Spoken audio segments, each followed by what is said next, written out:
Chapter 161. Three women are united. Early in the morning, a quarrel broke out at the end of Minxiang. Sui Yu and Sui Liang heard the noise from afar, and the two siblings looked around curiously. What happened? Sui Yu asked passers-by. It seems to be a matter of merchants stealing business, an old lady said. Sister, can I go and take a look? Sui Liang asked. Wait for me here. Don't go over, or you will be pushed. Okay. Sui Liang ran away. He got into the crowd and looked inside. Aunt Erwa's man was swearing at 5 people alone. The 5 men were so angry that their faces turned red. But Aunt Erwa's man was very calm, and he only responded to 1 sentence after 3 curses. After listening for a while, Sui Liang roughly understood the reason. He squeezed out of the crowd and ran over to Sui Yu and said, "It was Aunt Erwa's husband who drove the caravan away yesterday and asked the merchants to live in our guest house." Other people in the alley scolded him for being a traitor and not knowing the difference between inside and outside. He introduced the caravan there, in addition to a few houses being built in the alley. Aren't there old houses to live in? Sui Yu was puzzled. Why is it good and bad? Before, he wanted to beat me to death. But now, he is trying to get business for me. Not only she had this question, but Lao Tu didn't understand it. After the quarrelers left, he went over and asked, "What's wrong with you? Our house was demolished. But your second uncle and my eldest nephew's house was not demolished. It can still be lived in. Why did you drive the merchants away? When our house is built, their old house will still be disliked, and business will still be bad at that time. I might as well give them a push in advance and be a bad guy. If they want to make money and do business, they can just tear down their houses and build new ones like us." Aunt Erwa's husband didn't care about being scolded. He looked around and said with disdain, "Look, the alley here is really ugly. There are sheds scattered in the yard, and the roofs are collapsed. It's like the patched clothes worn by an 80-year-old woman. Rotten and smelly. It's better to make a big change together." Sui Yu forced them to follow her steps. Aunt Erwa's husband also figured it out. After their house is completed, other families in the alley will either close down or spend money to rebuild their houses. They drag their feet year after year. It's better to make a big change together this year. You really worry too much. The old bald man shook his head. You can offend people. I'm too lazy to care. There must be someone to take care of it, said Erwa's husband. He really did what he said. If there were caravans coming, he would go over and persuade them to leave unless they had paid to stay. Thanks to him, from late summer to early autumn, caravans stayed at the guest house in the north of the city every day, and Sui Yu earned at least 80 coins every day. The hot summer came to an end with the jingling of camel bells. As August approached, Zhao Xiaomi, accompanied by her eldest brother and sister-in-law and her second brother and sister-in-law, walked into Dunhuang city with the dowry prepared by her parents. Sui Yu also informed her relatives and friends of the good news. She and Sui Liang had no relatives here. Zhao Shiping's relatives were all in their hometown. Those who came to help prepare the banquet were all neighbors in the military settlement. 3 days before the wedding, Xin Dashun and his wife, Aunt Sun, Dong Zi's mother, Sister Lan Mei, and Aunt Du came to help buy and select vegetables. Sui Yu also invited a woman with both sons and daughters and both parents to come and help sew the wedding quilt and decorate the dowry. On the first day of August, the Sui family entertained guests. Huang Anqing and Song Xian came to eat as Zhao Shiping's relatives. Song Xian gave Zhao Xiaomi 2 feet of scarlet silk. We are merchants and cannot wear silk, but it is okay to wear it inside. No one else will know except my husband, Song Xian whispered to Zhao Xiaomi. Silk bellyband is light and cool. You will like it. Zhao Xiaomi blushed a little, always feeling that there was something else in her words. Sui Yu walked into the backyard and shouted, "The meal is ready. Come out to eat." Song Xian smiled at Xiaomi and pulled her out. It's different when we become a family. They are so affectionate and affectionate. It makes my eyes sore. Sui Yu asked half curiously and half jokingly, "What are you two whispering about when you are together?" Song Xian smiled and said nothing. Zhao Xiaomi hesitated and said, "Auntie gave me 2 feet of silk cloth." Sui Yu understood. She looked at Song Xian and scolded her with a smile. "Not serious. What did I do? Is it not serious to give 2 feet of silk cloth?" Song Xian laughed even more happily. "Are you wearing silk cloth too?" Sui Yu ignored her. After this commotion, Zhao Xiaomi's nervousness disappeared for the most part. She walked into the front yard and accepted everyone's blessings generously. After the banquet, the three brothers Zhao Shiping carried out the dowry. The toilet bucket, wooden basin, bedding, fur and other things that could be carried by camels were carried by camels. And the big things such as wooden beds, water tanks, boxes and cages, tables, chairs and benches were carried by people. Mrs. Zhao De and Mrs. Zhao Er stood under the eaves and watched. It would be a lie to say that they were not envious. Zhao Xiaomi brought double dowry when she got married, which was the first in the village. Some girls would just pack up their old clothes at home and go to their husband's house. When they got married, they only brought 2 new clothes and 2 suitcases. They were not as good as Zhao Xiaomi. Third sister-in-law. Xiaomi has gone to her husband's house. So you won't have someone to help you? Zhao Deseo asked. My daughter is 8 years old and can do a lot at home. I'll send her to help you. Sui Yu waved her hand and said, there are enough people. Then wait until she's older and come to help you. Let her learn from you. Zhao Deseo said flatteringly. Sui Yu didn't refuse. It was still many years before Dia grew up, and she was not sure what the situation would be like in a few years. The dowry was set over a day in advance. On the day, Huang Lianjing, led by Huang Anqing, came to pick up the bride with a mule. Zhao Xiaomi went out in a red wedding dress. Her parents were not there. She said goodbye to her brother and sister-in-law. And then her eldest brother carried her up and sat on the mule. When the girl marries into our family, we will definitely not let her suffer any grievances. Don't worry, Huang Anqing said. Brother, sister-in-law, I will treat Xiaomi well in the future. Huang Lianjing promised. You too should live a good life. Xiaomi has a bad temper, but she is not stubborn and can be persuaded. You should give her more time. Zhao Shiping reminded. If she is unreasonable, you should ask her to come back to me, and I will teach her a lesson. Third brother Zhao Xiaomi was anxious. Can't you praise me a few words? She didn't understand what Zhao Shiping meant, but Huang Lianjing understood, and he nodded solemnly. The eldest and second brothers Zhao were not good at speaking, and they all said, your third brother's meaning is also ours. It's late. Let's go. The wedding party left, and the 3 brothers of the Zhao family followed to see off the bride. They didn't come back until late at night, and all 3 brothers smelled of alcohol. Zhao Shiping washed up and went into the room. He walked straight to the end of the bed and skillfully lifted Sui Yu's legs and feet to knead them.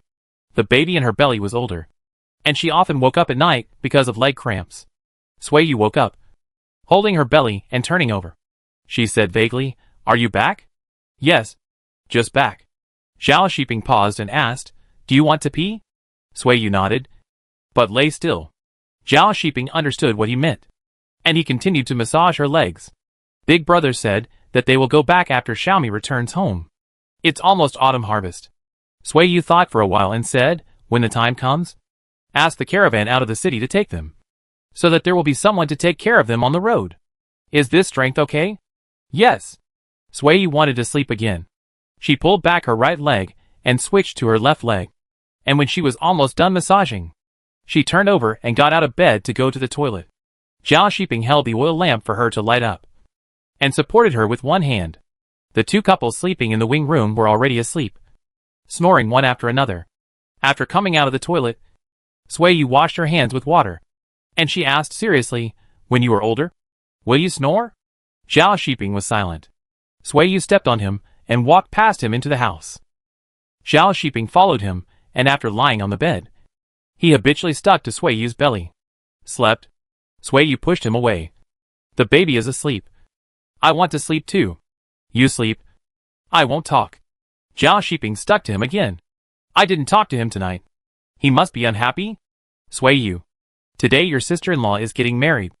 I went to see her off. Zhao Shiping explained. Are you a girl or a boy? Do you like girls or boys? Sui Yu asked. Both. Sui Yu changed the question. Do you hope the baby in your belly is a son or a daughter? Zhao Shiping was silent. Son? Sui Yu guessed with a certain tone. It's easier for men to survive in this world. But it doesn't matter if the baby is a girl. I can protect her. Zhao Shiping said frankly. It doesn't matter if it's a girl or a boy, as long as it's born by you. I like it. Sui Yu snorted and let him go for the time being. Zhao Shiping lay down, and he hugged her and said, with you as a mother, our child will definitely have a bright future. Sui Yu didn't have this confidence. It's better to rely on herself than on her child to have a bright future. On the day of returning home, Sui Yu didn't go to the guest house. She was waiting at home with Zhao Deseo and Zhao Erseo. The two sisters-in-law were cooking in the kitchen. Sui Yu sat in front of the stove to help light the fire. The three sisters-in-law chatted casually. Third sister-in-law Zhao Xiaomi ran in. Sister-in-law. Sister-in-law. I'm back. Huang Lianjing shouted, holding two fluttering live chickens in his hands, which made him look particularly embarrassed. Mrs. Zhao went to take the chicken and said, You go in and sit down. Xiaomi's three brothers went to the guest house, and will probably be back soon. Huang Lianjing hurriedly said okay. But he was still standing in the yard. He took a sneak peek, and found that there was only half of the water left in the water tank. While the three sisters-in-law were not paying attention, he took the shoulder pole, and carried 2 buckets, and walked out quickly. Hey! What are you doing? How can you let the new son-in-law fetch water? Come back. Sui Yu shouted. As soon as she spoke, Huang Lianjing ran a few steps quickly, like a thief who stole a bucket, and went out in a flash. Is this a thief? Mrs. Zhao teased her sister-in-law. Zhao Xiaomi was embarrassed. She waved her hand and said, Don't worry about him. He can't sit still. Not only Huang Lianjing couldn't sit still, Zhao Xiaomi couldn't sit still either. She rolled up her sleeves, washed her hands, and went into the kitchen to help cook. It was Sui Yu, the host, who was idle, and she was blowing the wind under the eaves with her belly bulging. When the 3 Zhao brothers came back, Huang Lianjing also came back with water. As soon as he entered the house, he saw the 3 brothers-in-law, who stuttered when they spoke. Sui Yu thought it was funny, and she watched for a long time as if she was watching a show. The new son-in-law behaves like this the first time he comes to visit. Your eldest brother, and I got married in the winter. When he came back, he chopped half of the dry firewood piled up in my house. Since then, my father has been very satisfied with him. Whenever he mentions this eldest son-in-law, my father praises him as good as a half-cow. Zhao's eldest sister-in-law said, They are really brothers. The one in my family also chopped firewood and carried water when he came back with me. Zhao's second sister-in-law laughed. It seems that men are just these tricks to deceive people and show themselves by working hard. But if your father were alive, the third brother would not be able to rely on working hard when facing his father-in-law. Chopping firewood and carrying water would not work. The latter sentence was said to Sui Yu. Sui Yu glanced at Zhao Shiping, smiled and said nothing. After dinner, the family sat under the eaves to enjoy the cool breeze. While chatting, Zhao Xiaomi mentioned the business of buying and selling food and grass. She planned to start harvesting golden grass tomorrow, drying it, and stacking it in bundles. Third sister-in-law. I will go to the guest house to solicit business after the food and grass are ready. Zhao Xiaomi greeted first. Sui Yu nodded and said, Okay. You can go into the guest house to negotiate with merchants. How much is a bundle of hay? Zhao Deseo asked. 5 cents. A bundle of hay must be at least 70 kilograms. Zhao Xiaomi answered. Zhao Deseo regretted that the 2 places were too far apart. If they were closer, she could also bundle the soybean stalks harvested from the fields and sell them for money. The more she thought about it, the more unwilling she felt. Zhao Deseo felt that she could not stay at the third brother's house any longer. The more she saw, the more anxious she became. So the next morning, the couples of Zhao De and Zhao Er followed the caravan out of the city early. In the following days, there were fewer small caravans entering the city, and occasionally a few large caravans returned to the city. Some large caravans that traveled far away often returned once every 2 or 3 years. Considering that these caravans did not know that a large guest house had been opened in Dunhuang, Uncle Neo went to Yumen Pass again to solicit business for the guest house. Some caravans that rented camels in the spring also returned. The camels that Song Xian rented out were much thinner, but in good spirits. Some merchants chose to return the lease, and more chose to buy them. Keep these 8 camels for me, and I will come back to rent these 8 next year, a merchant told Song Xian. And he said in a negotiating tone, Can you keep them for me for 2 years? We can run for another 2 years, and buy these 8 camels when we have more money. Have you only been doing business in the past 2 years? Song Xian asked. I heard that your accent is quite heavy. The merchant nodded. This is our second time in Dunhuang. Song Xian thought for a while and said, Okay. I'll give you these 8 camels. Keep it. Thank you, Mr. Song. The merchant patted the camel and explained. We met a pack of wolves on the road. They saved our lives. I will buy them a few bundles of hay and a bag of soybeans. Please ask Mr. Song to tell people to give them good food when it's cold. Song Xian would not refuse, and said, I have a niece-in-law who is in the grain and fodder business. The merchant knew what Zhao Xiaomi meant and found out her name.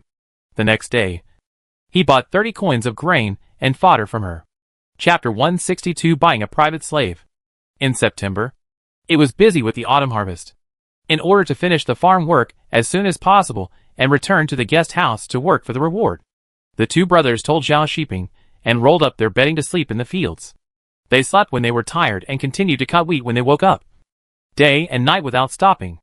Inpa rushed to the fields to deliver meals before mealtime every day. Seeing her two sons working desperately, she said with heartache, money is not as important as life. We have food, drink, shelter and clothes in the master's house. The private money we save is not of much use. Don't be blinded by money. Gonda then explained, I heard the shopkeeper's wife mention using money to redeem slaves. It should be true. Otherwise the shopkeeper's wife would not know. My second brother, and I want to save more money.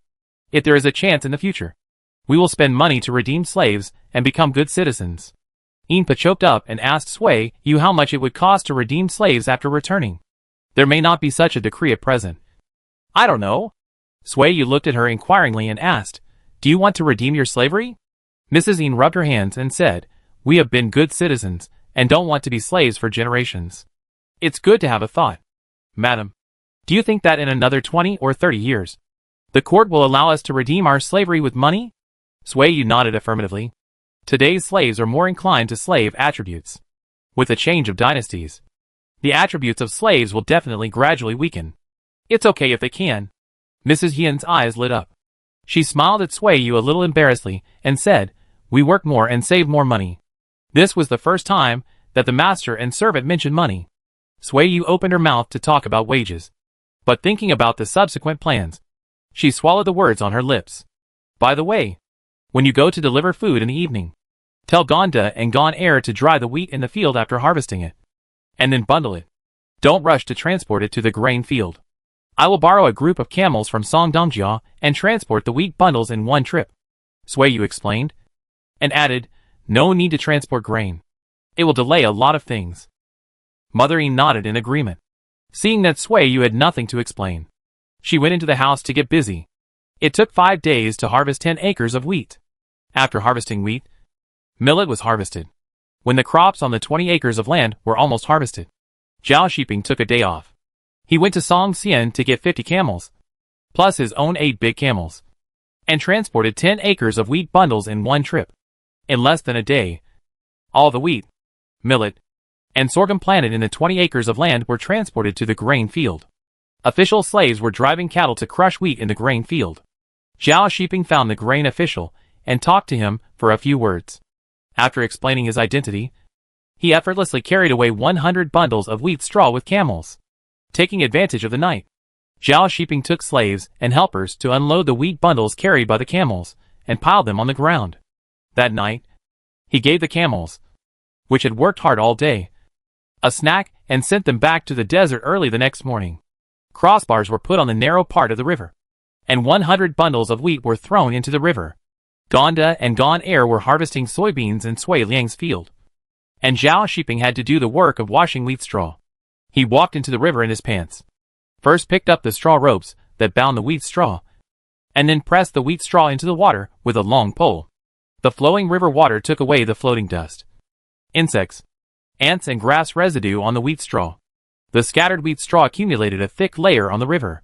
Zhao Shiping walked in it with difficulty, constantly dipping the wheat straw into the water, and then pushing away the grass residue floating on the water. Sui Yu stood under a tree, fanning herself with a palm leaf fan. When a merchant came over, she pointed upstream and said, if you want to take a bath, go upstream, or come back later. What is this for? The merchant found a rock to sit on and said, in 2 years, these trees will grow up and the riverside will be cool.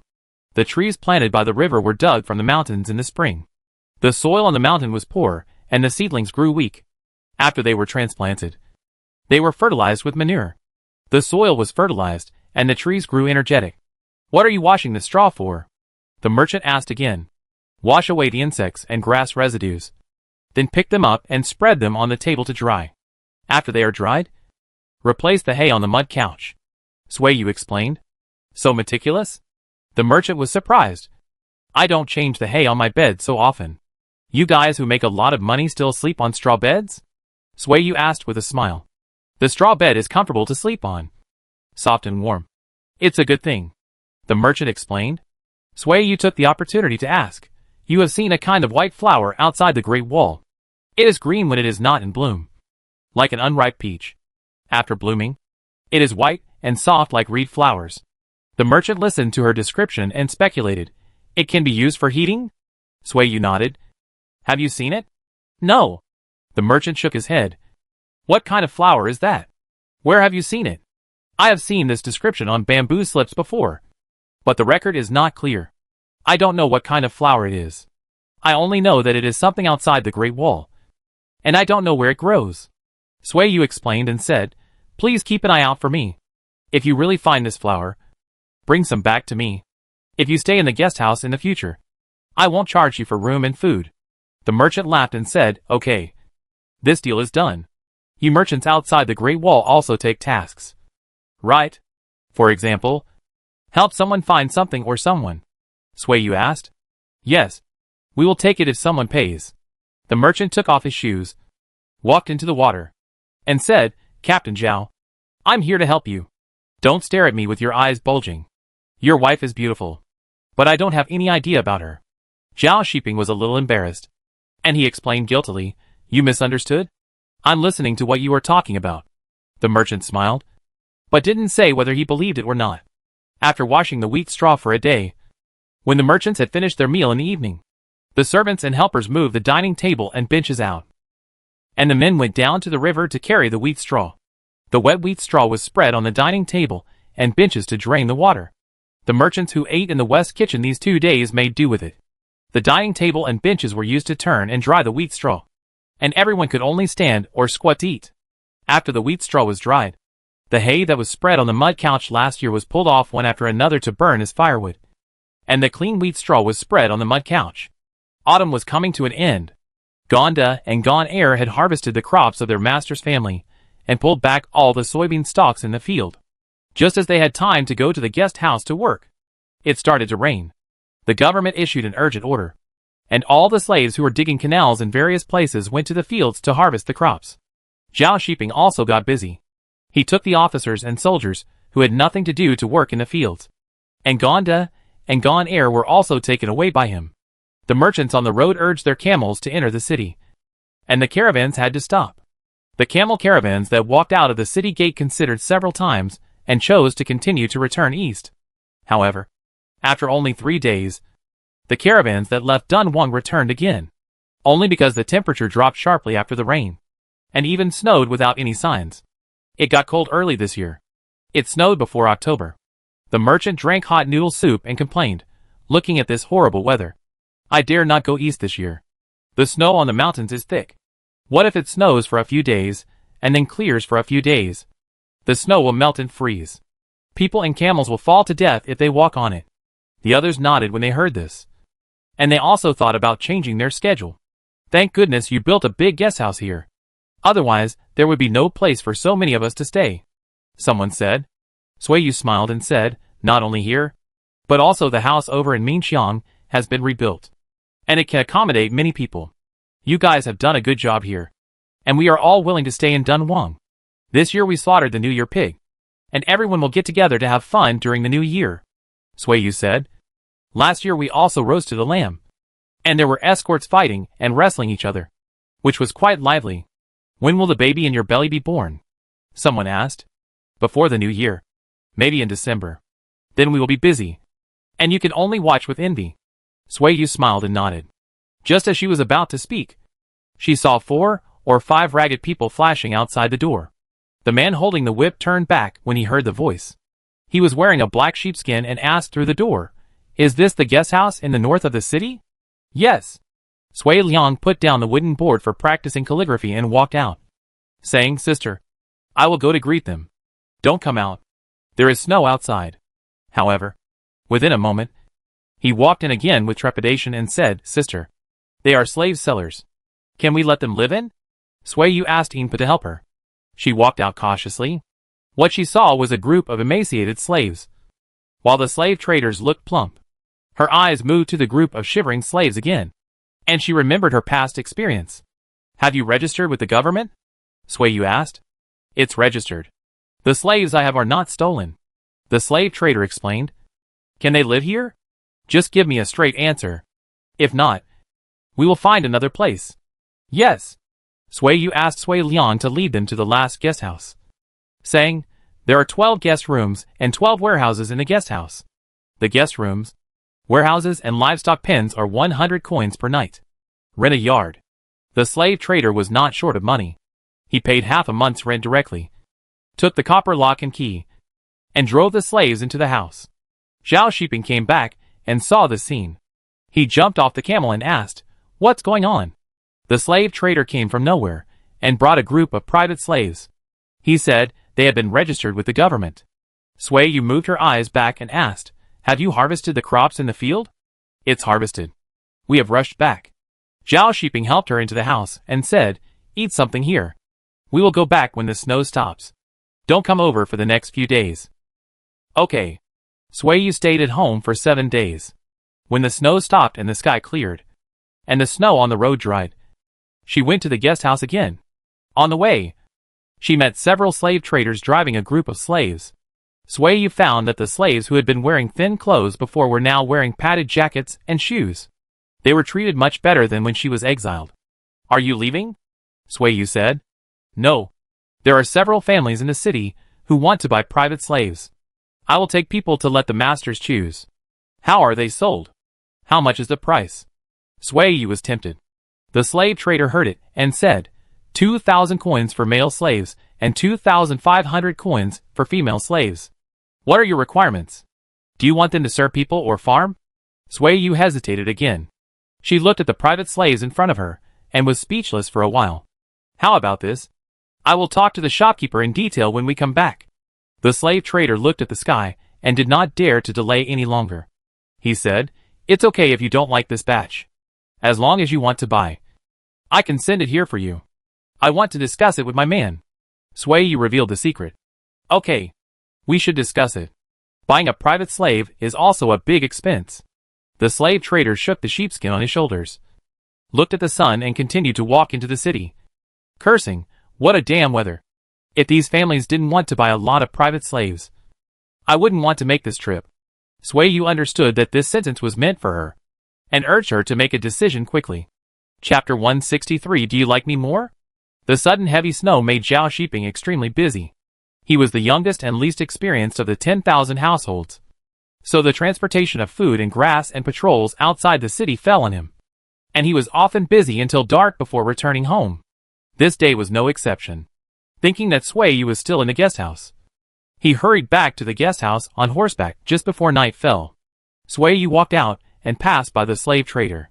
She whispered, "I'll give you an answer tomorrow." Through the dusky sky, the slave trader looked at Zhao Shiping. He was a little confused.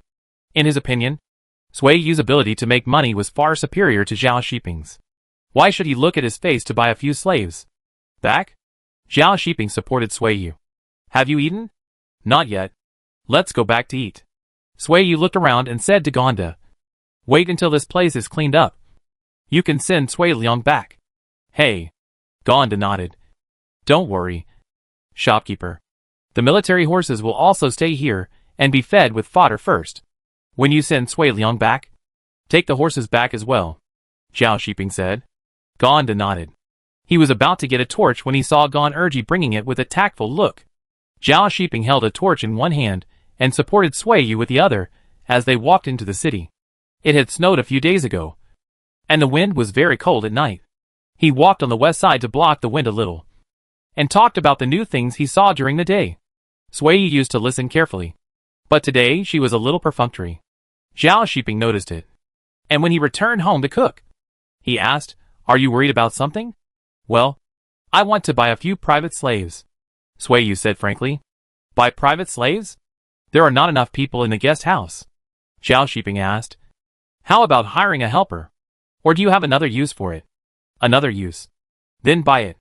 Zhao Shiping had no objection. The money was earned by Suiyu, and she could use it however she wanted. Now it was Suiyu's turn to be silent. Zhao Shiping noticed something was wrong, and he stood up and said, I'll roll the noodles.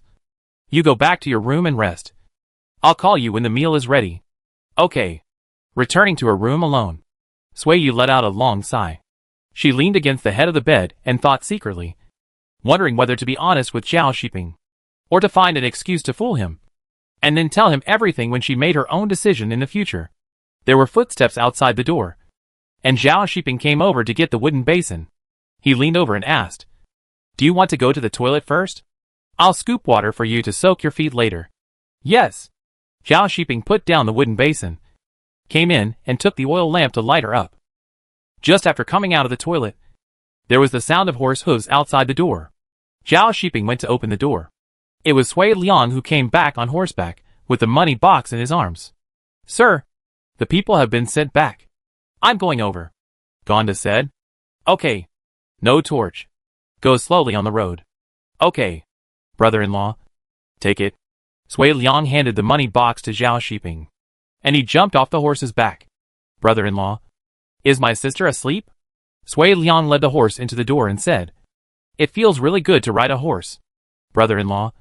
You can leave the military horse in the guest house tomorrow night, and I will ride it back for you at night. Is it not okay to ride a camel? Suiyu asked, standing in the yard. Camels are heavy, not as light as horses. Sui Liang smiled. Sister, you go to sleep first. I'll lead the horse to the circle in the backyard. The weather is good these days. You move all your things to the backyard. Suiyu said. You will live in that courtyard from now on. You can decorate it however you want. Okay. Sui Liang was happy. Zhao Shiping helped Suiyu into the house. He took a basin to fetch water. When he entered the house, he heard Sui Liang's footsteps coming over and said, There is hot water in the pottery pot. Go wash your hands and feet. Sui Liang went back to the house to get a wooden basin, ran quickly into the kitchen, and passed by his sister and brother-in-law's room. He said in a light voice, Sister, brother-in-law, I'm going back to the house. Zhao Shiping said, and said, He is happy every day. He doesn't have any worries at his age. Suiyu handed him a cloth to wipe his face, picked up a lump of camel oil from the table, and wiped his hands and face. The water for washing face was poured into the footbath. Zhao Shiping took off Suiyu's shoes and washed her feet first, and massaged the soles of her feet while washing her feet. That's enough, Suiyu reminded. The water is getting cold. You wash. Zhao Shiping threw down the cloth for wiping his feet, lifted her up with both hands, and even shook her. Is it heavier again? Suiyu asked. No. Suiyu raised her hand to hook his neck, leaned up to cover her face hidden in the dark. His lips were slightly cold, and seemed to have the smell of wind and snow. His belt slipped off. Zhao Shiping leaned against Suiyu's shoulder and took a deep breath. His straight nose sank into the white and tender flesh, and the smell of Suiyu made him angry. I'll go cook. He buried her in the mattress and strode out with a cold basin of water. Suiyu took a deep breath, and the emptiness somewhere in her abdomen made her grab the bed sheet in annoyance. The lamp oil was running out, and the flame on the candle wick gradually shortened, only illuminating a small area. The wooden bed was hidden in the darkness. Suiyu tilted his head to look at the door that was ajar and vaguely heard footsteps in the yard. Zhao Shiping, she called out. Zhao Shiping walked over quickly, pushed the door and asked, What's wrong? The lamp oil is gone. He hurried to buy lamp oil again. The lamp was full of oil. The fire in the room was bright, and half of the room was covered with a dim halo. The bed is not warm, Suiyu said again. Zhao Shiping went out to wash his hands, went into the room to take off his clothes and lay down on the mattress. As soon as he lay down, Suiyu came over. You are so warm. Suiyu reached out and hugged him. I am satisfied just hugging you. Zhao Shiping stroked her hair and asked with a smile, Tell me, what bad water are you holding back? What? Suiyu played dumb. If you don't tell me, I will go to cook. Said he was cooking. But Zhao Shiping closed his eyes, touched her belly with his hand under the mattress, and tapped her belly with his index finger, trying to wake up the sleeping cub. 1, 2, 8, 9. The index finger tapped the 9th time. and the baby in the belly moved. Zhao Shiping's fingers touched the baby's feet through the belly. Both husband and wife laughed. I decided not to hide it from you. You are my man, the father of my child. We are a family. I should not deceive you again. Suiyu spoke slowly. I mentioned to you last year about forming a caravan, and I haven't given up on this idea. I want to buy private slaves because I plan to take them to form a caravan to do business in the future. Zhao Shiping stopped moving his hands, and he was speechless for a while. Although I have this idea, it may not be implemented. I still have a child. Maybe when he is born, I will be reluctant to leave him. Then are you willing to leave me? Zhao Shiping asked. Suiyu shook his head. How can I be willing to leave you? I don't know how happy I am to have you by my side. Zhao Shiping didn't believe it, and felt a little angry. Suiyu smiled and looked up and said, In the past few years, you were fighting or on a mission outside. And I waited for you at home for several months or half a year. I can wait for you at home. But you can't wait for me at home? Zhao Shiping didn't say anything. You are so selfish. Can. Zhao Shiping said in a hoarse voice. Then I take back what I said before. Suiyu patted his hand. Zhao Shiping sighed and said, It's okay inside the pass. It's hard for private slaves to defect. But if you go out of the pass, it's a sure thing for private slaves to escape. Why do you want to do that? Suiyu was happy. Hearing what he said, she found that he didn't object to her forming a caravan to trade. She hurriedly explained, I have also considered this. I plan to buy private slaves with family ties. Preferably slaves' children. People born as slaves have the strongest slave nature. In addition, they have concerns, so their idea of running away will be much weaker.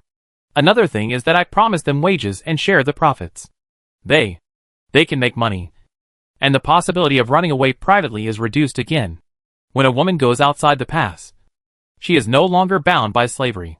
If she is helpless, she may become a tool for others to make money again. As long as I explain it clearly to them, they will weigh the pros and cons themselves. Even if someone runs away privately, there will be people willing to work with me. There is no business without risks. If 3 out of 10 people run away, I will make money. Zhao Shiping pinched her angrily and asked angrily, You have been thinking about it for a long time, right? Suiyu smiled at him. But if a woman forms a caravan to go out of the pass, it is like a sheep entering a tiger's mouth. Zhao Shiping was still worried and said, If you are determined to buy private slaves, then buy male slaves. Buy half of the men and women. Only by comparison can we see the good and the bad. Suiyu rubbed him flatteringly, and said delicately, After the private slave is bought, I will ask Zhao Qianhu to help me train a little. My safety will be entrusted to you. Zhao Shiping had no choice but to agree. Suiyu kissed him excitedly. Why are you so easy to talk to? I thought you would disagree. And then we would have a big fight. In the end, I gave in? Zhao Shiping put his hand on the pillow and said, I just don't understand you and I understand myself. When I was 10 years old, I wanted to go to the battlefield to kill the enemy. My parents, brothers and sisters-in-law didn't agree. In the end, no one stopped me. And I still joined the army. After retiring from the battlefield, I understood that some things, no matter how much others persuaded, it would not be as useful as experiencing it yourself. You have to hit the wall yourself to know whether it is good or bad. Suiyu was silent. You think it's profitable to go business. And I think it's profitable too. But I'm worried that you'll be in danger. You are my former self. And I am my former parents. I think I can follow your advice. Although I don't want to. I don't want to stop you. Zhao Shiping said again. Suiyu was shocked. She had to admit that she underestimated the man's mind. You can buy a private slave. Buy it. We'll prepare well. When everything is ready, you can set off. Zhao Shiping said. Suiyu's eyes were a little sour. He didn't question her decision, respected her ideas without asking why, and didn't use emotions to hold her hostage. She actually met a man who loved her so much. I'm so lucky to meet you. Suiyu whispered softly. Zhao Shiping was proud. And he was secretly pleased with himself, thinking that he was fascinated by him again. You don't ask me why I want to go on a business trip? Suiyu was curious. No need to ask. Any reason is understandable. I wanted to join the army because I thought that men who have seen blood and killed enemies can be considered brave and not live in vain. Zhao Shiping said. You may be jealous of the caravan making money. You may want to go outside the Great Wall. You may want to see the rich Dayuan. You may want to see the end of the desert, Any reason is fine. Sui Yu hugged him tightly and kissed him twice. Do you like me more? Zhao Shiping couldn't help asking. Sui Yu nodded frantically, her chin knocking on his chest like a woodpecker pecking at a tree. Zhao Shiping smiled like a rotten persimmon again. He held her forehead and kissed her, and said with relief, "It's okay. The stone heart is warmed up. And this time you didn't go around and coax me. You are the stone heart." Sui Yu refused to admit it. Zhao Shiping lifted the mattress and sat up, saying, "The bed is warm.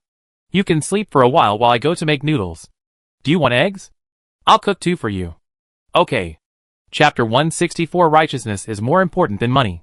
Manager Yu. What do you think? The slave trader had been waiting since early morning. When he saw Sui Yu coming, he first glanced at Zhao Shiping. By observing the other's face, he already knew the decision of the two. As expected, Sui Yu nodded. "I'll go to have breakfast first," Sui Yu said. "Okay. You can do whatever you want. I'm not in a hurry." The slave trader smiled. "I'll wait for you in the guest house." Zhao Shiping took a half-day leave on purpose to come and help with the selection. After breakfast, he and Sui Yu went to the 10th guest house to select slaves. "I want someone with a strong body." Sui Yu first stated the requirements. "Both men and women are fine. They will be used for farming and must be strong." Without the slave trader's instructions, some slaves stepped forward. They were about 30 or 40 years old. Although they were thin, they had big frames, prominent knuckles, and broad shoulders.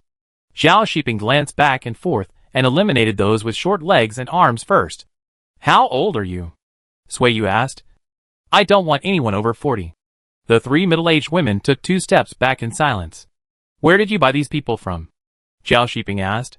"They sold themselves to survive because they were poor, or to save their sick fathers or sick children. There were also many widows whose husbands died and were sold by their uncles and sisters-in-law. As for the men, most of them were in debt or suffered disasters." The slave trader did not hide anything.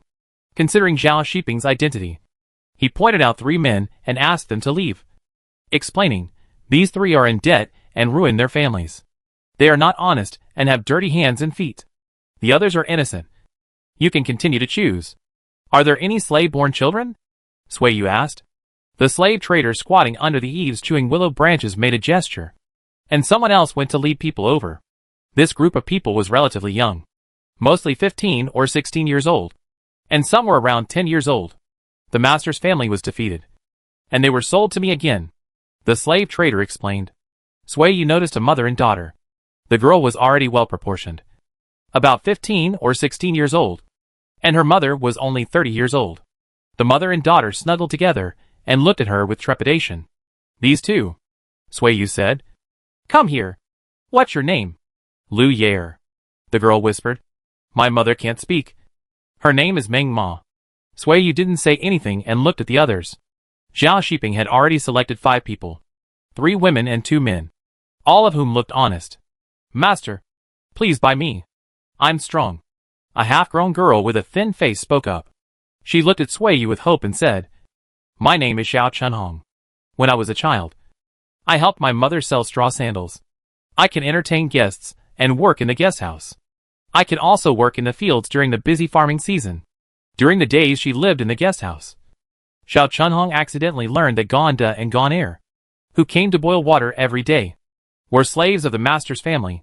She noticed that Gonda and Gonair could eat enough every day, and could receive tips from merchants for working in the guest house. And the master's family did not scold them. At that time, she was thinking that it would be great if she could also be bought by the master of the guest house. Unexpectedly, the master really planned to buy someone. Sui Yu looked at her twice and asked, "Were you also a slave before?" "No. I was sold by my brother and sister-in-law. My parents died, and my brother and sister-in-law were in charge. In order to marry a wife for my nephew, I was sold." Xiao Chunhong was a little sad. This did not fit Sui Yu's choice, so she looked away and continued to choose. Zhao Shiping was selecting 2 more female slaves. He came over and asked, "How many do you want to buy?" "Almost." Sui Yu looked at the people Zhao Shiping selected. They all had numb eyes. It didn't matter to them which owner they went to. "How much are these 7? Give me a fair price," Zhao Shiping asked. 5 girls and 2 boys. A total of 16,500 coins. The slave trader pointed at Lu Yair and her daughter and said, "If you want these two, just give me 19,000 coins. You bought more people, and I'll give you one more head for free." Zhao Shiping and Sui Yu looked at each other. This price was not bad, and they could buy them. "Master, please buy me. I can work." Xiao Chunhong was anxious. "Please buy me. I can do anything." The slave trader took 2 steps forward, slapped her twice, and scolded, "Be quiet. Lao Chiu. Take her down and teach her the rules." Xiao Chunhong's face turned pale immediately, and she shrank and dared not say a word. "Don't worry, Manager Yu. The people I have are all taught the rules. I come here almost every 5 years. If there is a problem with the people I buy from you, you can find me," the slave trader said. Sui Yu's eyes were on Xiao Chunhong, and he suddenly said, "Since you said so, I will buy her. If there is any problem in the future, I will come to you. If you buy 10 people, you can ask for less money." Xiao Shiping bargained. "This one is not honest. We have to teach her the rules after we buy her back." The slave trader refused to lower the price and said, "Give me 2 days. We will train her and hand her over to you. Or you can choose another person." Sui Yu was also a little hesitant, as she didn't have enough money. "Master, please buy me." Xiao Chunhong knelt down. Sui Yu looked at Lu Yair and asked, "What do you think of her?"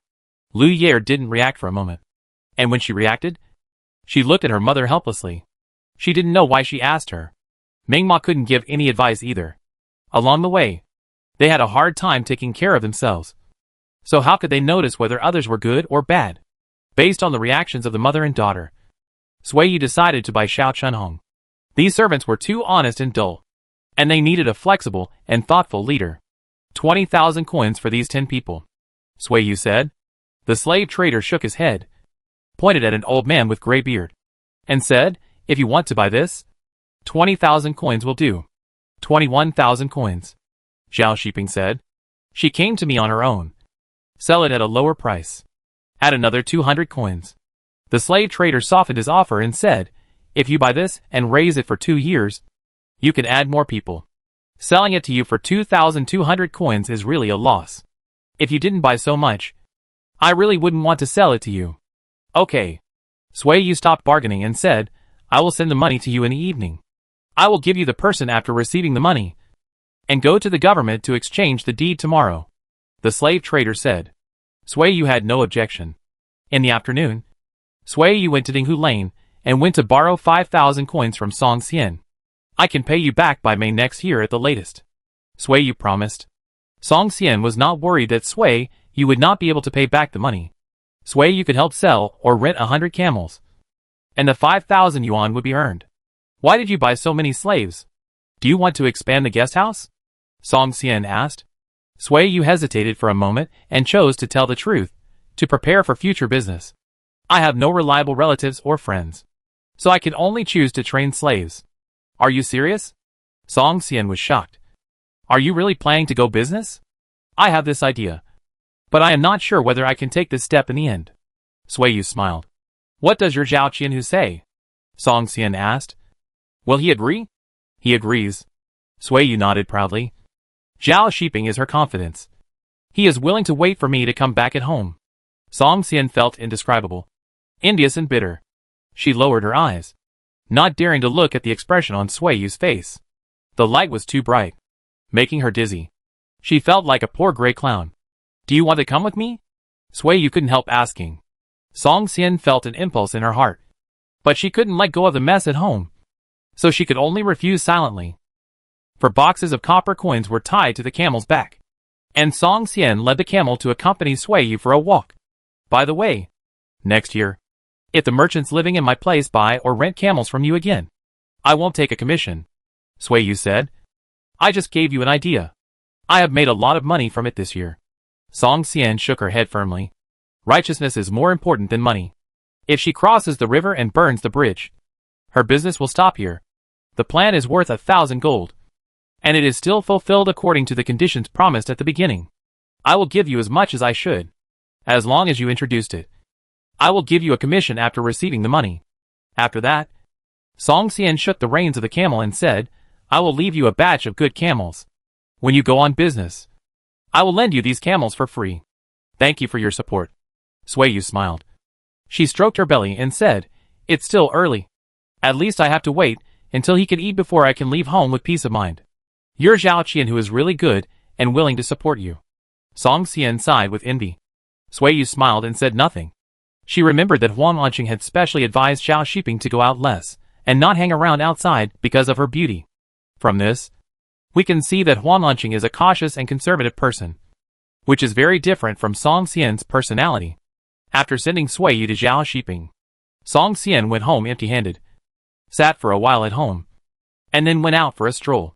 When she walked to the west gate and saw Huang Lanqing leaning against the city wall and picking his teeth boredly, she turned around and left again. In the evening, Swayu transported 21,200 coins to the guest house by camel. 21,200 coins filled 10 large money boxes, and 7 slave traders counted them for an hour before they finished counting. How do you plan to take so much money back? Swayu asked.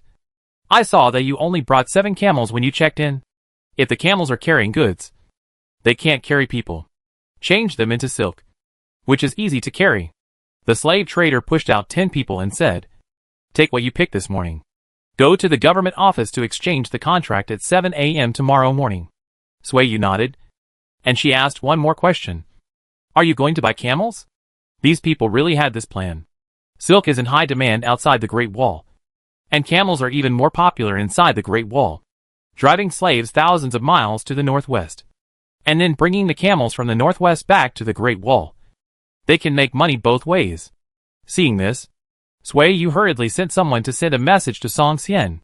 The next day, when he returned from the government office to exchange the contract, Song Xian was already waiting in the open space outside the guest house with 20 strong camels.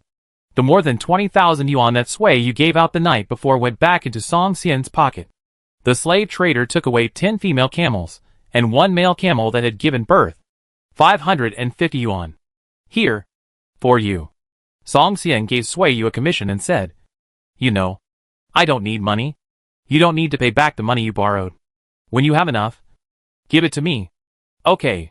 Swayu did not refuse her kindness and said, I will introduce another business to Xiaomi when the slave trader leaves tomorrow. Ask her for a commission too, Song Xian suggested. Swayu shook her head and said, She is just starting out. We can talk about other things after her business is established. When her business is established, you will not be short of money. Then I will lend you my good words. Swayu was happy. Do you have enough manpower? If not, I will lend you my people. Enough? They are all old people left by my father, and they are very efficient. Song Xian led the other 9 camels away and said, You are busy. I will go back. Swayu watched her walk away, then went into the house. 10 servants were scattered everywhere to help with the work. Xiao Chunhong and Lu Ye were kneading dough in the kitchen to prepare steamed buns. Starting tomorrow morning, you will run around the guest house in the morning and evening. Your bodies are too weak. You must exercise first so as not to delay the spring planting next spring. Swayu explained. Xiao Chunhong, you are responsible for this matter. Xiao Chunhong nodded and agreed without hesitation. Chapter 165 Born. Looking south, the end of the yellow sand is covered with snow. The top of the snow-capped mountains is covered with impenetrable white snow. The winding river water freezes. The river running through the desert gradually dries up, and the fish in the lower reaches of the river sink to the bottom, wagging their tails in the turbid mud. Gonda and Gone Air brought stones to pad the soft river beach, and the 2 stepped on the stones to catch fish in the freezing muddy water. The fish were frozen, and they caught one every time. Today's fish soup? A merchant in a sheepskin coat came over and asked. Gonda looked up and said, No. Catch them and put them in the water tank. Our shopkeeper's wife is about to give birth, so we raise the fish and eat them when she is in confinement. When is the birth? I haven't seen shopkeeper you for 4 or 5 days. Gonda and Gone Air didn't know either. They just said it was born in the 12th lunar month. It will be soon. No wonder she hasn't come to the guest house again. The merchant shook off the snow on his shoulders and said, You should ask her when you have time.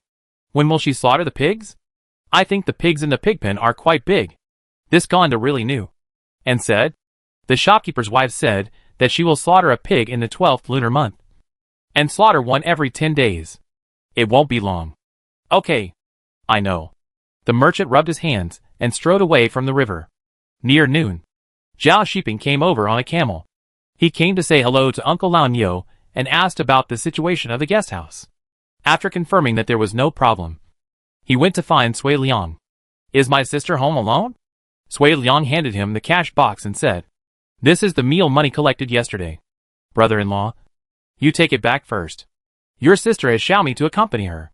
She is worried about this place. So I came to take a look." Zhao Shiping took the cash box and the fish bucket handed over by Gondo with his other hand, and said, "You should patrol more often with your dog at night. There are many people living in the guest house. Be careful of those with bad intentions. In addition, every time you boil hot water, you must put out the fire in the stove. I will ask Uncle Lanyo to check if there is any residual fire. Whoever burned the fire will be punished with a military stick." Gonda nodded hesitantly. Zhao Shiping went to the kitchen again. Inpa was watching in the kitchen, so he was not worried about anything. He took away a basket of pancakes and buns, and then rode the camel back to the city with the things. In Qianhusu, Sui Yu and Zhao Xiaomi were cooking a mutton pot. She suddenly wanted to eat mutton this morning, so she asked Zhao Shiping to buy 5 pounds of fresh mutton and stewed it with radishes. The soup was thick and white, fresh and fragrant. Hearing the sound of the door opening, Sui Yu looked out and saw Zhao Shiping's hands were full. She went out to take the basket. "I don't need your help." Zhao Shiping walked around her and entered the kitchen. He put down the bucket and basket with one hand, and then hurried back to the house to put the cash box. "It's snowing again." Sui Yu looked up at the sky. It snowed early this year, and the snow was not small. The crops will definitely grow well next year. Zhao Xiaomi poured the fish into the water tank in the corner. She turned her head and rushed to the person who came in and said, "Third brother, when I am pregnant and about to give birth, can you also help me raise fish in advance?" Zhao Shiping looked at her and said nothing. "Third sister-in-law, look at him." Zhao Xiaomi was angry. "I won't interfere in your brother and sister's affairs." Sui Yu smiled. Zhao Xiaomi glared at him angrily and said nothing. The mutton soup in the pot was boiling. Zhao Shiping opened the lid of the pot and poured the chopped green onions in. The chopped green onions were very tasty and cooked after blanching. He stirred the soup and asked, "Xiaomi, is Lian Zheng coming over for dinner?" "He's not coming. He's going up the mountain to collect firewood. Then take the bowls and chopsticks and prepare to eat." The pancakes were broken into small pieces and placed at the bottom of the bowl. The bowl was poured with thick white mutton soup, and then 2 spoonfuls of mutton and radish were spread on it. The 3 of them each took a bowl and sat in the kitchen to eat slowly with the boiling mutton soup. Sui Yu's belly was big, and she needed something to lean on when sitting or lying down. When Zhao Shiping was at home, he was her backrest. The couple faced each other, and the man hunched his back for her to lean on. "Is Lian Zheng treating you well?" Zhao Shiping asked. Zhao Xiaomi swallowed the soft mutton and said, "Ask me? I'm okay with me, but not as attentive and considerate as you." "The third brother. That's normal. You're not as good as your third sister-in-law." Zhao Shiping told the truth. "It's okay as long as you live comfortably. Why compete with us? If you want to eat fish when you're pregnant, ask the baby's father to catch it. Don't ask me." Zhao Xiaomi rolled her eyes. "I just said it casually." Zhao Shiping ignored her and turned around to see that Sui Yu had finished the mutton soup in her bowl. He asked her to sit tight, and he got up to add more mutton soup for her. Sui Yu wanted to eat mutton, but she couldn't eat much when she really started eating. She was full after drinking 2 bowls of soup, half a steamed bun, and a small spoonful of mutton. The rest of the food in the bowl was collected by Zhao Shiping. Zhao Xiaomi cleaned the stove, and the mutton and mutton soup were still in the pottery pot. The stove was warm, so that Sui Yu could continue to eat when she was hungry. "Sister-in-law, brother, I'll go back if everything is fine." Zhao Xiaomi took down the sheepskin coat hanging on the wall and said, "Brother, you have to leave a maid at home. If my sister-in-law is bleeding, you can send someone to call the midwife. I know that Inpa and Ming Ma will come back to live in 2 days." Zhao Shiping saw her out, and when they walked away, he locked the door from the inside. Sui Yu had already put on her fur hat, and she pulled the man who was walking with big strides, and the two walked into the snowy yard for a walk. Zhao Shiping lowered his eyes and saw the bulging belly. The sheepskin coat was bulging high, covering the toes in the snow. He reached out and touched it, saying, "Is it about to give birth? It will be bad if it grows bigger. Shut your stinky mouth." Yu glanced at him. What's wrong? Can't you say something auspicious? The belly is too big. Zhao Shiping smiled embarrassedly and said, the child is not small anymore. It's time to give birth. Yu tilted her head to look at him. And then she understood the meaning. Are you scared? Zhao Shiping didn't say anything. He was indeed scared. Afraid that Yu would get into trouble. Yu laughed twice and said, don't worry about it. The doctor said that I'm in good health. If the fruit is ripe, the baby will be born. Both he and I will be fine. Zhao Shiping forced himself to cheer up. She shouldn't comfort him. After walking around the yard twice, Yu went to the toilet. When her stomach was empty, she went into the house to sleep. Zhao Shiping also lay down and covered her with a quilt. When Yu fell asleep, he moved to the end of the bed and lay down, hugging her legs and feet and rubbing them. It was cold this year, and the chilblains on her feet recurred. They became itchy when she was warmed up. After about an instant's stick of time, Yu woke up, and Zhao Shiping quickly moved to the head of the bed to help her turn over. You didn't sleep? Yu asked vaguely. I'm not sleepy. Zhao Shiping tucked the mattress behind her, pulled up the wolf's skin to cover the mattress, and half covered him. He hugged her from under the wolf's skin and whispered, does your waist hurt? Yu shook her head. I want to sleep a little longer. Okay. You sleep. The sound of wind and snow outside the house increased. Zhao Shiping thought of the fire in the stove. When Yu fell asleep, he got out of bed, opened the door, and went to the kitchen to add 2 pieces of firewood.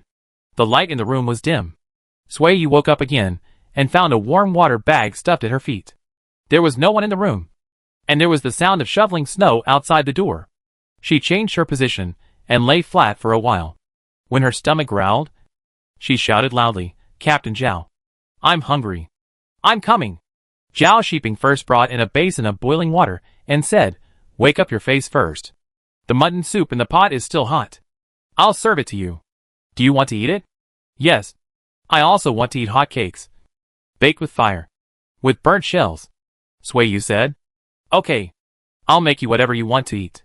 Zhao Shiping put the basin on the table, and he held the sheepskin coat for her to put on, and then handed her a hot cloth wrung out of water. Light the oil lamp. Yu complained that the light in the room was too dim, which made her feel listless. Zhao Shiping went to the kitchen with the oil lamp, and came back with it after 10 steps. Yu was applying camel oil, and then wiped her face and belly. The baby in her belly woke up and followed her movements with punches and kicks. Zhao Shiping looked at her and went out to get some mutton soup. Yu didn't want to go out and freeze, so she sat on the bed to eat, and put a piece of clothes on the mattress, so that the biscuit crumbs wouldn't stain the mattress. A bowl of mutton soup was not finished, and only half of the baked pancake was eaten. Yu couldn't eat anymore, and Zhao Shiping had to take the rest. You are pregnant, and I have to eat at least 5 meals a day. Zhao Shiping was helpless. Don't let me get fat again when you lose weight after giving birth. It's okay to be fat. I won't dislike you if you're fat. Zhao Shiping glanced at her, threw away the bowl and chopsticks, and stopped eating. Yu looked at him with a smile, stretched out her hand and said, Come! Wring out the cloth and wipe my hands. Zhao Shiping first sent the bowl and chopsticks to the kitchen, and left the door open to let the smell out. After cleaning Yu, he took the water out and poured it, and sat on the bed to chat with her. The wooden door was wide open, and the warmth in the room gradually dissipated. Yu and Zhao Shiping took off their sheepskin coats and lay down. The two of them covered themselves with mattresses and whispered and laughed in the quilt. The colder it was outside, the tighter they huddled. The bulging quilt seemed to be their refuge. Huddled inside and listening to the whistling wind, they felt at ease. Do you think the cub felt the same way in my belly? Yu asked. What do he think I am? A beast that eats people? Zhao Shiping knocked on his bulging belly and said to himself, I am a beast that eats people. And you are his biological mother who protects him? This idea is novel.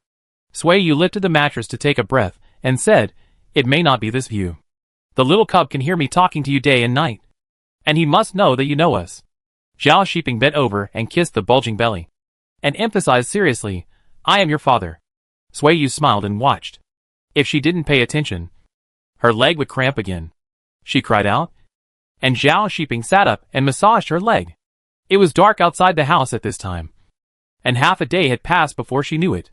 It was time for dinner, but Yu was not hungry, So Zhao Shiping stayed in bed and didn't cook.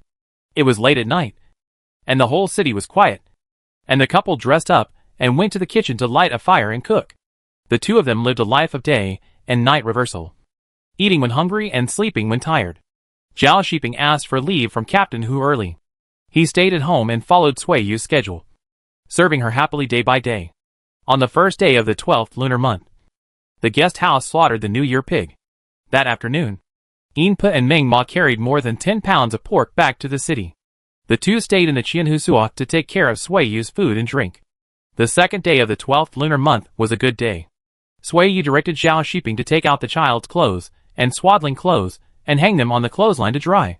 When the sun was just right at noon, Yinpa heated up the kitchen. Sui Yu leaned on the chair, and Zhao Shiping washed her hair. That night, Sui Yu felt a dull pain in her stomach while she was sleeping.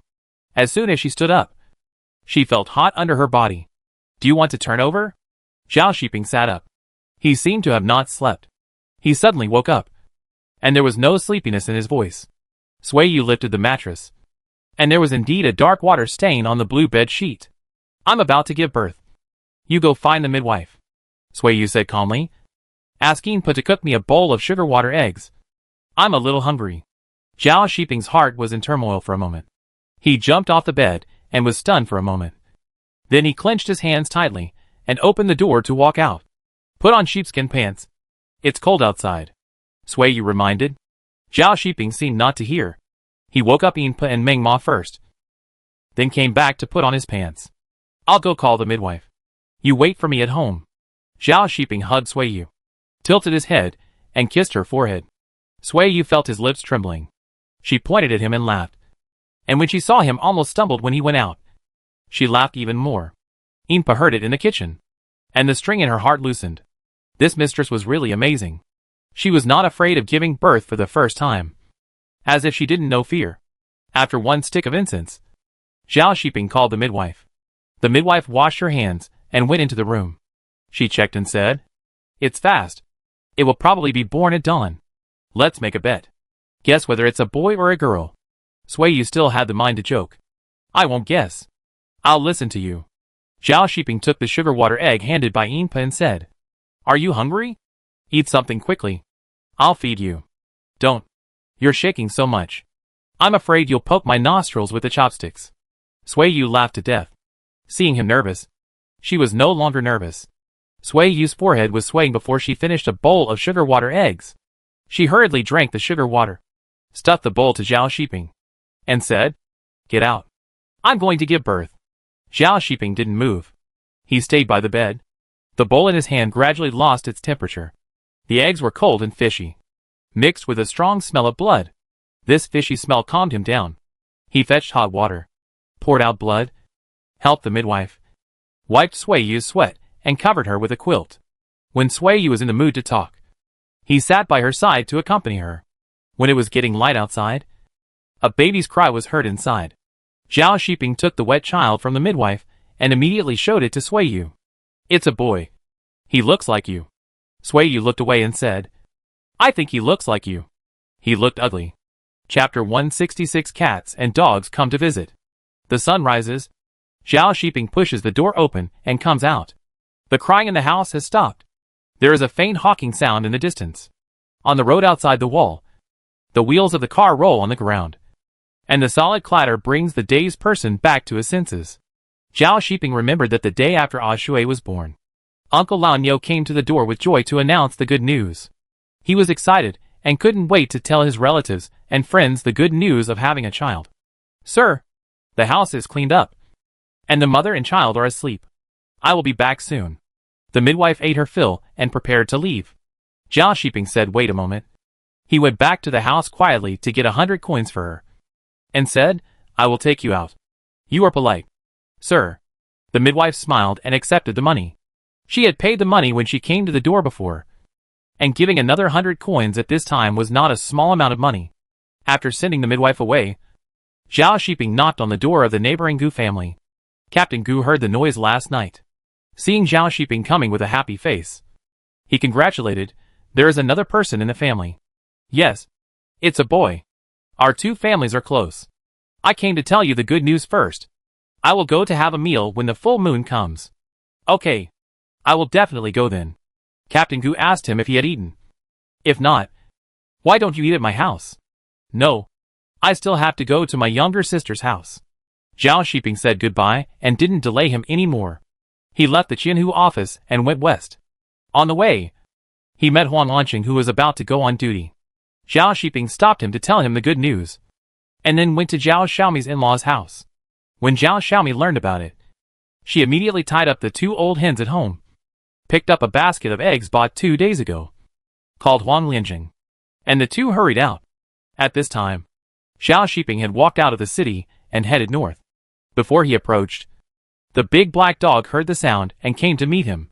As he approached, he barked a few times anxiously.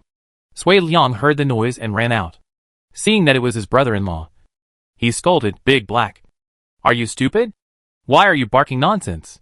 It must have smelled blood on me." "Sui Liang, your sister gave birth this morning. You have a nephew. And you are an uncle." Zhao Shiping stopped, and the expression on his face was like tomorrow in the sky. Warm and calm, and with a shocking power. Sui Liang was stunned for a moment. And when he reacted, he asked anxiously, "How is my sister? Why didn't you come to call me last night? I also want to accompany her. She has fallen asleep. You come back with me to see her now." "Yes." Sui Liang followed him, walked a few steps and ran back to the west kitchen to explain. Came out to see Zhao Shiping leading the camel, and ran into the west kitchen to take out the bucket of fish. Cat official came out of the warehouse meowing to ask for fish. And the next moment, it was held up by Sui Liang. "Cat official, I'm an uncle now." Sui Liang smiled. "Will you come back with me? There's another person in our family, and I'll take care of him like my sister takes care of me." "Meow." Cat official screamed, struggling to get off. A Hu merchant came in and asked, "Is breakfast ready? Do you have pork and scallion pancakes this morning?" "I don't know. Go in and ask someone. I'm going back to the city. My sister gave birth. I'm an uncle now." Sui Liang boasted loudly. "Oh, shopkeeper, you gave birth? Is it a girl or a boy?" "Like me. A boy. Sons follow their mothers. Your family is going to have another promising person." The sound of hooves approached, and Zhao Shiping came riding a camel. "Captain Zhao, congratulations on the birth of your son." Other merchants who heard the news came out and said, "Shopkeeper, you gave birth? Congratulations. Is it a boy or a girl?" "It's a boy." Zhao Shiping replied. "You guys are busy. We'll go back first." "Okay." Sui Liang carried the cat official and rode on the camel. He took the fish bucket handed over by the merchant, thanked him, and left the guest house amid a series of catcalls. The big black dog also ran wildly behind the camel. Gonda chased after him and called the dog loudly. The dog ran faster and faster. The dog chased the camel back to the city. This was its first time to enter the city. It mixed in the crowd and followed the camel closely back to the Qianhu office amid a series of screams. Sui Liang jumped off the camel holding the cat official. He patted the dog that was so tired that it stuck out its tongue and said, "Why did you chase it back? Do you want to come back to see my sister? Come in." Zhao Shiping pushed open the door and said, "Come in." When the cat official landed, it ran into the yard excitedly and ran around the yard. When it smelled the blood, it became restless again and squatted outside the closed door with its tail erected. The big black dog also walked to the door of the main room. It stuck to the wooden door and lay down with its tongue sticking out. "Third brother, why did you bring the cat and dog back?" Zhao Xiaomi came out of the kitchen. Zhao Shiping glanced at the cat and dog and said, "They should be very worried about your third sister-in-law. Come back if you want. There is fish soup in the pot. Do you two want to eat some?" Zhao Xiaomi asked. Zhao Shiping and Sui Liang both waved their hands. Although they missed breakfast, they didn't seem to be hungry. The snow on the roof melted, and the water dripped down the tiles, wetting the ground bit by bit. Suddenly, a baby cried in the house. Zhao Shiping pushed the door open immediately, followed by Sui Liang. Cats and dogs mixed in between people's legs and feet, and rushed in with their heads held high. Sui Yu woke up and turned her head to see a black dog standing by the bed. When she looked over, the black dog shook its ears and wagged its tail. Meow. The cat official turned around the bed with its big tail erect. "Sister, are you awake? Are you hungry?" Sui Liang approached and asked. Fish soup is stewed in the kitchen. Zhao Xiaomi answered. You are all here. Sui Yu felt in a good mood. She looked outside and saw that the doors and windows were closed. There was an oil lamp on the table near the window. The candle wick was cut, and the flame was small. It could illuminate but not glare. Sui Yu looked at the man holding the child at the end of the bed and asked, How long have I slept? Is the baby hungry? Less than half a day. Zhao Shiping said. Eat something before going to sleep? Okay. Sui Yu also felt hungry. She looked at Sui Liang and Zhao Xiaomi and said, I don't have anything to do. You don't have to stay with me. Just look at the child and go about your business. It's winter and I have nothing to do. I'll stay at home with you today. If you have anything to do, just call me.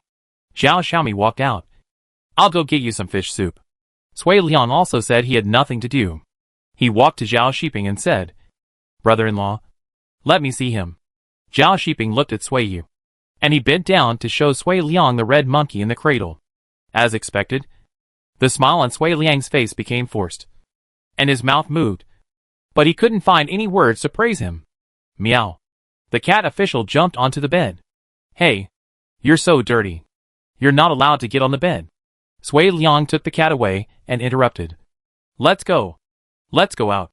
Da hey. You come out too. Sui Yu couldn't help laughing. She stroked the dog's head and said, Go out with Liang Gur. When it gets warmer in spring, I'll take the little master to the guest house to play with you.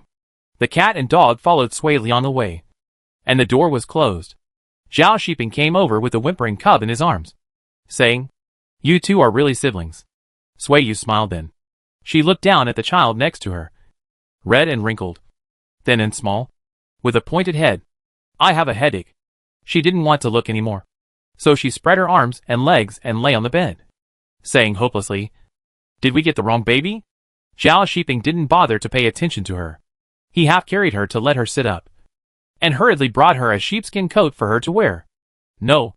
It's uncomfortable to sit. I'll half lie down. Sui Yu lay down with pain. Go get a basin of hot water and wipe it for me. And the mat under you should be changed. Zhao Shiping took out the clean mat she had prepared in advance. And when he took out the old mat soaked in blood, he became silent.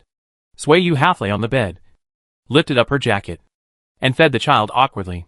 Looking at the wrinkled little face, she couldn't help but want to laugh. Ha. You're really ugly, she said with a mocking tone. So ugly. Who do you look like? The dog outside the door suddenly barked, and the baby who was breastfeeding was frightened and burst into tears with a wow. And his already red face became even redder. Okay. I won't say you're ugly anymore. Sui Yu patted him. Don't cry. The more you cry, the uglier you get. Zhao Shiping heard this when he brought water in. This was the truth, and he was speechless. Do you want to drink the fish soup first, or wipe your body first? Wipe first. I sweated last night, and I feel uncomfortable. Sui Yu continued to support the baby to breastfeed, and this posture made her sweat again. Zhao Shiping did not delay anymore. He quickly wrung out the cloth and wiped along her neck first. Sui Yu shivered at the scalding hot towel, and she couldn't help asking, Did you scoop up the boiling water? Aren't you afraid of the heat? It's not boiling water. It's not hot. Inpa said that you can't get cold. Zhao Shiping picked her up and wiped her waist, abdomen and back, and hurriedly took the towel to dip it in water again. After wiping her upper body and legs and feet, he took the basin out to change the water, and wiped Sui Yu carefully, and finally put a hot water bag on her feet and lower back.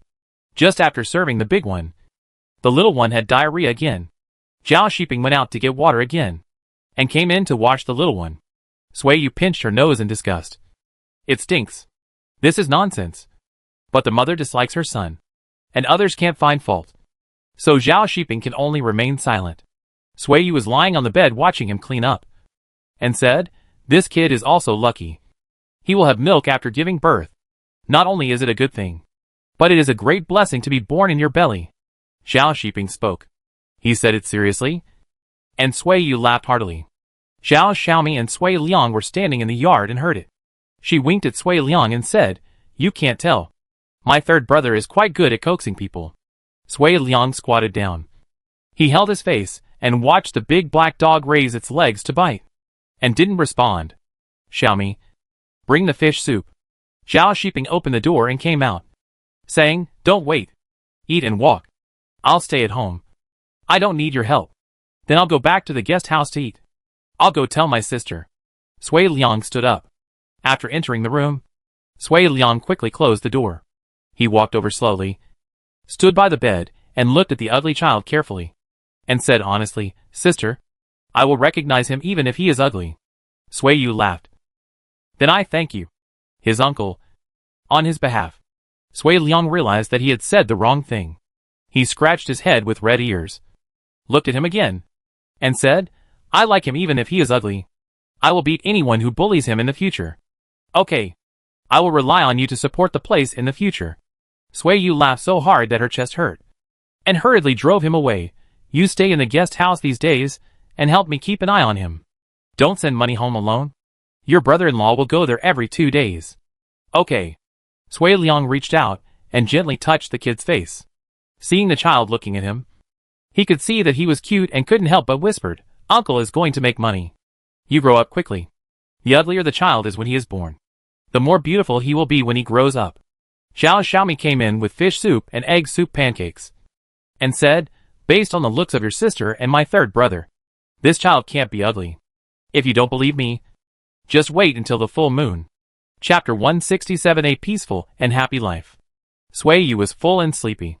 She said hello to Zhao Shiping, and laid down with the hot water bag in her arms to continue sleeping. Is my third sister-in-law asleep? Zhao Xiaomi gently opened the door and whispered, Do you want me to teach you how to hold a baby? When she was in her hometown, her 5 nephews and nieces grew up with her. She held babies, washed diapers, and bathed them. Zhao Shiping waved his hand, picked up the dirty diaper thrown in the basket, and went out and said, I'll watch over the house. You don't need to watch. Go back if you have nothing to do. It will be colder later. It's winter. I don't have anything to do. Let's do this. I'll come tomorrow. Okay. The 2 chickens are still stuffed in the chicken coop in the backyard. Remember to feed them at night. There is still some fish soup left in the pot. You can eat it later. Zhao Xiaomi walked out while explaining, and continued to instruct, Don't wash my third sister-in-law from time to time. It's very cold in winter. Don't let her get cold. Zhao Shiping just nodded, said Zhao Xiaomi away. He bolted the door, and turned back to the kitchen. From last night to now, Zhao Shiping has not had a drop of water. Now he is free. He sits in front of the stove with residual heat and drinks a bowl of hot water, staring at the flickering sparks in the stove hole. Stunned for a while, and suddenly laughed, putting the empty bowl on the stove. Zhao Shiping tiptoed back to the house, looked at the mother and son sleeping side by side, and then went out to fill his stomach. Yinpa and Meng Ma washed the blood-stained clothes and mattress that they had changed last night and this morning and hung them under the eaves. The 2 walked into the kitchen to prepare for the fire. When they entered the door, they saw the male master squatting in front of the stove washing diapers. Yinpa hurriedly said, My lord, leave the diapers here.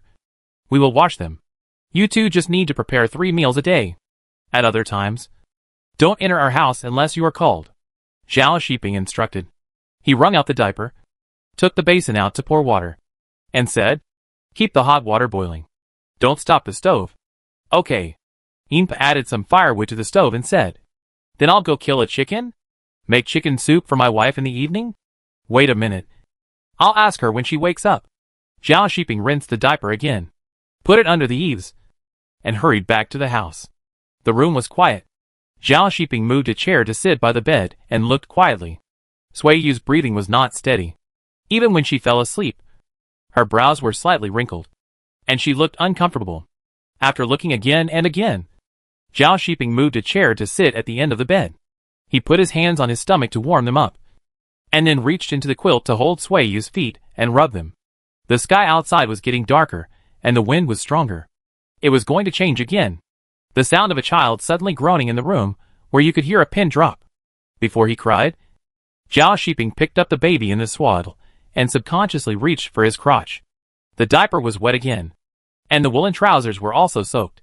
Sui Yu woke up when she heard the child crying. When she opened her eyes, she saw a drowsy halo. The crying came from the end of the bed. She looked at the dark roof, and took a long time to come to her senses. She had given birth to a child. Why are you crying? Aren't I changing you? Zhao Shiping whispered. Everyone thinks you are ugly and smelly. But I don't think you are. Why are you crying in front of me? He asked you to feed him. Sui Yu spoke. And her throat was dry and hoarse. Wait a minute. And I'll go get you some hot water after you've dealt with him. Zhao Shiping looked over and asked. How do you feel? I want to pee. Okay. I'll take care of the little one first and then you. Sui Yu waited. The child was stuffed into the bed. Zhao Shiping took away the dirty diaper and wet pants. And soon brought in a urine bucket. I want to hold you. Sui Yu rolled her eyes at him and said. Bring me the clothes. I'll put them on and walk out of bed. Can you walk? Sui Yu wasn't sure if she could walk. But she vaguely remembered that women had to walk out of bed after giving birth. She tied her menstrual belt, put on the woolen pants that she and her child had, and a woolen jacket on top, and a sheepskin coat on the outside, covering herself tightly before putting on shoes and going out. Zhao Shiping cautiously reached out to help her. Sui Yu walked around the bed twice. She leaned over to look at the baby lying at the end of the bed, and saw him sucking his lips. She knew he was hungry. He's pretty good. Not a crying and fussing child. Sui Yu was satisfied. She stood up and looked at the man, and walked to the urine bucket helplessly, and sat down. Zhao Shiping came to his senses, smiled and strode out, saying, If you need me, just call me. Sui Yu ignored him. After a long while, someone in the room called out, and Zhao Shiping went in again. He took away the urine bucket and the bloody cloth. After nursing the baby, Sui Yu took off her clothes and shoes and lay down on the bed again. After a day's sleep, she felt much better and was not feeling so bad. She lay on her side and studied the baby's appearance carefully. Can I stew chicken tonight? Zhao Shiping asked through the door. If you want something light, buy a bowl of tofu and stew 2 bowls with the preserved vegetables. Sui Yu smacked her lips and reminded. Water? I'm thirsty. Wait. Zhao Shiping was drying water outside the door, and said, Grandma Yin, go buy a bowl of tofu. Cook 2 bowls of soup with the preserved vegetables, and beat 2 eggs in the soup. Grandma Yin agreed, and she immediately went out with the basket and bowl. The water was no longer hot. Zhao Shiping pushed the door open and asked, Is it dark in the room? I'll go light an oil lamp. Okay. Sui Yu took the water and drank it in 1 gulp. After drinking a bowl of water, she felt a little more relaxed. Are you happy? She asked. Zhao Shiping nodded. Happy. My son looks like you. Not like me. Zhao Shiping smiled and shook his head. He went out and brought back another bowl of water, and brought an oil lamp. With 2 oil lamps, the room became much brighter. The kid opened his eyes, and the firelight reflected in his eyes, making his eyeballs look particularly black. Look! His eyes looked like yours. Sui Yu compared them carefully, and it was indeed not like Zhao Shiping, so it could only be like hers. This pointy head was squeezed when it was born. The midwife said it would grow round. Sui Yu glanced at him and said half doubtfully, Why didn't I hear that? You fell asleep. Zhao Shiping smiled helplessly. Can I still lie to you? Sui Yu changed her posture, and the kid followed her movements and looked at her. She covered her eyes with her hands, with disgust on her face, but the corners of her mouth were raised high. She pretended to cover her eyes and kissed the kid, saying, I accept my ugly son. I'm not ugly. Zhao Shiping corrected him against his conscience. Sui Yu ignored him. When it was dark, the meal was ready. Zhao Shiping served Sui Yu first. He took over the food she couldn't finish, helped her get down to the ground and walked around, and then went to the kitchen to eat. At night, the family of 3 slept in 1 bed. The baby went to bed early, but the couple, who were new parents, were so excited that they couldn't sleep. The baby in the cradle turned out to be a person, and he was still alive. The child woke up in the middle of the night, when Sui Yu was feeding him. Zhao Shiping held her and let her lean on him, holding the mattress with both hands to cover her shoulders. The gurgling sound of the child swallowing milk came through the mattress, and the couple listened quietly. Did you see me give birth to him with your own eyes? Sui Yu asked in a low voice. Zhao Shiping didn't say anything, and he was also a little skeptical. Can a person give birth to a person? Sui Yu stepped on him. I saw it with my own eyes, and I cut the umbilical cord. Zhao Shiping raised his hand to press down, and Sui Yu leaned her head against his neck. He rubbed the top of her head and said, Wife, you have suffered. Sui Yu's eyes were slightly hot, And before she could complain, her hands suddenly became wet. The bad boy peed again. She was disgusted again. Zhao Shiping got out of bed and opened the door to go out. He fetched hot water to wash the sleepy child's buttocks, changed a clean diaper, and changed the basin to fetch water to wash Sui Yu. After cleaning up, the family of 3 went to bed. The next day, Song Xian came to visit with a hen. When she entered the house, she saw that Sui Yu was in good spirits. There was no smell of feces or urine in the house, only a faint smell of blood. At a glance, she knew that Sui Yu was well taken care of. "Oh, this child is quite big." Song Xian touched the child's arms and legs and said, "This kid will probably be taller than his father when he grows up." "Can you tell this?" Sui Yu was half believing and half doubting. "Is it because his head is long that you think he is tall?" No. You don't understand. You will see it when he is 1 month old." Song Xian looked at the child carefully and said, "He looks a bit like you. Not like his father." In front of outsiders, Sui Yu couldn't despise her child for being ugly, so she could only force a smile. "What's the name?" Song Xian asked. "I haven't chosen it yet. Just call him little boy." "That's fine. A cheap name is easier to raise." Song Xian touched the child's head and said, "This child has good hair. It's black when he was born." As soon as he finished speaking, the child pursed his lips and howled twice. Sui Yu knew he was hungry. "Sister-in-law, eat at home at noon?" Zhao Shiping asked through the door. "I'll kill the chicken. You and my brother Huang will eat at my house at noon." "Don't. Your family will be busy with the child. I won't come to make trouble." Song Xian opened the door and went out, then walked out quickly, saying, "I'm back. I'll come back when the child is 1 month old." Sui Yu then picked up the child and fed him. "Third brother. I'm here." Zhao Xiaomi walked in. "How is my third sister-in-law?" "I'll go see her." "Wait. Come and help me wash the diapers." "I'll go kill the chickens." Zhao Shiping stopped her. "You've washed the diapers of the ones in my hometown, so this one of mine can't be left behind." "Zhao Xiaomi, is your family still short of people to serve? You have to come and tire me out." "I won't come if you keep doing this." "Forget it if you don't come. But work for me when you come."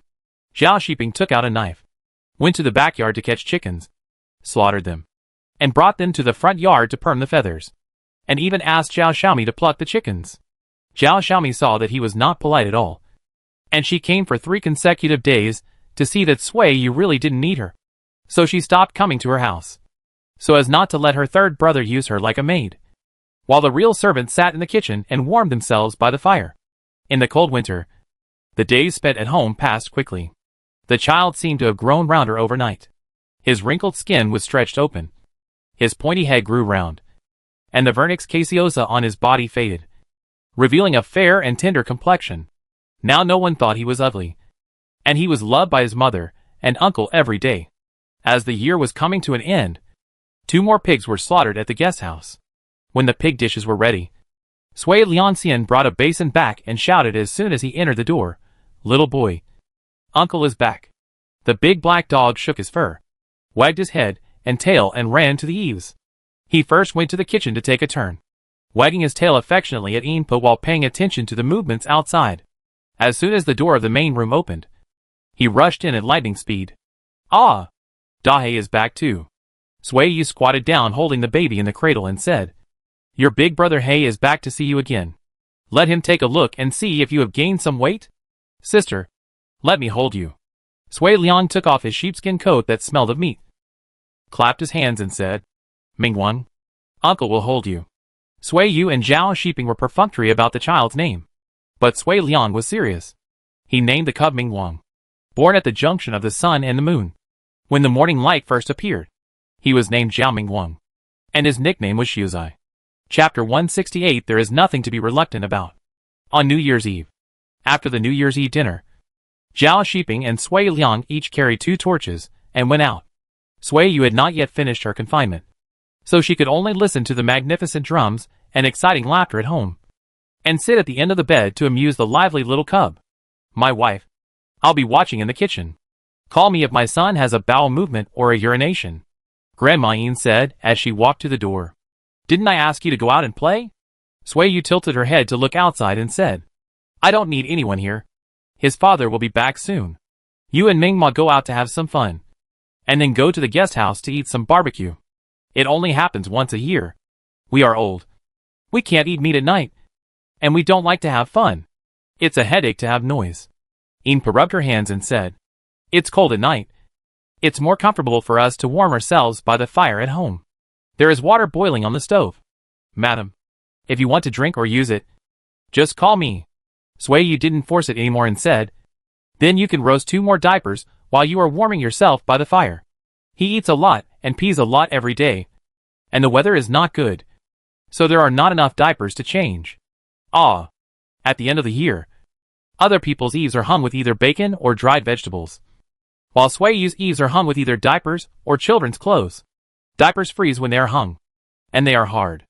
If they are not roasted by fire, they will take 3 or 4 days to dry. The baby in the swaddling clothes babbled. And Suiyu came back to his senses and continued to cover his face with the scarf, teasing him by lifting and covering it. The drumbeats coming from the wind became more rapid.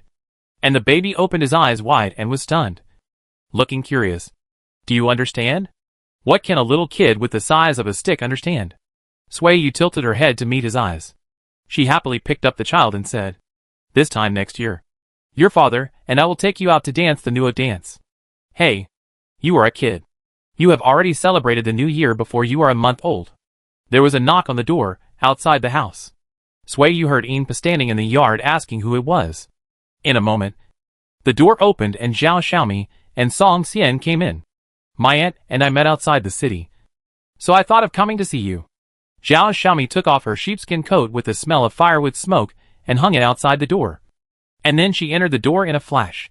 Song Xian followed closely behind. Little kid, you are still awake. Come, auntie. Hug you. Zhao Xiaomi stretched out her hand. Suiyu handed the child to her and said to Song Xian, It's lively over there tonight. I heard from Liang Ger that the merchants bought 4 big rams and are going to roast them tonight. Why don't you go over and take a look? Song Xian was tempted. In this case, tonight is a good opportunity to build relationships. She can get familiar with these merchants and sell camels in the spring. When Zhao Shiping comes back later, ask him to take you and Liang Ger there. Suiyu said, Lian Zheng is outside. I asked him to take me there. Song Xian stood up and said, You are about to leave the confinement. I will come to see you in 2 days. Okay. I will invite you to come for a feast on the 3rd day of the 1st lunar month. After that, Suiyu reacted. She looked at Xiaomi and asked, Is my brother-in-law outside? Didn't he come in? He didn't come in. Don't worry about him. He likes to be outside in the cold. Zhao Xiaomi was not happy. Suiyu smiled when she heard that. What's wrong? Did you have a quarrel? We just had a quarrel. Nothing happened. Zhao Xiaomi didn't want to make her brother and sister-in-law worry. And it wasn't a big deal. So she didn't say much. Since she didn't want to talk, Suiyu didn't ask. It was normal for the couple to have a quarrel. My nephew is so good-looking. Fair and tender. With a nice nose and nice eyes. The fat on his cheeks is so tender that I want to pinch him. Go ahead and pinch him. If you do, your 3rd brother will pinch you back when he comes to your house. Suiyu smiled. I believe that. Zhao Xiaomi also smiled. She touched the boy's face and said, It would be great if I could give birth to a child like this. Are you pregnant? Suiyu asked. Zhao Xiaomi shook her head. Not yet. Then pay attention. Once your period doesn't come, you should be careful and don't do heavy work. Suiyu instructed. Zhao Xiaomi nodded. The boy suddenly twisted his body, his face full of anxiety. And he whimpered and was about to cry. Zhao Xiaomi quickly passed his nephew to Suiyu. When he was in Suiyu's hand, he immediately swallowed his tears. It was time to eat. Suiyu urged Zhao Xiaomi to go to the kitchen to warm up by the fire. We are all women. I have what you have. Why hide it? Zhao Xiaomi muttered, but still went out obediently. Suiyu sat in the quilt and lifted her clothes to feed the child. He ate while she played with his feet. And the mother and son were busy with their own things. Just after feeding, Zhao Shiping came back. He also brought back a roasted leg of lamb. Seeing that Suiyu was not asleep, he went to the kitchen to heat the lamb leg. Didn't Lian Zheng come back with you? Zhao Xiaomi asked. He went to find me. I didn't meet him. Zhao Shiping looked at her and asked, What do you want to talk to me about? Maybe he took the wrong road. And he sent his aunt to the guest house. Then I will take you back after eating the leg of lamb. And he will send her to the guest house and take her back. It will probably be dawn when she returns to the city. Zhao Shiping handed the lamb leg to Zhao Xiaomi and said, "Watch it. Don't burn it. Your nephew probably had poop. I'll go wash his bottom." Sui Yu was only responsible for feeding the child. Zhao Shiping was the one who took care of him the rest of the time. He was the one who coaxed him when he had poop and peed, vomited milk, woke up in the middle of the night, cried, and made a fuss. The door creaked slightly, and the little cub, who was about to fall asleep with his eyes closed, suddenly opened his eyes wide. Sui Yu sighed and said, "You came at the wrong time. If you wait a little longer, he will fall asleep. It's okay. I'll coax him to sleep." Zhao Shiping smiled and picked up the baby in the cradle, and said in a cheesy way, "Son, are you waiting for your father to come back?" Sui Yu rubbed her arms, probably because she was cold. Goosebumps appeared on her arms. She pulled up the mattress and lay down, and looked at Zhao Shiping walking around the room with his son in his arms. The cub fell asleep again, so Zhao Shiping put him down, untied the swaddling clothes, and went out to fetch water again. Sui Yu pinched her nose. Zhao Shiping looked at her and said, "What a fuss." Sui Yu ignored her. She pinched her nose and held her breath. And when she couldn't breathe, she crawled into the quilt and breathed in with her hands on the mattress. Zhao Shiping pulled open the mattress and kissed her hard. Then stuffed the child in the swaddling clothes into her arms, covered the mother and child, and opened the doors and windows to let the smell out. Third brother. The lamb leg is roasted and oily again. Zhao Xiaomi came over and whispered, "The roasted lamb smells strong.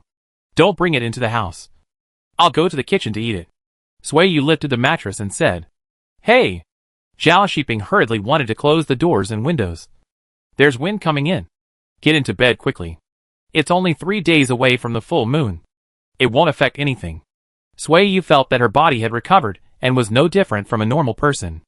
Even if she went out for the last 3 days, it shouldn't have much of an impact. Zhao Shiping had already closed the doors and windows. When he turned around, he saw Sui Yu putting on her jacket. She seemed to be afraid of being stopped. She dressed very quickly. Before he could say anything, she had already gone to the field. "Let's go! Your son is asleep. Let's go eat roasted lamb legs." Sui Yu was full of energy. Zhao Shiping was helpless. "I shouldn't have brought back a lamb leg." As he spoke, he had already gone to look through the wooden box. He took out the thin mattress used for spring and autumn and put it on Sui Yu's head, wrapped her up, then turned around and took the child away, and then took Sui Yu out. Sui Yu was wrapped in the mattress and asked vaguely, "Why are you still taking care of the child? He's alone in the room. What if I can't hear him crying?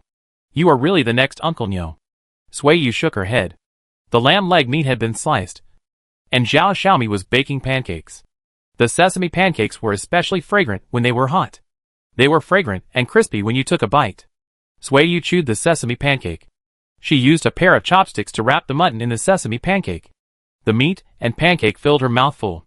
The crispy and fragrant pancake and the greasy meat made the more she chewed, the more delicious it tasted. Zhao Shiping was holding the child, and it was inconvenient to roll the pancake. So Sui Yu rolled the meat pancake and fed him. The couple took a bite each, and Zhao Xiaomi lost his appetite. There was a knock on the door. Inpa put down her chopsticks and went to open the door. It was Huang Lianzhen, brother-in-law. "Come and eat mutton," Sui Yu greeted. "I ate in the guest house. I ate mutton and a plate of cold noodles. I'm full."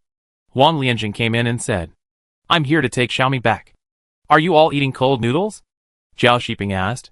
"Well, the merchants heated up the fire, and they thought the mutton was too greasy, so they asked the kitchen to make cold noodles." Huang Lianzhen nodded. He looked at Xiaomi and said, "Are you full?"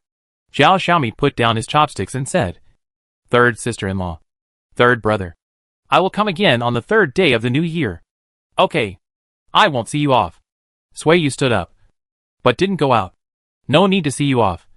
You are not a stranger. Why be polite?" Zhao Xiaomi put on her sheepskin coat and asked, "Is my aunt back too?"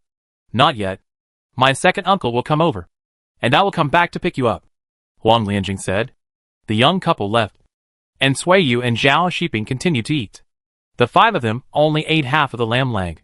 and the remaining half of the lamb leg could be stewed for another meal. Did you pay for this? Sui Yu put down his chopsticks and said, I won't eat it either. Do you want to eat it? Xiao Shiping waved his hand. It was given by the merchant, not bought, leaving the mess for Yinpa and Ming Ma to clean up. Sui Yu took a basin of hot water back to the house, washed his hands and face, and sat back on the bed, unable to fall asleep for a while. Sui Yu talked to Xiao Shiping about the full moon banquet, because there were many people visiting relatives and friends on the third day of the first lunar month. His colleagues were not invited. They came to inform him and explained clearly that they would not invite guests and would not accept gifts on the third day of the first lunar month. Just after breakfast, Zhao Xiaomi came with Huang Lianjun. She brought a new set of clothes and a new hat, and Sui Yu immediately changed the little cup into it. Zhao Xiaomi saw that her clothes and hats were liked by her sister-in-law, and she was so happy that she couldn't stop smiling. When she went to help in the kitchen, she was particularly energetic. Uncle Lanyo also came with Shui, carrying a basket of eggs and a knife of pork. When Zhao Xiaomi came to take it, he smiled and said, Let you work hard. We can only sit and wait to eat. I am the child's aunt. I should be busy. Uncle, you sit down, Zhao Xiaomi said politely. From the military settlement, Dongzi's mother, Lamei's sister-in-law, and Aunt Sun all came. Only one person came from each family, carrying a fish or half a chicken, as if they were sharing a meal with the vegetables and meat. They didn't give any money as gifts, and they didn't have to return the gifts in the future. Song Xian's family came late, so she also made a winter coat and hat for the child. I estimated the size. You can compare it and see if it fits. It fits. Sui Yu compared the clothes of the child and said, It's just big, not small. It can be worn for 2 more months. He is growing fast now. I was right. This child is a big guy. Song Xian took the child and frowned when she saw him in her arms. She smiled and said, You recognize people at such a young age? Can't I hold you? Sui Yu smiled and watched, but did not take over. This child also knows how to read the eyes. No one pays attention to him, and he will calm down again. On the night of New Year's Eve, I negotiated 3 deals. Song Xian was still excited when she thought of it. She whispered, I sold 12 camels, and someone also took a fancy to the camel I left for you. But I didn't sell it. Sui Yu frowned. She thought Song Xian said it casually before, but she didn't expect her to be serious. You are planning to go on a business trip next year, right? Song Xian asked in a low voice. Probably. After the first month of the lunar year, I will lead people to practice archery and stick fighting, if it is appropriate. I would like to go to the interior of the country first. Sui Yu looked at the child who was about to close his eyes and sleep again, and she reached out to take him. Are you willing to give up? Song Xian asked. I am not away from home all year round. At the beginning, I did not go far. I came back every 3 or 4 months. The rest of the time, I stayed at home with him. Sui Yu patted the swaddling clothes gently and said, Look at those merchants. Who is not away from home all year round. Look at Shui. He is living well with Uncle Lanyo. There is no such thing as being reluctant to give up. Everyone has their own things to do. Chapter 169, Good-looking and popular. There was only one table for the full moon banquet. Shui did not sit at the table. Song Xian's elder ate a few bites of food and went to play with Shui.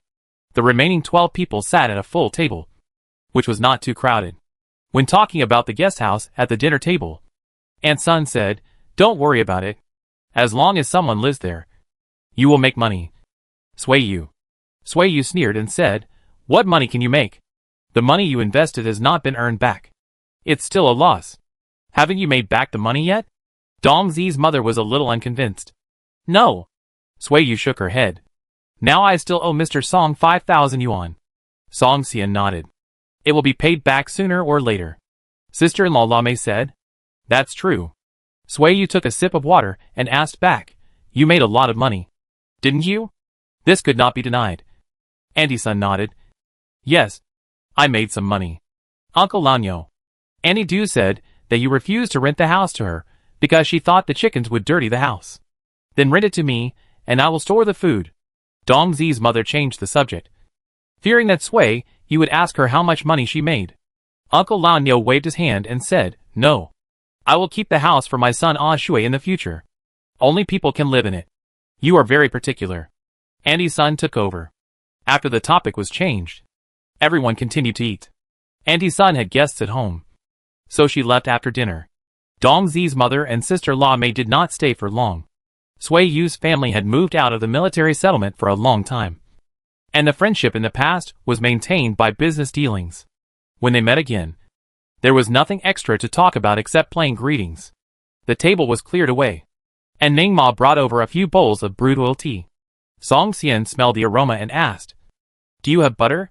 You have a very good nose." "I bought a small jar from a Hu merchant." Sui Yu took a spoonful of oil tea and said, "It's very fragrant. Better than lard.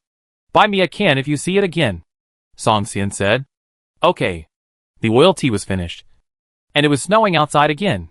Song Xian and Zhao Xiaomi were busy preparing to go home. "Hey, is this your daughter's?" Uncle Lao Niu took a ribbon from a Shui's hand. "I gave it to my sister. I don't want it anymore." Lv Yair waved her hand. Sui Yu pressed Uncle Lao Niu's hand and said, "Lv Yair likes a Shui." She gave it to a Shui, and a Shui took it. Yes, Lu Yair gave it to a Shui, and it became a Shui's thing. Song Xian put on the fox fur coat and said, "Then we'll leave, and we'll meet again if we have a chance." Sui Yu walked out to see her off, and stopped at the eaves, and Zhao Shiping saw her off all the way. After seeing off the guests, Zhao Shiping came back and said, "Uncle Niu, you and a Shui stay at home and go to the guest house after the snow stops." Uncle Niu nodded and said, "Bring your son out. There were so many people just now that I didn't see him much." Sui Yu went to hold the child. The baby's face was rosy with 2 drooping eyelashes, black and long, looking like a little girl. Uncle Niu leaned over to take a look and was very greedy. "Can I hold the child?" Sui Yu handed the child to him. Although Uncle Niu had one less hand, he was more skilled in holding the child than Zhao Shiping. The baby moved in his arms and fell asleep again. Ah Shui came over. She lay on Uncle Niu's lap and looked at him, whispering, "My little brother is so handsome. He's my nephew." Sui Yu corrected, "You are the little cub's aunt." "Wow, I'm an aunt now." A Shui wrapped her favorite red ribbon around the button of the swaddling clothes and said solemnly, "Give it to the little cub." Sui Yu did not refuse, and said in a child's tone, "Thank you, little one." Hee. A Shui smiled with his hands on his face. Zhao Shiping sat aside and watched silently. It was a snowy day. The cold wind was howling outside, and there were bursts of laughter inside the house. It would be great if this kind of life could continue forever. After another cup of tea, Sui Yu took the little one back to the house to feed her, and Zhao Shiping followed in with water. "I want to wash my hair." Sui Yu stroked a strand of hair and smelled it, saying, "It's all rotten." "It's not rotten." Zhao Shiping sat over to unwrap the swaddling clothes, and said, "Did you pee?" Sui Yu stared at him, and pushed his hand away. Okay. Tomorrow I'll light the stove and make the house warm, so you can wash your hair and take a bath." Zhao Shiping hooked her chin and kissed her hatefully, saying, "Fake clean. Your son washes 3 or 5 times a day, but I'm so slow when it's my turn." Sui Yu pinched him. Zhao Shiping wanted to cry out for injustice. "I'm not afraid that you will catch a cold. If I wasn't worried about you, I wouldn't be arguing with you." Sui Yu laughed twice. She raised her hand to hook his neck, tilted her head and kissed him. With 2 swallowing sounds, the baby drank milk more vigorously, and looked up while sucking. Zhao Shiping saw it. He broke his trick, buried his head in Sui Yu's neck and laughed. After eating and pooping, Zhao Shiping washed the child, and then went to wash the diaper. Sui Yu shook the baby's hand and said, "Your father has worked hard." "It's not hard. I'm happy." Zhao Shiping closed the door and said, "It's cold outside. You 2 sleep in the quilt. I'll fill 2 hot water bottles later." Uncle Lao Niu heard the noise and came out, asking, "Is the child asleep again?" "It's cold outside, and Sui Yu has just come out of confinement, so she won't catch a cold if she can," Zhao Shiping explained. "When spring comes, Sui Yu will definitely bring the baby to the guest house every day. It won't be too late for you to cherish her then." "That's right. Children born in winter are suffering for both adults and children." Uncle Niu followed into the kitchen, and saw Zhao Shiping washing diapers by hand. He was surprised and said, "Didn't the old woman wash them? I'm strong and can wash them more cleanly." Zhao Shiping heard Ah Shui's laughter and said, I found that children grow fast, and don't need diapers for many days. I will wash them myself if I can. Uncle Nyo sighed. Who said it wasn't true? He often complained that Ah Shui grew too slowly. And sometimes he thought she grew too fast. He still remembered the days when he held her in his arms. In a flash, she could run and jump. It was almost evening, and the snow stopped. Uncle Nyo didn't stay for dinner. He took Ah Shui and Sui Liang back to the guest house. The millet porridge in the pot was bubbling, and the kitchen was warm. Sui Yu carried the baby to the kitchen to eat. Xiao Shiping took over, holding the baby in one hand and picking up the dishes with chopsticks in the other. If you hold the child too much, you can't let go. Even when he falls asleep, he needs to be held. If you don't hold him, he will cry. Mrs. Yin pointed out half-hiddenly. She saw that the master and mistress of the family loved the child very much. They did everything themselves. When it came to this child, they, the servants, had no say. If she didn't really want to do something good for Sui Yu, she wouldn't have said anything. It's okay. There are many people in the family. There is no shortage of people to hold him. Zhao Shiping said. Let's make a wooden bed. We can't let him develop a clingy personality. Sui Yu continued. Zhao Shiping thought for a while and said, Okay, I'll go find a carpenter tomorrow. When the small bed with the smell of wood was brought back, it was already halfway through the first month of the first lunar month. The weather was warmer. The snow that fell a few days ago had melted, but the road was still wet. Sui Yu tried to walk outside the city, but the wet mud stuck to her feet, and riding a camel was too cold. So she gave up the idea of going to the guest house. It was not until February, when the cub was 2 months old, that Sui Yu chose a sunny day and took Yinpa to the guest house with the child. When they arrived, Xiao Chunhong was practicing with the servants and the escort. Sui Yu looked at them from a distance and asked, Brother Liang, how long have these people been practicing? They have been practicing. On New Year's Eve, my brother-in-law found the escort and said something. After that, Xiao Chunhong, Luya and others followed the escort to practice their legs and feet after running. I also practiced when I had nothing to do, Sui Liang said. Sui Yu was silent. After she made her plan clear to Zhao Shiping, he never mentioned the business again. She thought that even if he didn't resist, he would not take the initiative to do it for her, because it would push her to leave home one day earlier. Sister, why do you let them practice martial arts? Sui Liang was puzzled. It's useful. I'll tell you another day. Sui Yu put her hand on his shoulder and said, You're almost as tall as your sister. Sui Liang smiled and said, The nephew takes after his uncle. The kid will definitely be as tall as me in the future. Sui Yu, I'm afraid she and Sui Liang will be the shortest in this family in the future. The martial arts practitioners dispersed. When Xiao Chunhong saw Sui Yu, she hurried over to greet him and said, Madam, I listen to you very well. Every morning and evening, we would go out for a run. Later, the adults found a master for us, and we followed him to practice our legs and feet. Sui Yu squeezed her shoulder and said, Not bad. You've gained weight and you're stronger. We can eat a full meal every day, and we can eat meat every now and then. We've all gained weight.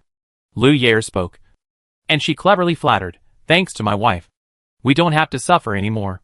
Sui Yu smiled and said, I haven't touched a bow and arrow for nearly a year because of having a child. I will give each of you a bow in a few days, and you can practice archery with me. When the business here at the guest house is quiet, we will go hunting together to make money. After hearing the last sentence, those who had doubts in their hearts dispelled their suspicions, and only felt that this master was a moneymaker. Those who wanted to be lazy no longer had the mentality of secretly rejoicing, because this female master didn't seem to be someone who would support idle people. Hey, shopkeeper, you is here. The merchant who got up late went out to eat, and when he saw someone, he walked slowly and said, Look at your baby. Your second shopkeeper praised his nephew to the sky. I want to see what he looks like. Sui Liang touched his nose and smiled embarrassedly. Sui Yu opened the swaddling cloth covering the child's face and said, Look, is there anything better than the one in heaven and on earth? The voice woke the baby up, and he wanted to cry when he opened his eyes. When he saw who was holding him, he raised his lips again. Oh, what a baby. The merchant rubbed his hands and asked with a smile, Let me hold him for a while. He was in a bad mood just after waking up, and he would cry if someone else held him now. You see, I didn't even let his uncle hold him. Sui Yu explained. Then I'll take a look. As he said that, The merchant took a ring from his hand and put it on the swaddling cloth, saying, I have lived in the young shopkeeper's house for 2 or 3 months, and I'm giving you a gift. You're too polite. Sui Yu refused to accept it. The ring had a white jade as big as a fingernail on the ring face, which was very valuable and too precious. Take it. Take it. I don't need it. It's just a little thing. The merchant walked away with his hands behind his back. The child is good looking. I am happy when I see him. When I am happy, I like to give gifts. Sui Yu had no choice but to thank him. At noon, another merchant gave the cub a gray fox skin with a dirty corner. Make a hat for the child. Bring a little shopkeeper here to play more often in the future. Are you also a person with wealth? Sui Yu muttered. Good-looking people are popular. Chapter 171 plays the villain. The other plays the hero. Zhao Shiping rode a camel to the foot of the Great Wall in the north, and found snow that had not yet melted in a low-lying hillside. He spread the fox skin with a dirty corner in the snow and rubbed it repeatedly. The fox skin stained with blood gradually lost its dark color, and the snow grains, like crystal salt, were dyed red and gray. The gray fox skin was washed clean. It was getting darker, and the slaves who repaired the Great Wall were dismissed. Amid the heavy footsteps, Zhao Shiping rode on the camel and left. Brother-in-law, my sister has already gone back with the cub, Sui Liang said. Okay. I got it. I just came to ask. Zhao Shiping pulled the reins and asked, Are you going back? I'm not going back. I'll stay here. By the way, when are you moving in? The main courtyard of the guest house had been decorated long ago. Sui Liang had lived there for half a year, because the house was built when Sui Yu was pregnant. She had never moved in for fear of harming the fetus. I'll go back and ask her. Zhao Shiping patted the camel with his knee and said, Then I'll go back. When he got home, he found Sui Yu packing the baby's clothes and blankets. The diapers had been packed. Zhao Shiping understood at a glance, and it seemed that he didn't need to ask. We will move to the guest house tomorrow, Sui Yu said. Okay.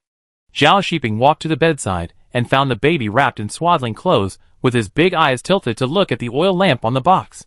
He picked up the child and said, I thought you were sleeping. You are so good. You don't make trouble even when you wake up. Sui Yu leaned over and flicked her tongue at the baby. Hey, whose baby is it? He is so good.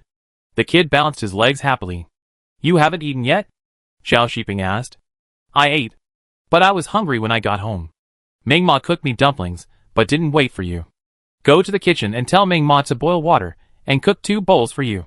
Sui Yu pressed the clothes in the box and said, He is a little kid, but he has more clothes than the 2 of us combined. The fox fur has been cleaned. I will ask the tailor to sew a small hat for him tomorrow, Zhao Shiping asked. Okay. You can also order 15 rattan bows while you are at it. As she said that, Sui Yu put down the kid's fur shoes and walked to the man's legs. She reached out and touched the man's face and said, It's too polite to say thank you, but I still want to say thank you. Zhao Shiping was silent when he mentioned the rattan bows. He understood why he said that. Be well prepared and come back safely. He raised his hand and held Sui Yu's waist. After a long silence, he said, Do you want me to accompany you? Sui Yu shook her head. Don't give up your achievements in the battlefield for me. It's not easy for you to get to where you are now. There were footsteps approaching outside the door. Zhao Shiping looked outside and saw that it was Yinpa coming over. Sir, the water in the pot has boiled. Do you want to cook the dumplings now or wait a while? Yinpa asked. Cook now, Sui Yu spoke. And when the footsteps left, she looked down at the man in front of her and said, You are a captain in the army, and I have a guest house for caravans to stay. After leaving the customs, if you meet these caravans, they will more or less take care of them. I still have servants with me, so it will be fine. Zhao Shiping said him softly. He also thought so, thinking that the dumplings should be cooked. Zhao Shiping took the cub to the kitchen to eat, and Sui Yu continued to pack clothes, shoes, and hats in the house. The next day, after Zhao Shiping finished his morning training, he went to the guest house first, brought a camel to transport the packed clothes, shoes, and bedding, and Sui Yu also rode on the camel with the baby in his arms. The owner's yard to the north of the west kitchen is not very big, and is similar to the layout of the houses in the military settlement. There is no livestock pen, no kitchen, only 3 bedrooms and a large yard. The baby was carried out by Sui Liang. Sui Yu and Zhao Shiping were tidying up the bed in the room. Just as they were tidying up, Sui Liang came in like the wind. Brother-in-law, hurry up. The baby peed? Zhao Shiping went out to take over. Sui Liang was wrapped in a swaddle, so he was not dirty. But the swaddle was wet, which was difficult to wash and dry. Still smiling, Sui Liang gently patted the baby. You need to pee. Don't you know to say it? Sui Yu brought diapers and pants, and Zhao Shiping asked Sui Liang to bring half a basin of water. He directly stripped the pants of the baby and washed them carefully. What should I do with this swaddling cloth? Sui Liang asked. It will smell like urine after drying. Take it apart and take out the wool. Wash both the wool and the cloth, and dry the wool before stuffing it in. Sui Yu went to get the scissors. It's really troublesome, Sui Liang muttered. But when the baby was changed and washed, and a clean child was placed in front of him, Sui Liang smiled and took it away again. This busy work took half a day. In the afternoon, when the baby was full and fell asleep, Sui Yu asked Inpa to sit by the bed and watch over him. She called Gonda and Gonair, as well as the 10 private slaves bought last fall, and asked them to learn stick fighting from Zhao Shiping. As for herself, because she had to breastfeed the child, she did not dare to move in a big way, and could only practice her aim with a bow and arrow. The escorts came over, and they stood aside to watch. When Sui Yu took a break, someone came over and asked, Manager Yu, what is this? Let them practice. They can be useful when something happens. I can't rely on an old man and a child to guard such a big guest house. The escort nodded. Are you leaving soon? Sui Yu asked. Yes. We will leave in 2 days. The escort looked east and said, It's time for us to go home. When will you come again? Zhao Shiping came over to talk. Next spring. Or maybe the year after. Or this autumn. If there are caravans that pay, we'll come. The escort glanced to the west and said, Marquis Chang Luo had previously sought justice for the killing of our military commander for the kingdom of Kucha. After that, caravans were less bullied when they went out to do business. More and more caravans traveled to the western regions, and we escorts, who had traveled through the western regions, also rose in popularity and were very popular with merchants. I plan to work for another 5 or 6 years, make more money, and open a martial arts school in my hometown, and no longer travel around to earn money. Not bad. Zhao Shiping nodded. After he finished speaking, Zhao Shiping and Sui Yu both heard the cry of a child. They looked over and saw that it was Grandma Yin holding the baby out. I'll go back. You stay here and watch, Sui Yu said. Zhao Shiping nodded. Bang! With a sound, Lu Yair was exhausted, and he swung the stick at Xiao Chunhong's shoulder. Zhao Shiping looked over and said, Carry 3 loads of water tonight, and then go back to sleep. Lu Yair blushed, nodded hesitantly, picked up the stick and continued to practice. Captain Zhao, you are using them as soldiers to train, the escort master joked. Zhao Shiping smiled and said, I also practice little by little. I am cruel to myself, and I can't be polite to others. Will we come and practice together tomorrow? Another escort said. We'll be leaving in 2 days, so you better rest more. Zhao Shiping declined. When the sun set and the cold came again, Zhao Shiping rode a camel back to the city for evening training in the training ground. The 12 slaves who were practicing stick fighting dispersed with their bodies about to fall apart. Gonda and Gonair took Zhang Shun and Li Wu back to the guest house to boil water, and 8 female slaves led by Xiao Chunhong went to the west kitchen to help make pancakes. The merchants were preparing to leave, and each caravan had to replenish dry food. Pancakes, fried noodles, fried rice, and fried beans. If they could buy these at the guest house, they would not go to the city to buy them. In the evening, Sui Yu went out to digest her food. She heard the sound of water by the river and asked, Who is still by the river so late? It's me, Lu Yair. Luya said softly. I made a mistake in the afternoon, and the adults punished me to carry 3 buckets of water. This was new. It was the first time Sui Yu saw Zhao Shiping punishing someone. She couldn't help asking, What mistake did you make? I lost my grip when I was using the stick, and hit Xiao Chunhong, Luya said hesitantly. She was carrying 2 buckets of water and staggering from the river. As she got closer, Sui Yu could see that her arms were shaking and her arms were weak. Her hands holding the buckets were useless, and half of the water in the bucket spilled. Forget it. Go back to the house and rest, Sui Yu said. You don't have to carry water. I'll go back and tell him. Luya hesitated. She was quite afraid of the male master at home. What? My words don't work? Sueyu smiled. No.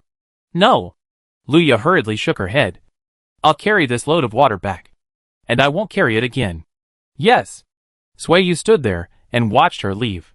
When Luya came out of the west kitchen and walked into the second guest house, she also turned around and went in. You asked me to go out just to be a good person? Sueyu asked as he entered the room. Zhao Shiping turned his head to look at her and said, I did it. I didn't let you down. Sueyu walked behind him and pounded his shoulder with his fist. Are you going to play the villain and let me play the hero? Yes. I'm afraid of you and I respect you. Zhao Shiping held her hand and gently pulled it. Sueyu lay on his shoulder. He turned his head and asked, What do you think? I think it's great. Sueyu smiled and kissed him. Can I? Sueyu glanced at the cub on the bed. Zhao Shiping dragged a wooden bed. Put wolf skin on the bottom. Put the cub in and covered it with a mattress. Now no one would bother anyone. After not having sex for a long time, the boat pole entered the alley. The long frozen snow peaks met the spring breeze. The winter snow melted. The spring water gurgled. And after the thunder, the spring snake came out of its nest. A good night's sleep. The next morning, Zhao Shiping went out for morning training in high spirits. Lu Yair met him in the kitchen and saw that he seemed to have forgotten what happened yesterday and completely put down his worries. When Sueyu got up early to eat, she told him, Xiao Chunhong, the adults told me that your arm strength is not good. You should knead and roll the noodles more these days to avoid being punished for mistakes. Cut the noodles and spread them on the dustpan to dry. When they are dry, put them away. You don't have to knead and roll them when you cook them. The merchants who were eating breakfast heard this and asked, Can we also buy some rolled noodles to eat on the road? Sure. Boil a pot of water when you are on the road. Grab a few handfuls of noodles and throw them in. Boil them for a few times, and you can eat them. Mix them with my sauce and pickled radish. And the taste is almost the same as what I sell here. Sueyu's goal is to make money. Okay.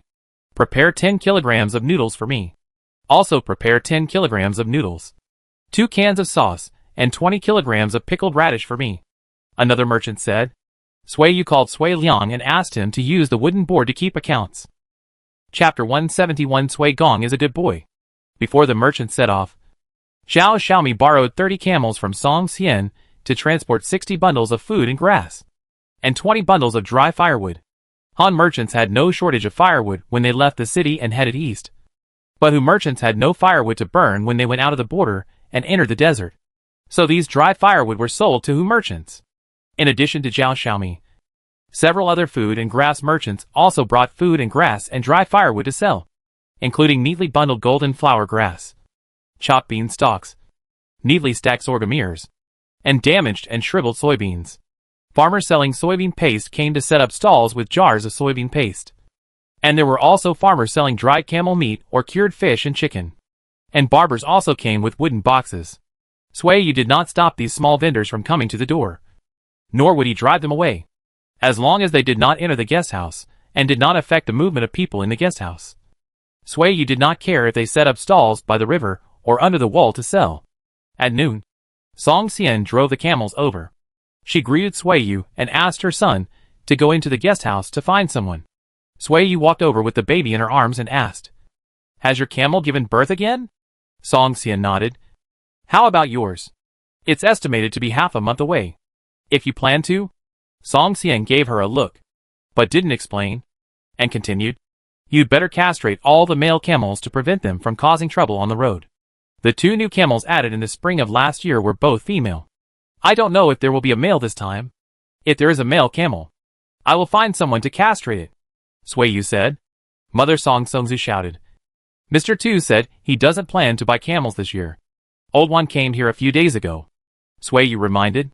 Song Xian understood that this business was snatched away by Old Wan. The other 2 groups of merchants did not change their minds. One group of merchants took 3 camels, and the other group took 5. Master One came to us. We did not change our minds. It was entirely for the sake of shopkeeper Yu. The man who spoke was the merchant who gave the ring to the kid as a gift. Sueyu laughed and said, I don't have the face to do that. The camels of Mrs. Song are really good. You won't be cheated if you buy camels from her. Another reason is that you are honest. Shopkeeper, you knows how to talk. Yes. I have already discussed it with Mrs. Song in advance. The price has been agreed. It's not easy to change your mind. The merchant took 2 pieces of sky blue silk, 3 fox furs, a pair of deer horns, and a pound of cinnabar, and said, "These are worth 10,000 coins, which are equivalent to your 5 camels." Song Xian motioned Song Sungzu to take them. She smiled and said, "If there is any problem with these 5 camels, you can come to me when you pass by Dunhuang in the future. If you can't find me, you can find Shopkeeper Yu." Sui Yu nodded. Mrs. Song has a veterinarian who can treat the injured and sick camels. Mr. Song said so on New Year's Eve. Otherwise, I wouldn't have said I was doing you a favor. The merchant smiled. Okay. See you later. See you later. Sui Yu shook the boy's hand and said, "If you come again next winter, my shopkeeper will lead the camels for you. Good luck." Song Xian said. The merchant nodded. The others were loading the goods, so he didn't say anything more and drove the camels away. "Do you still want the cinnabar? I'll trade you the cinnabar for the camel," the merchant who bought 3 camels asked. Song Xian waved her hand. "Cinnabar is easy to sell inside the pass. There are few Taoist temples in Dunhuang, so I won't stock up on cinnabar. What about fur?" The merchant turned and went to the guest house. "Wait a minute. I'll get it." The merchant left, and Sui Yu walked to Song Sungzu and touched the fox fur, and then looked at the deer antlers. They were all good things. Song Xian pointed at the fox fur and said, "You take one? Fox fur is warmer than sheepskin coats and looks good." Sui Yu quickly let go and said, "You are quite good at bluffing. You can give me such a valuable thing as a gift. I don't want it. You will have it sooner or later. It's not the same thing." Sui Yu left with the baby in her arms, saying, "You're busy. I'm thirsty. I'll go back and drink some water." Sui Yu went into the house and first unswaddled the baby to help him urinate, so that he wouldn't wet his pants and swaddle again. When she went out again, Song Xian and her son had already left. Lao Wan came over with a camel again. Sui Yu went to see what good things the merchants could bring to Lao Wan to exchange for the camel. Peppercorns, deer antlers, leather, cloth and silk, as long as both parties were satisfied with the estimated price. These things could be used as money. The next day, the 5 caravans agreed to leave together. Once the 5 large caravans left, the 5 goose houses were empty. The servants were busy dismantling, washing and drying bedding, and washing wooden basins with boiling water. They were busy for more than 10 days. When the caravans were empty, the guest house was thoroughly cleaned. The 15 rattan bows ordered by Zhao Shiping were also received. Each rattan bow was equipped with 2 iron arrows and 6 wooden arrows. Each arrow was marked and registered when it was distributed to the servants. Each of you should keep your own bows and arrows. If anyone is injured, I will hold the owner of the arrows responsible. Zhao Shiping scanned the area with his eyes and asked, "Are you clear?" The 10 private slaves, including Gonda and Gon Air, responded sparsely, with bows and arrows. Zhao Shiping asked Gonda and Gon Air to make 10 straw men and stand them on the wasteland, and taught them the posture of drawing the bow and shooting arrows. He asked these people to practice their hands first and figure it out first. Zhao Shiping has trained many soldiers in the past 2 years, and is used to giving orders. His every move is majestic. He may not feel it, but the 12 slaves subconsciously listen to the orders, and have no thoughts of resistance. Sui Yu stood not far away holding the cub and watched. Finally, she turned and looked in the direction of the vast yellow sand. She couldn't help but sigh that the decision to form a team to go business was very correct. If she curled up at home, she would fall behind Zhao Shiping step by step. He was moving forward, while she stayed where she was. If there is another opportunity, Zhao Shiping may be promoted again, and she is still a small businessman. As footsteps approached, Zhao Shiping came over and embraced Sui Yu. He took the baby and asked, "What are you looking at? I missed you." "Nonsense. If you miss me, you should look at me. Why are you turning your back to me?" Zhao Shiping was annoyed. Sui Yu smiled and asked, "It's the beginning of spring. Do you want to go back home? I wrote a letter and sent money back before the new year, so I won't go back." Zhao Shiping held the baby upright and said, "The child is still young. You and him can't live without me. You think too highly of yourself." Sui Yu smiled and rolled her eyes at him. "Let's try it for the next 2 days. You think I'm not at home? You take care of the child alone, and don't ask me for anything. How about that?" Sui Yu refused to do it. When Zhao Shiping was at home, she pretended to be weak and lazy, relying on him for everything. When he was happy, she felt relaxed. Sir, someone is looking for you. Mrs. Inpa trotted over and said, a few farmers are here to buy manure. Do you want to sell it? I'll go and see. Zhao Shiping handed the kid to Sui Yu and said, he's asleep. You take him back. Sui Yu rocked the kid and walked back slowly, looking at the dry grass that was almost gnawed to the roots. She thought about spreading some golden grass seeds and applying manure on the wasteland to prevent waves of camels from coming and going and turning the wasteland into a desert. The kid was put on the bed. He whimpered and wanted to wake up. Sui Yu immediately laid down with him. She pulled up the mattress and hugged him. The child smelled the familiar smell, slowly stopped moving, and fell asleep again. When Zhao Shiping came in, he heard two steady breathing sounds. He walked lightly and took Sui Yu's arm and put it under the mattress. Sui Yu woke up and subconsciously patted the child. He's not awake. Keep sleeping, Zhao Shiping whispered. Sui Yu pinched her brows and said, no, I won't sleep anymore. If I sleep during the day, I won't be able to sleep at night. Have you sold the manure? Yes. One load of manure costs 50 cents. This year, the 10 guest houses are full, and there is a lot of camel manure, pig manure and chicken manure. We can't use it all in our fields, Zhao Shiping said. Sui Yu told him her considerations, and he nodded and said, okay, I will tell Gon to Gon Air, Zhang Shun and Li Wu when they pick up manure for the fields. But the smell of manure here is not small. Do you want to move back to the city?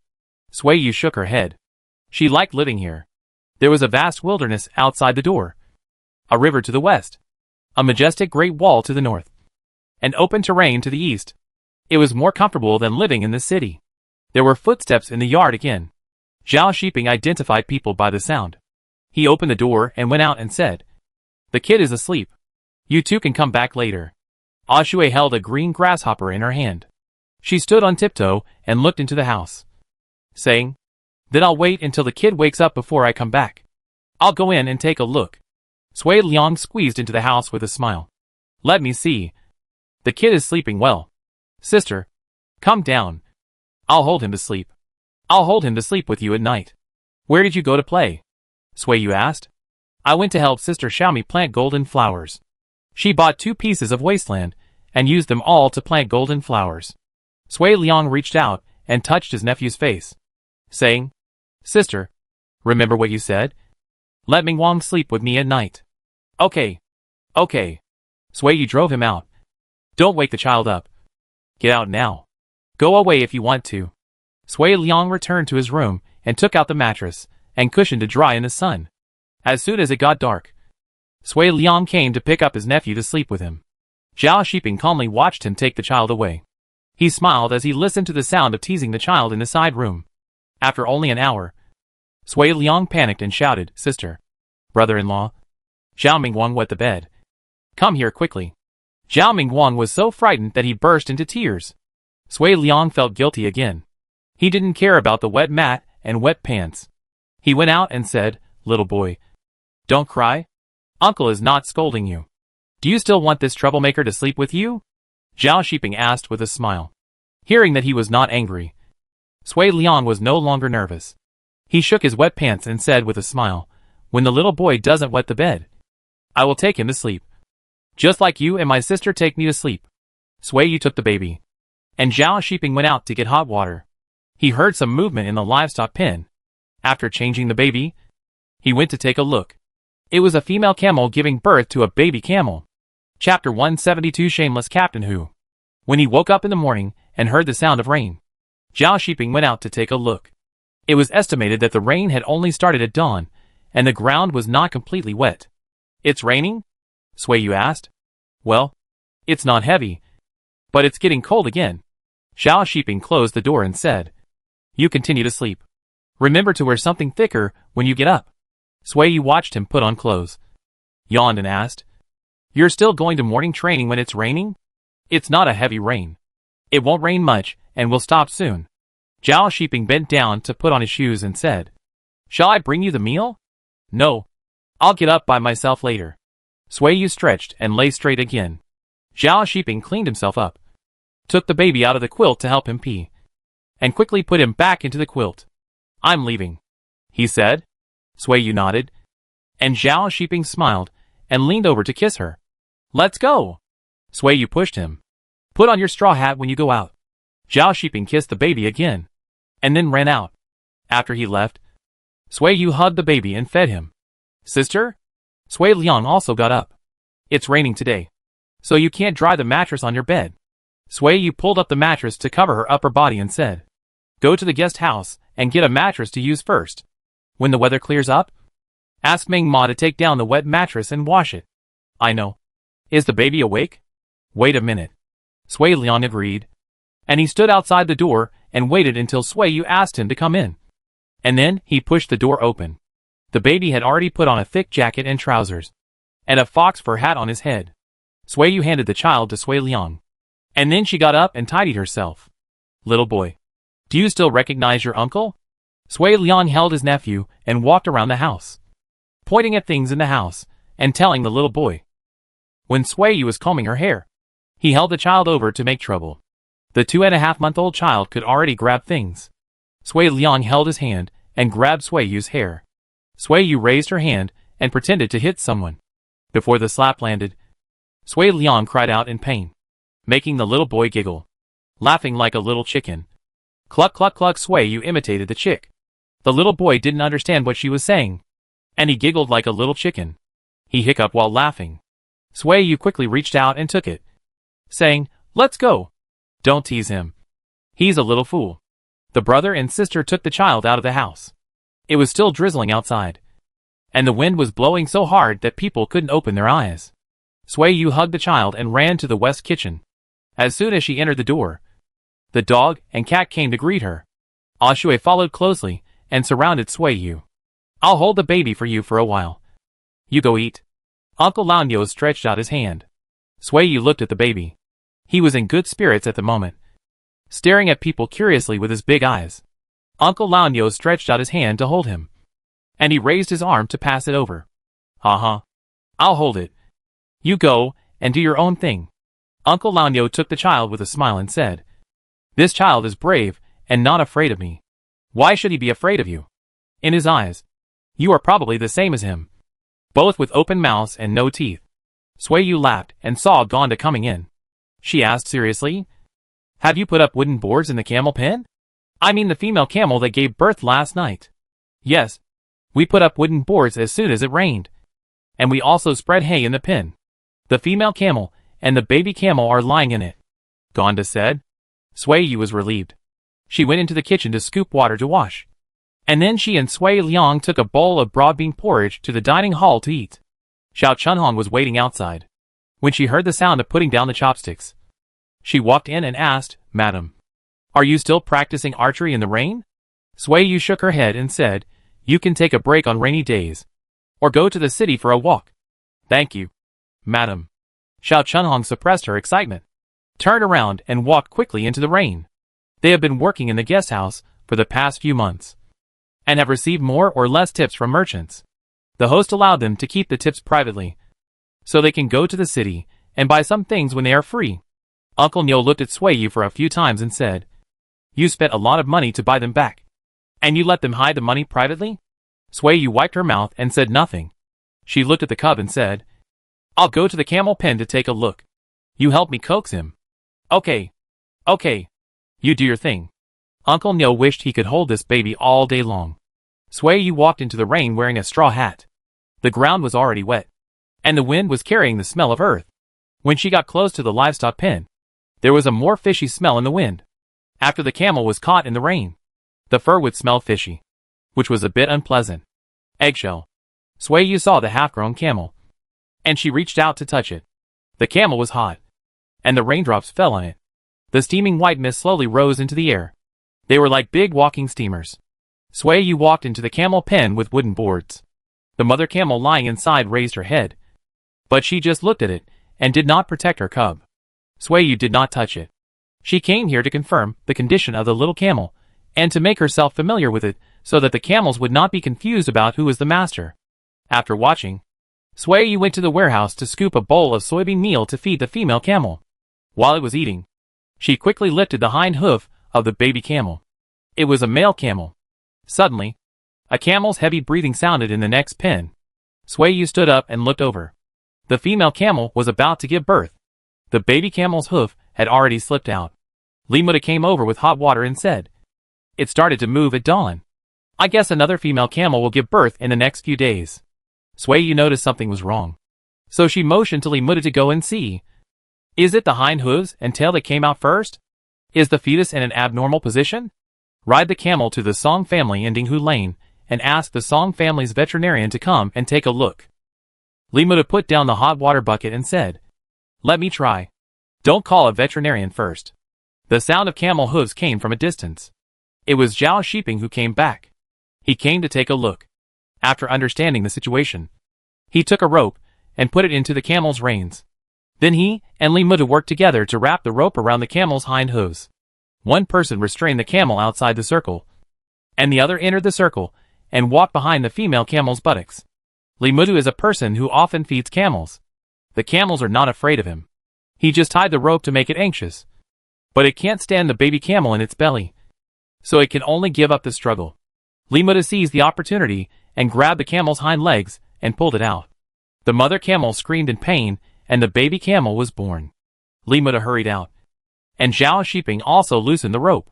Without the restraint of the rope, the mother camel turned around and licked the baby camel. Sui Yu stood outside the circle and watched.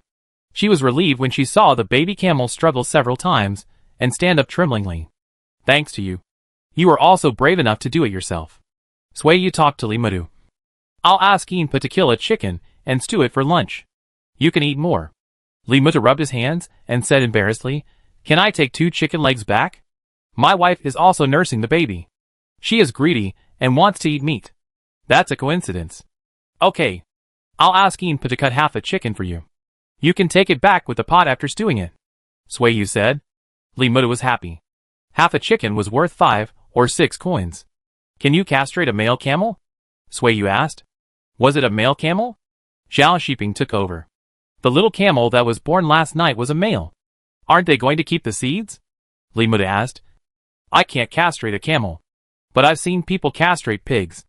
I can try. When the weather clears up, I'll send you to learn from the veterinarian of the Song family. You can learn more and ask more questions. When you come back, I'll give you a raise," Sui Yu said. Li Muda agreed without hesitation. The rain stopped. Sui Yu and Zhao Shiping walked back. She looked at the sky and said, "You came back a little early today?" "Well, the wind was too strong, so we dispersed early." Zhao Shiping sighed and said, "Captain who asked me how much money it cost to build these 10 goose houses.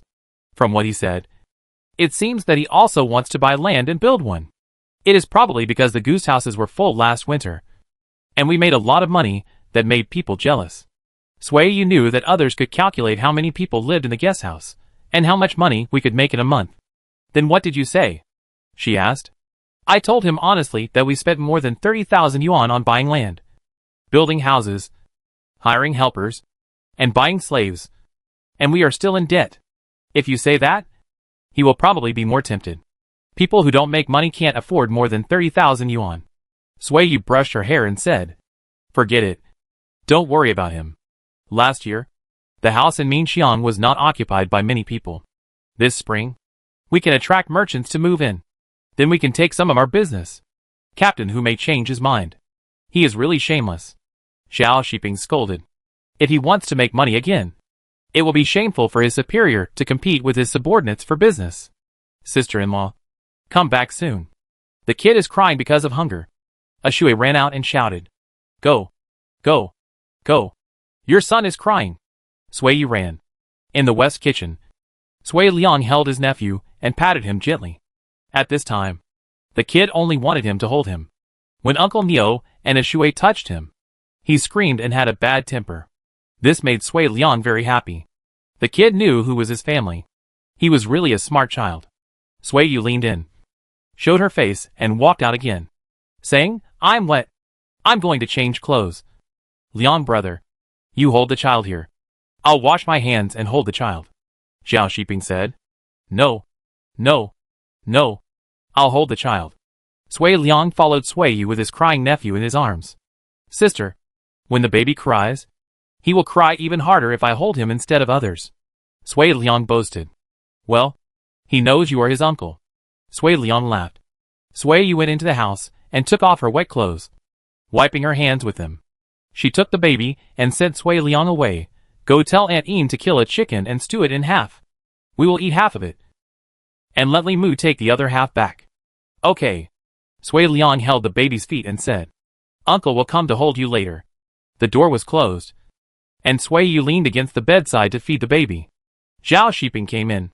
She looked up at him, then staggered to stop him from looking. The man laughed, and he sat at the table, picked up the wooden board on the table to read the account. After a while, his eyes moved to the person feeding the baby at the bedside. Sui Yu became plumper after getting pregnant, and her eyes became gentler, which made her more charming. Like the fog in the early morning of April, hazy and misty. It is easy for people to get lost when they enter. Sui Yu was annoyed by being looked at, and she glared at him. Take back your dog eyes. Zhao Shiping was getting more and more aggressive. He walked to the bed and sat down, holding Sui Yu's hand with one hand. He pinched Sui Yu's soft palm and said, You are so beautiful.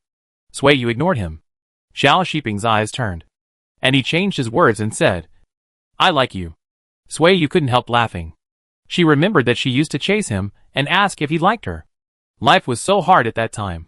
Now recalling it can also make people laugh. Chapter 173, Excuses to the Outside World. In broad daylight, someone could come at any time. Zhao Shiping didn't dare to do anything. He just watched and enjoyed his eyes. The child was very straightforward.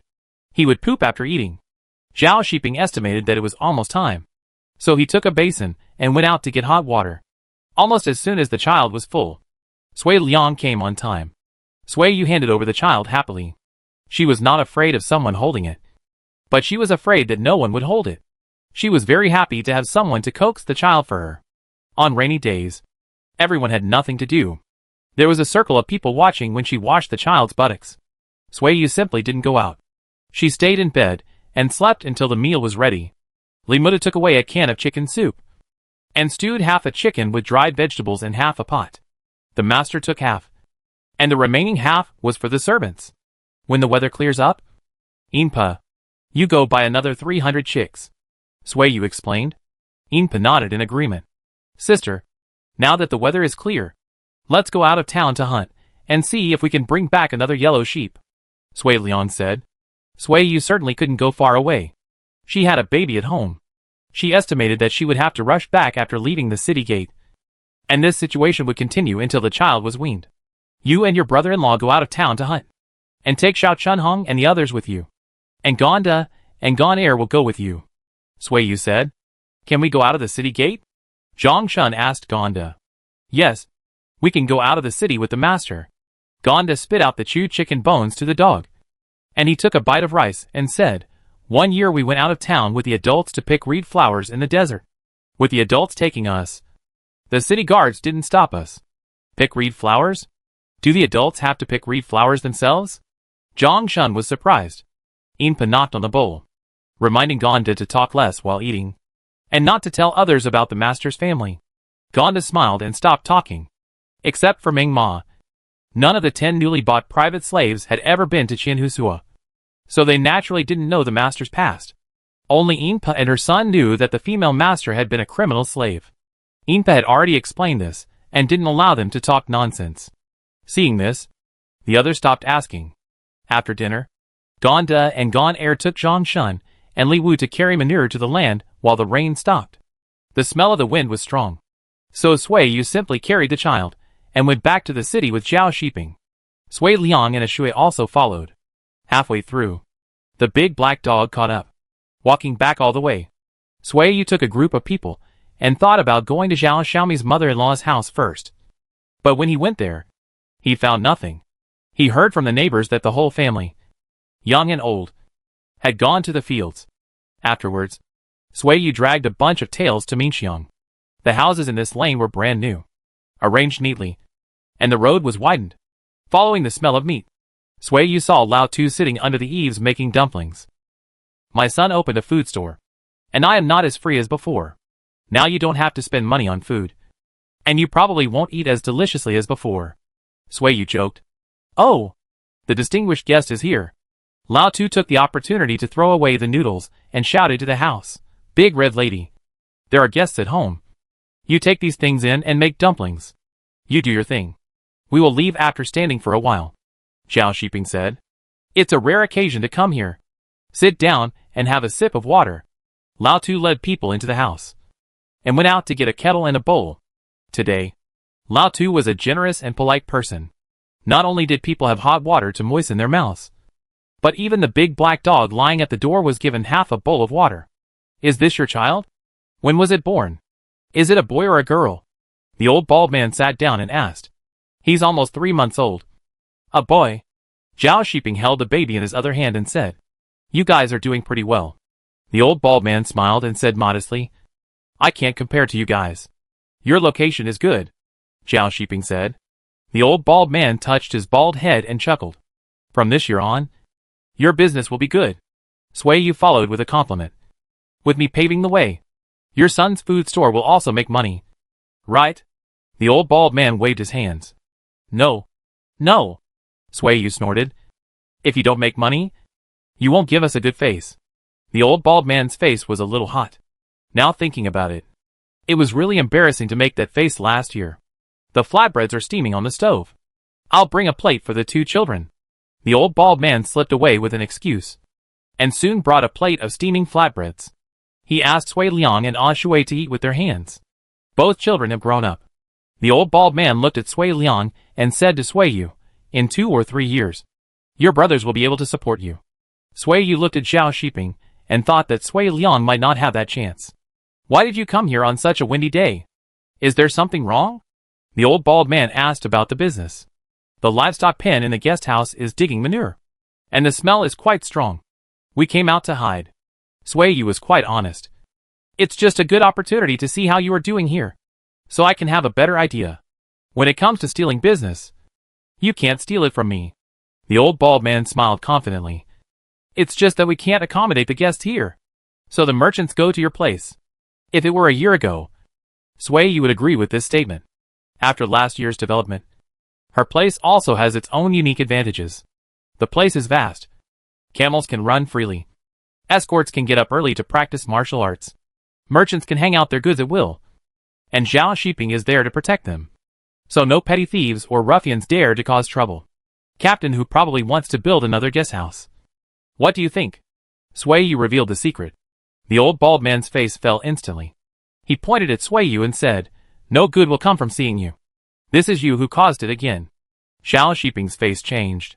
What nonsense is this? Sui Yu put his hand on his leg and patted it. The old bald man is just like this. He wags his tail at whoever throws a bone. If you hit him with a stick, he will bark twice with the bone in his mouth. The old bald man thought for a while and asked, Where does he plan to build it? Not sure. Either inside the city or outside the city.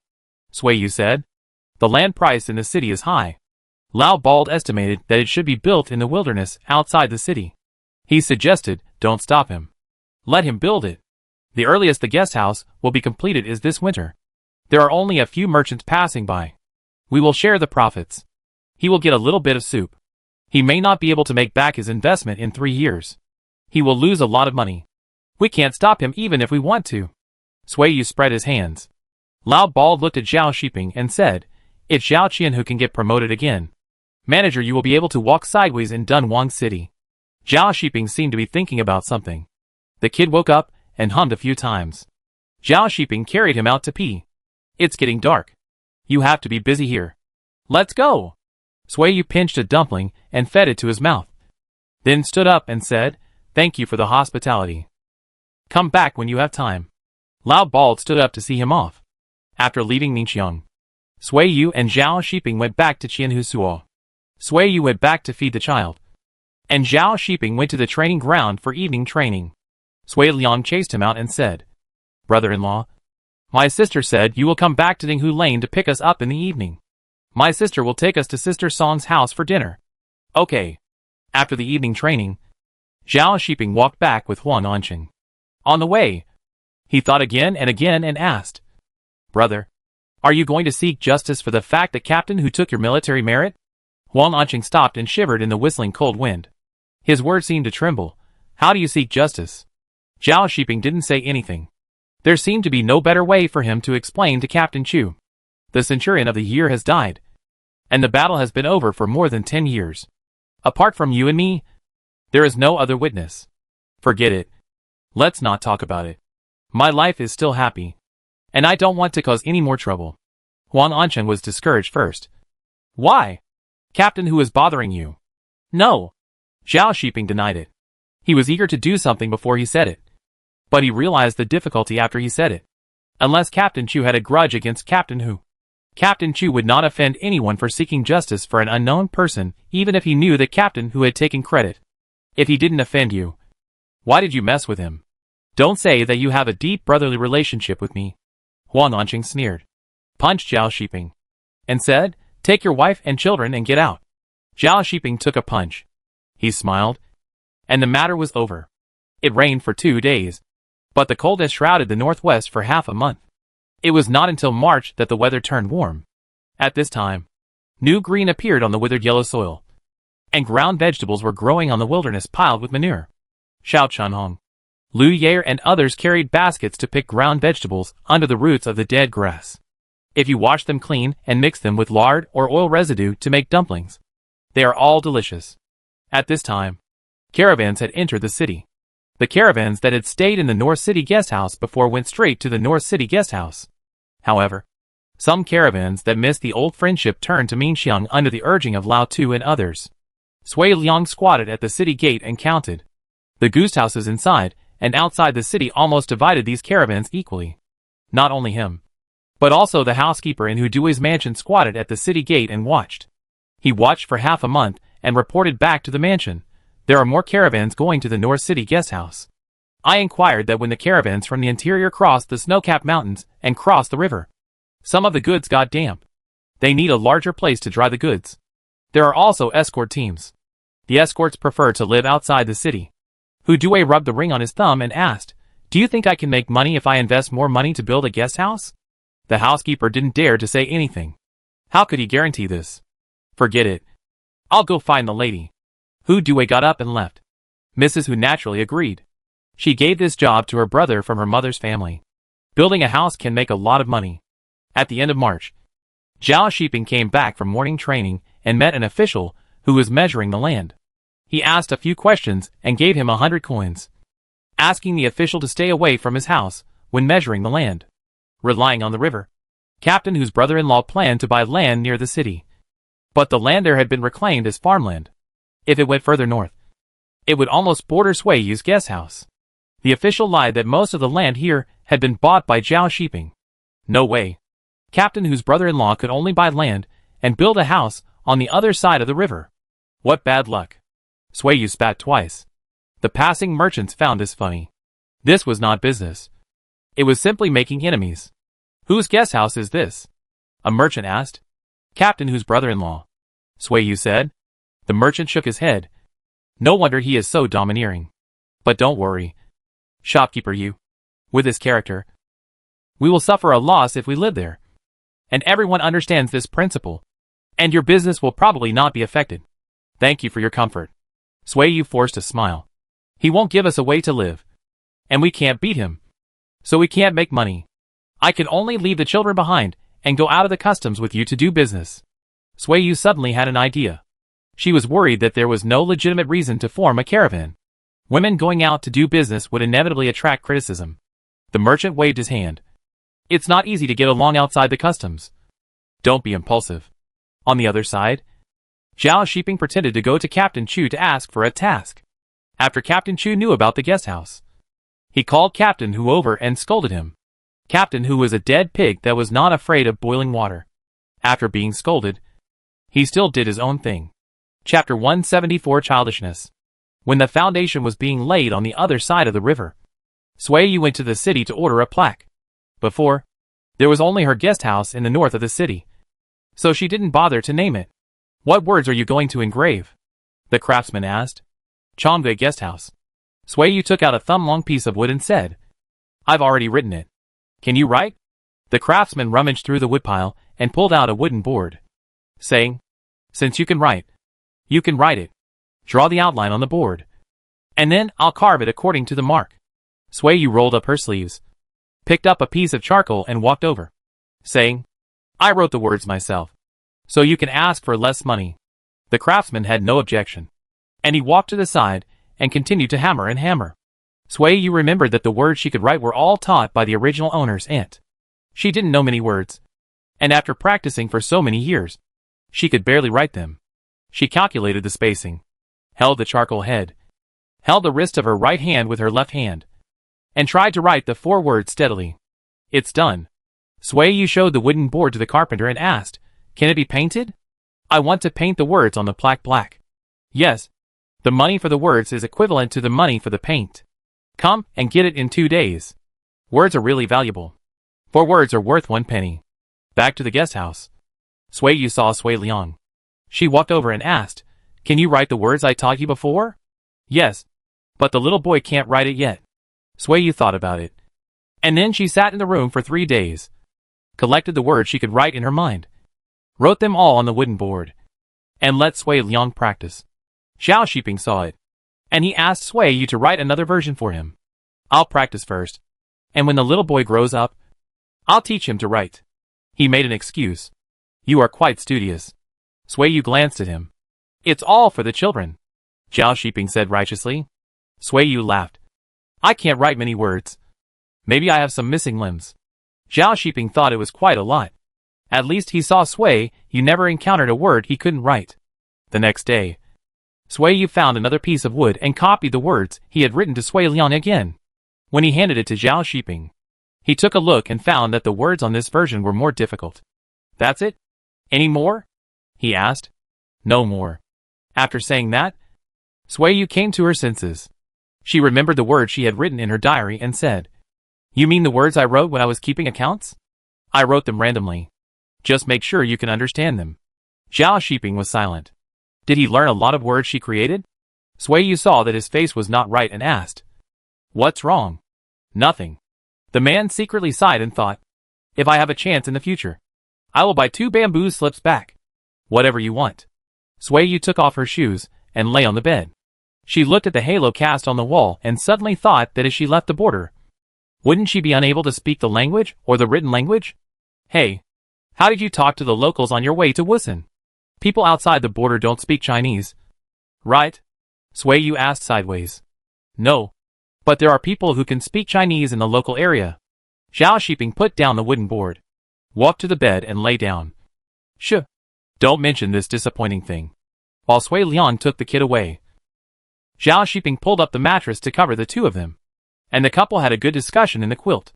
The rapid breathing gradually subsided, and footsteps were heard outside the door. Xiao Shiping turned over and got out of bed, quickly picked up his clothes and put them on. With a child, he was like cheating on Sui Yu when he was intimate with her. Sister? Everyone is asleep. The baby is hungry. Take it to your room first. Your sister is asleep, Xiao Shiping said. What if the baby is hungry? After a few words, Zhao Mingwang was already whimpering and crying, and he stopped when he heard the door open. Sui Liang chuckled. Look! He also knows how to knock on the door. Xiao Shiping took the baby and said to Sui Liang, It's late at night. You should go back to your room and sleep too. Okay. Xiao Shiping carried the baby into the room. Sui Yu had already put on her jacket and sat up. She took the child and said, Go give me some water. Xiao Shiping went out. The lights in the west kitchen were still on. When it was getting dark, a group of more than 50 big merchants came and dropped off 2 red agate stones, asking the cook to kill chickens and sheep for them to fill their stomachs. When Xiao Shiping went over, the food had just been served. The merchants were sitting in the yard, eating meat and drinking wine. Their conversations were full of foreign accents. If they didn't look like Han people, they would have been mistaken for people from outside the Great Wall. Sir, there are mutton buns steamed in the pot. Do you and your wife want to eat them? Asked Inpa. Xiao Shiping thought for a moment and said, Pick up a plate for me, and I'll take it back to eat. Hey, the sheep I bought today is not big. The meat is tender, and the steamed buns are delicious. Inpa put 4 buns on the plate and said, I asked Sui Liang to eat 2 too. He didn't like the green onions I put in, so he refused to eat them. They are so delicious. Leave 2 for him. Let him eat them tomorrow morning after baking them. He likes to eat them with burnt shells. Zhao Shiping held a basin in one hand and the plate in the other, and said, "When these people are full, you can close the door and go back to sleep. You can clean up these things when you wake up tomorrow morning." "Hey," Mrs. Yin responded. Back in the master's courtyard, Zhao Shiping called out, "Sui Liang, do you want to eat some mutton buns? I've brought them over." "No, I've already gone to bed." Zhao Shiping went straight back to the house. The cub was still nursing. He put down the hot water basin to wash his hands, took a mutton bun in one hand, ate one himself, and fed the other to Sui Yu. When the cub was full, Sui Yu and Zhao Shiping were also full. Sui Yu held the cub upright and asked, "Is that group of merchants still eating?" "Well, the dishes were just served when I went there." Zhao Shiping washed his hands and took the child, saying, "I'll coax him. You clean up." When they were unloading the goods today, I saw ivory in the box. Sui Yu whispered, "What is ivory?"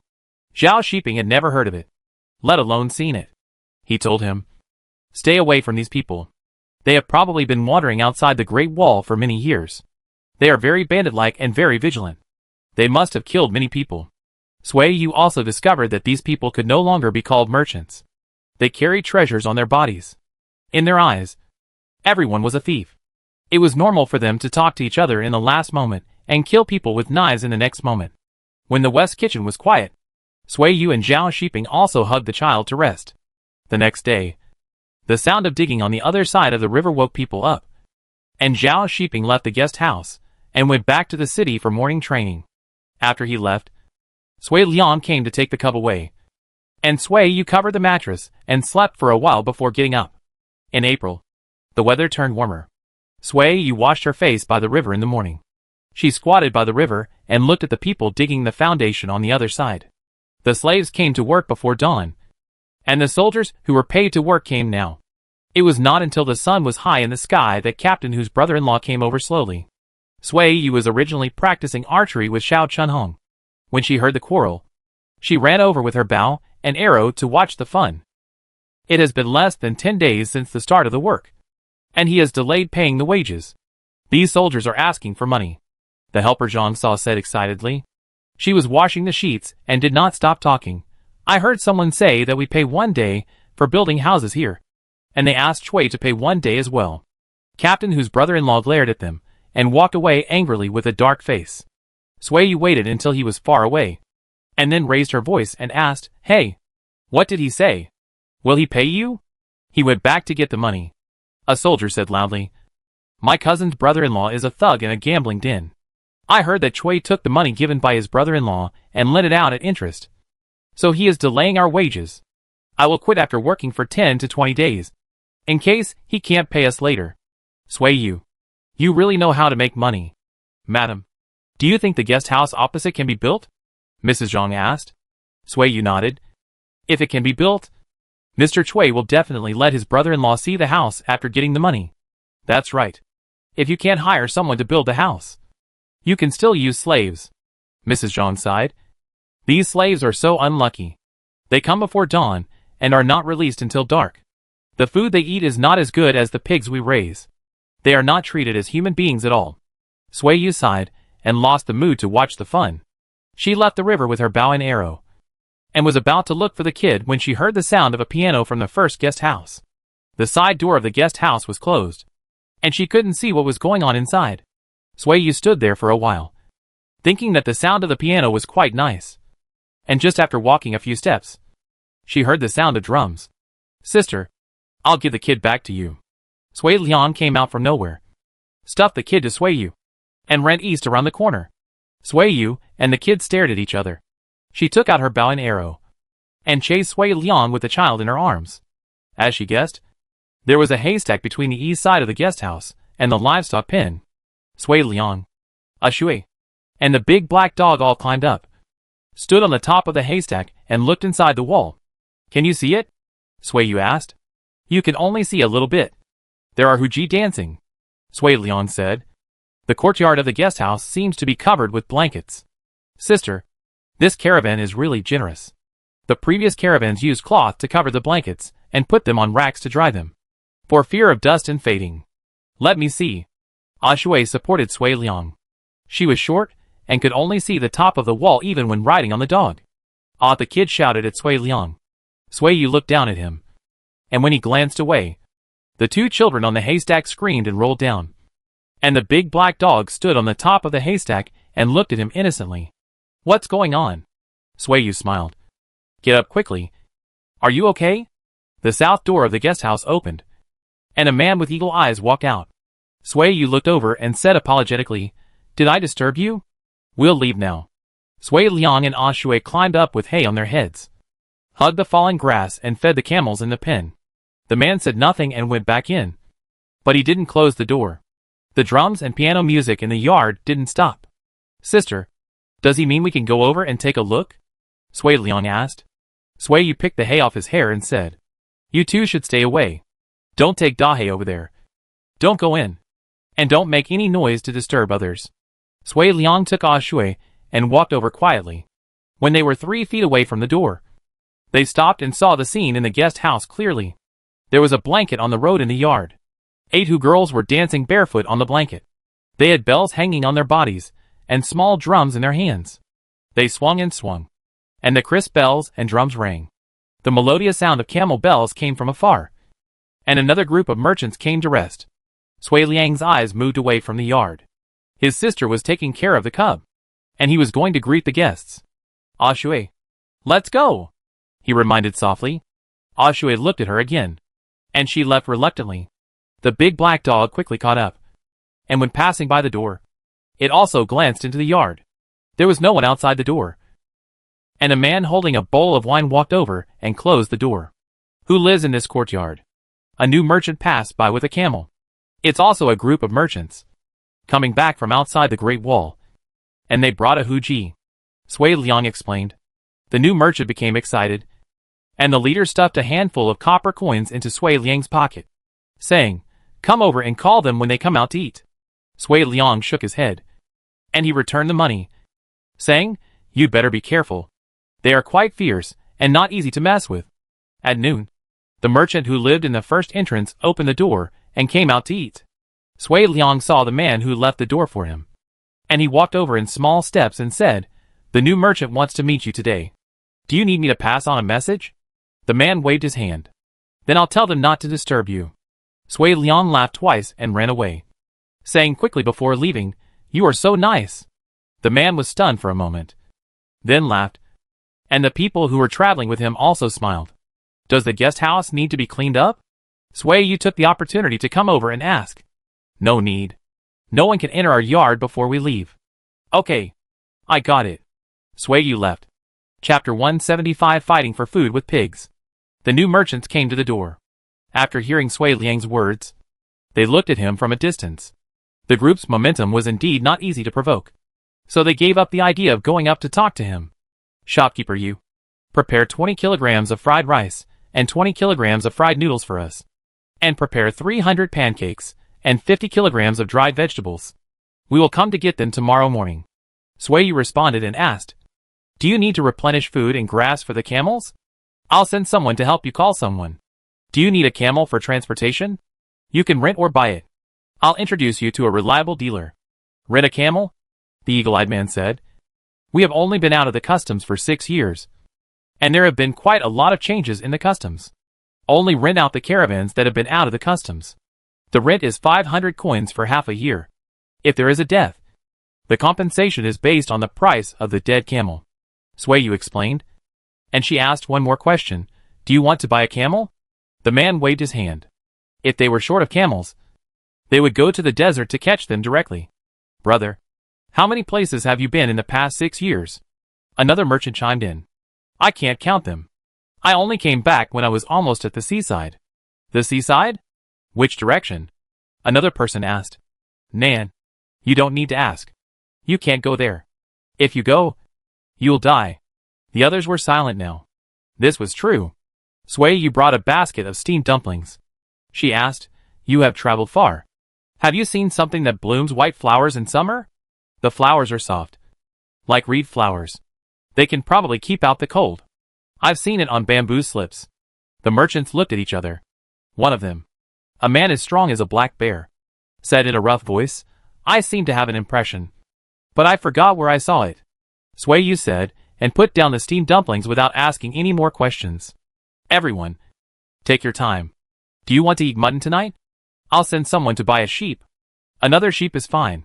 In addition, prepare some dry food for us, as the brother just mentioned.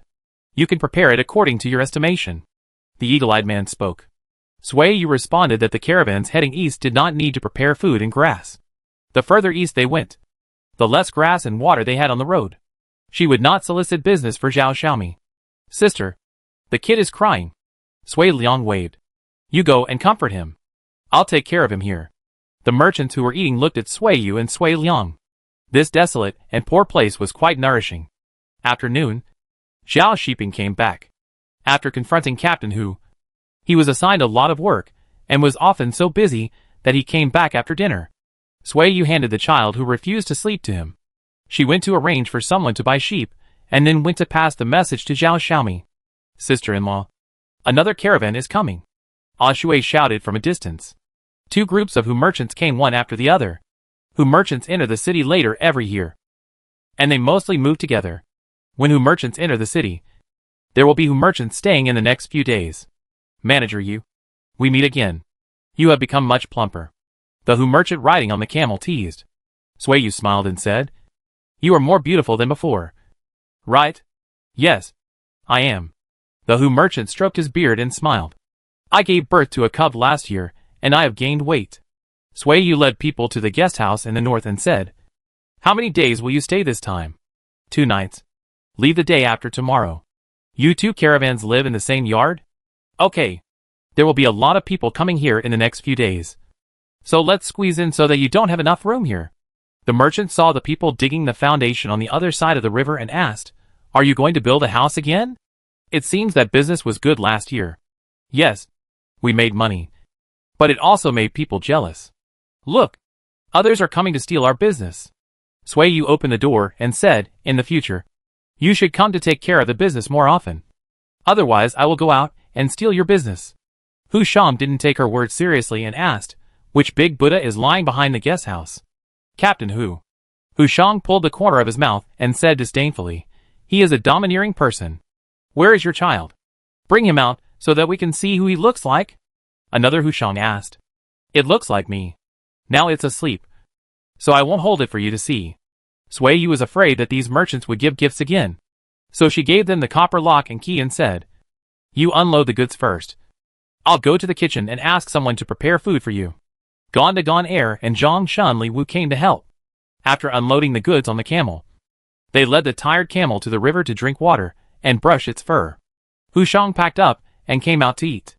Seeing that the camel had been served, they gave some copper coins to the servants. Zhao Shiping had a full stomach, so he took the cub out for a walk, coaxed it to sleep, and put it on the bed. Ashi, come in and look after the cub. Wait until your sister-in-law comes back before you go out and play. Zhao Shiping shouted. Tell your sister-in-law that I'm going to the city on duty. Okay. Ashui ran back and saw the big black dog lying on the haystack. She shouted, Big Black, come here. Big Black wagged his tail and ignored her. He stared at the guest house with his eyes, ears erect, listening to the movements from all sides. When the sun set, Huang Lian and his father were transporting food and grass with camels. The merchants who were about to leave the customs tomorrow would buy from them. Look at the camels. You can buy or rent them. Huang Lianjing was soliciting merchants, saying, You can choose whatever you want. They are all young and strong camels, with good teeth and big bones. Where is Xiaomi? Sui Yu came over and asked. Huang Lianjing smiled with a mouthful of teeth, and said happily and shyly, Xiaomi is also pregnant. Oh, great news. It happens to be a happy event. If I rent a camel, can you give me less money? A merchant asked. Huang Lian was about to refuse, but Sui Yu spoke up to suppress his words and said, I'm going to be an ant. I'm happy. You rent a camel today. I'll stew 2 chickens for you in the evening, and send you a pot of pancakes. The merchant looked at Huang Lianjing and said with a smile, Learn from your sister-in-law. Look how good she is at doing business. She only gives you worthless things. Sui Yu laughed twice and said, You are too generous. You don't even like meat and pancakes. The merchant was happy with a compliment and a tease, and ordered 5 camels, saying, I'll rent these 5 camels, Stew 5 chickens for me. 2 are not enough. Sui did not refuse. 5 is 5. I'll have someone go catch chickens right away. After that, she winked at Huang Lianjing. And Huang Lianjing asked his father to guard here. And he rode the camel back to the city to find his aunt. And while the government office was not closed, Song Xian and the merchant went to the government office to sign the camel hire contract. As the sky was getting dark, the first merchant to enter the guest house was enjoying himself again. The firelight illuminated the earthen wall. The sound of the piano and drums rang out, and the huji sang a soft and tender tune, accompanied by the shouts of persuading people to drink. After the mutton was cooked, Sui asked someone to prepare the stove, and she led people to deliver the pot and cauldron to the merchant. The wooden door was knocked, and the merchant who was pouring lamp oil on the torch asked, "Who is it?" "I'm the shopkeeper of the guest house. The mutton is ready. The pottery pot and stove are outside. You open the door and carry them in." The man went to open the door and said, "Move it in." Gonda Gon Air and Zhang Shun Li Wu turned back and carried the pottery pot and stove in. The firelight illuminated the blanket on the ground. They were so scared that they trembled when they stepped on it. They didn't dare to look up and stared at their feet carefully, for fear of falling and ruining the blanket. Sui stood at the door and watched. She smelled the mellow smell of wine. If she guessed correctly, these merchants were drinking wine. "Bring 3 more pancakes," the merchant said. Sui came back to her senses and replied, "I'll have someone bring it in right away." As soon as she left, Gonda Gon Air and Zhang Shun Li Wu ran out quickly, for fear that they would be chopped by the group of people if they were a step late and took a wrong step. Xiao Chunhong brought Lu Yer and her daughter to deliver the pancakes. After putting the pancakes down, the 3 of them also hurried away. The guest house was bustling for most of the night. Across the river, the slaves digging the foundation climbed out of the pit when it was completely dark. The dark shadows were like mice hiding in the soil, moving slowly under the moonlight like lonely ghosts. When crossing the river, someone was greedy for the smell of meat and pancakes in the wind, and his foot slipped and fell into the river. Gonda and Gon Air came out with pig food. When they heard the noise, they came to see them. They both kept silent. Only by comparison did they realize their own luck. It is harder to meet a good master than to be born into a good family. The pig food was poured into the pig trough. Gonda and Gon Air rinsed the bucket with water, and the 2 said hello to Li Mutu and left. A group of slaves who had not walked far came back quietly. As they approached, the dogs started barking. Some of them ran away, while others, unwilling to give up, kicked open the door of the pen and rushed in, snatching food from the pigs in the trough, including mutton fat soup, bran radishes, shepherd's purse, mutton bones, and chicken bones. They ate and took everything at once. Before the dogs came, the people in the pen ran away. Li Muta saw the human figure and guessed who it was. He called back the big black dog that was about to chase them and let them run away. The pigs in the pigsty grunted. No one was snatching food, so they became quiet again. Gonda and Gon Air ran to see, and Lan Yoshu also came out, and Zhao Shiping also came out. Under the moonlight, the figures in the distance ran slower and slower. "What's going on?" A merchant opened the door and asked. "The pigs are fighting for food," Lan Yoshu said. "I will talk to the owner tomorrow, and the big pig should be divided into pens again." Zhao Shiping went into the house and told Sui, who stopped teasing the child and said, "If they are not very hungry, they will not come to snatch food from the pigs. If there is any leftover soup or rice in the future, let Inpa cook a bucket and put it next to the wooden stakes of the bridge. I will let Gonda and Gon Air take 10 private slaves to take turns patrolling. They can't be allowed to get close to the guest house and livestock pens again," Zhao Shiping said. Sui agreed. Although they are pitiful, they can't let these people affect their business. The next day, 3 caravans left the customs, and 3 more camels moved in. Sui settled the new guests, and was about to practice archery when Song Xian came over to give her the commission for renting camels yesterday. Sui accepted it. She spent all her money on the 5 chickens stewed last night, and the 3 pancakes. "You still need to teach Lianzheng," Sui said. Song Xian waved her hand. "I won't bother with that. I'll see if he can adapt. If he has the ability to help me sell camels, I'll pay the commission. If he doesn't have that ability, he won't make any money." "Is it also 50 coins per camel?" Sui asked. Song Xian pouted, raised her eyebrows, and said, My money is blown by the northwest wind. How is that possible? 10 coins per camel. Not bad. Others have no way to make this money. Sui nodded. Song Xiang glanced at the other side of the river and felt annoyed. She didn't bother to talk about it anymore. She said to Sui, "You are busy. I am back too. Please introduce me to more business if you have any." Okay. Chapter 176. The caravans came and went, like migratory birds, stopping by lakes to rest, eating and drinking, and then continuing on their way. When the weather really got hot, Suiyu's guest house became deserted, and it was difficult to see a guest all day long. The guest house was cleaned and locked, and the camel pen was cleaned, and the sand in the pen was dug out and replaced with new ones. The guest house was temporarily sealed, waiting for the next wave of guests to visit.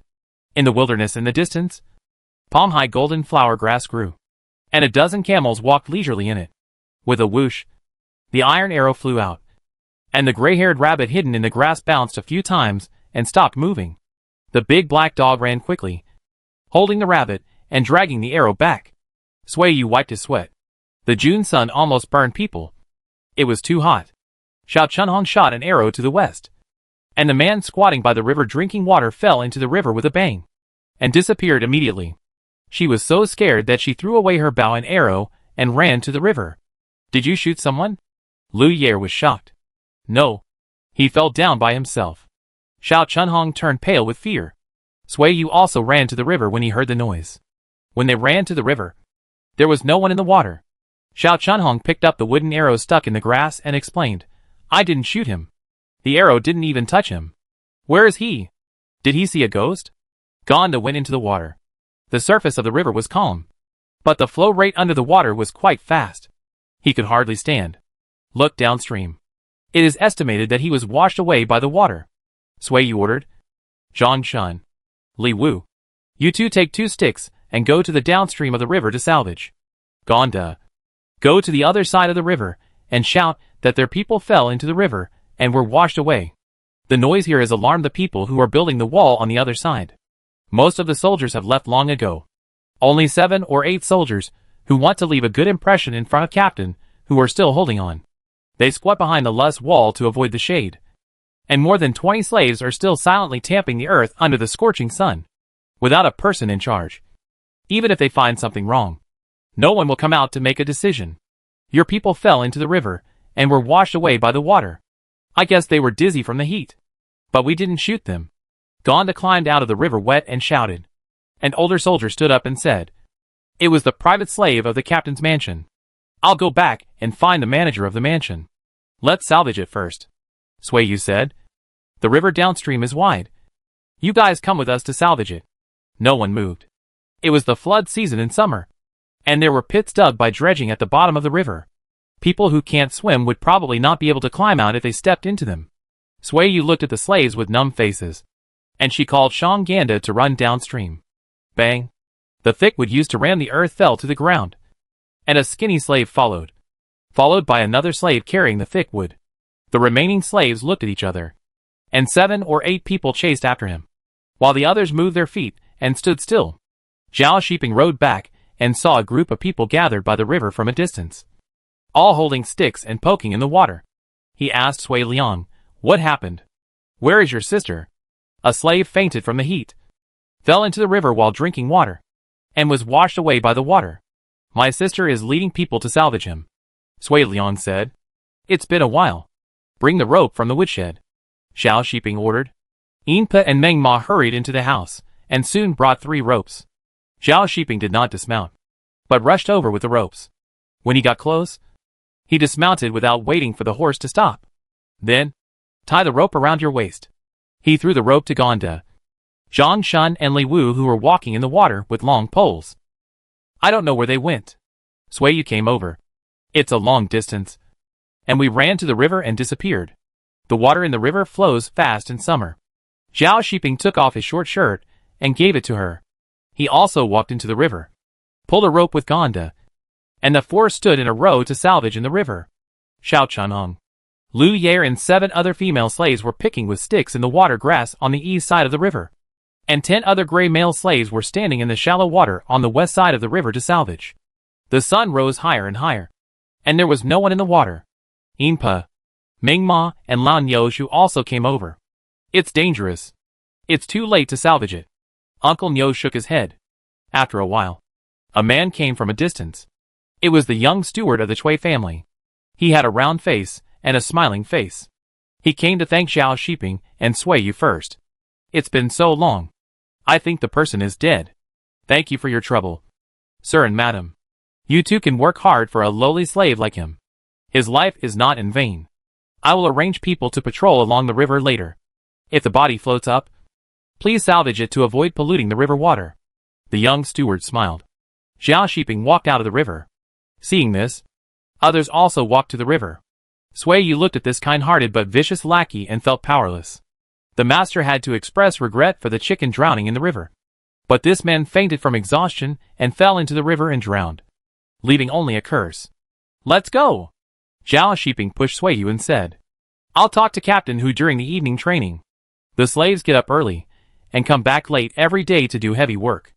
They need to be fed well. In this hot weather, they are tired and hungry. Even livestock can't stand it.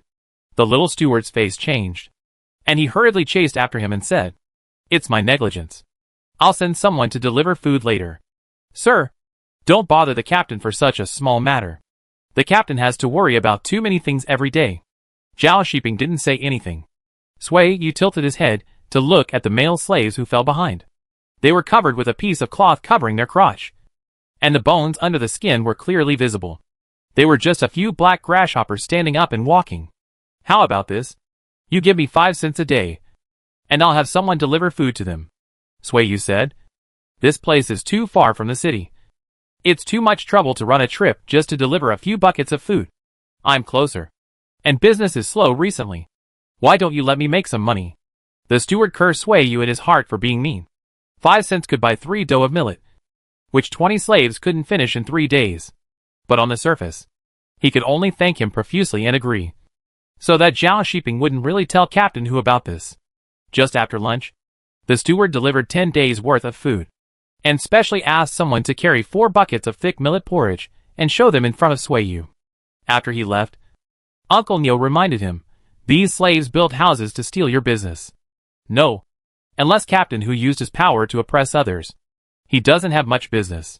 Sui Yu shook the 50 coins and said, Besides, if I don't take the opportunity to deliver food, those people will not die of exhaustion this year, but they will not live for more than 2 years.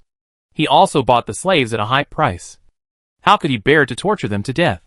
Xiao Chunhong muttered. Captain Hu's dead father was also a captain before. Right? Sui Yu looked at Xiao Shiping and saw him nod. She continued, In the past, during the war, people volunteered to be slaves if they were given a bowl of rice. Slaves gave birth to slaves. There have been quite a few over the years. Slaves serving in the mansion are considered precious. Slaves working in the fields are probably like mules. Their masters don't even know if they die. You are kind-hearted and treat us as human beings. Xiao Chunhong was full of gratitude. Others nodded.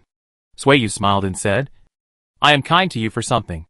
I want you to listen to me and be loyal to me. That's for sure. We will definitely listen to you. Gonda spoke subconsciously. But he was puzzled. We are your slaves.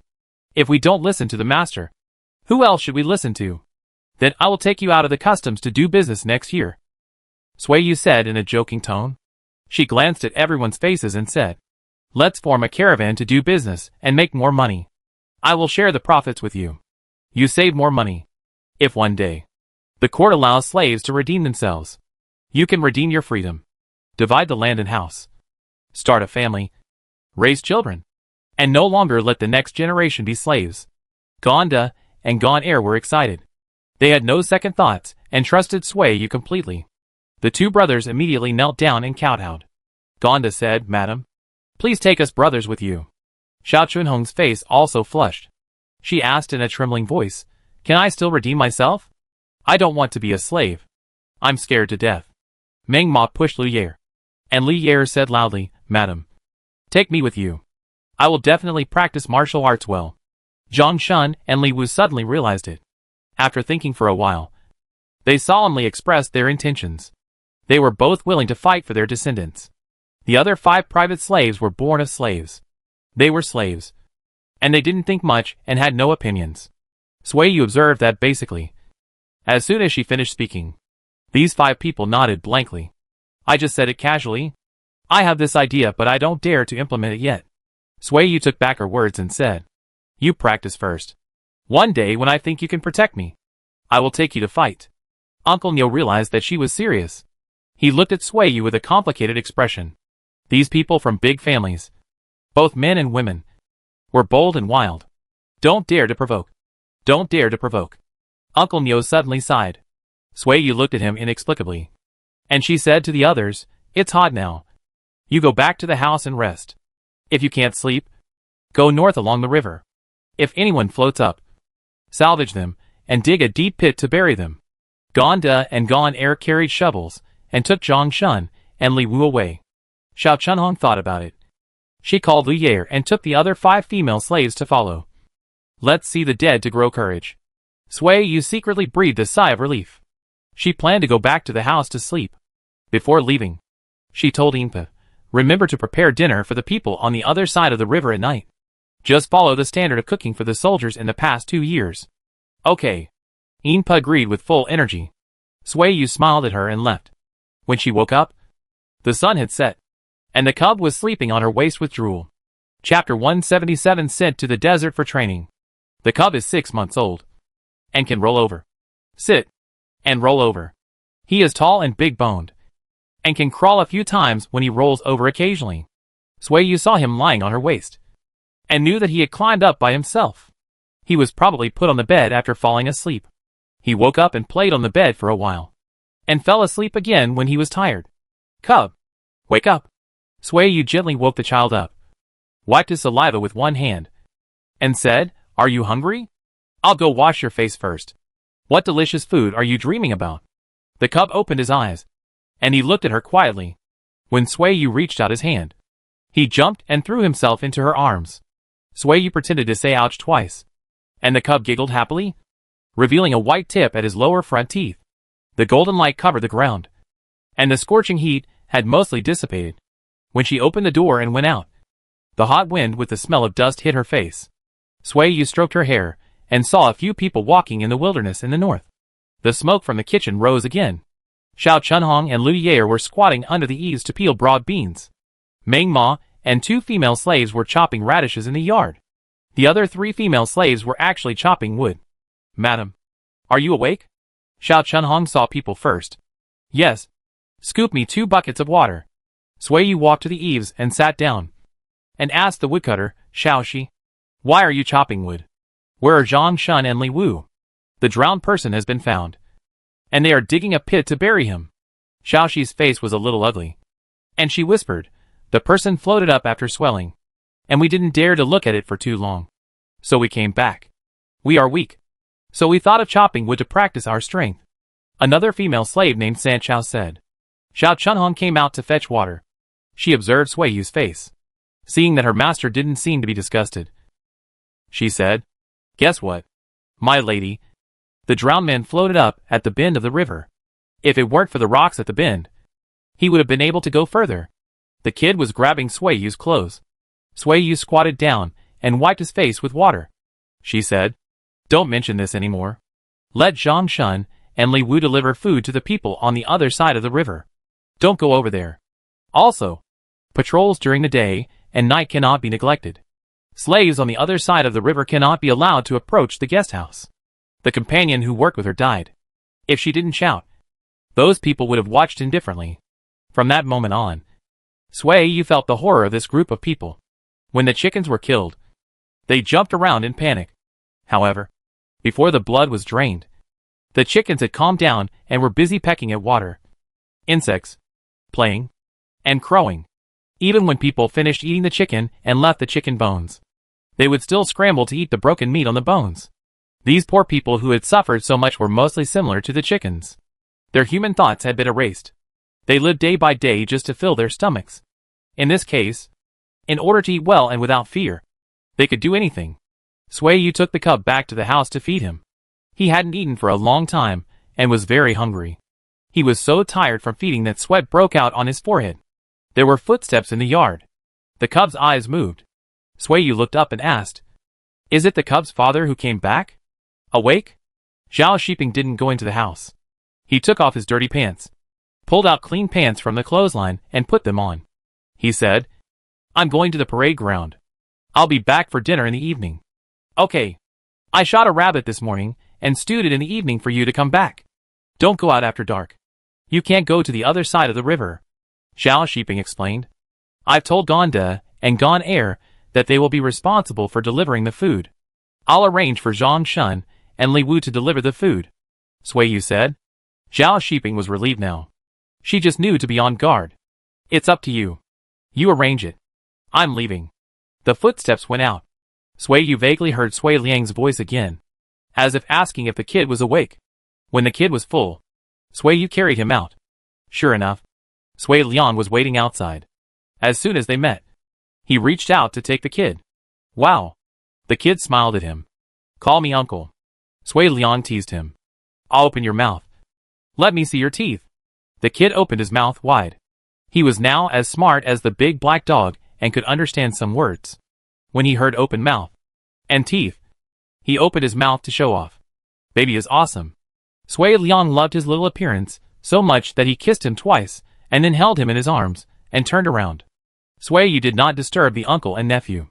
She called the servants and took them to practice stick fighting. The sunset faded away, and the 8 soldiers on the other side of the river finished their work and left. After they left, Zhang Shun and Li Wu carried 2 buckets of millet rice and 2 buckets of dumpling soup across the river and told them that they would deliver the food in the future. Brother, is your master going to buy someone back to work? A male slave with a hoarse voice asked. Zhang Shun understood, and he shook his head and said, I haven't heard that the master has this plan. Then, even if the master has the intention to buy someone, she will buy an ownerless slave. Li Wu interrupted him. Unless your master goes bankrupt and you are resold again, you can't change your master. The hoarse male slave stopped talking and went back to the rice bucket to get rice.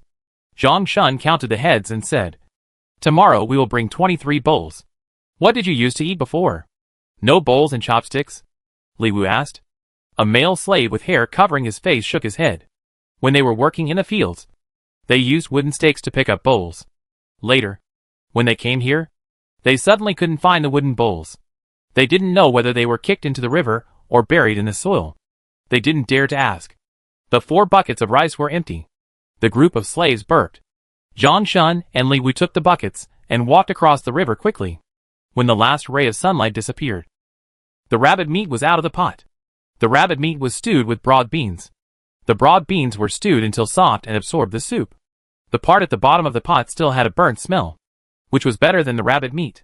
When Zhao Shiping came back, Sui Yu, Sui Liang and Ashui had already eaten most of the broad beans. We've been waiting for you. The dishes and rice are all here, Sui Yu shouted. Is it cold noodles? Zhao Shiping asked. Yes. You told me to do it. How could Inpa not make it? Sui Yu pressed down the hand that the kid stretched out and said, Your dad is tired. You just sit still. Dad is dirty. I'll hold you after I take a bath. Zhao Shiping held his son's hand and shook it, seeing another mosquito bite on his face. He stretched out his hand and pinched it, cursing. This damn mosquito also knows how to eat well. Sui Yu handed over the cooled water and said, Drink water first and then eat.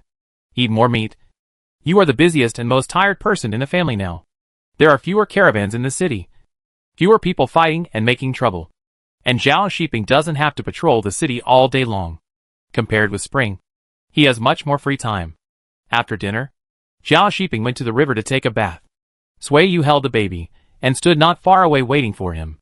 The summer night was full of stars. Both mother and son looked up at the gorgeous starry sky. A shooting star streaked across the sky, and the baby screamed excitedly.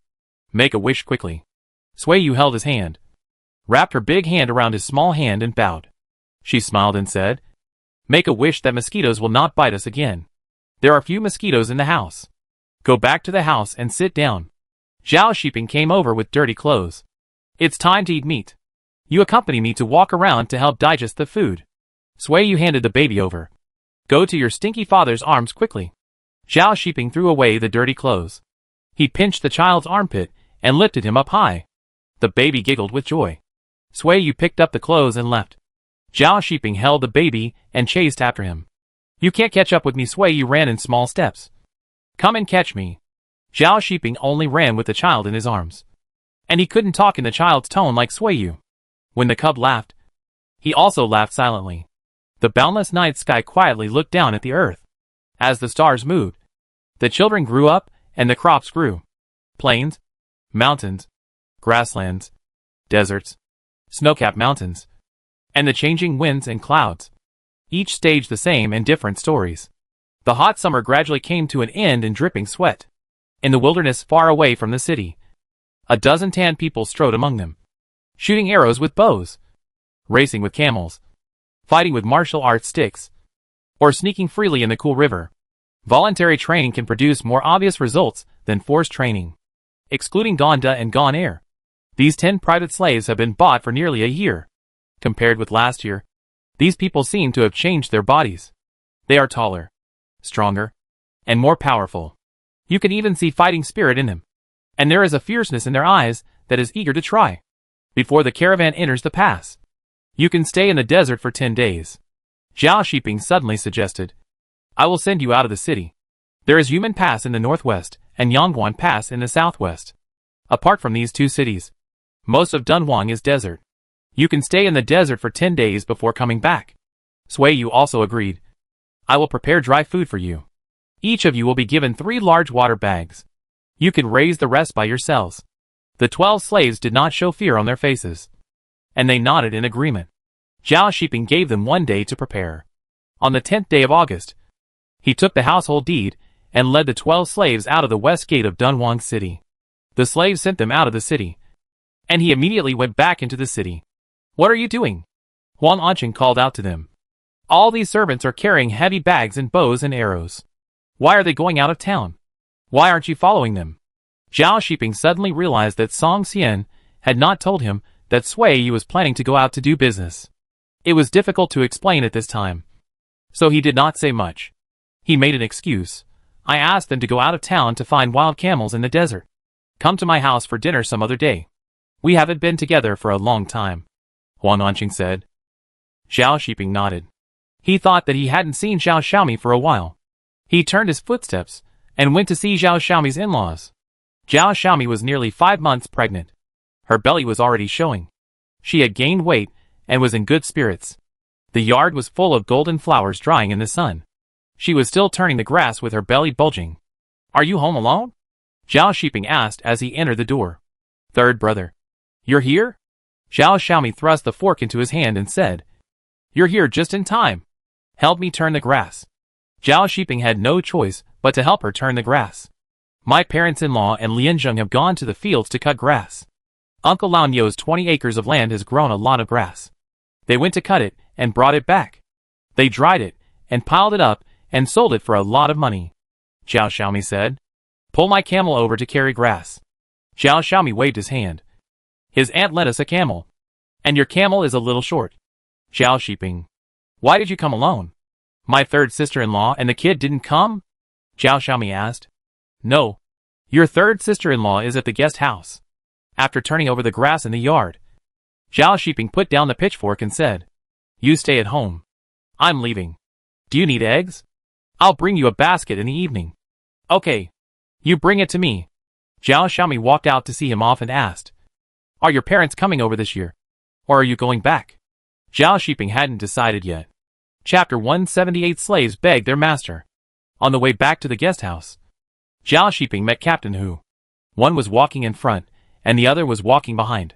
Zhao Shiping didn't want to walk with him, and deliberately slowed down his pace. Unexpectedly, Captain Hu turned back. Captain Zhao? Captain Hu stopped. Zhao Shiping had to speed up his pace to greet him. There were people weeding in the fields beside the road. Seeing these two adults walking together without talking, he felt strange. Captain Hu raised his eyelids and glanced at him, and asked in a long tone, Captain Zhao, are you still blaming me? Zhao Shiping was surprised. He asked in confusion, What do you mean? Captain Hu choked. He looked at Zhao Shiping with an ambiguous look, and then snorted and laughed. Zhao Shiping also laughed. How is the house built by my brother-in-law? Captain Hu simply skipped the previous words and didn't mention it anymore. I don't know the details. I haven't been there.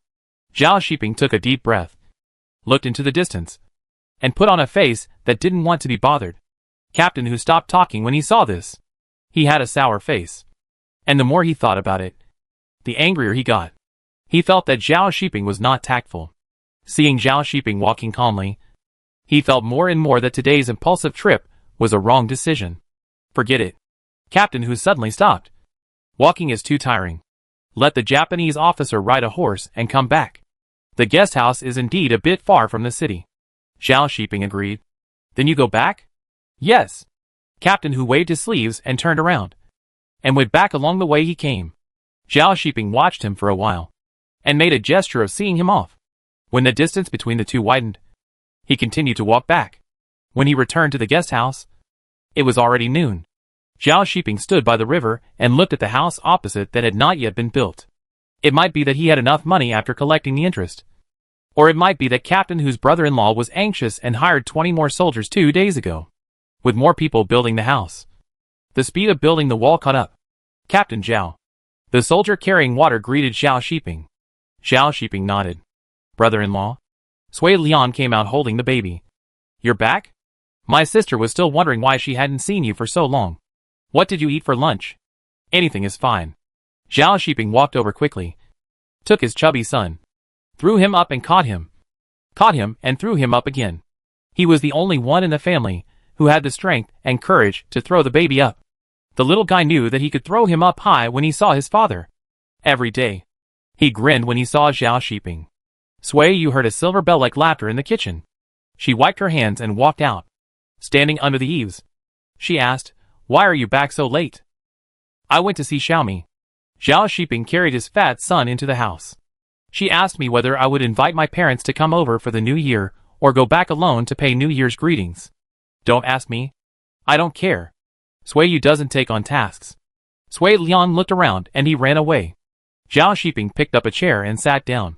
He bent his legs and let the kid stand up on his legs. The child couldn't stand straight, and the adult let go and fell on his buttocks. Ah! The kid waved his arms and shouted at Sui Yu. Big fool. Sui Yu laughed at him. Zhao Shiping looked at her, and she asked unconvincedly, What are you looking at? Did I say something wrong? I said something wrong. Zhao Shiping reached out to wipe his son's saliva and said, The kid just likes to drool. Not everyone who drools is a fool. I'm happy to do so. Sui Yu snorted. Okay. You're stupid. Seeing her glare again, Zhao Shiping surrendered. Okay. You're the only one who can say that. Sui Yu couldn't help laughing. Look at your mother. How overbearing. Zhao Shiping pointed at the child's finger and complained to Sui Yu, Your mother said you're stupid. Sui Yu clapped her hands at her son, and the child immediately leaned forward and raised his legs to go over. Zhao Shiping held the child in one hand and carried a stool in the other, and both father and son moved over. People came, and Sui Yu didn't want to hold him anymore. She went into the warehouse and took out a bamboo mat, and let the child lie on it to practice crawling. I will go back alone to pay New Year's greetings this year, and I will bring them over next year. Next year, I can see my grandson and hold his grandson, Zhao Shiping said. If my parents come over this year and know that you are going to do business, they will be worried again. Sui Yu didn't say anything. She raised her hand and patted his leg with approval. The kid pulled his father's trouser leg and tried to stand up. Sui Yu and Zhao Shiping didn't help, but lowered their heads and watched silently. After all, he was too young and his bones hadn't grown yet. He couldn't stand up even though his face turned red. Before he opened his mouth to cry, Zhao Shiping reached out and picked up the child. The kid blinked his eyes, and he closed his mouth and swallowed his tears. Sui Yu smiled. So easy to coax. What a fool. So easy to fool. Zhao Shiping hugged the baby tightly, touched his little head, and said to Sui Yu, Look at our son. This is ours. A boy who was born with a club-like appearance. But he has grown up so big. Sui Yu looked at the baby with gentle and loving eyes. She saw the wonder of life in him. The baby stretched out his hand for his mother to hold him, and Sui Yu reached out to take it. She hugged him and kissed him. The child's clear eyes reflected her appearance, and she held him in her eyes. Baby? Sui Yu called out. The little boy's eyebrows curved, and he smiled shyly.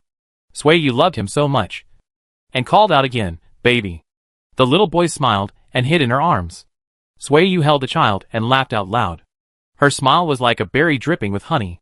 The sun that rose above her head lost its light in this small courtyard. Ashui passed by the door. She slowed down her pace, looked at him quietly for a few more times, and ran away with a tiptoe. Zhao Shiping looked up, then glanced at his wife and children beside him. Gone air. Zhang Shun and Li Wu were all gone, and the job of delivering food to the slaves on the other side of the river fell on Zhao Shiping and Li Mutu. The rice bucket fell to the ground, and the slaves scrambled for it. Zhao Shiping kicked one down and shouted, "Line up. Come one by one."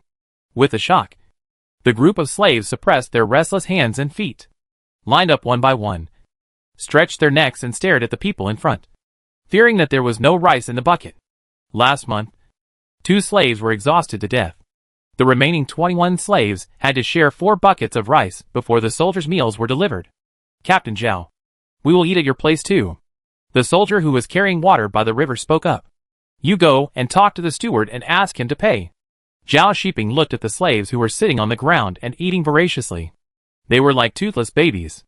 They didn't chew the food or vegetables, but just swallowed it down. Everyone choked and their faces turned red, and their necks became thick. But they didn't stop eating. "Take them with you when you finish work in the evening." Today I met Captain Hu on the road, and I told him about the slaves. He didn't want to be known as a mean person, so he let these slaves work like you, starting at sunrise and finishing at sunset. Zhao Shiping told the soldiers, "When the manager comes to pay the wages, you ask him to come to me, and I will tell him, no matter whether what he said was true or false." No one would go to Captain Hu to confirm it. Moreover, Captain Hu was not someone the soldiers and managers could see whenever they wanted. So Zhao Shiping was not at all insincere and acted as if it was true. Several soldiers nodded without hesitation. These slaves were really miserable. They were so thin that they didn't look like human figures. It was estimated that they wouldn't give much oil and water even if they were skinned and stewed in soup. They couldn't bear to see it. But they were too low to speak for these people. Now someone has come forward. Whether it's true or not, they will help if they can. Zhao Shiping went to fetch the bucket and said, "Remember, when they leave, follow them. If I find anyone here after dark, I will tie you up and throw you into the river to fish." The slaves who were on night patrol had all left. The people living in the guest house were either old or young. Zhao Shiping himself left early in the morning and came back after dark. He was worried that slaves would ambush somewhere, so he simply drove them all away. When crossing the river, Zhao Shiping waved to a garrison soldier and told him to keep an eye on the slaves and not allow them to cross the river unless they were leaving and returning to the city. It was also the day before that when another 20 garrison soldiers came to work. Zhao Shiping felt relieved to send Gone and Gone Air out of the city. After lunch break, Zhao Shiping and Sui Yu took their cubs back to the city on camels, and the family of 3 went to visit Zhao Xiaomi with a basket of eggs. When the sun set, Sui Yu came back alone with his cubs on a camel. The slaves riding on the earth wall saw him and took the opportunity to go down the wall and lift beams to walk to the bridge to cross the river. "Where are you going?" a guard shouted. The disheveled slave rubbed his hands, squatted by the river to wash his hands, and then slowly washed his face. He glanced at the other side of the river and saw a fat and strong black dog wagging its tail passing by. He swallowed his saliva. "I think you are looking for death." The guard came over and kicked him. "Go back to work. Your life is so cheap. You can't tell who is good and who is bad." A slave in the corner looked at him coldly. When a male slave with a greedy face approached, he kicked him down unexpectedly, then picked up a pile of dirt and rushed over to fight with him. The slave who went with Sui Yu to salvage the body also came over and beat the man on the ground together. The others seemed not to see it. The next day, when they went to work again, there was one less slave working. Zhao Shiping came to deliver food and asked, "Where is the other one?" "He's dead," a horse slave said. "He fell down when he got up at night and hit his head and died." The garrison soldier not far away looked at him, looked away, and said nothing. Zhao Shiping saw this and stopped asking. He walked over to the garrison soldier and asked, "Has the steward come to pay the wages yet?" "He has come." Someone pointed to the east of the river. Zhao Shiping looked over and saw the fat man with a round face again. "Captain Zhao? Did you really talk to our Captain Hu about the guest house yesterday?" the steward asked anxiously. After chatting for a while, he asked me how the house was going. Zhao Shiping pointed and said, "We met in the sesame field outside the city. The captain was tired and said he would come to see it next time on horseback. The steward had no time to take care of other things. He went back without stopping and invited another 30 garrison soldiers to work in the afternoon." 9 days later. In the evening, Zhao Shiping and Sui Yu were preparing to ride camels to pick up people outside the city with their cub. They happened to meet soldiers who were building houses and were leaving work. Zhao Shiping slowed down to talk to them and took the opportunity to show off his son in his arms. A slave quietly approached the camel that Sui Yu was riding. The camel turned its head to look, and Sui Yu also tilted his head and lowered his eyes to look. "Madam, can you buy me? I still want to live." A hoarse voice sounded. He pulled aside his messy hair, revealing a pair of pleading eyes. "I also want to be a human being like your slave. I don't want to be an animal." Sui Yu looked away and looked at the group of slaves behind her. A pair of pleading eyes fell on her. She sighed, retracted her gaze and said, "I have no choice." 9 days ago. A slave was tired of living. He wanted to cross the river and do evil. He died at night. I did it. The male slave knelt down with trembling legs. "Please save my life." Sui Yu's face changed slightly. She looked at the man kneeling on the ground. He was scheming and courageous, and dared to kill people. If this kind of person is loyal, he will be a good helper for her. "What's your name?" Chapter 179. Captain, who was humiliated. "My name is Qin Shan. I chose it myself." "What's your last name?" Sui Yu asked again. "I don't know what it is. I don't have a last name." Sui Yu understood that Qin Shan was a slave's son, and maybe he didn't know who his father was. Or maybe his parents were nameless slaves. "I'll think of a way." "You wait." Sui Yu raised her eyes. She looked at the faces behind her without eyes, and quickly looked away. Her ability was limited, and it was already a struggle to save one person. And she couldn't bear the expectations and fate of too many people. Zhao Shiping noticed something was wrong here. He turned around on his camel, and saw Sui Yu winking at him. He looked deeply at the male slave crawling on the ground, followed Sui Yu's camel and left. "What's going on?" he asked. Sui Yu repeated the conversations between them and said, "Do you think you can buy him from Captain Hu? He is a ruthless man, and he knows what is good and what is bad." Zhao Shiping thought for a while and said, "Okay, I'll remember this and bring it up when I get a chance. Whether it works or not is another matter." Sui Yu nodded. If he wanted to buy a slave with an owner, he could only do so when Captain Hu was in a good mood. Otherwise, he would end up making things worse. The slave named Qin Shan would probably lose his life. After leaving the west gate, there was no Gonda and gone air outside the city. Zhao Shiping and Sui Yu rode their camels around but still saw no one. The sky gradually darkened, and the cub was hungry again. Sui Yu and Zhao Shiping had to go into the city. "I'm going to the parade ground. You can go back too." Zhao Shiping handed the child to her. Sui Yu looked back at the outside of the city, still unwilling to give up, and said, "I'll take the cub to Xiaomi's house, and you can come to pick us up in the evening." "That's fine." Zhao Shiping retracted his gaze and said jokingly, "If these 12 people run away or die in the desert, your business will not be successful." Sui Yu glared at him. "Can't you hope for me?" Zhao Shiping laughed a few times, waved to the kid, and he rode away on his camel. Sui Yu looked outside the city again. She took the kid to Zhao Xiaomi's house. Xiaomi's in-laws lived near the west city gate, and they arrived in less than half a cup of tea. Sui Yu went into the house to feed the child, and Zhao Xiaomi lit the fire to steam a bowl of egg custard for the kid.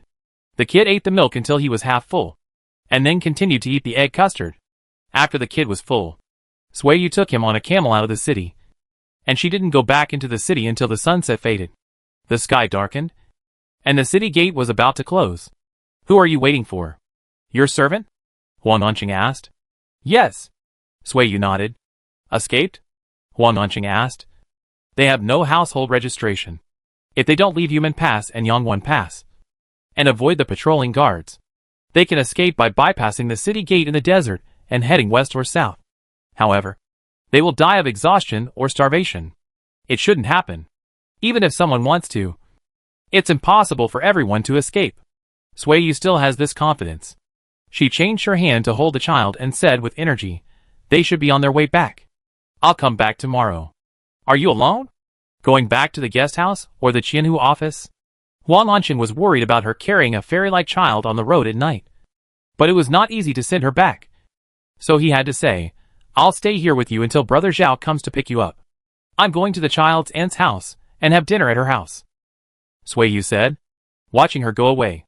Huang Anqin also walked back. After the evening training on the school field, Zhao Shiping rode a camel to pick up Xiaomi's family. When he left, he said, "I will go back to my hometown at the end of this year and come back before New Year's Eve. I made clothes and shoes for my parents. When you go back, please bring them back for me. When I give birth to a child, I will bring the child back to wish my parents a happy new year," Zhao Xiaomi said. Zhao Shiping nodded. His third uncle, "Go back and bring your parents here. Xiaomi will give birth at the end of the year. Let the in-laws come to see their grandson." Huang's mother said, "It's too cold to travel. My parents can't come." Zhao Shiping looked at Huang Lianjing and said, "If my brother-in-law is willing, he will go to pick up the two elders to see their daughter and grandson after the spring planting next year." Huang Lianjing nodded repeatedly and said, "Next year I will invite my parents to stay for a while. Uncle, aunt, you are busy. We are leaving. It is getting late," Sui Yu said. "Sorry to bother you tonight. That's too formal." Huang's father stepped forward and asked, "Do you want to light a torch? It's dark. The moonlight is good tonight, and the camels know the way, so there is no need for torches to illuminate." Sui Yu replied, "Let's go." Zhao Shiping followed closely with the cub in his arms. When the camel's hoofbeats faded away, the Huang family of four closed the door and went into the house. Huang's mother went into the kitchen to wash the dishes and asked while pouring out the swill, "Xiaomi, is your third brother unhappy tonight? I didn't mean anything else by saying that. I was just being polite. My third brother is right. It's right for Lianzheng to go pick up my grandson after my parents came all the way here to see him." Zhao Xiaomi stroked her belly and continued, "My third brother didn't mean anything else. He just has that kind of temper. He doesn't have a warm attitude when talking to me. He can only be considered a human being in front of my third sister-in-law." Huang's mother, she smiled dryly and said, "It's quite frightening." The next morning, after the training, Zhao Shiping took the camel and planned to go to the West City Gate. He saw Captain Hu and took the initiative to greet him. "Captain, I crossed the river this morning to help you check. The guest house you paid for is being topped off. It will be completed in 2 days." Captain Hu waved his hand and said, "It's not mine. It was built by my brother-in-law. I just lent him some money." Zhao Shiping sneered. He was cautious. Captain Chu saw them talking from afar, so he sent his servant to run errands to call them. When the two came closer to greet each other, he looked at them and asked, "What are you talking about?" "I met Captain Hu in the north of the city to check the progress of the house construction a little half a month ago. I happened to cross the river this morning to take a look. I just met him and reported a few words. The guest house will be built in 2 days." Zhao Shiping spoke first. Captain Hu bowed his hands, looking unhappy, but did not speak. He thought Zhao Shiping was unhappy, so he took the opportunity to let Captain Chu teach him a lesson. "You?" Captain Chu nodded at Captain Hu. "Why don't you do something else? Why do you have to compete with your subordinates? Isn't this a joke for outsiders? Your Excellency has wronged me. My brother-in-law is useless." Seeing Captain Zhao making money, he is jealous and wants to build a guest house. He is a useless man. He just wants to build a house next to Captain Zhao's guest house to get some guests. Captain Hu sighed deeply. "I have scolded him, but he just won't change his mind. I really can't do anything." After that, he turned sideways and bowed to Zhao Shiping, saying, "I will apologize to Captain Zhao on his behalf. The guest house belongs to my wife, not me." Zhao Shiping followed suit and did not take the blame on himself. Captain Chu coughed lightly, signaling Zhao Shiping to stop while he was ahead. It was not a good idea to keep the situation like this. Not only would outsiders laugh at him, but Zhao Shiping himself would also suffer. Zhao Shiping lowered his eyes, clenched his hands, and asked, "Are the slaves who built the house in the north of the city in the name of the captain?" "Maybe. I'm not sure. It should be my wife who sent them there." Captain Hu stood up straight. He looked at Captain Chu. He apologized, but it was Zhao Shiping who was not tactful. "A few days ago, I sent my servants out of the city to look for wild camels, but no one has come back until today. I don't know if they escaped or died. My family is short of manpower. Why don't you send me some servants?" Zhao Shiping asked for a lion's mouth. He said frankly, my family is poor. If the business of the guest house is affected, my wife may have to leave home to do business. Captain Hu, why don't you give me some visible benefits? I will take it back to please her. Captain Chu was almost choked by his saliva. He covered his mouth and coughed twice, turned his face away, and pretended not to hear. Captain Hu gritted his teeth secretly. He had a dark face, and didn't say anything. I'll go and choose 10? Zhao Shiping said to himself. My family lost 12 servants, and 10 more will be enough. Tomorrow, I will have someone send you 2 more servants to make up for you. Captain Chu said. Captain Hu had no choice but to agree. He pretended to be generous and said, Okay. I am in the wrong, and I should make some compensation. Thank you, Captain. Zhao Shiping smiled. Captain Hu bowed to Captain Chu and walked away quickly. Thank you, Captain. Zhao Shiping bowed and thanked him. After standing up, he said with a refreshed look, Finally I can let out a sigh of relief. Captain Chu patted him on the shoulder and warned with a smile, If you accept the benefits, the matter will be over. If you really confront him, you will not end up well. Zhao Shiping nodded and explained, I know what is good and what is bad. Although I have been choking for the past 6 months, I just didn't take good care of Captain Hu. I dare not do anything to find fault. Not only that, my wife also took on the task of delivering meals to the slaves in the captain's mansion. He took the opportunity to tell Captain Chu about what happened in the guest house. The slaves are used as livestock and not fed enough. When the slaves are hungry, they can only drink water. In the summer, it was hot and hungry. A slave went to the river to drink water and fell into the river and drowned. I led people to drag the body up and dig a pit to bury it. Captain Chu's smile disappeared. Sir, if everything is okay, I will go back. After making the complaint, Zhao Shiping wanted to leave after he had made up his mind. He explained, I still have to go out of town to see if the 12 slaves can be found. Okay. You go back. Captain Chu nodded. Zhao Shiping led the camel away and rode it back after walking far away. When he returned to the guest house, he found that Sui Yu and Shiazai were not at home. They must have gone out of town to wait for someone. Qin Shan. Who is Qin Shan? Zhao Shiping crossed the river. He looked around and saw a male slave with his hair tied with straw ropes coming over. He asked again, Your name is Qin Shan? Yes. Sir, I am Qin Shan. Qin Shan was so excited that his hands were shaking. Are you here to buy me? Captain Hu gave you to me. You can choose 9 more people from the slaves who went to rescue people that day. Zhao Shiping said. Captain Hu sent me 10 slaves. Those who went to rescue people that day. Please stand up. I am one of them. I went too. A group of people rushed over, and the 5 male slaves standing on the roof were so anxious that they wanted to jump down. They shouted loudly that they also went to rescue people that day. And 2 slaves even cried anxiously. I know who they are. Qin Shan stood up. Sir, I will help you choose. Zhao Shiping nodded. He walked across the river and watched from the other side. The slaves on the roof pulled the rope and slid down. But they let go before they landed and jumped down, and then limped to the river. 9 slaves were selected, and Qin Shan led them across the river. However, before they reached the other side, the slaves who failed to be selected swarmed up with ferocious faces, pushed these people into the river, and beat and scolded them.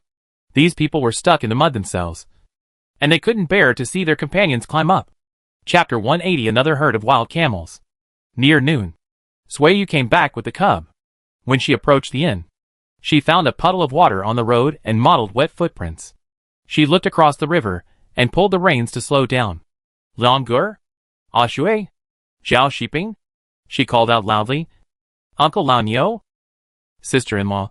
Are you calling me? Ah Shui came out of the inn holding the cat official, who had several small tufts tied to his body with red hair bands. Sui Liang came out of the west kitchen and saw that there was no one behind her. So he asked, Has Gonda and Gone Air not come back yet? No. Sui Yu was relieved and asked, Where is your brother-in-law? He went into the city to get the contract. He asked for 10 slaves from there. Sui Liang pointed to the west and said, My brother-in-law said that Captain Hu sent him. Sui Yu handed the cub down, and she jumped down after him, pressing on the camel's back, and asked again, What's the matter with the wet footprints on the ground? The slaves took a bath in the river before fighting. Our 10 slaves were fighting with 10 slaves over there in the river, and they almost killed one of them. Sui Liang held his fat nephew and rocked him. He touched the little cub's head and said, "Thanks to your father. Otherwise we would both be slaves." So pitiful. Don't mention the past. Sui Yu pushed his shoulder and walked into the house, turning back and shouting, "Shui, come too. Let me see the braids you tied for the cat official." Shui happily ran over with the cat in his arms. The cat official landed, shook its fur, and rubbed it on the ground. The results of Shui's busy work for half an hour were all shaken away by it. Shui picked up the red hairband and muttered, "How beautiful it is." The kid reached out to ask for it, but Shui refused to give it to him. "You eat everything, so I can't let you play." Shui shook off the cat hair on the red hairband, twisted it a few times, and stuffed it into her pocket. The kid stared at her pocket, and then saw the cat official licking the hair, and he sucked his fingers with relish. "My wife, Gonda, and Gon Air will not run away," Inpa came out to explain worriedly. "If they are not dead, they may come back in 2 days." Sui Yu nodded. No matter how stupid a person is, he knows how to weigh the pros and cons. Those farmers with fields and land can't survive when encountering natural disasters. The fleeing slaves have no money, and they don't even have a place to shelter from the wind and rain, let alone a hot meal. So she is not worried that these people have escaped, but more worried that these people will die in the mouths of wolves or lose their way and starve to death in the desert. A series of footsteps sounded outside the wall. Sui Yu looked out and saw that Xiao Shiping had returned. "Go wash in the river. Cut your hair. Cut your fingernails and toenails short. Clean yourself. Put on your clothes and come to eat," Xiao Shiping instructed. Then went into the house and said, "Sui Liang, shovel half a bucket of grass ash and send it to them. And bring 2 scissors." "Okay." Sui Liang returned the kid to Sui Yu. The kid stretched out his hand to his father to be hugged. "It's Dad." Not the Xiao Shiping took his son and sat down, turned to Sui Yu and said, "You got the people back. Are you happy?" Sui Yu smiled at him brightly. She dragged a chair to sit over, took the man's arm, and said, "Sir, tell me how you planned it." "Speak nicely," Xiao Shiping scolded. But he was very happy in his heart, and he couldn't wait to tell the previous things. He talked. Sui Yu listened. She would exclaim from time to time, or nod in admiration, and then cast an admiring look at him. This action perfectly satisfied the man's vanity. Xiao Shiping felt relieved. What a coincidence. I remember that there were also 10 slaves who salvaged with us that day, Sui Yu said. These are the ones who were selected. Yes. 10. Xiao Shiping nodded. He asked for 10 because he remembered these 10 people. My wife. The meal is ready. Inpa came out and asked, still eating in the yard? Well, it's cloudy today. Not hot. Sit outside to eat. Sui Yu took her son and asked, is the egg custard ready? Hearing the egg custard, the boy immediately looked at the kitchen. It's ready. I'll serve it right away. Shui ran out to find her father to eat. Sui Liang brought a small wooden bed, and Sui Yu asked the kid to sit in it. She held the yellow egg custard and fed him with a small wooden spoon. The kid had a good appetite and was strong. He would eat anything he was given.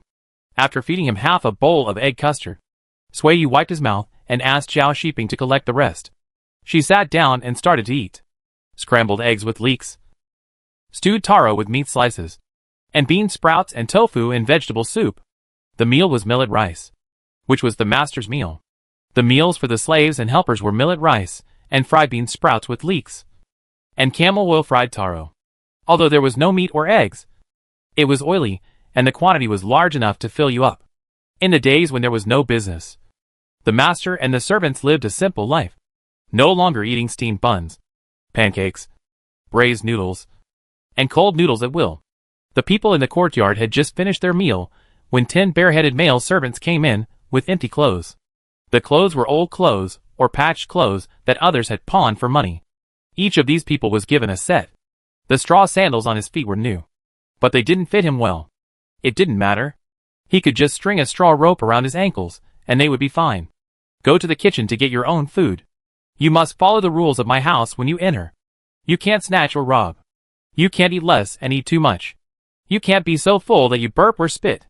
Xiao Shiping glanced at them and said, Go in. 10 timid male servants walked into the kitchen.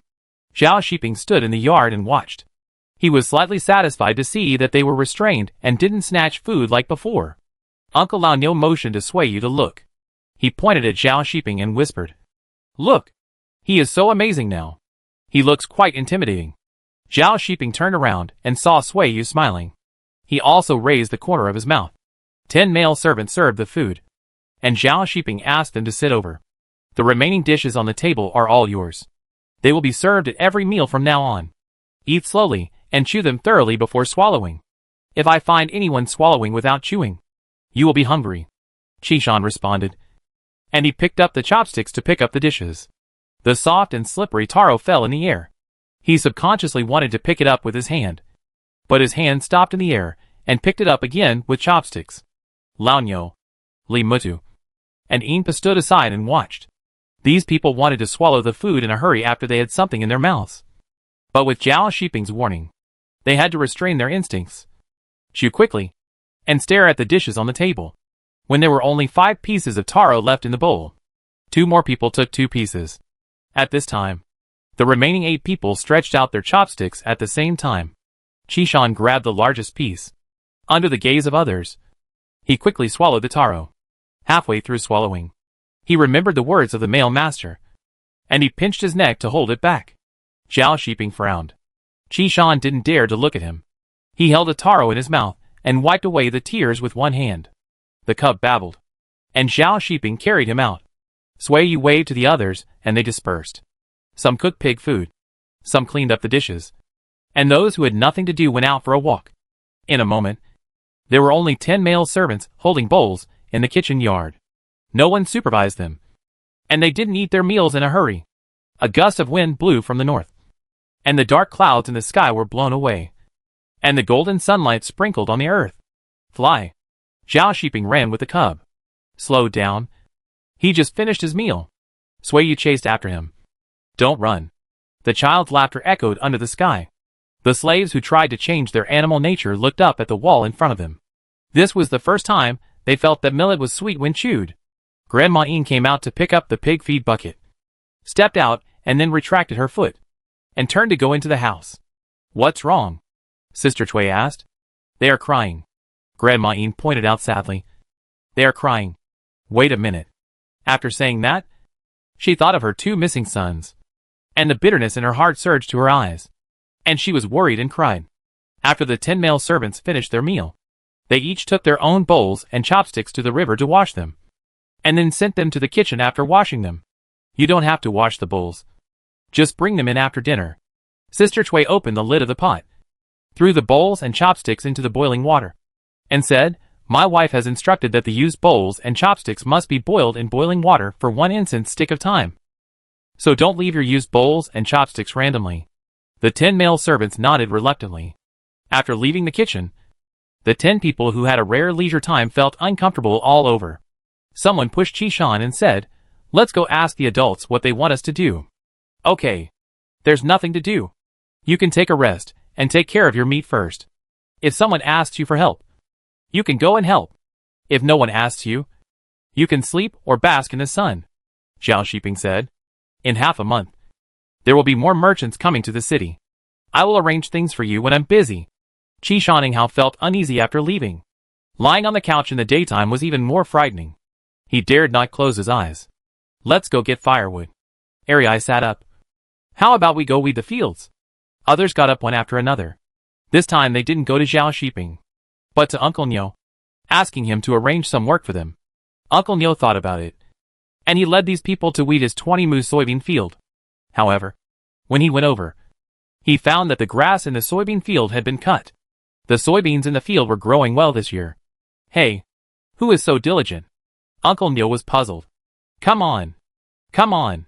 That's the Zhao family's land. Let's go see if there's any grass in their land." The 5 mu of soybean land of the Zhao family was covered with a lot of grass. The 10 male servants were like ducks eating water grass. They walked into the land with their waists bent and squatted there.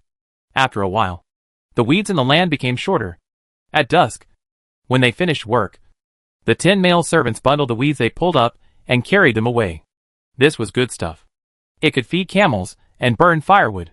Uncle Niu held his waist inside, seeing them working so efficiently. He felt dizzy and followed them to pull weeds. His 2 old legs were almost broken from squatting. and he almost sprained his waist when he stood up. After leaving the city, Qishan saw a group of people riding camels in front of him, and he seemed to hear the voice of the hostess. Huh? A caravan is entering the customs so early. Uncle Neo squinted his eyes and looked carefully, then muttered, That's not right. The camels in the caravan all have camel bells. I heard the adult's voice. Arya said, There is another person. I don't know his name. He used to bring us food every day. Oh, it's Gonda and Gon Air who are back. Uncle Neo quickened his pace and said, Hurry. Let's go. But one side rode a camel, and the other side walked on foot. And the distance between them was getting bigger and bigger. When Uncle Neo returned to the guest house panting, Ashue ran over and said, Dad, when I grow up, I will also go out of town to catch camels. What camels? Uncle Neo walked to the livestock pen and asked in a hoarse voice. What are you all doing here? Gonda, Gon Air, and Xiao Chunhong drove a group of wild camels back. Suiyu announced loudly. They met a group of wild camels in the desert and followed them for 5 days. Under the pursuit and interception, the group of camels was driven back by them. So it was delayed for a day. My wife, you didn't see us yesterday. Did you think we ran away? Xiao Chunhong asked with a smile. No. Suiyu waved his hand. People's hearts are exchanged for people's hearts. I know what kind of person I am. And I know what kind of person you are. You must be reluctant to leave me and this home. Home? The excited atmosphere was quiet for a moment. Is this also their home? Yes. Right? Chapter 181 Uncle and nephew quarreled. It was late when they came back, and there was no time to buy meat. Suiyu asked Inpa and Chui Saw to catch 6 chickens and slaughter them to stew them in a pot. While stewing the chickens, they fermented 2 bowls of flour and baked a basket of pure flour cakes. Zhao Shiping had not returned from the parade yet. Suiyu held the cub and sat in the kitchen with 22 servants to chat. Xiaochun was eloquent and excited. She told the story of the 11 days in the desert. The desert is hot during the day and cold at night. We were not prepared the night before and woke up in the middle of the night. We opened our eyes and found a group of birds on the sand dunes. We sat up and they flapped their wings and flew away. That's not all. The birds followed us for several days. They probably wanted to wait for us to die and eat our meat. At this point, Xiao Chunhong smiled suddenly. But they didn't eat our meat. We shot down the birds and roasted them for food. We had a good life for a few days. My wife, we found a way to save firewood in the desert. Lu Yair spoke. Yes. Yes. Yes. Just dig a sand pit and burn a fire. After the bird feathers are burned, throw the birds in and bury them with sand. Then burn a fire on the sand and bake cakes. After the cakes are eaten, the bird meat is also stewed. Xiao Chunhong interrupted. Others nodded. Suiyu glanced at Lu Yair. Her words were interrupted. There was no disgust or unhappiness on her face. It seemed that Xiao Chunhong had already seized the right to speak among the female slaves in the 11 days since leaving home. Why did you come to our side? Zhang Shun asked in a low voice. Qishan looked up at Suiyu, then lowered his head and whispered, I asked my wife for help. And then I don't know what happened. This morning, the master asked the captain for 10 of us. We are also slaves of the Zhao family. And we have already signed the contract. Qishan emphasized. Zhang Shun said and looked at the mistress. She leaned forward and listened carefully to Xiao Chunhong's chattering. The child sitting on her lap swung her legs and looked around with puffed cheeks. When she met his gaze, the child laughed and showed her teeth with 2 teeth. Zhang Shun smiled and hooked his hand at the young mistress, and quickly withdrew his hand before the mistress looked over. Your life will be better in the future, he said. Qishan said him. Both masters are kind people. Today, the adults let us rest at home. I have never closed my eyes during the day. When we first came, the 2 masters also asked us to eat more, sleep more, and grow more meat. Zhang Shun pinched Qingshan's arm, which was all bones, and he persuaded him, grow more meat, and keep healthy so that you can help the master's family work. My wife, when will we go out to trade? Xiao Chunhong asked. Qishan looked up suddenly. He didn't have time to think too much and asked impulsively, Can I go too? Suiyu looked over and said, Zhang Shun, you and Gonda will be responsible for training them, starting with jogging, just like you did at the beginning. After that, she said to Qishan, when the time comes, I will take you if you are not a drag in your training. If they are a drag, I will not take them. so as not to share our money," Xiao Chunhong said. Sui Yu wanted to laugh.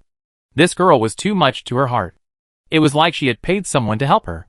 "Go business with me, and I will share the profits with you. I will eat meat, and you can drink meat soup," Sui Yu explained. "My wife and the adults don't want the money from the merchants. They let us save it for ourselves." Gonda added boastfully. "My wife told you that the court will definitely issue a decree in the future to allow us to redeem our slavery with money," Gon Er said again. 3 people and 3 sentences completely stunned the 10 new male servants. This was simply a journey from hell to heaven. At this moment, they could not think of anything else except their loyalty to their master and their enthusiasm. Old Uncle Nyo sighed secretly. He stole a glance at Sui Yu. This was really a man who could do great things. He was neither a slave nor a servant. At this time, he even had the impulse to go out with Sui Yu. The sound of camel hooves sounded outside the wall. After a while, Zhao Shiping appeared outside the door. He turned over and jumped off the camel's back and strode into the yard. "Grandma Yin, is the meal ready?" Sui Yu turned her head and asked. "The chicken is ready. The dough has just risen, and we are kneading the dough to make pancakes." Grandma Yin stopped kneading the dough and came out to ask, "Why don't you serve the chicken first? Eat the chicken first and then the pancakes." "No hurry. I'll wait for you." Sui Yu handed the cup to his father, rolled up his sleeves and said, "I'll help. And we'll have dinner together tonight." "I'll help too." Xiao Chunhong stood up. Lu Yer followed closely, and Xiaoxi and Sanchao followed one after another. Zhao Shiping led people to light a fire in the yard and got 4 torches for lighting. There were more people in the yard and it was bright. Cats and dogs came. Ashui chased the cats and dogs. The cub poked his head out and watched seriously. No one paid attention to him, but he was laughing happily. The pancakes were baked. The table was set, and the chicken in the pottery pot was taken out. Everyone took a bowl to hold the meat and a pancake in one hand, standing or sitting, eating and drinking. Qi Shan and Ariai tried hard to control their gaze, not to think about the food in the pot while eating. It would be ugly to show the beastly face when they were human. After eating and drinking to their heart's content, Xiao Chunhong and Zhang Shun felt the warmth of being welcomed, and they dragged their tired bodies back to the house to sleep. Uncle Lao Nyo and Li Muda carried pig food to feed the pigs. Sui Yu and Zhao Shiping also went there. The 23 wild camels that came back were locked up in 5 pens. They also had good food for their first meal since they came home. Soybeans and millet covered half of the stone trough, and hay and fresh grass were piled in the pen to eat at will. There was also endless water. With water, food and grass, none of these wild camels got angry. 40 camels now. Sui Yu took Xiao Shiping's arm and leaned on him, saying, "Is this a pleasant surprise?" "Yes. Everything is better than we expected at the beginning, and it will get better and better in the future," Sui Yu encouraged himself. The big black dog came running, wagging its tail. It licked Zhao Shiping's hand to say hello, then went around the pig pen, stepped on the wooden stakes outside the pen to climb up the earth wall, then jumped into the pig pen, squeezed into the pigs, and competed with the pigs for food. "No wonder it grows fat," Sui Yu muttered. "Eating 9 meals a day. Even pigs can't compare to it." Xiao Shiping smiled. He pulled Sui Yu away. There was a big fat son waiting at home. In the days that followed, the 22 slaves practiced martial arts in the morning and evening, and went to work in the fields in the first and second half of the day. The soybeans were still tender, the wheat was still green, and the sesame in the field could be harvested. The sesame was cut, and the seeds were not, and the sesame stalks were taken back to be burned as firewood. After the harvested sesame seeds were dried, 40% was kept by the family and 60% was handed over to the government. On the 8th day of September, Changge Guest House welcomed the first caravan since the beginning of autumn. This was a group of merchants who set out from Chang'an, carrying cloth, wine jars, porcelain, bronze, looms and grain seeds. 2 days later, the Hu merchants replenished their food and dry food, and left the city with the melodious sound of camel bells. Immediately afterwards, the Han merchants returning from the western regions led their camel team into the pass, trekking in the desert for several months. And after entering the city, they wanted to eat and drink, and traded a lot. The caravans that hired camels from Songxian half a year ago also entered the city one after another. These caravans chose to live in the city because they wanted to sell excess furs. If they could sell the furs and spices, they would return the camels. If the goods were overstocked and could only be transported to the pass, they would buy camels as much as possible. When going to the government to sign the contract, Song Xian half-jokingly said, "If you rent or buy camels from me in the future, you must stay at Changui guest house. I have discussed business with shopkeeper Yu. The caravans that hire camels from me can stay at her place for 10 cents less per room." The merchants smiled. They didn't lack 10 or 100 cents. And most of the people passing by at this time stayed for 1 or 2 nights and left. They must do whatever was convenient. You two have a good relationship. She brings you business, and you bring her business. The merchant joked and explained, "We will leave tomorrow morning and will not stay long. We will stay in Dunhuang for the winter, when we enter the customs late in the future. Then I will thank you on behalf of shopkeeper Yu." Song Xian bowed hastily, stopped and said farewell. "I wish you a smooth journey and reunion with your family soon." The merchant gestured for her to move first. Song Xian ran straight to the north of the city from the government office. On the way, she saw Captain Hu riding his horse angrily past. When the horse ran away, she cursed inwardly, "You damn thing! Are you running so fast to get yourself killed?" Approaching Changui guest house, she glanced across the river and understood. Sui Yu's guest house was bustling with guests coming and going, while the guest house on the other side of the river was as quiet as if a dead body was buried there, without even a shadow of a person. "How is your business?" Song Xian found Sui Yu and asked. "Business over in Minxiang is pretty good. It's not bad here either. The first 5 goose houses are full of people." Sui Yu pointed to the west and said, "2 caravans stayed there the day before yesterday. I guess they wanted to curry favor with Captain Hu. But their couch collapsed in the middle of the night. They wanted to leave after dawn, but the manager wouldn't let them go, and they had to pay for the couch before they could get away. Oh, they left with an empty stomach. There wasn't even a hot stove over there." Song Xian looked disgusted. "How can you end up like this just by copying someone else? The people who pay the money don't worry. The people who take the money don't work hard. And there is no reliable person to watch over them. They are all half-baked. It's strange that they can make money." Sui Yu thought of the 10 male slaves she got for free, and said with a smile, "Because of the 6-room guest house. Except for Captain Hu and the slaves who suffered losses, everyone involved in this matter made money. It's okay.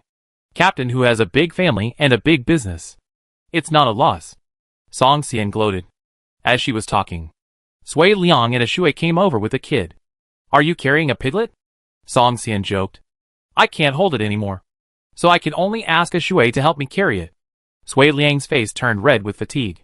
Sui Yu went over to take the child. Even though he was dragged and pulled, the boy was still happy. "Sister, the kid has a glass bead given by a merchant in his hand. Take it away. Otherwise he will swallow it." Sui Liang sat cross-legged on the ground. He stretched out his hand to the kid and said, "Give the things in your hand to uncle." The kid turned his face away and clenched his hands tightly to prevent him from touching. "Let me see." Sui Yu stretched out her hand. "What good stuff. Show your mother." The kid moved his eyes, glanced at Sui Liang, and smuggled his hands into his mother's arms. Song Xian laughed. "Uncle is not as good as my mother." Sui Liang's face turned red with anger. He gritted his teeth and slapped the kid. Sui Yu smiled and took out the glass beads in her arms. The blue beads were the size of pigeon eggs, with an uneven surface and many small bubbles inside. And the transparency was very poor. This was very cheap in her time. Just broken glass slag. But in this dynasty, it was a valuable and rare treasure. Who is so generous? Sui Yu shook the glass bead, and then she tentatively handed it to Sui Liang, and asked the boy, "Can I give it to my uncle? My uncle likes it." Sui Liang stared at the boy, and he stretched out his hand to take it. Before he touched the glass bead, he saw the boy frowning, with a face full of reluctance. "I don't want it. I don't like it." Sui Liang cried angrily. "I don't like you anymore. You stinky kid. I'm so nice to you." The boy was stunned. "I won't be your uncle anymore." Sui Liang wiped his tears. It was too sad. Sui Yu looked at the boy and said, "Zhao Mingguang, you made your uncle cry." Sui Liang ran away, and the boy cried loudly. Sui Yu returned the glass bead to him, but he refused to take it and threw it away. Now the treasure has become stinky dog shit, and no one wants it. Chapter 182 Reconciliation. Ah Shui looked at the cub, and she ran out to chase Sui Liang. Another one left, and the cub cried even more sadly. Sui Yu wanted to laugh, but didn't dare to. She picked up the cub and patted him to comfort him, and no longer mentioned the word uncle. Song Xian looked at him happily and said, "Children under 1 year old are so interesting. They have their own personalities, and can read adults' expressions. They are not like when they were young. They only cried and laughed, and they didn't understand what they said." Sui Yu also thought that the cub would be more fun when it was older. It would be shy, angry, and grudge-worthy. Oh! It would also be protective of food and stingy. The cub played for half an afternoon, cried for a while, and fell asleep with tears on its face. Sui Yu said something to Song Xian, and she took the cub back to the house, put the child to bed, and she sat in the yard with Song Xian to talk. It was getting dark, and another caravan arrived. Sui Yu waited for a while, but didn't hear Sui Liang's voice. She asked Song Xian to look after the children in the house for her, and she went to receive the merchants. After settling the merchants, Sui Yu turned around, but didn't see Sui Liang and a shui. There was only a big black dog lying on the haystack gnawing on the sheep's head. "My wife." Inpa came out holding the glass beads and said, "I picked them up after you left. You take it away. I'm afraid it will be lost again if you put it on me." Sui Yu took the blue glass beads, and she put them in front of her eyes to watch the sunset. The sunset turned blue. The clouds were blue, and everything she saw changed color. She looked at the glass beads carefully. This thing actually existed in the Han Dynasty. She always thought it was a product of modern industry. Song Xian saw Sui Yu coming in. She stood up and said, "It's late. I'm going back too. Is there something urgent?" Sui Yu shook the glass beads and said, "Let's have dinner at my place tonight. It's not troublesome. We can go back after dinner. It will be dark by then." Song Xian was worried about the difficulty of walking at night.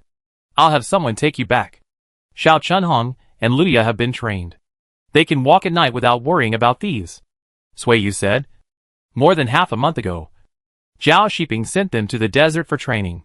When he came back, he found a group of wild camels for me. I'll take you to see them?" Song Xian was very interested in this and agreed immediately. Sui Yu took her out and met Xiao Shi. She asked someone to go in and watch.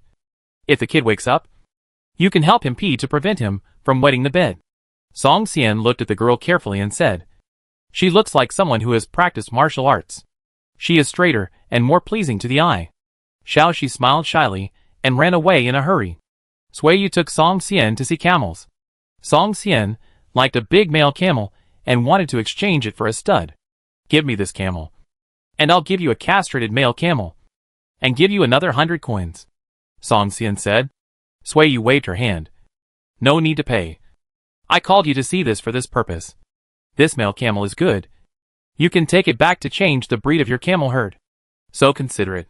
Song Xian held Sui Yu's hand and patted it, not saying many polite words. She remembered Sui Yu's kindness in her heart. "Now you have 40 camels. Won't you not need to hire my camels when you go out for business next year?" Song Xian asked. Sui Yu nodded happily. "You have everything ready. Just waiting for the east wind." Song Xian sighed a little. "You are doing so well. I have a feeling that your business will also be smooth and open. I wish you good luck." Sui Yu smiled. "I'll teach you. Put bells on camels. Paint camels with the same father, with the same color of paint, so that you won't get confused when the population grows." Sui Yu nodded. She also had this plan. It was getting dark, and the vendors carrying loads to sell chickens, ducks, fish and eggs left. Sui Liang and Ah Shui, who ran into the city, also came back chewing maltos. The food in the kitchen was ready, and merchants came out of the guest house in groups of 3 or 5. The kid woke up, and Xiao Chunhong held him to watch people pick up eggs. He was having fun, but when he heard Sui Liang's voice, his eyes changed immediately. "Let's go. We're going to eat too." Sui Yu came over to hold the child and said, "Wave to your sister." The kid waved his hand perfunctorily, and he lay in Sui Yu's neck and secretly glanced at Sui Liang. Sui Liang ignored him, and looked at cats, dogs, the sky, and the earth with his neck stiff. But he didn't look at him. "Have you bought candy?" Sui Yu asked. "Did you bring it to me?" Sui Liang handed over the bag and noticed that the kid was looking at him. So he rolled his eyes. Sui Yu ate the candy and said in a smooth talk, "Do you want to hug your nephew?" "I don't have a nephew like him," Sui Liang said loudly. "I would rather buy candy for a dog than for him." Sui Yu, The kid didn't seem to feel disgusted. He said, and opened his mouth to let his uncle check his teeth. Sui Liang closed his eyes, and walked gropingly like a blind man. The kid giggled, and Sui Liang got even angrier. Sui Yu was about to die of laughter. And Song Xian was also very happy. Sui Liang's face was tense, and his neck was red with anger. Okay. I won't laugh anymore. Sui Yu laughed so hard that her stomach hurt. She rubbed her stomach and said, Brother Liang, come into the house with me, and point out who gave me the glass beads, so I can go and thank them. Sui Liang was the first to enter the house, and walked into the kitchen. He stood outside the dining hall looking for someone. When he saw someone, he pointed to Sui Yu. Okay. I'll wait here. You go eat. Sui Yu took a chair and sat down. The merchant surnamed Ma came out after eating, and saw the kid standing on the chair to learn to walk. He walked over to watch, and liked the kid more and more. Brother, I'm sorry for making you spend money today. The kid is ignorant, and likes to join the crowd to watch the fun. He asked for such a big glass bead from you. Sui Yu started to talk. It's a worthless thing. If the kid likes it, he can play with it. The merchant waved his hand. He pinched the kid's chubby face and said, This kid is good-looking and smart. He is a blessed child. The kid didn't want strangers to touch him, so he woo to scare people. The merchant liked him more and more. After returning to the house, he brought the remaining 3 pieces of broken glass and said, This was originally in the shape of a lucky cloud. Although the texture is not good, it is good in style. Unfortunately, it broke on the road and I can't bear to throw it away. It takes up space on my body. Fortunately, I can use it to fool the children and grind it into a few beads to play with. Said so. Sui Yu had to accept it. During dinner, she asked Shui Sa to cut a row of chives from the vegetable garden and bake 2 baskets of chives and egg boxes to send to the caravan tomorrow morning. After dinner, Xiao Chunhong and Lu Yair carried the martial arts sticks and led the camel to send Song Xian back to the city. Sui Yu and Zhao Shiping carried the cub back to the master's yard. There were many people bathing in the river at night, so it was inconvenient for her to go out. Sui Liang came in after taking a bath. He strode through the yard without looking at the cub, ignoring the cub's gesture of reaching out for a hug. What's wrong? Zhao Shiping was puzzled. Son, why does your uncle ignore you? He is biased and hurts his uncle's heart. Sui Yu crossed her legs and rocked the chair leisurely. She deliberately said, Brother Liang doesn't want his biased nephew anymore. Zhao Mingguang has no uncle anymore. People buy candy for dogs instead of giving him a biased nephew. Did you make your uncle angry? Zhao Shiping straightened the child's face and asked, What did you do to be disgusting? Sui Yu smiled and repeated what happened in the afternoon. She told Zhao Shiping, He is not very old, but he has a lot of minds. There are only a few people in the family, but he still distinguishes 1, 2, and 3. Did Sui Liang really cry? Zhao Shiping asked in a low voice. Sui Yu smiled and nodded. She hadn't seen Sui Liang cry for several years. Zhao Shiping poked Zhao Mingguang and condemned him. Zhao Shizai, you have committed a great sin. The couple kept whispering to each other, and the little boy repeatedly looked at his parents' expressions, and finally determined that they were blaming him. With old sorrows and new grievances, he shed tears of grievance. Sui Yu saw it. She winked at Zhao Shiping, and pointed to the room where Sui Liang slept. Zhao Shiping understood. He touched his son's head and asked softly, Why are you crying? It would be better if he didn't coax him. But he felt more aggrieved when he coaxed him. The little boy cried loudly. The sound was comparable to the crowing of a rooster, and the tears were bigger than the raindrops in Dunhuang. Sui Liang couldn't sit still. He got off the bed, walked around the bed twice, and heard that no one was coaxing him outside. He couldn't help but open the door and said in a rough voice, It's so noisy. The little boy turned his head to look at him, made a vague chi sound in his mouth, and stretched out his hand for him to hold. Sui Liang stamped his feet anxiously, but he couldn't bring himself to hug him. So he kept urging, Sister, please comfort him. No, I'm letting you out. Sui Liang stiffened his neck. He was angry and anxious, looking at the pitiful appearance of the kid. He felt distressed. Zhao Shiping put the kid on the ground, and the kid tried to crawl towards the direction where his uncle was standing. Sui Liang couldn't help it. He wiped his tears and ran to hug the kid. The kid cried more aggrievedly in his uncle's arms, hugged him tightly, and got slapped on the butt. He cried even louder. Sui Liang stretched out his hand to rub him again, sniffing and said, "Are you still angry with me? Look, I love you the most. But you are partial to me. And you are reluctant to give me a broken glass bead." As he said that, Sui Liang wiped his tears again. The uncle and nephew sat on the ground and cried bitterly, performing a sad drama with all their heart. Sui Yu and Zhao Shiping sat aside like two villains, pinching their hands to hold back their laughter.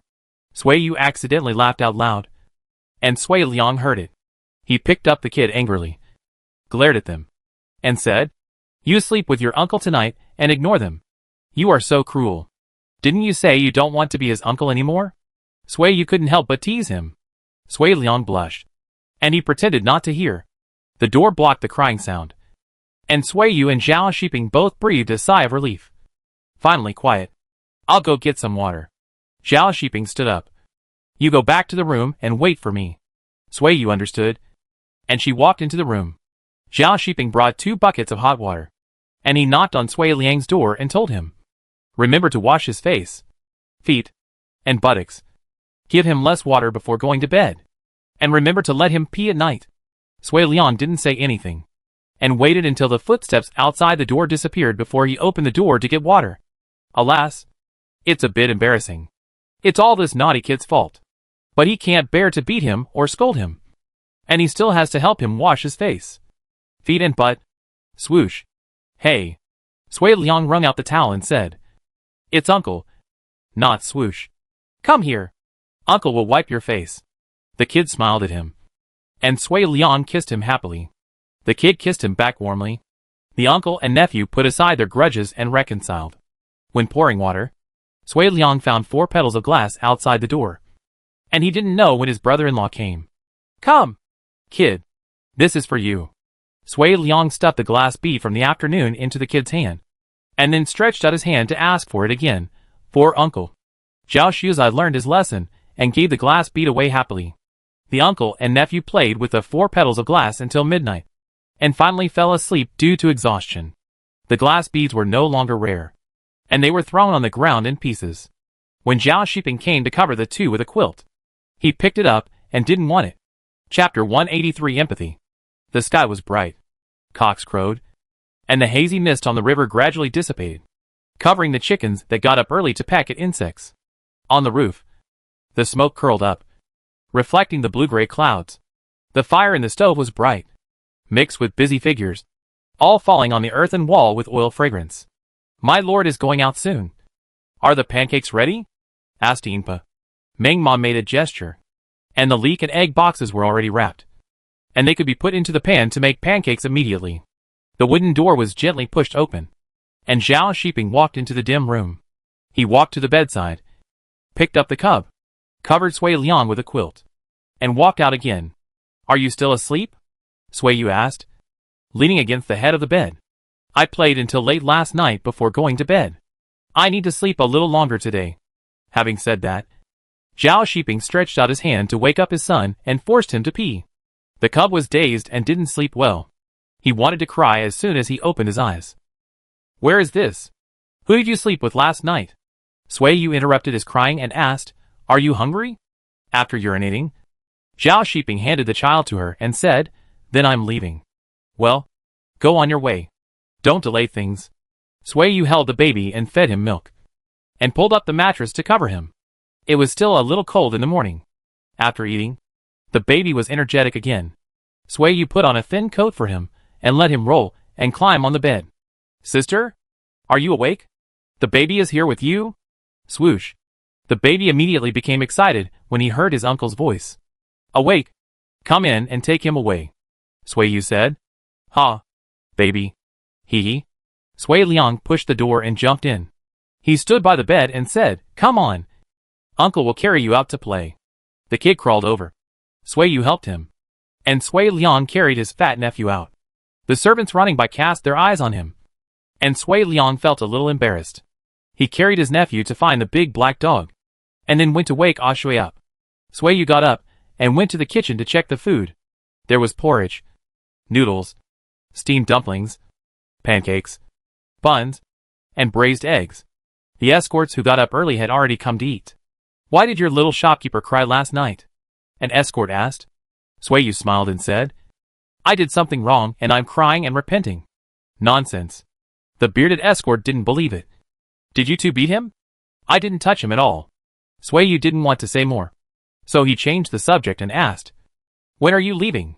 We're leaving this morning. Early. To avoid freezing to death when it snows. The bearded escort sipped his soup and said, It snowed early last year. I don't know what will happen this year. It's estimated that it will snow late this year. It will be October in half a month. And I'm still wearing thin clothes in the morning and evening. Swayu continued, That's not necessarily true. It was warm and sunny last year before it snowed. But it turned into winter overnight. I don't know how many people and livestock died of the cold. The merchant named Ma strode in and said, Last year it was cold. So the price of furs will go up this year. If it doesn't snow in winter, the furs I have in stock will be hard to sell. Swayu entered the kitchen. And she brought out the fried egg and chive box and said, I'll give you 2 baskets of dry food. Do you want some liquid food? Manager you. Why don't you treat us? The merchant sitting opposite asked. My child is ignorant, and let this elder brother spend money yesterday. Swayu explained. And then made an excuse. There is only this row of chives left in the vegetable garden. Come back next spring, and I will treat you to chive egg pancakes. The chives will be fresh and tender at that time. Okay. I'll remember it. The merchant surnamed Ma smiled at Swayu, took a bite of the chive egg box, and said, You are too polite. Anything else? Swayu asked. Another bowl of hot soup pancake for each person. And add a braised egg to each bowl. Are you leaving today too? Swayu walked out. Yes. Eat enough. And leave after dinner. Madam. Are you still having steamed egg custard this morning? Mrs. Een asked. Swayu waved her hand. The porridge was cooked well this morning. I'll feed him a few mouthfuls after dinner. Serve the table of merchants 23 bowls of braised soup noodles. And add a braised egg to each bowl. After that, Swayu filled a bowl of porridge and sat in front of the stove to eat. A bowl of porridge. A steamed bun stuffed with pickled cabbage and eggs. And a braised egg. And she was full. She went out to find Sui Liang in the cub. And saw from a distance that Sui Liang helped the cub ride on the dog. Sister-in-law. You're here. Shui patted the dog hair on his hand and said, The cub likes to ride the dog. Swayu didn't know what to say. So she could only bear the disgust and take the child. Letting Sui Liang and Shui go to eat. Dahe will also go to eat. Swayu said. The big black dog wagged its tail. It went around the cub to lick the mistress. And chased Sui Liang with messy dog hair. The cub screamed aw. And he fluttered to chase after him. Don't move. Swayu lowered her voice and scolded. Look at the dog hair stuck on you. I don't want to hug you anymore.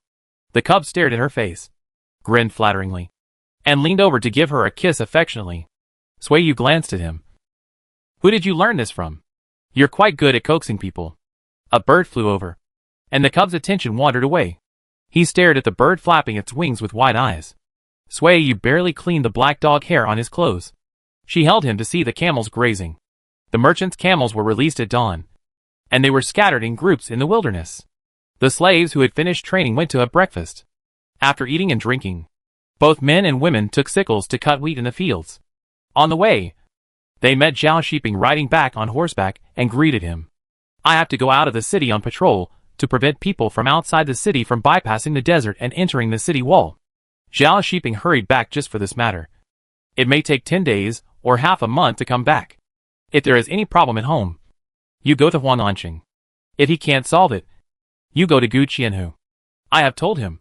Swayu was stunned for a moment, and then reacted. Is it Captain who deliberately made trouble? Zhao Shiping nodded. In previous years, such matters were handled by the garrison troops, and the small flag led the patrol, rotating every 10 days. Captain who was defeated before, and he couldn't find any mistakes in the business, so he could only use his official position to pressure him and assign him a hard job. It's okay. There's no danger in patrolling with soldiers. It's just that it's torturous to be away from home.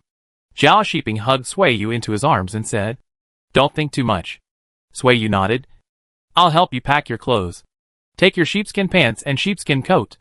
Wear them when you go to bed at night. Take a wolf's skin and a bow and arrow. The cub fell asleep. Zhao Shiping leaned over and picked him up, holding him and the mattress in his arms. He walked slowly in the room, holding the child. his eyes never leaving the child's face. Sui packed up 2 bags, and then looked at the man with a warm face. He really loved this child. Wake him up? You talk to him? She said. Forget it. Zhao Shiping touched the child's face, and he put his son back on the bed. When he got up, he kissed the boy on the face, followed by a kiss on Sui, and then picked up the bag and went out. Sui saw him off, watched him ride away on horseback, and then she went back to the house. At lunch, the boy looked out from time to time, and Sui knocked on the bowl with a spoon to call his attention back. At dinner in the evening, the boy found that his father had not come back yet, and he pulled Sui's hand and pointed outside, which meant he wanted to go out to find someone. At bedtime, the boy lay on the bed and kept playing. He was so sleepy that his eyebrows and eyes were drooping, but he still struggled not to sleep. He was in a bad mood and hummed anxiously. Sui hugged him and fed him, and then coaxed him to sleep. However, when he woke up in the middle of the night to pee, the little boy found that there was no one on the bed. He could no longer hold back, and cried loudly while holding Sui. If your father knew that you missed him so much, he would be so happy that he would fly. Sui put on clothes and held him to comfort him. You are not young, but you are very sentimental. Your father is not lost, nor has he run away. He will be back in a few days. The little boy murmured a sound similar to Dad. He was just learning to speak, and often spoke intermittently, and his pronunciation was not clear, but he could tell who his father, mother, and uncle were. Sui Liang woke up with a start, and he ran over to ask, Sister, what's wrong with the little boy? I miss your brother-in-law. It's okay. Just cry for a while. Why don't you let him sleep with me? Sui Liang felt that he was still very important in his nephew's heart. Sui opened the door and let him in. Sui Liang took the little boy out, and as soon as he stepped out of the door, he reached out for his mother again. Sui Liang had no choice but to play with the kid on his sister's bed. The two of them coaxed Zhao Shuzai, who was so happy that he forgot about his father. When he woke up in the morning, he cried again, in order to coax him. The cat official and the big black dog came. After 3 days, the kid seemed to be used to the days when his father was not at home. He stopped crying and only looked out subconsciously when he heard the sound of horse hooves. Another night, Sui coaxed her son to sleep. She leaned sideways and looked at him. After a long silence, she spoke in a hoarse voice. You are so sentimental. When I leave next year, how long will you feel sad? Hey, you should be more insensitive to people's emotions. No one answered. Worried about this, Sui did not sleep in the middle of the night and closed her eyes only when the rooster crowed. After dawn, Sui handed the guest house to Sui Liang to guard. She took Shui and the kid to work in the fields with the servants. The wheat and millet had been harvested, and soybeans and sorghum were still growing in the fields. Look, kid, I caught another big grasshopper. Shui ran over, pinching the grasshopper's leg. She said seriously, grasshoppers are green in summer, and they turn yellow in autumn when the grass turns yellow. The kid took the grasshopper and fed it to his mouth at lightning speed. Sui quickly reached out and pinched his chin, and forcibly took the grasshopper out. The kid stole a glance at her face, and seeing that she didn't scold him, he reached out and pinched the grass stems blown by the wind. Shui put the grasshopper in her pocket and said, the kid must have seen that chickens like to eat grasshoppers, so he wants to try it too. Sui said him. She held the kid and went to catch grasshoppers in the bushes with Shui, and turned over the worms in the soil where the soybean stalks were pulled out. After catching enough, the 3 of them went back excitedly to feed the chickens. Catching insects to feed the chickens. The chickens lay eggs again. Sui takes the cub to follow the chickens to pick up eggs, and then takes the eggs to the kitchen to cook. The cub chewed the boiled eggs deliciously. The next day, he took the initiative to catch insects to feed the chickens, but Sui carried a bow and arrow, took Shui and the big black dog to patrol the crops.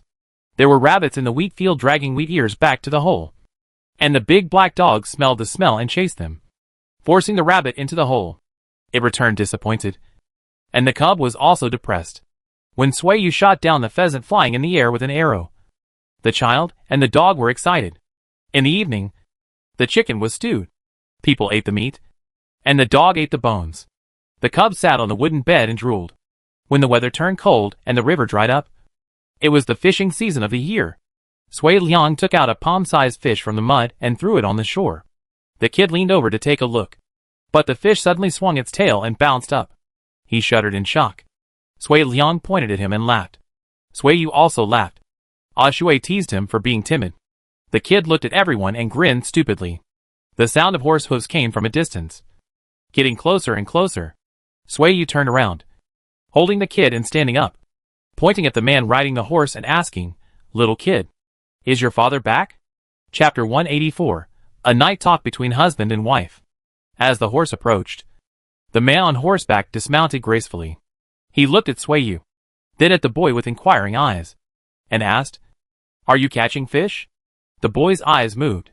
Sui Yu noticed that the man's beard had been shaved, and she felt amused. Was he afraid that his son wouldn't recognize him? She took the initiative to guide him and asked, "Little boy, who is this? Is he your father?" Zhao Shiping was uneasy, clapped his hands and said, "Don't you recognize him? Come here. Dad will carry you to ride on the big horse." Sui Yu approached with the child in her arms. She tilted her head to look at the little boy and saw that he recognized the man. She handed the child over and said, "Let your father take you hunting. He can catch rabbits and pheasants." Zhao Shiping took the child and saw that he didn't resist. He smiled slowly. "Not bad. You haven't forgotten me." Zhao Shuzai leaned back to look at him, holding his chin with both hands, and pursed his lips, just as he was about to cry in grievance. He heard his mother shout, "What a big fish!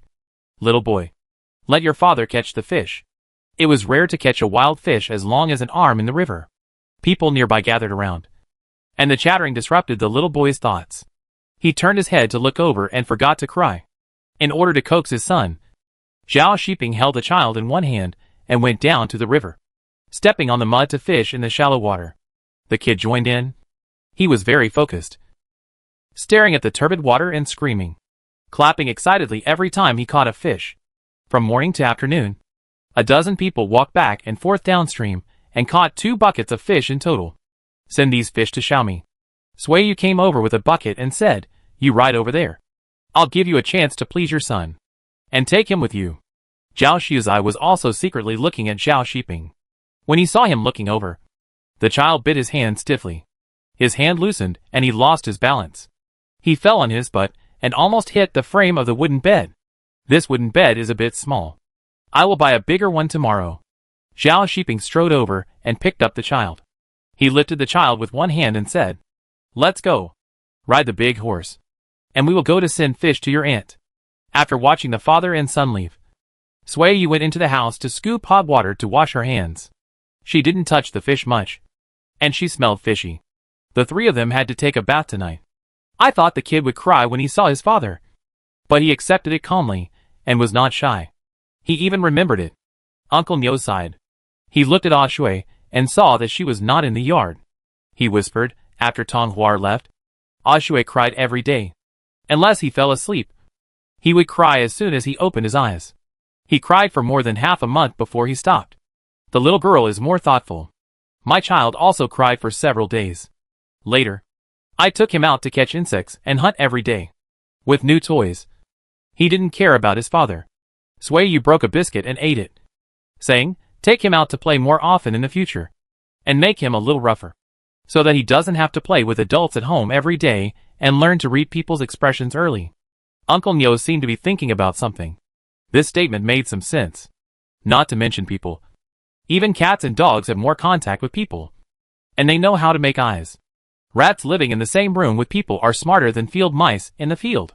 Even this old man, who has lived in the guest house for 2 years, has become more lively. The sound of camel bells came in the wind, and Shui ran back with the big black dog. Sister-in-law. Sister-in-law. There are guests again. What a coincidence. I'll make fish soup tonight. Sui Yu went out and greeted them warmly. "Did you have a smooth journey?" "Excellent." The leading merchant spoke and said, "Manager Yu's business is good, and he has built a house again. It's not mine. They are here to steal the business." Sui Yu led people to the vacant guest house and asked, "Are you staying long or short?" The merchant took a quick look around and found that there were fewer people staying in the guest house this year. It might be related to the weather. The sky in October was still sunny. Under such circumstances, few caravans stayed in Dunhuang for the winter. Short stay. One night. We will continue on our journey tomorrow morning, the merchant said. Please help me contact the vendors who sell food and grass. I want 7 bundles of hay. And you should prepare enough dry food for me. 2 jars of braised eggs. 50 kilograms of dried vegetables. 60 kilograms of fried rice and fried noodles. And 400 pancakes. Swayu agreed and said, the 4th caravan in the guest house will also leave tomorrow. Ask during dinner if we can travel together. Okay. When the smell of stewed fish wafted out of the kitchen, Zhao Shiping came back with the baby in his arms. Fearing that he would be frozen, Zhao Shiping stuffed the child into his clothes and covered him against his skin. When it was slightly dark, Wang Lian, who received the letter, was delivering 7 bundles of neatly tied hay. Swayu asked him to stay here for dinner, but he refused and hurried back before it was completely dark. After he left, the western kitchen started to eat, and the hot fish soup came out of the pot. He kept the food for his family and sold the rest. The kid also drank the fish soup without salt. Zhao Shiping carefully picked out the fish bones, mixed the fish meat with tofu and crushed it. He even fed his son with his own hands even though he was hungry. Swayu was at ease. After dinner, he went back to the house to get the 3 people's clothes. When it was cold, the family moved to the warehouse next to the kitchen to take a bath. The kitchen was always heated all day long. The warehouse next to the stove was warm. People could take a bath in a bucket of water without feeling cold. After the merchants finished their meal and left, the male servants went to feed the pigs and camels. Xiao Chunhong and Swayu carried 4 buckets of hot water into the bathtub, stripped the cub naked and threw it in to wash it. Grown taller again, Zhao Shiping took a rope to measure, and the hemp rope used to measure 10 days ago was 1 knuckle shorter. He can eat and sleep, and he will grow either horizontally or vertically. Swayu scooped a bucket of water and poured it on the child's head. The cub closed his eyes obediently. After a bucket of water was poured, he opened one eye mischievously. Zhao Shiping loved his little appearance so much that when he took him out of the bathtub, he quickly went to the kitchen next door to warm himself by the fire with the baby in his arms. Swayu locked the door and took the cub's bath water to take a bath. After she finished, she quickly returned to the house with the cub in her arms. The mother and son huddled in the cold mattress and exhaled exaggeratedly. The kid played all day and didn't sleep during the day. He felt sleepy when the quilt was warm, but he refused to sleep. He rubbed his eyes several times and waited for his father to come before he fell asleep. The first night you were away from home, he was like this too. He refused to sleep. I finally coaxed him to sleep. He cried for 3 nights when he didn't see you when he went to pee at night. Swayu said softly. He cried for 3 nights in a row and wanted to find you when he woke up. Zhao Shiping was really happy and felt very refreshed. He held the kid on his belly, proud and pleased. Look, this is his baby. He can't talk yet, he misses people. The child is the one who suffers when his parents leave home. I think the kid is too sensitive to people's emotions. If you don't intervene, he will definitely grow up early in the future. Swayu moved over, leaning on the man's arms, stroking the kid's head, and said, his uncle has experienced too much hardship, so he grew up early. He has a lot of worries at a young age. In the past 2 years, life has been stable, and he is no longer worried. That's why he is a little childish and cries when he wants to. Zhao Shiping wanted to laugh. The funny things that happened a few days ago were really funny. The kid has us to protect him. He is a little ignorant and slow. He will be happier if he keeps the innocence of a child. What do you think? Swayu asked. You are right. Zhao Shiping put his arm around her waist and said, what do you think? You tell me, and I will do it. Take him out to play more often, and let him interact with children of similar age. If there are no children of the same age, take him out hunting. Ride a camel out of the city to play in the sand. Swayu took the man's hand and broke his fingers, and negotiated when you were not at home. I didn't talk to him about you, nor did I let others ask if he missed his father, or tease him to find his father. If I go out next year, you should be like me and don't talk to him about me. If he cries, you take him to race horses, play in the sand, hunt, and catch fish. But you can't fool him by saying that you are taking him to find his mother. And you can't let others ask him if he misses his mother or remembers his mother. Then when you come back, come. Maybe he will forget you. Forget about me. Swayu's heart choked even though she said so. She said stubbornly, my son has a good memory and will definitely not forget me. Even if he forgets, he will remember me when I come back. Okay. Zhao Shiping nodded and agreed. I will do as you say. Sui Yu lowered her eyes and looked at the cub, saying, I will leave in the summer. When the cub can talk, I will tell him that I will go to the other side of the mountain to catch big fish, chase birds to find bird nests, follow the footsteps of the clouds, and see what is at the end of the sky. He must be very curious. Zhao Shiping thought it was feasible. In this way, the cub will miss you when he sees the clouds and birds, and will not forget you. It can't cry yet. Sui Yu breathed a sigh of relief. When I come back, I will bring the cub some colorful bird feathers, talking birds, and palm-sized shells. Then he will brag to others that he has an amazing mother who can make all kinds of fun things. As soon as he finished speaking, the cub suddenly laughed. He didn't know what beautiful dream he had, and laughed out loud in his sleep. Sui Yu and Zhao Shiping both laughed. How was your trip? Sui Yu changed the subject. We caught a group of Hu merchants. They wanted to escape the city entrance fee and planned to go around the desert in the south. Zhao Shiping thought for a while and said, we also drove away a group of wild wolves. There was nothing else to do, except for sleeping and eating. We kept wandering in the desert. Drive away wild wolves? I thought you could hunt wolves. There are many female wolves with cubs in the wolf pack. We can't kill them. He was quite kind, and Sui Yu admired him a little. That night, Shubya and his wife talked for half the night. The atmosphere was too warm, as if they were back in the night in the military settlement, when they were hiding from Sui Liang and whispering to each other. And now they were with an ignorant child. When they were sleepy, the couple hugged each other and fell asleep. And the child was carried to the end of the bed and fell asleep next to his parents' feet. Chapter 185. 3 More Slaves. When it was half light and half dark, the room was still gloomy. Zhao Shiping and Sui Yu were sleeping soundly, and suddenly a warm ball squeezed into their arms. Suddenly waking up, the couple looked at the little cub, who was struggling in their arms. The little cub smiled and squeezed into his father's arms with a messy hair. TSK, Sui Yu sneered. Take good care of your father. Otherwise he will run away again. Zhao Shiping was in a very good mood. He touched his son's little head, lifted the mattress, and carried him out of bed to pee. The cub was so cold that he was hissing. He asked, Are you cold? The cub nodded vigorously. Good son. Zhao Shiping kissed him. You are so good.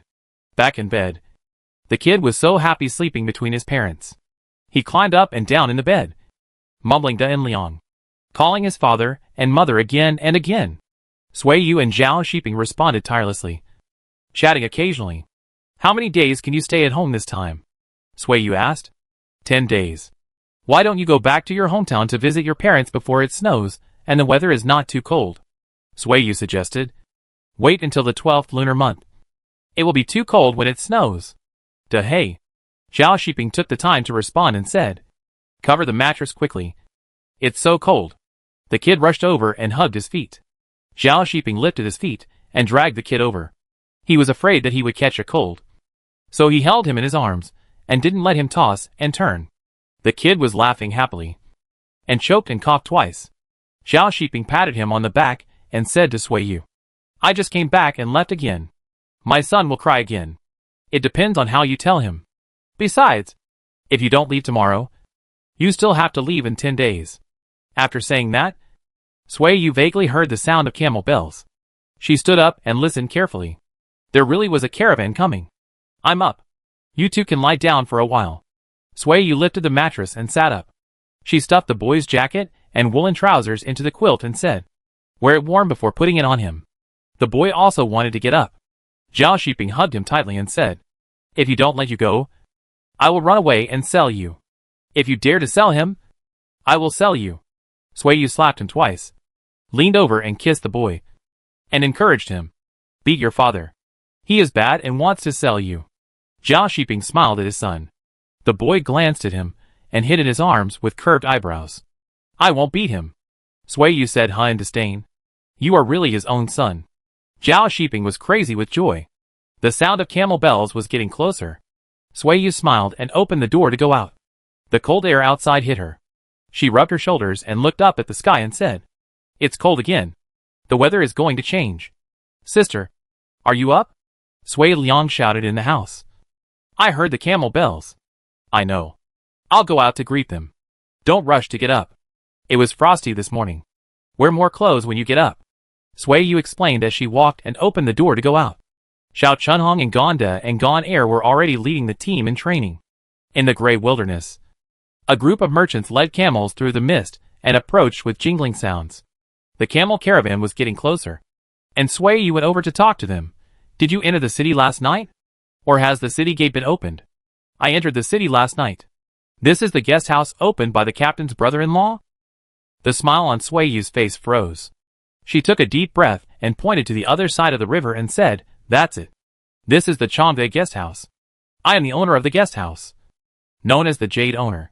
The merchant nodded distantly, turned on his toes, and pulled the camel across the wooden bridge across the river. Sui Yu looked at it for a few times, turned around and walked into the western kitchen to wash her face and brush her teeth. She made her own toothbrush by cutting horsehair from the military horse, tying it with a rope and stuffing it into the wood chips. It was hard work and careful use. Madam, shall I stew the egg custard now? Impa asked. Okay. You can stew it. I'll go and call the kid to get up and eat. Sui Yu took a basin of hot water and just went out. She saw the caravan coming from the other side of the river. Manager Yu, I heard that you provide meals here. Can I eat here if I don't live with you? The leading merchant asked loudly. Sui Yu thought about it and realized that this team of people came here just to meet Captain Hu, probably to ask for help. Even if she refused them to come in for a meal, she probably couldn't make them change their minds and live in her guest house. Yes, I not only provide accommodation and food here, but also dry food and fodder. If you want to buy camels, I can also introduce you to reliable camel dealers. Sui Yu decided to make as much money as possible. The merchant thanked him and said, We plan to leave in the early spring of next year. There may be snow in a few days. Sui Yu looked up at the sky again. It was a little brighter. The sky was thick with clouds. It should not be a good day today. You can eat here all the time during the next few months. Sui Yu smiled and said, You can go in. I have something else to do.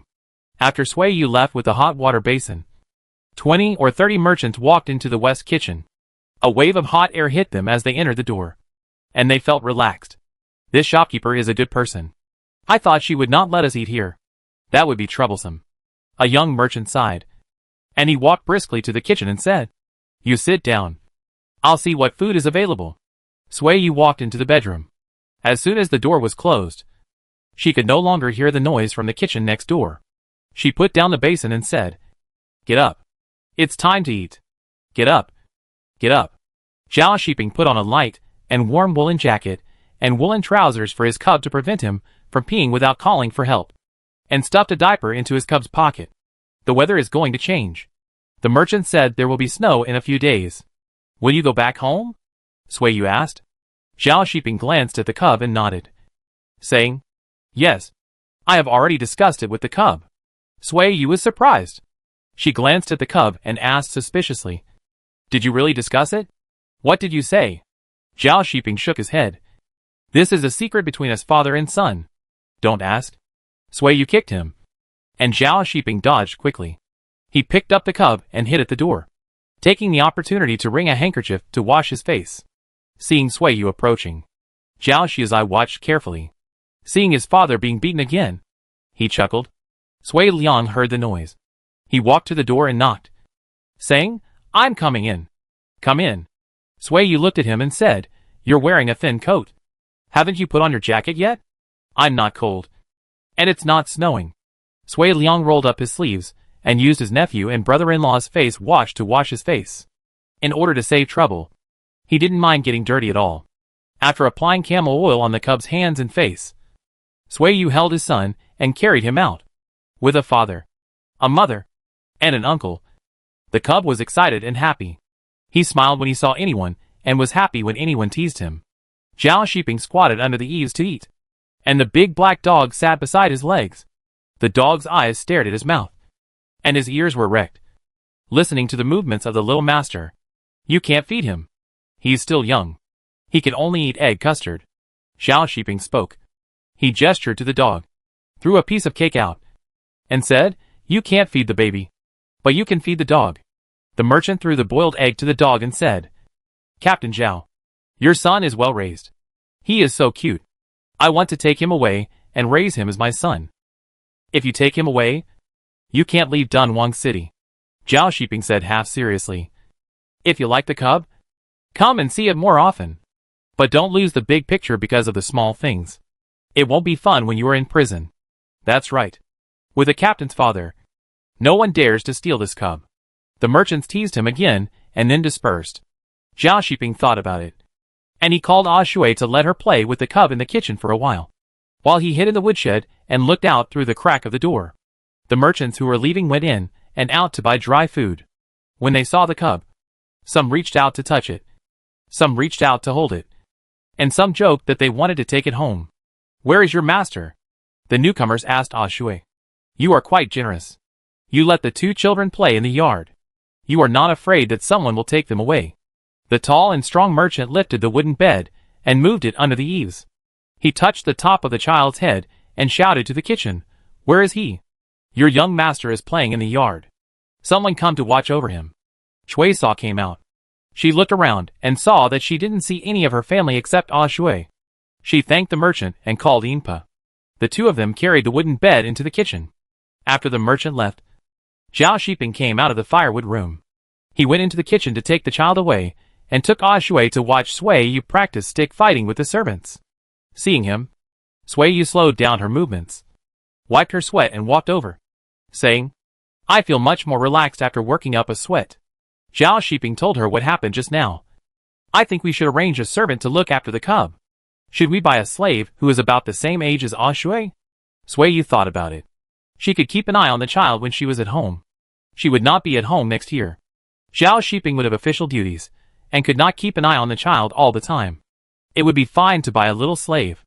The two agreed that Sui Yu would go back to practice sticks. She and Zhao Shiping would carry the child into the city after the training. The manager of the pawn shop brought 3 children. 2 girls and 1 boy. One of the girls looked more like a Chong. Sui Yu noticed that she was really pretty. Only 1 boy? What's his origin? Zhao Shiping asked. It was delivered to me the day before yesterday. A wandering knight brought it to me. He said he found it in the desert outside the Great Wall. He looked like a Han Chinese. So he brought it back. The steward confessed. I haven't had time to register him as a slave. I brought him here because I saw you wanted a male servant. No need to register him as a slave. Sui Yu said subconsciously. We'll take him back. And you don't have to worry about other things. It's easy to register him as a slave. But it's hard to get rid of him. The steward nodded, pointed at the 2 girls, and asked, Do you want these 2? Who is this one? Can she speak Chinese? Sui Yu pointed at the little girl, who looked more like a Chong, and asked. The mother is Han Chinese. And the father is probably a Chong who passed through Dunhuang. He was born and raised in Dunhuang, and can speak Chinese. The steward pushed the girl and said, Her mother died of illness. And I took her back, because I felt sorry for her. At least she can find a job and eat as a slave. Sui Yu bought both girls, and went back with them to feed chickens and chop firewood. Or to make fire under the stove. So that they could have a decent life. If she is determined to learn a skill, that would be even better. If the girl is beautiful, and no one protects her, she will be targeted by thieves. Chapter 186. The guest house collapsed. Xiao Chunhong and Luya fetched water to wash the 3 slaves, cut their hair short and shaved it, and threw their tattered clothes in the corner. After washing them, they mended the ones that could be mended, and cut and sewed the ones that couldn't be mended to mend shoes. Uncle Lao Niu brought 2 sets of old clothes that Ah Shui didn't wear, and Sui Liang brought one of his own old clothes. After Meng Ma modified them, the 3 slaves put on winter clothes that fit and were warm. What are your names? How old are you? Sui Liang asked. My name is Dunhuang. I don't know how old I am. The boy named Dunhuang was a little silly, and you could tell by listening to him speak. His voice was wooden, and he didn't have any cleverness. How many times have you seen snow? Sui Yu asked. Do you remember who threw you into the desert? Dunhuang couldn't remember how many times he had seen snow. He said in a daze, I used to live in a village. This spring, my mother took me away. We followed the caravan. My mother died of illness, and the caravan didn't want me anymore. Except for the ignorant children. Everyone else understood that Dunhuang's mother was probably a woman bought by the caravan. After she became pregnant and gave birth to a child, she placed him in a farmer's home and followed the caravan again. They didn't take him away until he was older. However, he had a miserable life and died of illness on the way. The caravan was unwilling to take this child, who didn't know his father, and was stupid. So they abandoned him in the desert to fend for himself. Fortunately, he was lucky enough to meet a wandering knight. It's okay. Not too stupid. He can understand what is said and can work. He will grow up if he is fed. Uncle Nyo was afraid that Suiyu and Zhao Shiping would dislike this stupid boy. So he said, "This is your little master. Call him Cub. You should follow him from now on. And don't let outsiders take him away. If you take good care of him, his father and mother will let you have enough food and not be cold." Dunhuang was originally wondering why he could not let anyone hold him. But when he heard that he could have enough food, he quickly ran to the cub and stared at him without blinking. "Others. My name is Achong. I have no father. Only mother. My mother died of illness. And I was driven out when I was fighting with a dog for food. The old man drove away the dog that bit me and asked me if I was willing to go with him. So I went with him." Achong said softly, "I am 6 years old. I am also 6 years old. My name is Ashui." Ashui squatted on the ground, holding her face, and said, "We are the same age. And our names are similar. What month were you born?" "I was born in August." Achong shook her head. She didn't know. Uncle Lao Nyo pulled his daughter's pigtails. He looked at Achong and thought that if Ashui didn't have him as a father, she would also be a miserable little girl. "You will be responsible for making fire and picking vegetables in the future." Suiyu made arrangements that this girl was not suitable to walk in front of people, so as not to hear people talking about her. "What about you?" Xiao Chunhong pushed another little girl. "My name is Huan Yo. I live in Xiahedan. My brother and I went to dig scorpions. A snake bit him and he died. My father sold me," Huan Yo said dejectedly. Zhao Shiping frowned. Xiahedan was just outside the West City Gate. Huan Yo must have gone into the desert with her brother to catch scorpions and encountered sand snakes. As a result, one died and the other was sold. "Are you going back?" Suiyu asked. Huan Yo shook her head. She ran back once, but her father beat her again and sent her to the pawnshop. She was beaten again when she returned to the pawnshop. She was in so much pain that she didn't eat for 3 days and almost starved to death. "Okay. You will be responsible for feeding the chickens and picking up eggs in the future." Suiyu heaved a sigh of relief.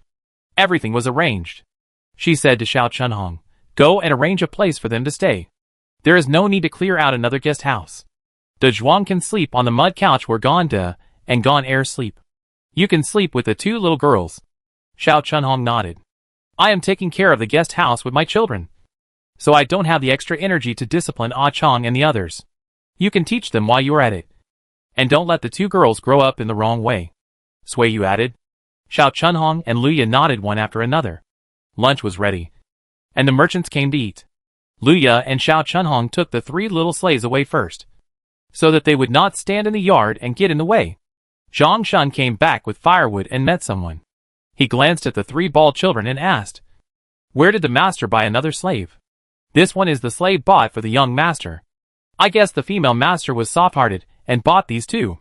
Xiao Chunhong pointed and knocked on Huan Yo's head, admonishing, "You are lucky to meet the lady.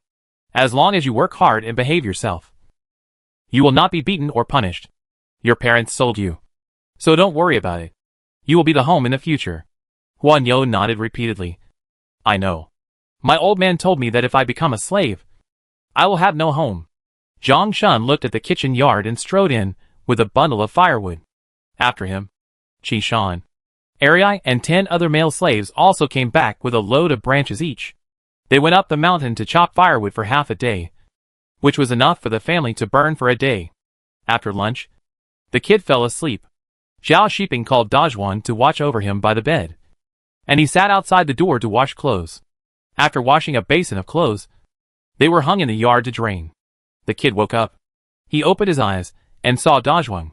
He rolled his eyes around but didn't say a word. Dunhuang didn't say anything either. He stared at the kid with his fingers pinched. His eyes were sore, so he rubbed them and continued to stare. It was only when Zhao Shiping came in that this weird scene was broken. From now on, when the kid wakes up, you go out and call people. Call me, his mother, or his uncle. Zhao Shiping patiently taught him. "Didn't I tell you before? The cub should call me when he wakes up. Why didn't you call?" Dunhuang scratched his head and said, He didn't cry. Zhao Shiping put clothes on the cub, held him, and took Dunhuang out. He pointed out to the silly boy who could hold the cub. You make sure. Except for the one I pointed out to you. If anyone else holds the cub, you should shout loudly that someone is stealing the child. Dunhuang understood now. You can't eat things given by people you don't know. And you can't give them to the cub, Zhao Shiping added. Dunhuang nodded, in order to confirm whether he really remembered it. When Huang Lianjing came to deliver food and grass at night, Zhao Shiping said a few words to him and asked him to help test it. Huang Lianjing took the chicken leg and said, Since you are spending money to buy a servant, why not buy a normal person? If I meet one, I will buy it. If I don't meet one, forget it, Zhao Shiping said casually. I want a babysitter. Mainly he should be obedient. Huang Lianjing couldn't figure it out. If he bought a fool, it would be difficult to sell it later. He took the chicken leg out for a walk, and walked over while Dunhuang was sweeping the floor, saying, I'm full. This chicken leg is for you. Dunhuang looked up, his eyes staring at the greasy chicken leg, swallowing saliva greedily, but still remembered the words of the male master, not to eat things given by strangers. Hey, if you don't want to eat it, then throw it to the dog. Da hey. Come here, Huang Lianjing shouted. The big black dog came over and wagged his head and tail at Huang Lianjing. Like Dunhuang, it stared at the chicken leg with its eyes wide open and drooling. Huang Lian was biting off a piece of chicken leg and spitting it out to the dog with great pain. Dunhuang was so anxious that he rubbed his pants wildly, seeing the dog eating the meat. He also swallowed it. Do you want to eat? If not, I'll feed it to the dog. Huang Lianjing shook the chicken leg. Dunhuang walked away with a broom in his hand. He walked too fast and stepped on the heel of his right foot with his left foot. He fell down with a bang. Zhao Shiping was satisfied. In order to reward Dunhuang, he let Dunhuang eat the egg custard that Shirzai hadn't finished. Remember, you can't let strangers hold Shirzai. And don't let Shirzai eat what they give you, Zhao Shiping instructed. Dunhuang nodded and said stupidly, I won't eat it either. Yes, you won't eat it either. The next morning, Huang Lianjing brought the new clothes and shoes made by Xiaomi for his parents. Zhao Shiping took the dried chickens and ducks, 100 coins, and enough dry food and followed the caravan out of the city. Sui Yu took Shirzai to see him off. Looking at the camel going away, the waiting figure became blurred. Shirzai realized that his father had left again. Hearing the child crying in her arms, Sui Yu suddenly realized, your father has a mouth that talks nonsense. But you can't say it. He has no intention of discussing with you. Only I believe it. The child hugged Sui Yu's neck and cried. Sui Yu didn't comfort him. She carried him and rode the camel back to the city. The hawking sounds in the city soon covered the child's crying. The child looked over with tears in his eyes, and suddenly saw a fat black dog tied to a rope for sale. He pointed at the dog and yelled. Sui Yu paid for the puppy. She held the child, and the child hugged the dog. The two and the dog slowly returned to the guest house. Dunhuang and the big black dog lay on the haystack and looked at the people coming in and out of the guest house. When the big black dog jumped down, he reacted and chased the dog to greet the young master. With a playmate and a puppy, the puppy attracted a Shui and the big black dog. The little cub immediately forgot about his father. He was busy competing and crawling with Dunhuang, combing the dog's hair with a Shui, and even imitating the big black dog to lick the little black dog's hair. A Shui stopped him and said, Little fool, you are a human.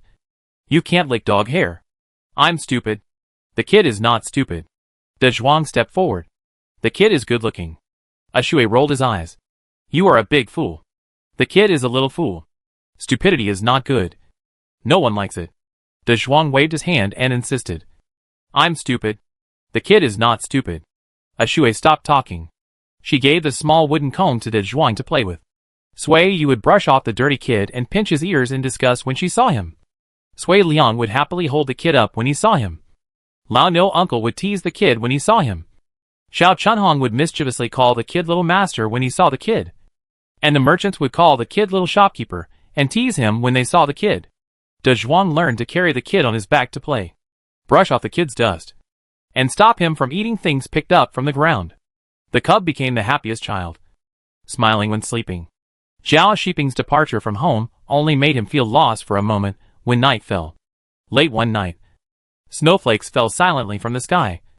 And when morning came, The sky and the earth were all white.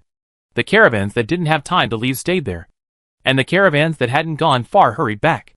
The caravans in the desert hurried to enter the customs, and the scattered people were forced under the eaves by the ice and snow. Only birds were chirping in the snow. With a whoosh sound, the feather arrow left the string. The black bird in the snow fell to the ground, and the nearby birds took off. The big black dog took the little black dog to fetch the prey, and the hunters changed places with bows and arrows. Swayu adjusted the cub's hat and asked, "Cub, are you cold?" The cub was not cold. He was tied in Swayu's arms, covered in a sheepskin coat, wearing a wolfskin hat, and a soft cloth wrapped on his face. Only a pair of eyes were exposed in the cold wind. Dahe caught up with the crowd with the bird and the arrow in his mouth. The cub stared down and saw Zhang Shun taking the bleeding bird. He exclaimed in surprise. Zhang Shun smiled and said, "When will you come back?" "Sir? When the weather clears up." Swayu kicked the snow and said, "Anyway, you can come back before the new year." There was a sudden sound of hooves in the west. Swayu turned around and looked. Others also turned their heads to look over. In the snow, someone was riding a camel. The big black dog stared vigilantly. When the camel ran closer, it wagged its tail twice and tilted its ears. "It seems to be someone we know," Xiao Chunhong said. It was Qin Shan who came over on a camel. Without waiting for the camel to stop, he shouted at the top of his voice, "Master!" The house on the other side of the river collapsed. Chapter 187. Pushing down the Lust Wall. The wind and snow crushed the house. The wall collapsed and the beams broke. The merchants who were sleeping in the house did not have time to escape, and there were still people under the earth and beams. When Swayu arrived, no one from Captain who had come yet.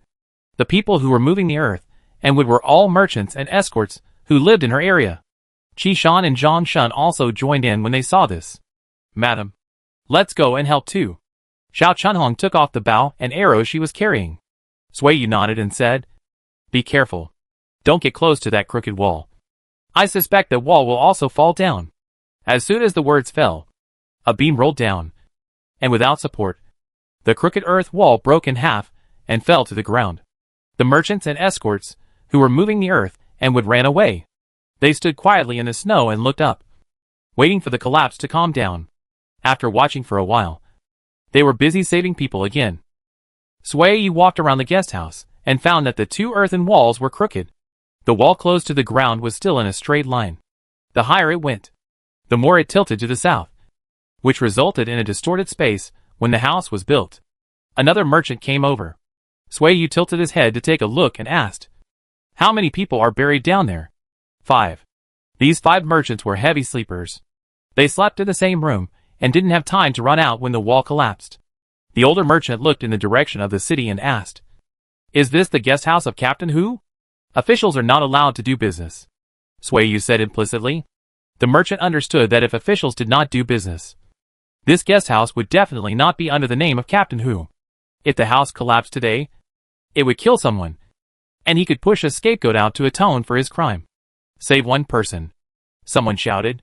Swayu and the merchant strode back. Since they slept together, if one was rescued, the other 4 could be rescued immediately. The head was smashed, and he was dead. The escort stopped and said, the body was still warm, but there was no pulse.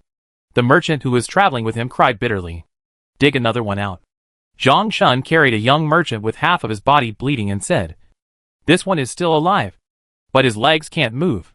Hurry and send him to the city to find a doctor." Someone brought a camel, and the 3 escorts worked together to carry the person on the camel. Some familiar merchants followed and rode the camel across the river to the city. The other 3 merchants were also carried out from under the beam. 1 was dead and 2 were injured. The injured were sent to the clinic, and the dead were handed over to their tribesmen for treatment. The rest continued to help them search for goods from under the soil. Swayu invited the caravan to live with her. It snowed late this year, so not many caravans stayed. She still had 4 empty goose houses, which were just enough to accommodate people. "You can stay here with peace of mind. We won't ask you for accommodation this winter," Swayu said. "Thank you, shopkeeper Yu." After this, the merchant seemed to have aged 7 or 8 years. He looked at his tribesmen with shriveled heads and broken bodies, and the goods scattered on the ground, and suddenly beat his chest and cried, "It's all because of my greed. If I had lived in Changwei guest house, My uncle would not have died. He went out of the pass for more than 10 years. And he didn't die in the mouth of wolves or in the hands of foreigners. Okay. Okay. Stop howling. An older merchant interrupted him and said, settle this place quickly. You still have 3 tribesmen whose lives are uncertain. Treat the wounded and mourn the mourners. And then seek justice for them. Has the person in charge not come yet? Asked another escort. Sui Yu looked to the south. There was no one on the snow. The injured were probably sent to the clinic. Neither the Hu family nor the Chui family sent anyone who could take charge. However, this matter had little to do with her. Sui Yu left after fulfilling her duty. The wind was strong in the snow. She stood in the wind without moving. The sheepskin coat she wore did not keep out the cold. She was freezing to the bone. The cub was playing in the warehouse with Dunhuang. Uncle Nyo was there too. When he saw Sui Yu coming in, he asked, what happened? How are the people? 2 were killed and 3 were injured. The warehouses where the goods were stored also collapsed. The goods were all crushed under the earth wall. Most of them were probably destroyed. Sui Yu rubbed his hands, closed the door and continued. The wall was crooked. I recall that the 3 collapsed walls should have been built by slaves who had no experience in building houses. I don't know if the person in charge didn't notice it. Or if he did, he didn't care and hurriedly sealed the roof with a fluke mentality. That makes sense. Uncle Nyo nodded. Last night, the wind was strong and it snowed heavily. If the earth wall was not compacted, it would not be able to withstand the wind. Sui Yu nodded. There was one more thing she didn't say, which many people should have noticed. The beams that fell down were broken and the cross-section was hollow. The insects ate the wood core. At noon, Chi Shan, Arai and 10 other male slaves came back first. Sui Yu went out and asked, have you taken out all the goods? Not yet. Someone from our former master's family came. Brother Zhang asked us to come back first. Chi Shan said. Who is coming? Sui Yu asked again. Captain Hu and his brother-in-law are here. As he was talking, voices were heard outside the courtyard, with crying mixed with talking. And among them, there was a comforting voice in an official tone. And the noisy voices approached the west kitchen. Brother Liang, come here. Sui Yu returned to the warehouse and said, you go out and wait. They probably want to borrow a room to sit down and talk. You arrange them in the empty guest house. If anyone asks about me, you can say that I caught a cold in the wind this morning and took medicine and went to sleep. Many people have heard the captain who likes to play with other people's wives. With Sui Ling's incident, Sui Yu didn't want to go to him. If he had any thoughts, there would be many more twists and turns. Captain Hu noticed the boy who ran out. This boy had a good appearance, red lips and white teeth, and a pair of phoenix eyes that were very colorful. He guessed that he should be Zhao Shiping's brother-in-law. He had heard that Zhao Shiping's wife was a beautiful woman, and his brother's appearance was not bad. Where is shopkeeper Yu? Arrange an empty room for Captain Hu, and they can talk about things. A merchant said to Sui Liang, my sister caught a cold in the morning and took medicine and went to bed without waiting for dinner. Sui Liang explained, there are a few empty guest houses. I'll take you there. Captain Hu noticed that the knocker of a closed door was still shaking. And there must be someone behind the door. It's right here. I'm inviting everyone to dinner. Let's eat and chat. Captain Hu strode into the kitchen yard and pointed to the warehouse and asked, what is this room used for? We use it for our own meals. When we don't eat, we put away the dining table and let my nephew play in it. Sui Liang explained. This room is next to the kitchen. It's warmer inside, and the children won't feel cold inside. As soon as he finished speaking, the door of the warehouse opened, and Ah Shui ran out chasing the little black dog. Uncle Lao Nyo followed closely. Seeing a group of people standing in the yard, he asked Ah Shui to carry the dog in. Go to the canteen to eat. What are you standing in the yard for? Uncle Nyo said. I stewed chicken and lamb for lunch. There's not much. Buy first and eat first. Captain Hu gave his brother-in-law a look. And Chui Lu went into the kitchen with his head lowered and went to get money to buy food. He paid for everyone's food today. The canteen was crowded and noisy, and Sui Yu couldn't hear clearly from inside the room. When Ah Shui came in with the egg custard, she took the bowl and fed the kid. Sister-in-law, S.H. Sui Liang quietly chased out to take a look, and saw that Captain Hu, who had just smiled, had a gloomy face and raised his hand to slap his brother-in-law. He was frightened and trembled, and quickly retreated back into the door. About half an hour later, the merchants who had eaten in the kitchen yard had left. The servants went to clean up the dishes, and Uncle Nyo went to close the wooden door of the kitchen yard. He walked into the warehouse and said, "The matter is resolved." "How was it resolved?" Sui Yu asked. "In the name of Chui Lu. The caravan was compensated with 20,000 yuan. And Chui Lu paid for the treatment of the 3 people lying in the clinic. And the 2 dead were buried with honor. In addition, the caravan seemed to have some other purpose." And Captain Hu also agreed. Uncle Nyo said, "Anyway, the matter has been suppressed, and the caravan will not report it to the authorities again." Sui Yu nodded to show that he understood. "This time Captain Hu's pocket will bleed heavily again." Uncle Nyo smiled and said, "This little money is nothing to him. He still has the heart to think about other things." Sui Yu did not respond. There was no sound. The kid squinted his eyes. Sui Yu patted him hard. He quickly closed his eyes again, smiled, and buried himself in her arms to pretend to sleep. Uncle Nyo went out. The room became quiet. Sui Yu patted the kid's back gently to coax him to take a nap. When it got dark, the caravan on the other side of the river collected the goods and moved in to live. The camel caravans were also brought over. At dinner time, Sui Yu came out of the master's yard and was stopped by someone.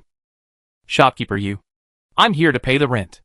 It was the merchant who had been crying and screaming in the morning. He said tiredly, "The damaged goods have been compensated, and the funeral and medical expenses have been paid. We didn't lose too much, so we shouldn't owe you rent." Sui Yu didn't pretend to be polite. She took the rent and asked with concern, "How are the people who were sent to the clinic?" "All their lives were saved." "That's good." Sui Yu hesitated to speak, and didn't ask more. "My wife. The boy is looking for you." Xiao Chunhong shouted. "Here I am," Sui Yu responded. And she said to the merchant in front of her, "My condolences." The merchant nodded and turned back to the guest house. Sui Yu walked into the west kitchen and asked, "Where is Shiozai?" "I lied to you. Shiozai didn't look for you. He just gave you an excuse to get away." Xiao Chunhong smiled and said, "Did I do the right thing?" Sui Yu nodded. "Yes. By the way, my wife, everyone in the guest house on the other side of the river has left. The camel feeders, the cleaners, and the dung collectors have all left." Xiao Chunhong said again, "Is that guest house closed down?" Sui Yu felt that it was very likely that the 3-story guest house that had not collapsed still had 2 crooked walls, and it was unknown whether it could stand through the winter. In this case, no one would risk their lives to live in it. If the other 3-story guest house collapsed, she felt that Captain Hu would be reluctant to spend money to rebuild it. This was simply a farce, starting in spring and ending at the end of the year. However, just 2 days later, Chui Lu came to her house and said that he wanted to sell the guest house on the other side of the river to Sui Yu. Sui Yu had never seen him and said bluntly that she would not buy a house where someone had died. But Chui Lu was not willing to give up. The 20,000 yuan in compensation was all paid out of his own pocket, and he emptied his family's wealth in an instant. He was now thinking about getting rid of this unprofitable guest house, and it would be best if he could sell it for 20,000 yuan, and then go to his brother-in-law to ask for a smile. Chui Lu came to her house for 3 consecutive days, and Sui Yu was annoyed. She thought of Zhao Shiping. If he was at home, this bastard would never dare to come and pester her. That night, there was a sudden heavy snowfall and a strong wind. Sui Yu asked Gonda and Gon Air to take Qi Shan and others across the river to push down the shaky Lus wall. Chapter 188, compiling the repertoire. There was a roar. The walls collapsed. The snow flew, and the sound echoed with the cold wind. The sound of the collapse was like thunder in a jar. When the jar broke, the sound stopped. "Gone," Zhongshun said. A dozen shadows left quietly again, and the messy footprints on the snow were quickly swept away by the wind and snow. When the sky was bright, the collapsed house was covered with thick snow. At first glance, it looked like a low mountain more than 2 people high. The thatched grass became the only gray-yellow color in the snow. Inpa, Chui saw and Lin and took a chong to get up early to cook. When they walked out of the guest house and looked up, they were blinded by the wind and snow. They lowered their heads and walked into the west kitchen. Several people realized that something was wrong, looked at each other, and retreated at the same time. "What about the house on the other side of the river?" Mrs. Yin exclaimed. "Did it collapse again?" "It all collapsed. It seems that the snowstorm last night was too strong and the house collapsed," Sister Chui said. Uncle Lao heard the noise and came out, asking, "Why are you shouting so early in the morning when you are not cooking. Look! The guest house across the street has collapsed. It has collapsed completely. Mrs. Ean smiled, and her voice was full of gloating. Uncle Lao squinted and looked carefully. He remembered the noise he heard in the middle of the night last night. He thought about it and said, "It's none of our business. Hurry up and cook." Xiao Chunhong and Lu Ye put on their clothes and went out. They were all delighted to see that the house on the other side of the river had collapsed. Uncle Lao told them not to go to the other side of the river before the merchants left. When the smoke from the kitchen roof rose, the servants began to sweep the snow on the ground and shoveled a path to the west kitchen outside each guest house door. The escort who lived in the guest house heard the noise and came out to open the door. As soon as the door was opened, Gonda and Gon Air and others started a fire from the kitchen and went to the boiler room to make a fire to boil water. It snowed a lot last night. One escort got up and put on his clothes and shoes. The remaining 3 guest houses on the other side of the river collapsed again last night. All collapsed. Zhang Shun took the initiative to mention. Fortunately, no one lived in the house. Otherwise, even if it didn't kill people, they would have frozen to death overnight. It collapsed again? The escorts were surprised. They walked out one after another, muttering, "What kind of house is this? Isn't this killing people?" There was no trace of the house on the other side of the river. A small hill more than 2 people high and more than 5 meters long stretched across the west of the river. The wooden rafters were stuck in the loose pile in all directions. A layer of snow fell on the top. The original color of the wood could be seen on the edge of the snow. These wooden rafters have been frozen for a whole winter. When the snow melts in the spring, they are suitable for burning firewood. Someone sneered. "Go and take a look," an escort said. Others shook their heads. "What are you looking at? Are you afraid that we can't blame you? Didn't you see that Chui Lu came again yesterday, trying to sell this junk to shopkeeper you?" Hearing this, some people were moved. The escorts who were thinking strode across the river, kicked over the snow that had not yet frozen, walked back and forth several times, and the snow was full of footprints. Now even if there were any traces under the snow, they were trampled. When Sui Yu came out of the master's yard with the cub in his arms, he heard some movement on the other side of the river. It turned out that some merchants and escorts were in high spirits and went to the collapsed ruins to see the snow scene. "Shopkeeper Yu, why don't you send someone to pass a message to Captain Hu?" The merchant who was eating spoke. Sui Yu waved his hand. "Maybe his brother-in-law will come again today. I won't meddle in other people's business. Now that the house has collapsed, you are free. And Chui Lu can't pester you to take over." "That's hard to say." Sui Yu laughed sarcastically. "What if he sells me the worm-eaten rafters as valuable sandalwood? I still won't be at peace." Others laughed. "When will Captain Zhao come back?" someone asked. "He will probably come back when the snow stops. It will get colder as time goes by." Sui Yu carried the baby into the warehouse. Dunhuang, Ashui, and Huanyo were all inside. She put the child down and went out to get water to wash. A bodyguard came in from outside and saw Sui Yu. He asked loudly, "Manager Yu? It's snowing. It's time to kill the pigs." "Yes. It's time to kill the pigs. I think the fat pigs in the pen are not small." Someone else answered. "Wait for my Captain Zhao to come back and kill the pigs." Sui Yu responded. "You should build a tea house here and invite a troupe that can sing a variety of operas. All I do every day is eat and sleep. It's really boring and hard to bear." A merchant who had finished his meal walked out of the dining hall. He looked up at the sky and said, "The snow has stopped. I'm going to the city to have fun.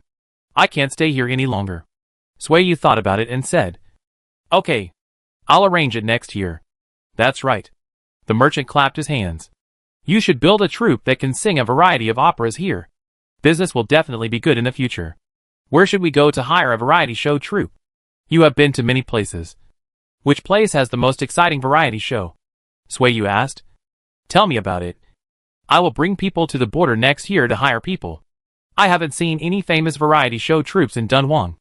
The variety shows under the Imperial City are the most exciting, including music and dance, acrobatics, anecdotes, or singing poems. But you can't hire a variety show troupe under the Imperial City. It's better to train the slaves you bought," an elderly merchant suggested. Sui Yu had an idea in mind. She thought that Baishi was really a drama, since it contained interesting stories. She could write it herself. Everyone living in her guest house was full of anecdotes and stories. She was worried about not being familiar with the customs and folkways of the people outside the Great Wall before. And now she could take the opportunity to inquire about them. Having made up her mind, Sui Yu was very excited. She ran out and called back the merchant who was going to the city to have fun. Brother, I wonder if you are willing to tell me about your business experience. I will write it down, edit it a little, extract the wonderful parts, and tell it to future generations in my guest house in the future. Sui Yu said. The merchant was stunned for a moment, then ecstatic. He laughed and asked, "You want to write down my story? Many people will know me in the future? Manager Yu, can you read?" The person who was about to enter the guest house hurried out again. He said excitedly, "I also have a story.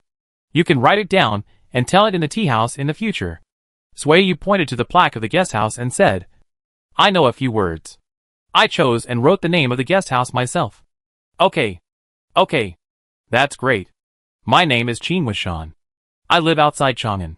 I have been traveling around for 7 years. Come on. I will tell you whatever you want to hear. A merchant who wanted to go to the city to have fun strode over. He waved his hand at others and said firmly, "Don't compete with me. Shopkeeper Yu likes to hear about my business trips." After that, he smiled at Sui Yu in a flattering way.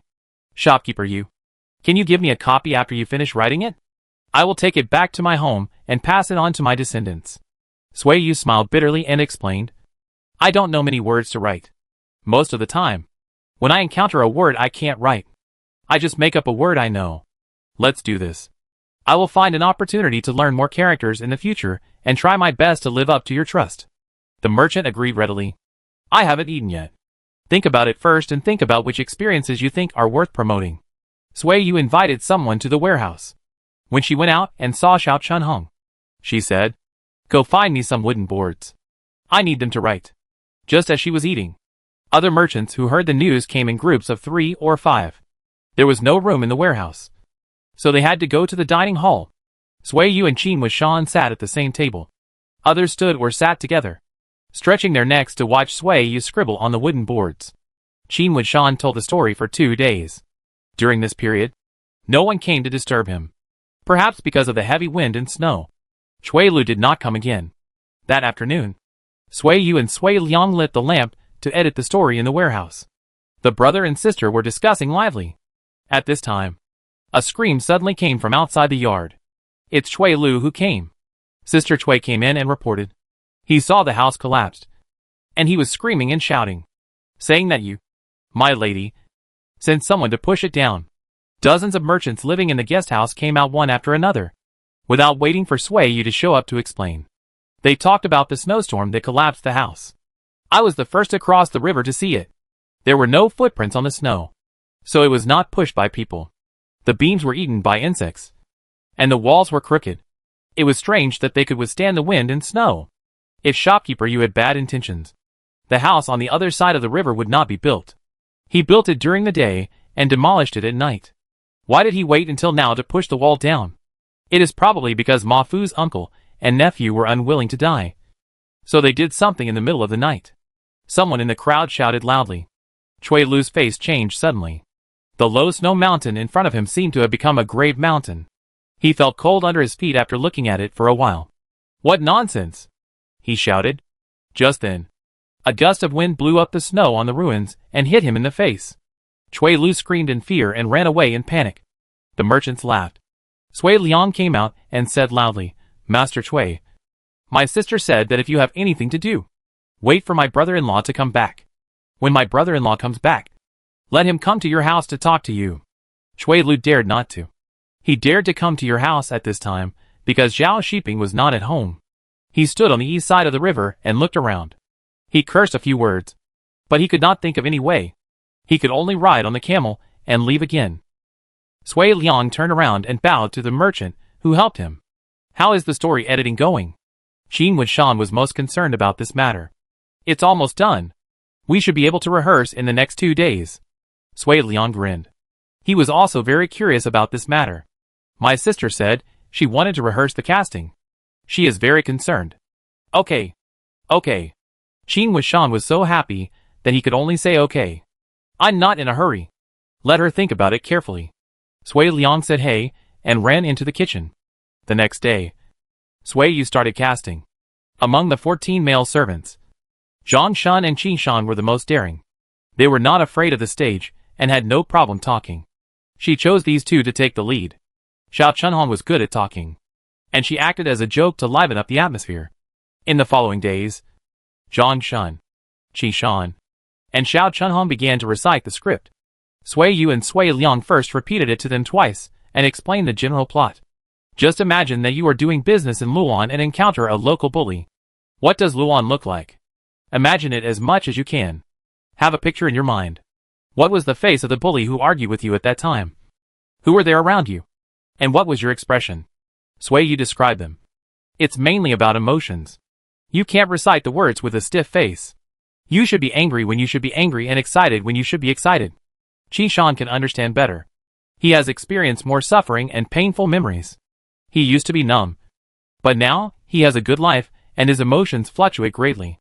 Even if Qin Wenshan's experience is not enough to make him angry, there are countless things in his memory that are worth his anger and grief. The three rehearsed for 13 days. During this period, Sui Yu wrote 2 more scripts based on the stories of 2 other merchants. On the 17th day of the winter month, Sui Yu informed the merchants at dinner that a stage would be set up for storytelling at noon on the 21st day of the winter month. After Qin Wenshan learned about it, he bought 3 chickens from Sui Yu and gave them to Qi Shan, Zhang Shun and Xiao Chunhong, so that they could have enough strength and make louder sounds when they went on stage. Suddenly, the sound of camel bells rang in the distance. Sui Yu tilted her head to listen carefully. The sound of camel bells was getting closer and closer. Her heart trembled, and she subconsciously thought that Zhao Shiping had returned. She walked around the people talking in the yard and walked out of the door quickly. It was pitch black in the distance, except for the ringing of the bell. Nothing could be seen. The big black dog suddenly barked twice, and the next moment, it rushed out of the haystack and ran south. The sound of hooves got closer, and Sui Yu heard the big black dog's panting and the man's voice calling the dog. Finally back. Sui Yu smiled. She stood at the door with her arms folded, and joked, "If you don't come back, your son will forget that he has a father. It's okay if he forgets, as long as you don't forget." Zhao Shiping turned over and jumped down. He was frozen all the way, and his face was stiff. He rubbed his face and said, "Come on. Go inside. Let me warm up by the fire." As soon as he stepped into the kitchen, he shouted, "Where's the kid? Your father is back." Chapter 189, Coming to beat someone up. Taking off his dirty sheepskin coat and throwing his wolfskin mattress under the eaves, Zhao Shiping strode into the kitchen to wash his hands and face. Hearing familiar footsteps outside, he wiped his face and looked over. It was Sui Liang holding the kid. Seeing his son, Zhao Shiping smiled knowingly. He leaned his hands on his legs and quietly looked at the child who was looking at him. "Is he your father?" Sui Liang lowered his head and asked. The kid stared blankly. When Sui Yu came over, he looked over and quickly moved his eyes away to stare at Zhao Shiping. "Don't you recognize him?" Zhao Shiping couldn't help but speak. "Yes. If he didn't, he wouldn't have stared at you for so long." Sui Yu handed over the razor and said, "Shave your beard." Zhao Shiping looked at the kid.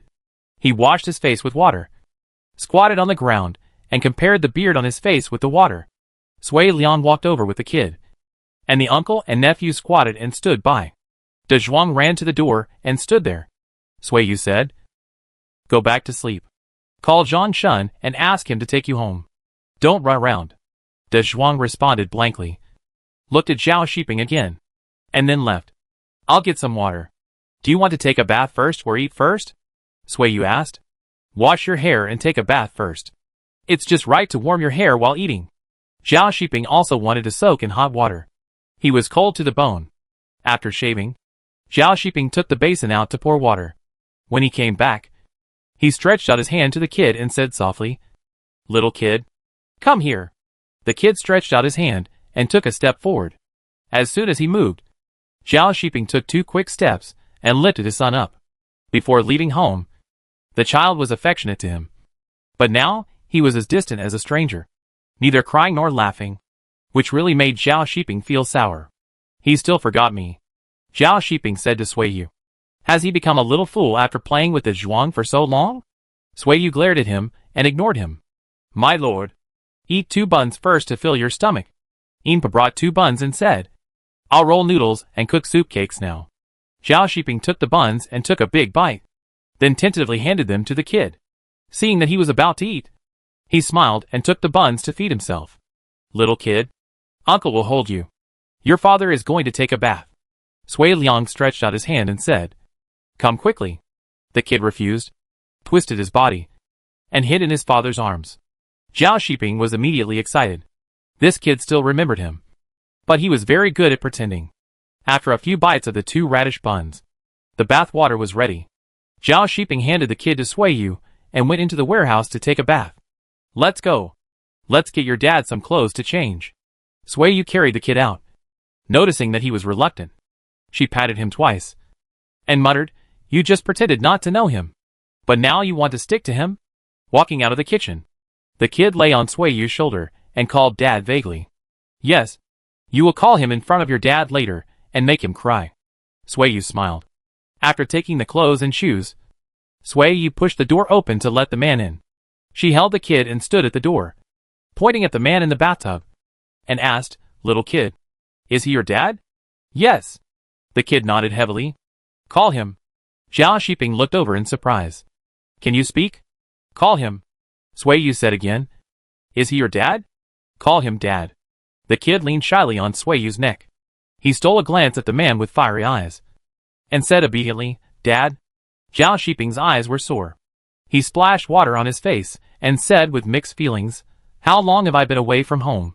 The kid can speak? It's only been a few days since he started to pronounce words clearly.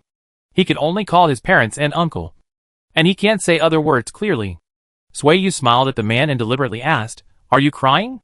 What are you crying for? Zhao Shiping didn't admit it. He quickly scrubbed his body, put on his clothes, and then scooped water to wash his hair. The kid watched with great interest.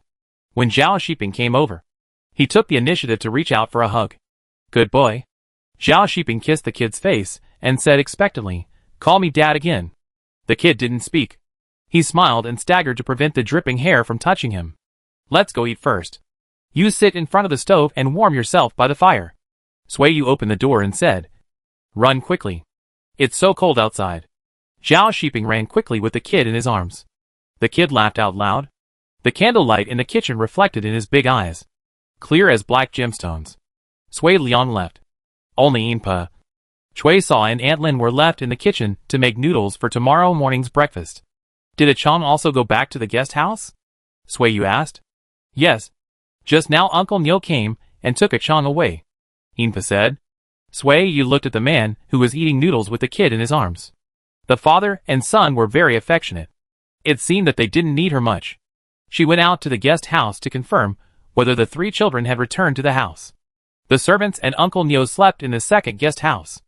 Uncle Nyo and Ashui occupied one room, and the 11 female slaves, including Inpa, slept in 2 rooms. Later, Achong and Hua Nyo also squeezed in. Fortunately, they were thin and did not take up much space, so they could squeeze in. 14 male servants and a zhuang slept in 3 rooms. As a result, there were only 6 rooms left in the second guest house, where lone travelers and groups of knights lived. Although there were many people, nothing happened. Have Huan Yo and Achong come back? Sui Yu knocked on the door. Has the zhuang come back? Yes. They are all asleep. Madam, do you want to see them for something? Xiao Chunhong was pouring water for foot washing. It's okay. As long as they are all back. You should take care of the 3 little ones. It's so cold. Don't forget them outside. Sui Yu gave an instruction and went to see the dogs again. The big black dog and the little black dog slept in the haystack. They dug a nest under the haystack. The 2 dogs squeezed in it were warmer than sleeping in an empty house. No need to get up. No need to get up. I'll see you and then leave. Sui Yu pressed Dahe's head. You sleep. Is Xiaohei here? Xiaohei cried. Sui Yu patted it. You lazy guy. You won't say a word unless I call your name. After walking around for a while, Sui Yu returned to the room, where the lights were on, and the man on the bed kept asking his son to call him Dad. You're back? Let the kid call again. I said he won't listen. The door opened, and Zhao Shiping turned back quickly. Sui Yu ignored him. She sat at the table and silently took off her hair. Zhao Shiping subconsciously felt that something was wrong. He picked up the wolf's skin on the mattress and put it on himself. Got off the bed and walked to Sui Yu and asked, "What's wrong?" Sui Yu rolled her eyes at him, put down the comb, walked around him, and got on the bed. "Mom," the kid crawled over. "Lie down obediently. Mom will take off your clothes." Zhao Shiping was sure that she was angry with him. He thought about it, and had a guess in his mind. Sui Yu lifted the mattress and lay down. She hugged the baby and asked, "Are you hungry?" The baby is not hungry. He now eats 3 meals a day with adults. Fish soup, meat soup, egg soup, or soft noodles. His demand for milk is much smaller.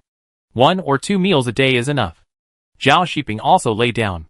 He put his arms around his wife and children and whispered in Sui Yu's ear, "I miss you." "Do you miss me?"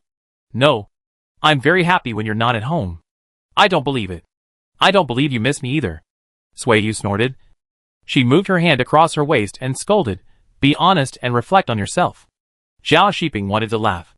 He pulled down Sui Yu's shirt and kissed her smooth and delicate neck. He didn't forget to explain, "There were many people in the West Kitchen, and I was embarrassed to stare at you." "Nonsense. You're only focused on your son." Sui Yu raised her hand to push him. "Don't touch me." Zhao Shiping didn't listen. "Little boy. Your father pinched me." Sui Yu complained. "Hurry up. Beat him for your mother." The little boy took it seriously. He threw himself on Sui Yu, staring at Zhao Shiping with a pair of talking eyes. Zhao Shiping kissed him secretly. And when he saw the cub was stunned, he laughed out loud. "Today, I will let you and your son see the methods of Captain Zhao." Zhao Shiping rolled up his sleeves, pressed one with each hand, and covered his wife and children under his body and kissed them crazily. Sui Yu had the strength to resist at first, but later surrendered, looking at the man with a smile on her face. The woman under him had affectionate eyes, gentle eyes, and a light blush on her cheeks, which made Zhao Shiping lose the interest in playing. Seeing Zhao Mingguang still staring with 2 big eyes, he looked at Sui Yu, stretched out his hand to pick up the cub and put it on his belly, and coaxed softly, "It's dark. Go to bed quickly. There are wolves chasing outside the door. They like to eat children who don't sleep." Sui Yu turned sideways, raised her hand, and put it on the cub's back, saying, "Go to sleep quickly. Mommy is going to sleep too." The cub closed his eyes obediently, lay on the rising and falling belly, listened to the breathing of his parents, and soon fell asleep. Zhao Shiping looked over and asked, "Where is his crib?" "In Liang Ge's room." Sui Yu leaned over and said, "Put him at the end of the bed. Cover him with a wolfskin mattress, and pay attention to him later." The cub, who was still cherished a moment ago, suddenly became an abandoned child.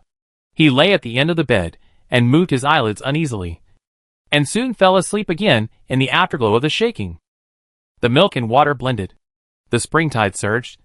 The cold winter night quickly heated up, and the snow on the corrugated roof ditch turned into spring water, dripping and winding all over the ground. "You miss me." The man was very satisfied. Sui Yu bit her lip and smiled. She tilted her head to wipe away the tears from the corners of her eyes, raised her soft arms, and wrapped them around the man's waist, and asked in a tender voice, "Don't you miss me?" "No. I miss you very much." Zhao Shiping hugged her and explained, "It snowed 3 times in a month. I couldn't leave even if I wanted to. I was always thinking about you and Shizai in my hometown." The guest house on the other side of the river collapsed, and 2 merchants were crushed to death. Sui Yu slowly told him that when he was not at home. "What happened?" "I had people push the last 3 times into the guest house in the middle of the night. Shui Lu has been trying to bully me while you are not at home. Go to his house tomorrow and beat him up." "Okay." At dawn, Zhao Shiping went into the city alone with a stick. When the city was crowded and noisy, he walked into Shui Lu's house and broke it openly. After knocking down 3 servants, he broke into the bedroom, dragged Shui Lu off the bed, and beat him on the ground like a dog. "You've been to a rotten house 3 times, and you've been coming to my house for several days to force my wife to buy it? The house collapsed, and you falsely accused her of sending someone to knock it down?" Hitting Shui Lu's thigh with a stick, Zhao Shiping asked angrily, "What? Do you think I'm dead? You're bullying my wife." Shui Lu screamed in pain, and still didn't repent, and yelled that he wanted his brother-in-law to seek justice for him. Zhao Shiping hit him with a stick again, and said, "Just go and file a complaint, and ask Captain Hu to come to me. I want to see who is not afraid of death. Captain Hu didn't say a word after hearing the news. Zhao Shiping dared to go to the battlefield to save his wife from slavery. And he didn't care about his life. He was a complete lunatic. Who in the army didn't know about this? In this situation, he would not provoke. Sir, the eldest lady is here. The servant reported. No. Tell her that if you don't want Chui Lu to get into trouble, just stay still. Captain Hu warned through the door. He was well versed in the ways of stealing and cheating, and knew clearly which men's women should not be touched. It didn't matter if Zhao Shiping suffered a small loss in the officialdom. But if he touched Sui Yu, he would be provoking a mad dog. Zhao Shiping's life was cheap, but Captain Hu hadn't lived long enough. Chapter 190, Shameless. Seeing Zhao Shiping coming back, the kid called out to his father loudly. He supported Sui Liang's legs and stood up tremblingly, greedily trying to take a step forward. You can't even stand steadily. And you still want to walk. Sui Liang grabbed his collar, held his butt with his other hand, and sent the kid to Zhao Shiping's arms, saying, Brother-in-law, if you have nothing to do, play with him. I'm going to find my sister. Where is your sister? Zhao Shiping followed with his son in his arms. My sister is preparing for the speech script, and she will build a high platform in the next 2 days. Thinking that his brother-in-law might not know about it, Sui Liang briefly mentioned the previous things and said, It seems that my sister plans to build a tea house next year, and maybe she will try to organize a variety show troupe. Zhao Shiping thought about it, and felt that it was feasible, as long as the money was available. It would be fine to build a tea house, and invite a variety show troupe to come over, and it would be lively here in the future. Sui Yu was leading people to survey the place. She turned around and thought that the location west of the kitchen courtyard was quite good. The river was frozen and people would not collapse when walking on it. Another advantage was that after the collapse of Captain Hu's guest house, it stretched across the west, running north-south, just enough to block the cold wind from the northwest. The kitchen courtyard and the master's courtyard stood on the east side of the river, and a low mountain more than 2 people high stood on the west side of the river. When the time came, firewood piles would be used to block the north and south ends. As long as it didn't rain or snow, there would be no problem setting up a stage for storytelling. Mom! The kid shouted happily. Sui Yu turned around and saw Zhao Shiping. She looked him over and asked, What do you think? No problem. Do you want to set up the stage here? Zhao Shiping asked. Well, what do you think? Or should we vacate an empty guest house to set up the stage? The courtyard of the guest house is a bit narrow, not as big as the kitchen courtyard, and it may not be able to accommodate many people. Zhao Shiping thought about it and said, Let's do it here. I don't know if it can be done yet. Let's give it a try first. Sui Yu rolled his eyes at him. Can't you say a few auspicious words? Next year you will definitely be able to bring back a troupe of operas. Then I will buy 2 acres of land to build a theater for you. Zhao Shiping smiled and changed his words. Is this okay? Sui Liang was too lazy to listen to their flirting. He went around the gentle slope and climbed up the collapsed ruins. He stepped on the wooden rafters and said, This thing is just right for the stage. Come on. It will be funny if the stage collapses again. Sui Yu rejected it outright. She arranged for Gonda and Gon Air to take people to chisel out a platform on the ruins that can accommodate 3 or 5 people, and smash a few thick wood underneath to support it to ensure that it will not collapse. On the 20th, Qi Shan and Zhang Shun will go on stage. Little boy, come up quickly. Look how high I'm standing. Sui Liang shouted from the highest point of the ruins. Be careful. Don't step on the air and fall down. Sui Yu warned. There are broken rafters buried under the wall soil, and the cracks will cause blood if someone pokes you. I'll go up and take a look. Zhao Shiping handed the boy to Sui Yu, who stepped on the protruding earth and jumped lightly and quickly on the ruins. The boy exclaimed, Wow. Sui Yu looked down at him, smiled and helped him hold his hat to prevent the brim from covering his eyes. At the moment of looking down, Zhao Shiping's action in the previous moment was replayed in Sui Yu's mind. She looked up at the ruins, took a few steps back, and covered the entire uneven hill with her eyes. Zhao Shiping walked around on it, and took Sui Liang down from another direction. Zhao Shiping was in front, with a light figure and light steps. Compared with him, Sui Liang seemed much more clumsy. He subconsciously hesitated for a moment when stepping on the footprints left behind. This was because he did not practice martial arts often, and was not confident in his reaction ability. What are you thinking about? Zhao Shiping strode to Sui Yu's front, took the cub in his arms, and said, "Come in. It's cold outside. I want to go upstairs." Sui Yu said, "I have another idea." Zhao Shiping stuffed the cub to Sui Liang with his backhand, and he accompanied Sui Yu to the ruins again. Snow accumulated on the collapsed roof, and the surface snow melted and froze into ice. It made a crackling sound when stepped on. There was an empty layer under the thatch, and a hole was created when stepped on. Sui Yu avoided the place covered with thatch and walked on the earth and deep-buried wooden rafters. "Have you ever seen acrobatics?" Sui Yu turned her head and asked. "I saw it once when I was a child, and I have a vague impression of it. The most impressive thing is that someone swallowed a knife," Zhao Shiping said. Sui Yu probably understood the technique of swallowing a knife, but she knew it. But she had never done it or tried it, so she didn't dare to try it easily. If she was exposed because of her lack of skill, it would ruin the jobs of other craftsmen. "I think we can do some tricks on this short hill, such as pole vaulting, somersaults, handstands, people running on top of each other, or people carrying people in a race," Sui Yu thought. "These tricks can allow escorts and merchants to participate, and set a prize for each game. It will be interesting to have a winner or loser." Zhao Shiping nodded repeatedly. "It's feasible. So he can take over this ruin." After making up her mind, Sui Yu had the servants, who had nothing to do, called over. She ordered, "Xiao Chunhong and Lu Ye, come up. Run 3 steps and do a somersault. If you run 1 step more or 1 step less, you must go back to the starting point and start again. Whoever runs to the rotten rafter first will get a bowl of steamed eggs at noon." "Madam, shall we try it too?" Gonda was eager to try. "You have other plans. Pole vaulting. Try it first and see if it works," Sui Yu said. "Xiaoxi, go get Chong and Huanyo. You and San Chao carry 1 each, and then come up to race." "Okay." Xiaoxi ran back immediately. "Boss, what about us?" Erhei asked. Sui Yu asked him to come up with Shirtu, who was thin. So she let Shirtu wrap around Erhei, and Erhei hung on him and walked and jumped on the ruins.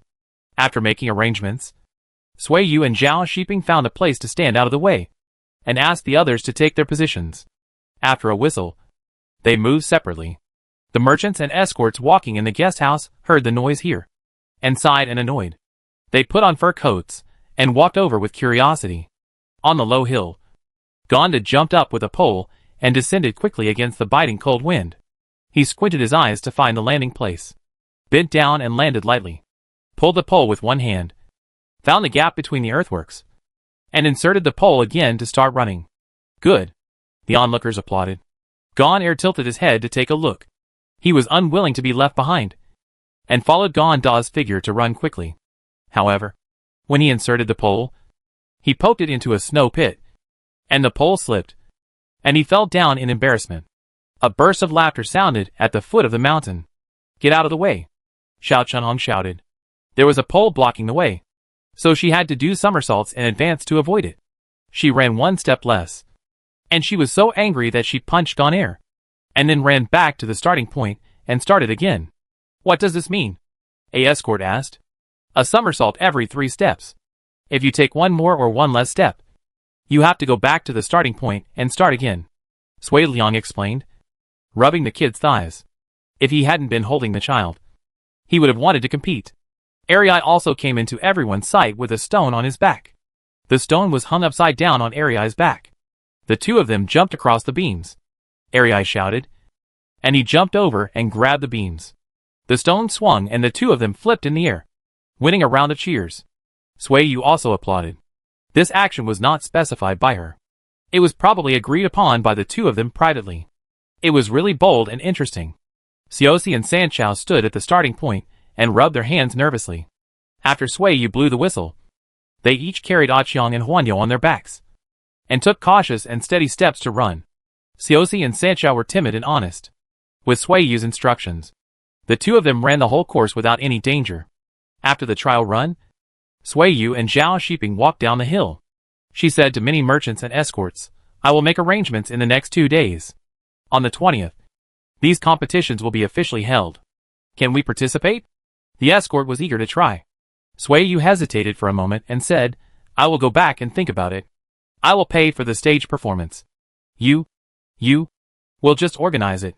You will be responsible for thinking about the methods and rules of the competition. The escort standing next to Sui Liang spoke loudly. Sui Yu agreed without hesitation. Her mind turned quickly and said, invite 5 merchants to be referees for each competition. Everyone can place a bet.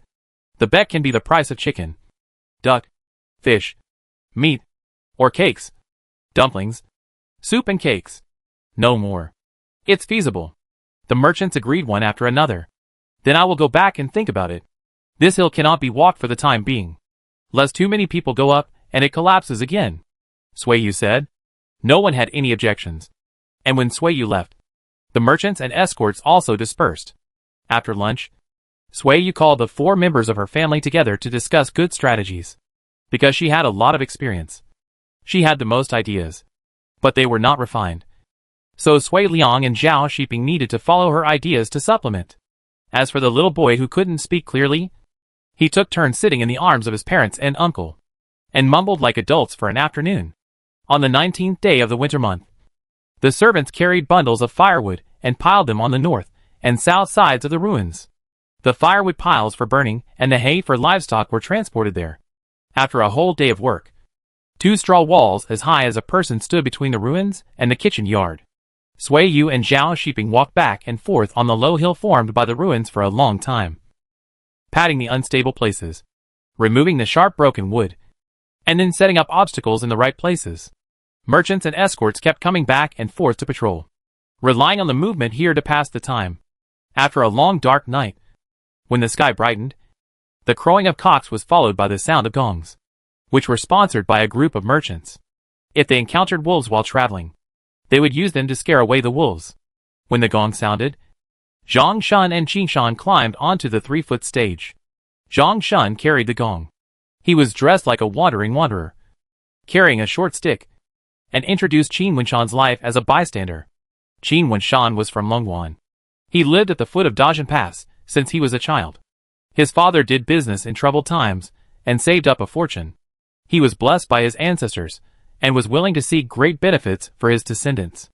At the age of 17, he said goodbye to his parents, sold half of his property, and took his brothers with him. The 5 of them walked to Chang'an to buy shoes, clothes, socks, pottery pots, firewood and cauldrons. Take a camel. The 5 of them crossed Dajin Pass, crossed the Changshui River, and trekked through the snow-capped mountains. They originally intended to go outside the pass, but a snowstorm made them lost in Hongqiling and accidentally broke into the southern slope of the snow-capped mountains. This was the beginning of their saving up a fortune and forming a caravan. Qin Wenshan's face flushed when he heard this. He stood up and clasped his fists to everyone, feeling shy and excited. The story compiled by shopkeeper Yu was very much to his liking. It was very literary, and he could understand it. He just wanted to let all the elders and villagers come to listen. The other merchants were very excited. They had doubted Sui Yu's ability before, and were a little skeptical about the storybooks and plays. Now they believed it. The story compiled was concise and not verbose, and it was more thrilling than what they boasted. Sui Yu watched with relish. Suddenly, a sudden gong sounded. She looked at Xiao Chunhong in surprise, and saw Sui Liang waving at the back of the kitchen. Sui Yu thought it was the kid making trouble, so she asked Zhao Shiping to go over. Hu Dui's wife is here. She said she was. I don't know if it's true or false, Sui Liang said. Zhao Shiping followed him over. It was indeed Mrs. Hu. He greeted her as if nothing had happened. Madam Hu sneered. 2 days ago, you broke my brother's leg? Yes, it was me, Zhao Shiping admitted frankly. Madam, are you here to ask for an explanation? Shouldn't I? Indeed, I shouldn't. Zhao Shiping was not afraid of her and said bluntly, he was unjust first, and I was unkind later. He took advantage of my absence to bully my wife. When I came back, I naturally had to settle accounts with him. He is a bad man, and I am not a good person either. I can't give you any explanation. Madam Hu was speechless. He admitted it. So she couldn't scold him. After all, Zhao Shiping's official position was not low, and she couldn't insult him at will. What's going on in the West? You didn't buy the house when I sold it to you before, and now you are taking advantage of our place? Madam Hu paid attention to the movements here yesterday. When the gongs and drums started playing here, she came from home to catch them. It's not taking advantage. It's exorcising ghosts. Zhao Shiping lied calmly. The collapsed guest house killed people. And at night, there were ghosts screaming over there. Ma Wu's clansman said he liked the hustle and bustle. So my wife came up with this method to use human energy to dispel evil spirits. Mrs. Hu, if you can move all the more than 50-meter-long adobe beams away, and not pile them up like a grave, we won't have to spend all this effort. Zhao Shiping continued. What he meant was that as long as the ruins were still there, he would make money from them. Shamelessly and openly. Chapter 191 Harmonious Host-Guest Relationship. Mrs. Hu was angry and left. And Qin Wenshan's story also came to an end. Zhao Shiping went over to catch up with him. Qin Wenshan didn't know when he caught 2 chickens and threw them on the stage with an excited look. Qi Shan and Zhang Shun were also very happy. The hard training during this period was not in vain. There was no mistake to embarrass the mistress. In the end, they each got 2 chickens. It was worth it. After Qi Shan and Zhang Shun withdrew, gone air. Li Wakilia held the pole and walked up to the ruins. Sui Yu saluted everyone in a formal manner and introduced the rules of the game again. No matter what mistakes occur in the middle, as long as you are not injured, pick up the pole and continue the game. The first person to reach the finish line wins. Sui Yu said. In the first round, Gonda and Gone Air will go first. You can bet on the win or loss. The day before yesterday, Gonda did a good job in pole vaulting. Most people bet on him. And some people who like adventure bet on Gone Air to win. Xiao Chunhong and Luya each held a bamboo basket, which contained the money that each person had bet on. Merchants and escorts were not short of money, and there was no need to keep track of how much each person had bet. They would not lie for a few copper coins. The whistle sounded, and the competition began. Gonda and Gone Air ran away, found a suitable gap, inserted the pole, and the 2 of them suddenly flew into the air. This visual effect was the most stimulating, and everyone watching applauded. Zhao Shiping approached, leaning on the pile of firewood with his arms folded. Watching. Captain Zhao, will you and I have a competition later? An escort approached. Zhao Shiping waved his hand. There are so many escorts. Why are you looking for me? I won't play with you. Why don't you play with me? The escort asked with a smile. I compete with others either on the training ground or on the battlefield, which is not suitable for people to entertain. Zhao Shiping was afraid of losing face and embarrassing the soldiers, so he simply did not participate. There was another round of applause mixed with sighs, and Gonda won. The merchants and escorts who bet on him to win applauded, excluding the 100 copper coins awarded to Gonda. The remaining bets were divided among the winners. In the second game, Li Wu fought against Qi Lu, and the winner was decided in the first stroke. Qi Lu was originally a slave under the name of Huduwei. His body was not recovered from the damage, and his strength was not as good as Li Wu. After a round of sighs, Qi Lu walked down the hill with Li Wu with a red neck and a drooping face. The escorts who were interested took the pole and went on stage one after another. Qi Shan came over and patted Qi Lu on the shoulder, warning him, "We don't make money by winning or losing. We just set an example for the escorts and merchants to amuse themselves. It's good to win money, but losing doesn't affect anything. Don't keep thinking about it." Qi Lu nodded. I know. Qi Shan was worried that he would think about winning again for the sake of face. If he hurt himself, it would be a small matter. But if he annoyed the host, it would be too late to regret. The gong sounded, and the 2 escorts ran with the poles, stepping on the broken snow, and the snow particles fell down. The 2 escorts were shocked. They realized the danger only when they ran. The ice and snow were slippery. Once they were worried. They couldn't go fast. The poles were propped up, and the people bounced up with the force. When they fell, the 2 looked carefully at the bottom, looking for a solid foothold. Sui Yu watched from afar. The strong escort slipped when he landed, and slid a foot away with one step. He almost lay flat on the ground. This made the onlookers laugh, and they increased their bets. On the second shot, the strong escort was timid, and the pole stood up and fell down again. Then he gave up the pole and ran all the way to the finish line. Brother, what's wrong with you? The familiar escort laughed. Did you fall and break your courage? Don't laugh at me. Try it yourself if you have the guts. The strong escort slapped him and walked back to his escort team quickly. What's the matter, Lao Chao? The merchant joked. Lao Chao shook his head and laughed, saying, "This is suitable for thin people to play. I'm too strong." Sui Yu came down and asked the merchants to go up and judge. Standing on the ruins, they could see more clearly. All the merchants were willing to give her 10 copper coins and go up to the stage to watch in person. Sui Yu walked to Zhao Shiping's side, put her cold hands into his sleeves, and asked, "What's the matter, kid?" The kid didn't make a fuss. It was Madame who came over, and I drove her away again. Zhao Shiping still found it funny when he thought about it now. He pointed at the people jumping on the pole on the ruins and said, "I said we were exorcising ghosts. As long as they don't move this ruin, we will shamelessly continue to use it to make money. I was planning to buy it before," Sui Yu said. Zhao Shiping thought so too. But after trying it today, he found that he had to play rogue with rogues. In this way, he didn't spend money and didn't get angry. How great! They played until noon, and all the escorts who wanted to play pole jumping came on stage. Everyone was cold and hungry, so they moved to the kitchen to eat. In the afternoon, Lu Yair and Xiao Chunhong carried a Chong and Huan Yo on their backs and went on stage again. This time, the merchants found the escorts and enjoyed the feeling of running across the field with the escorts on their backs. Just when they were having fun, a round-faced manager came with a group of lackeys to drive people to dig the mountain. Zhao Shiping went over to ask the merchants and escorts to take a break. "Let's go catch pigs and kill them, and come back to play when no one is around," Zhao Shiping said in front of the manager. 5 merchants found Sui Yu, and they wanted to pay her to compile stories for them. "Manager Yu, you are not from the local area, right?" the merchant with a beautiful beard asked. "I heard that Captain Zhao was promoted in recent years. Why did you marry him?" Sui Yu looked at Zhao Shiping, and she smiled and said, "I was exiled here. My hometown is Yu County, and I was the daughter of a minor official." The merchant understood, and this made sense. "Then you are no longer a slave now?" another merchant asked. Sui Yu nodded and said, "Captain Zhao's merits were exchanged for military merits. It's worth it." The merchant nodded. Sui Yu smiled. "What are you talking about?" Zhao Shiping came over and said, "It's still early. Let's go catch a pig and kill it.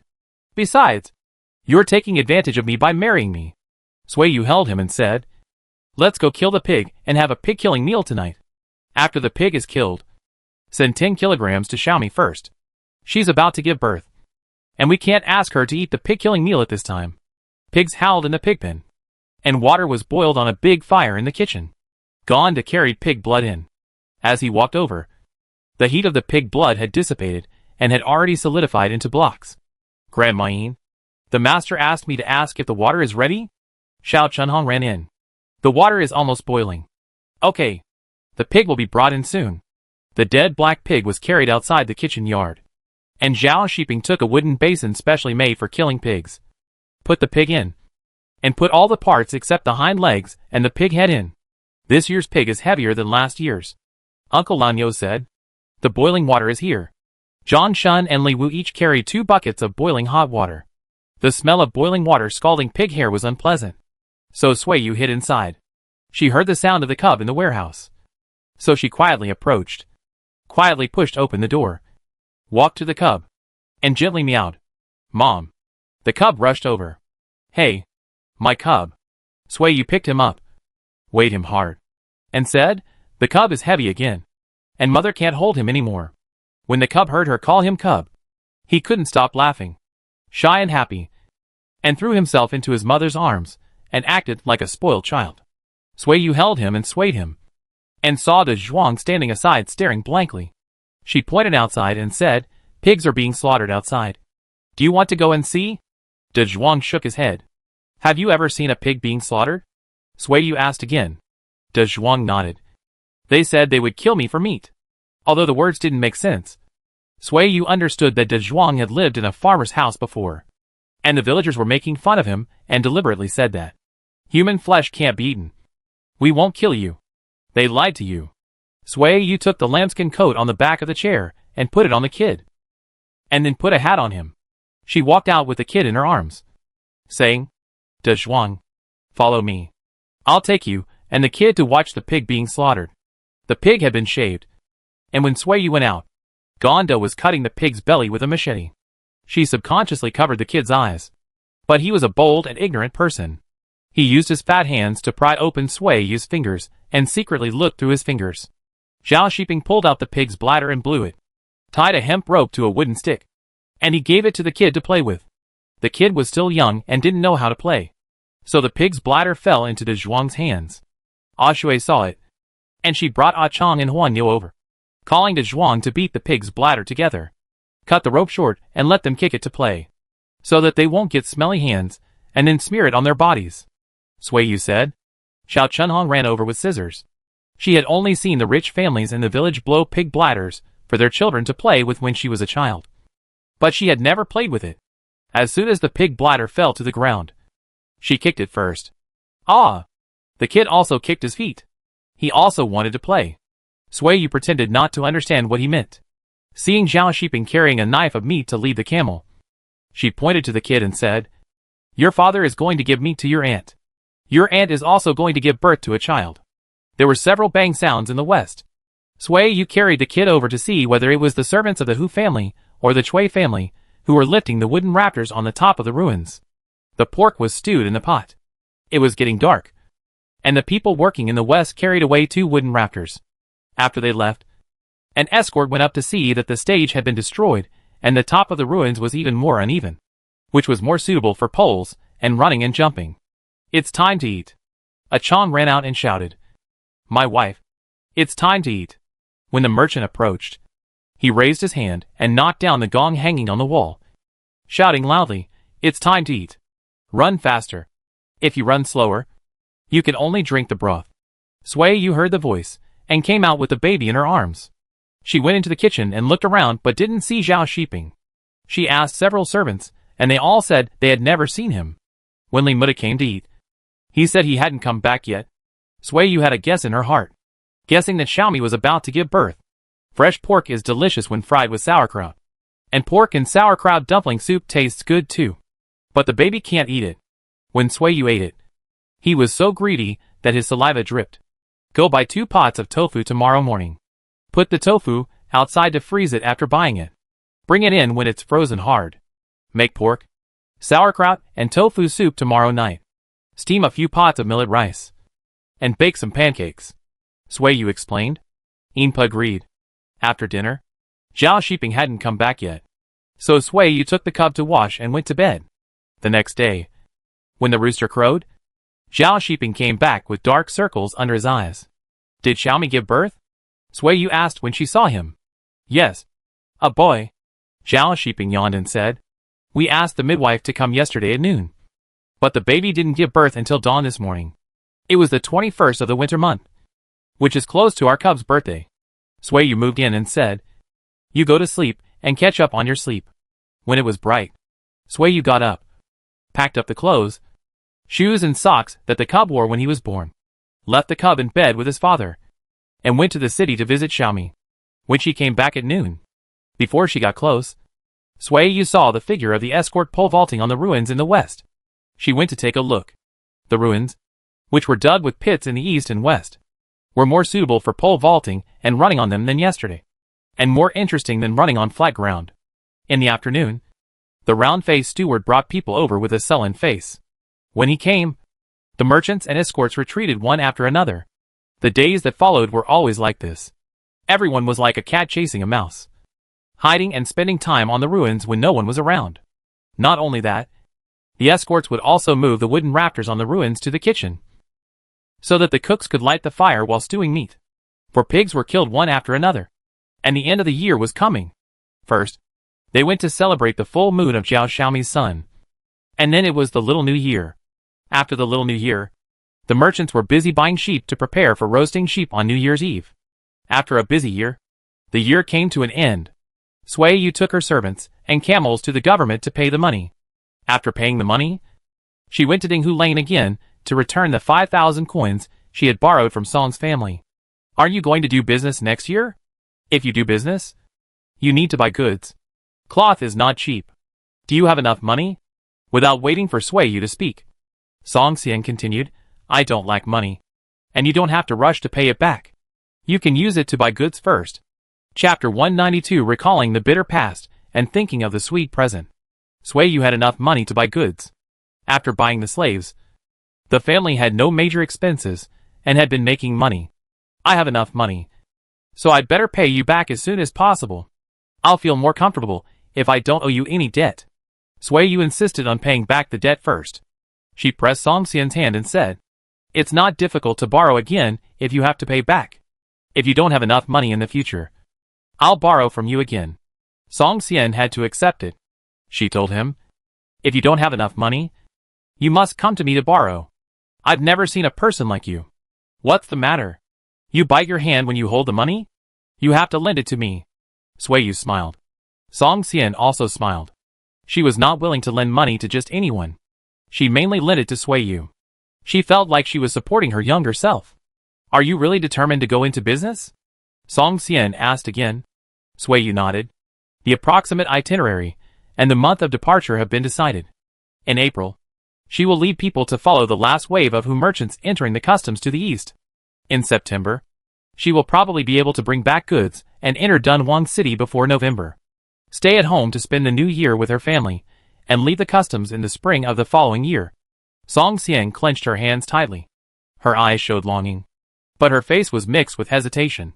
Sui Yu saw it, but she seemed not to notice it. And she didn't intend to encourage her. This is a big deal. There are benefits and risks in business. Whether you can take this step depends on your own heart. If you want to travel around and see the prosperity of the world, you must also bear the corresponding risks and consequences. Especially after having children. You have to consider this family. It was less than half a day after leaving the house. Sui Yu suddenly missed Xiao Shiping and the little cub very much. She drank the tea in front of her, stood up and said, "I'm going back. Are you going to have lunch here?" "No. I miss my husband and children," Sui Yu said frankly, smiling as she walked out in a hurry. Song Xian followed her out, a few steps slower, and when she walked out of the door, she saw Sui Yu riding on a camel and running away. Xiao Shiping was standing on the pigsty with the kid on his back. Looking at the pigs, he pointed at the largest sow and said, "It's called Xiao Hei, your mother's pig." The kid turned his head to look at the haystack, pointed at the puppy curled up in the sun and sleeping soundly, and shouted, "Xiao Hei. Oh, the little black dog is yours. The little black pig is your mother's. And the big ram is your uncle's." Xiao Shiping muttered, "What do I have? I have a camel." Speaking of the camel, he saw Sui Yu riding a camel, and the camel carried her on the path. "Mom." The kid also recognized her. Xiao Shiping walked over with the kid on his back. As they got closer, the camel slowed down. Sui Yu jumped off the camel's back with great agility and gave the father and son a brilliant smile. "My lord." The servants who caught up with him slowed down to greet him.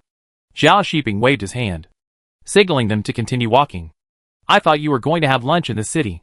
Xiao Shiping lifted his son, who was riding on his neck, and held him in his arms. Sui Yu took the son who was reaching out to her. She lowered her head and kissed the kid's chubby face, saying, "I had this plan. But I missed you and the kid so much that I came back." Whether it was true or false, Xiao Shiping was happy. The couple chatted casually and walked around the guest house. When they reached the river, the meal in the kitchen was ready. "My wife, are you going to spend the new year here or back at Qianhusuo this year?" Inpa asked. Sui Yu looked at Xiao Shiping, who said, "Let's go back to Qianhusuo. There are only 3 of us. And Sui Liang. The 4 of us will spend the new year together. I'll still be at home next year." Sui Yu said. "Next year is next year. This year is this year." "Okay then." Sui Yu followed him. After that, Sui Yu arranged the affairs of the guest house, packed a few clothes, took daily necessities, and returned to the city after dinner that night. Since moving to the guest house in the spring, no one has lived in this house. When the door was opened, a layer of dust fell from the lintel, and a thick layer of fallen leaves fell in the yard, making a creaking sound when people stepped on it. There was a rustling sound in the back house, and Xiao Shiping looked over vigilantly. Under the moonlight, several low black shadows walked out, breathing heavily. "It's cats. They stole our house and drove us away." Sui Yu snorted. "There are several of them. I guess they are wild cats that have come here to give birth," Sui Liang said. The little cubs made cat calls. I don't know what they said to offend them. They suddenly started to yell and curse. The cat calls were rough and harsh, just like the old women who were arguing in the market. The little cub was startled. He closed his mouth and dared not say anything. "They have a bad temper." "Forget it. Don't worry about them. We will leave again after 2 days. Sui Yu walked under the eaves and said, I will boil water. The little cub will bring it to me. Brother Liang, you and your brother-in-law should clean up the room where we will sleep. We should let Xiao Chunhong and the others come to clean it up in the afternoon. Sui Liang muttered. It's dark now. It would be nice to sleep in the guest house. Tell your brother-in-law that he wants to recall the good times and miss the days when the 3 of us washed clothes, cooked, swept and scrubbed by ourselves. Sui Yu said with a smile. Brother-in-law, then you help me clean my room? I'll go and coax the kid. Sui Liang took advantage of the situation. Zhao Shiping said nothing. Is it okay? Brother-in-law? How about you sleep on the floor next to our bed? Zhao Shiping refused implicitly. Sui Liang said, and went into the kitchen to light the oil lamp, and went back to the backyard with his neck stiff. Zhao Shiping also followed in to light the oil lamp. He opened the lid of the water tank and took a look. There was still half a tank of water in it. Enough for tonight. Sui Yu held the kid in the kitchen and made a fire. When the water was hot, she washed the kid first. You were born in this family. Do you remember? I'll open your mouth. Mother will wipe your teeth for you. The kid pursed his lips and refused. Sui Yu raised her hand. But the hand was raised but not dropped. She kissed him. The kid was happy to play. And he opened his mouth obediently. Let me count. Our little cub has 7 teeth now. Sui Yu quickly wiped the child's teeth and tongue coating while talking, and quickly took her hand back before he got impatient. You are still not happy. She patted him. The cub smiled sweetly again. After washing the cub's feet, Sui Yu went out to pour water. A dark shadow quickly passed by the door. It was the cat. She went in and scooped a bowl of water and put it under the wall outside the door. Clean it. And the bedding is ready. Zhao Shiping came out and said, you and the cub should go to bed after washing up. I'll go to Sui Liang to check. Okay. Tell him to close the doors and windows when he goes to bed at night to prevent wild cats from running in. After washing up, Sui Yu carried the cub back to the house. The mattress and cushion had been placed in the camphor wood box. There was little rain in the northwest, so there was no damp or moldy smell on the bedding, but a faint wood fragrance.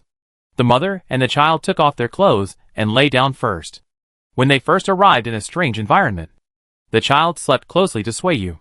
He didn't dare to take off his thick clothes like he did in the guest house at night. He had to walk a few steps with the help of the wall. Sui Yu hugged the child and coaxed him gently. The child was about to fall asleep, but the sound of footsteps under the eaves woke him up again. It's your father and your uncle. Go to sleep quickly. Sui Yu put her hand on the child's eyes. Not long after, Zhao Shiping came in. He asked softly, is the child asleep? Not yet. I'll hold him and coax him. Zhao Shiping took off his clothes and lay down. He took the child and put him in his arms, saying, he will sleep on my side tonight. Sui Yu had no objection. She planned to wean the child in the spring. It would be better to let him sleep with his father in advance, so that he could adapt first. The room was quiet, and Sui Yu fell asleep in a short while. When she woke up again, she was still a little dazed when she heard the faint hawking sounds. It took her a long time to react. The child mumbling and footsteps approached. Zhao Shiping pushed open the door and said to the kid, hurry up and call your mother to eat. After dinner, we will go to the street to buy New Year's goods. Is the meal ready? Sui Yu sat up. You got up very early. Your son woke up before dawn and crawled around in bed. I had to get him up. Zhao Shiping closed the door and said, I'll go call Sui Liang. You should hurry up too. Don't lie down again.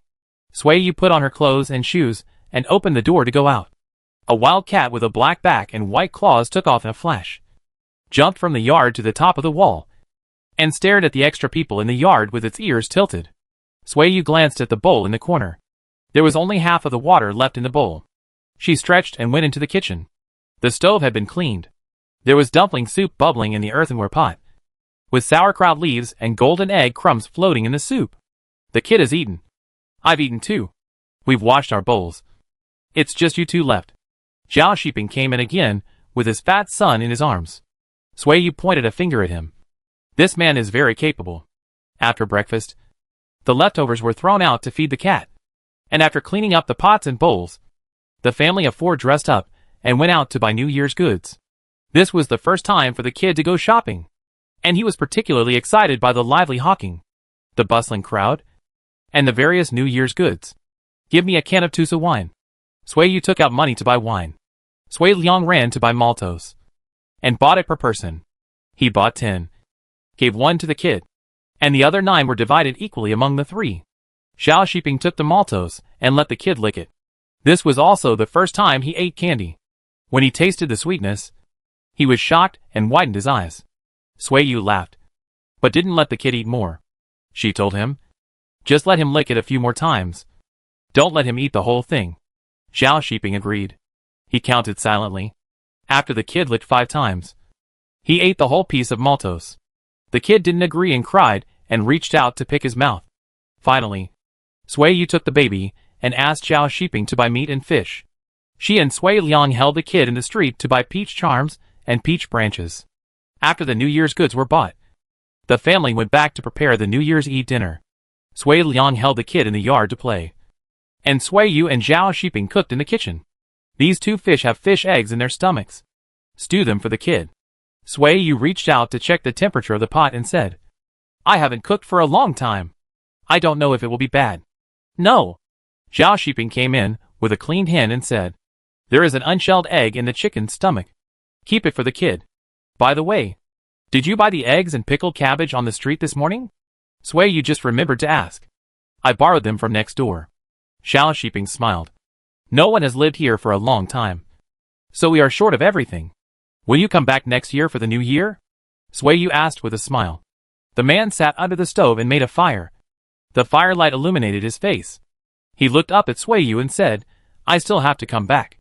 Although there are many people in the guest house, I don't think it is as interesting as when we lived in the military settlement. Shall we go there tonight? Sui Yu suddenly had an idea. Okay. The fish was fried, and the wild cat slipped into the yard along the wall. Sui Liang counted and found that there were 6 cats guarding the house. Cat. The cub pointed at the cat and shouted. Yes. It's cats. 6 cats. Sui Liang hugged the cub and let him learn to walk. Let's go. Let's catch cats. The laughter of the children in the yard came into the house. The oil in the pot crackled, and the chicken was poured into the pot and stir-fried. Taking advantage of the gap, Sui Yu took a spatula and went out to take a look. The sunset in the sky dissipated, and the strong cold quickly hit. Sui Liang helped the cub into the kitchen. Come! Eat a piece of chicken to taste the saltiness. Sui Yu pinched a piece of chicken to feed Sui Liang. The cub also opened his mouth wide, waiting for the fish roe to enter his mouth. He smacked his lips and smiled. The chicken was out of the pot, and Sui Yu cooked another egg tofu soup, and then served the dishes on the table. A family of 4. 4 dishes on the table. 6 cats in the yard gathered together, squatting outside the threshold to smell the aroma. After eating and drinking, all the leftovers belonged to the cats. Sui Liang went to wash the dishes and pots. Xiao Shiping went to make torches, and Sui Yu held the baby and changed his clothes. The new red clothes were still stuffed with thick wool. Are you dressed? Xiao Shiping asked outside the door. Yes. Sui Yu carried the child out of the door and said, let's go. Light the torches. There were 4 torches. Sui Yu held 2. Sui Liang waved 1. And Xiao Shiping held the child in one hand and held one in the other. The child sat on the strong arms. He looked up at the rising and elongated flames. And when he merged into the sea of fire, he was shocked and widened his eyes. When he swayed and twisted around the fire, the child's face was full of surprise. The exciting drum beats, the hot flames, the faint singing, the excited crowd, teasing his parents. The child suddenly laughed. He waved his arms and laughed with everyone. When the drum beats were dense, everyone ran out together, because they were with the children. Sui Yu's family of 4 did not go out of the city to throw torches. They held the torches and turned halfway to the military settlement. The military village was very quiet, with a few houses still lit up occasionally. Walking on the familiar yet unfamiliar road, Sui Yu looked up and looked around. Perhaps due to the darkness, her memory of this place seemed to have become blurred. Arriving at Shisantan, Xiao Shiping paused. It's here. I'm not wrong, Sui Liang said. I still remember that I led the pigs, sheep and camels out to graze every day. Sui Yu took a step and walked into the alley, and memories of her past life came flooding back. I never thought that I would move out of here. Xiao Shiping stopped at the door of his former home. I don't know if the stone in the yard is still there. Little boy, when you were not around, Your parents and uncle lived here. Sui Yu pointed to the little boy. Your father was so mean at that time. Zhao Shiping couldn't stand any longer. He held his son in one hand and pulled his wife in the other, and hurriedly took the people away. Chapter 193 about to set off. On the morning of the first day of the new year, Captain Chu gave his subordinates gifts as usual. This time, Zhao Shiping took his son to greet Captain Chu. A rough man got a son who looked like a fairy. Captain Zhao, you are blessed. Captain Chu teased the child, and saw that the child was not shy and stingy. He stretched out his hand and said, Come, let me hold you. Zhao Shiping handed the child over. Others left after seeing this. Zhao Shiping stopped Captain Gu and said, Please give my greetings to Captain Hu. I will take the child to talk to Captain Hu. It may be too late to go to the captain's mansion later. Okay. Captain Gu agreed readily. He finally understood Zhao Shiping's intention of carrying his son out. Captain Chu asked someone to bring a short knife decorated with gems, and handed it to the boy. He said to Zhao Shiping, Your son has a big frame, long arms and legs. He is a good candidate for martial arts. You must teach him well. In the future, we will have a jade-faced general in Dunhuang. You think too highly of him. Zhao Shiping said modestly. He looked at the boy and said, I don't ask for anything else. I just want him to grow up safely, and live in peace until he grows old. Captain Chu waved his hand and said, You are shallow. We all grow from children to teenagers, and then become young men.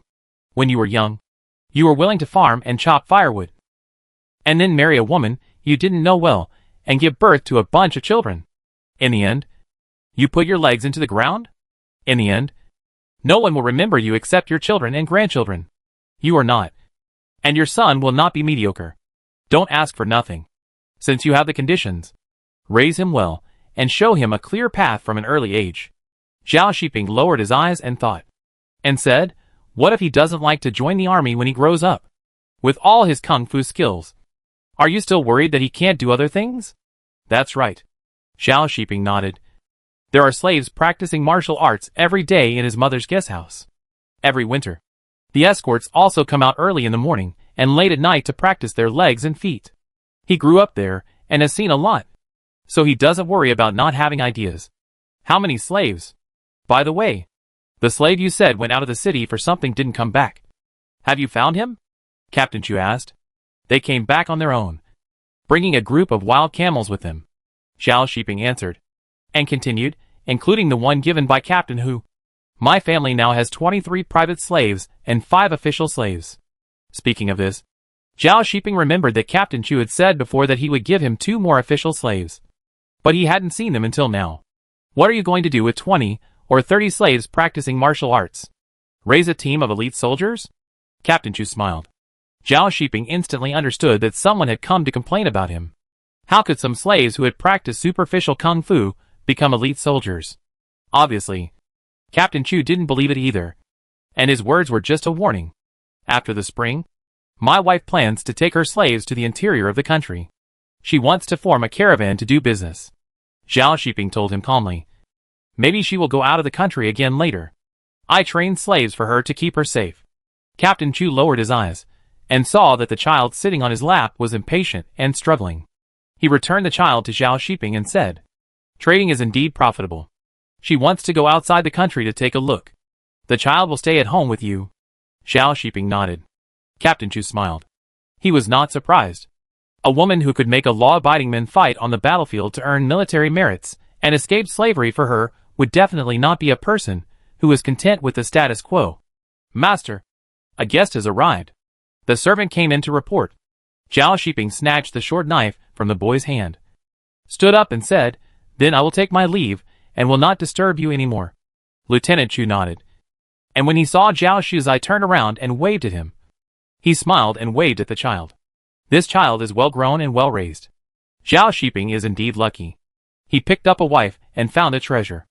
After Zhao Shiping went back, he gave the short knife that the boy got to Sui Yu. This unsharpened short blade is not suitable for men, but it is suitable for women to use for self-defense. I will take it to the blacksmith shop someday and ask the blacksmith to forge it again. I also need to make a scabbard, which can be made of wood. Sui Yu packed up the things and went to the guest house, just waiting for Zhao Shiping to come back. Where is Sui Liang? Zhao Shiping asked. They have already run away. They are probably at the guest house now. Then let's go too. Zhao Shiping looked around and saw wild cats lying on the wall basking in the sun. It was good to have them around to prevent mice from chewing the house. When you go back to the city in the future, bring back some leftovers. Sui Yu instructed. That's fine. The door was locked, and the footsteps faded away. Several cats on the wall went up to the roof to see. After making sure that the people had gone far away, they jumped into the yard to eat the half bowl of dumpling soup that was cooling in the corner. Approaching the guest house, Sui Yu found many new faces on the road. She talked to them, and found that they were here to listen to stories. The people who went out of the city to throw torches last night heard the sound of gongs in the north of the city. The curious idlers invited 3 or 5 acquaintances to come over. They listened to Qi Shan and Zhang Shun telling the story of merchants across the courtyard wall, and were intoxicated by the smell of barbecue in the middle of the night. After returning, they told others how lively the guest house in the north of the city was, and how good the stories were. As a result, the idle people who had no guests at home came over. After Qin Wuxian learned about it, he paid Qi Shan and Zhang Shun to go on stage, and once again publicized his experience and glorious deeds. The other 2 merchants followed suit. The merchants who had previously approached Sui Yu came to her again, and urged her to write their business stories as soon as possible. Sui Yu agreed one by one. Zhao Shiping was not on duty yet, and someone was coaxing the children. She devoted herself to the great cause of compiling the storybook, and privately marked the business routes and locations, as well as the names of relevant people and the places where goods were purchased according to the merchant's stories.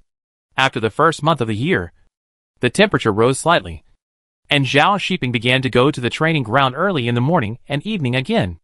After Sui Yu reminded him, he would go to the Qianhu office every day when he returned home and pour some leftovers into the wooden basin in the yard, thinking that the cat official was in heat again. He didn't know where it would jump without being tied up.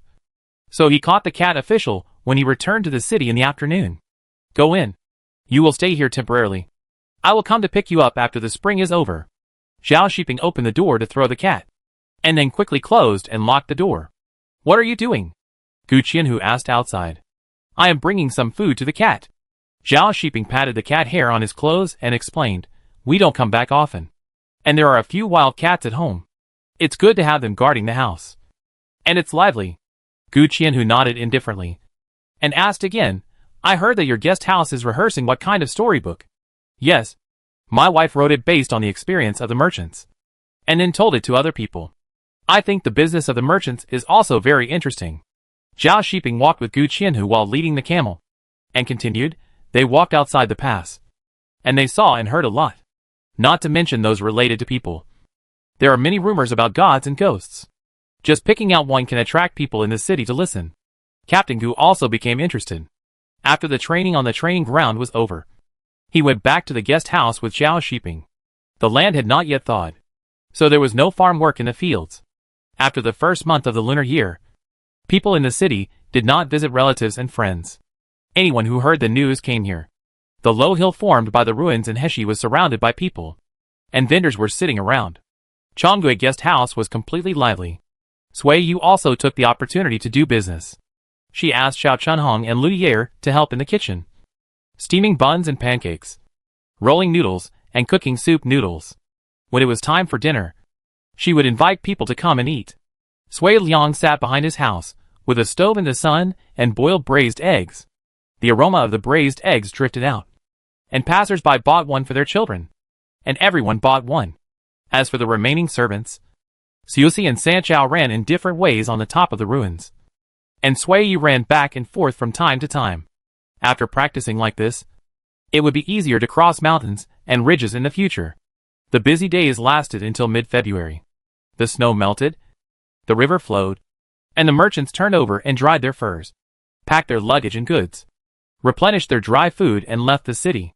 The farmers who watched the excitement also returned to the fields, fertilizing, plowing, turning the soil, and watering, preparing for the upcoming spring planting. Gonda and Gon Air helped the male servants to carry manure to the fields, while the female servants stayed at home to roll and cut noodles and then take them out to dry. Busy with the dry food for the caravan. I've taken everyone away. You have to buy 3 or 5 more servants to farm, so that you won't be exhausted by the pile of farm work. Sui Yu said to Zhao Shiping. Zhao Shiping nodded silently and handed the pass he had obtained to Sui Yu. With this, she could go in and out of the customs with her slaves and goods. The closer it got to Sui Yu's departure date, the more silent Zhao Shiping became. He looked tired and heavy every day, as if he was carrying a stone. Sui Yu held his hand and said, "It won't be dangerous for me to go back to the interior. I've been there before." Zhao Shiping let out a long sigh and said frankly, "I can't bear to leave you." There were hurried footsteps outside the door. Sui Yu and Zhao Shiping looked over and saw Sui Liang holding the baby in his arms excitedly. When they reached the door, Sui Liang put the baby on the ground and said, "Go find your father and mother. They'll give you candy." Sui Yu understood immediately. She let go of the man's hand, took a few steps forward, squatted down and said, "Baby, come to your mother." The baby held up his arms and took trembling steps. 1 step, 2 steps, 3 steps. Zhao Shiping stared at him nervously, not daring to breathe. The kid walked faster and faster, and soon his butt couldn't keep up with his legs. His body was bent like a bow. Just before he fell, Sui Yu ran over to catch him. "Oh, our kid can walk." Sui Yu was happy. Before the kid came back to his senses, he turned his head to look, and struggled to get off the ground again. As soon as his feet touched the ground, he pulled Sui Yu's hand and started to move. Slowly, he let go of his hand and walked towards the door step by step. Halfway, he stopped, turned his head, and smiled at his parents. The golden sunlight generously filled the small courtyard, and the child's silver bell-like laughter echoed. Zhao Shiping smiled unconsciously, and most of the depression in his body was also dissipated. Chapter 194. Take the kid to the mountains to hunt. Going out of town to hunt? Sui Yu held the kid's hand and waved to Huan Lunching, saying, "Yes, go out for a walk, and take the kid to step on the sand." Zhao Shiping nodded to the city guard, and the caravan blocking the way out of the city, and he followed. "Shopkeeper Yu, goodbye." The merchant riding on the camel turned around. "Goodbye, and have a safe journey," Sui Yu shouted loudly. The kid glanced at them hurriedly, and his eyes fell on the endless yellow sand in the distance.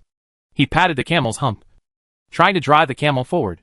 The camel shook its neck, and after the mistress gave the order, it trotted south, aiming at the sand hill in the distance. The kid turned his head and looked back, and was soon attracted by the arrow that was shot out. The feather arrow brushed the wings of the flying bird and fell. The snow-white bird screamed, and was scared to drop a few feathers, and flew away as if running for its life. Zhao Shiping flicked the reins, and the camel sped up, passing the camel that Sui Yu and the kid were riding on. "Dad," the kid shouted loudly, without waiting for the camel to stop.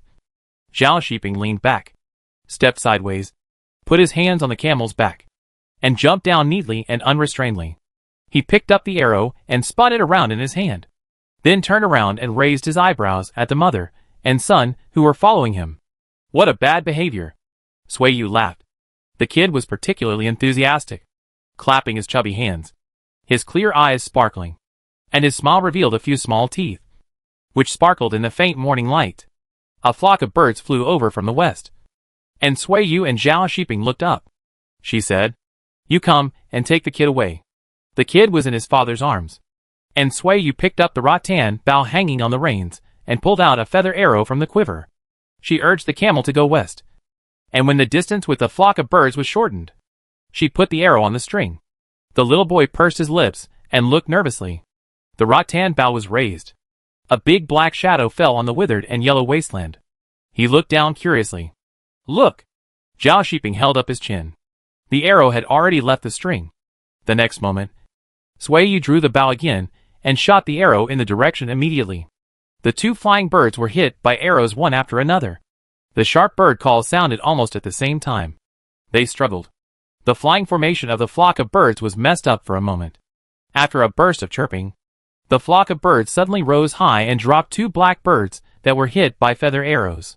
Sui Yu and Zhao Shiping looked at them silently. After the birds fell down due to exhaustion, Sui Yu rode a camel to pick them up. "Is your mother powerful?" Zhao Shiping asked. The little boy smiled. "Whose mother is this powerful person?" Zhao Shiping asked in a different way. "Baby?" The little boy giggled and shouted to the person running away. Zhao Shiping smiled. He walked to the camel, Before he gave the order, the camel knelt down. He held the cub and sat on the camel. The camel stood up again. Let's go! Swayu came over with 2 dead birds. Mom. The cub poked his head out. Let your dad hold you. I'm busy now. Walking forward, a small group of birds flew out from the sand hill. Zhao Shiping knew at a glance that it was probably someone cutting wood on the hill that scared the birds away. Swayu accelerated and rushed over, drawing the bow and shooting arrows again. Another bird fell down, and the cub clapped excitedly. However, when the dead bird was in front of him, he only dared to touch the feathers. Zhao Shiping put the 3 birds in a sack, tied the bag, and then picked up the bow, held the cub's fat hand, and led him to pull the leather string and release the feather arrow. The arrow stuck into the soil, splashing some dirt. The boy got excited.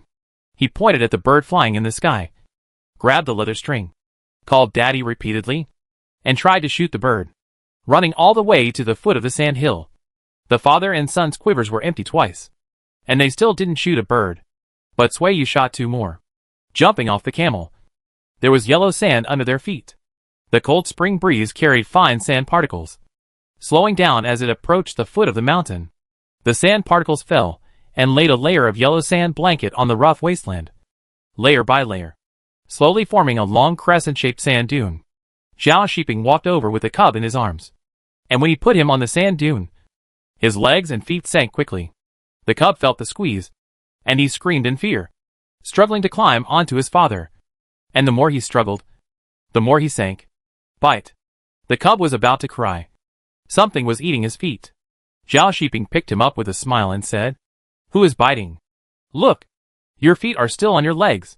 Swayu came over, took off her shoes, stepped into the sand with her socks on, and raised her feet to show the cub, saying, No one is biting. The cub was skeptical, and Zhao Shiping put him down again. Before he touched the sand, he immediately raised his legs like a split, and shrank back and refused to get off the ground. Zhao Shiping and Swayu laughed, and tried twice more, and the cub stepped into the sand carefully. Swayu held him, and climbed up the sand dune step by step. Zhao Shiping threw a piece of sheepskin with a rope, which was left over from making water bags. There was no hair but smooth leather. The rope was tied to the buttocks with holes in the 4 corners, and he sat on the sand dune and slid very fast. Flying up, the cub narrowed his eyes. The rapid feeling of falling into the air frightened him so much that he hugged Swayu tightly.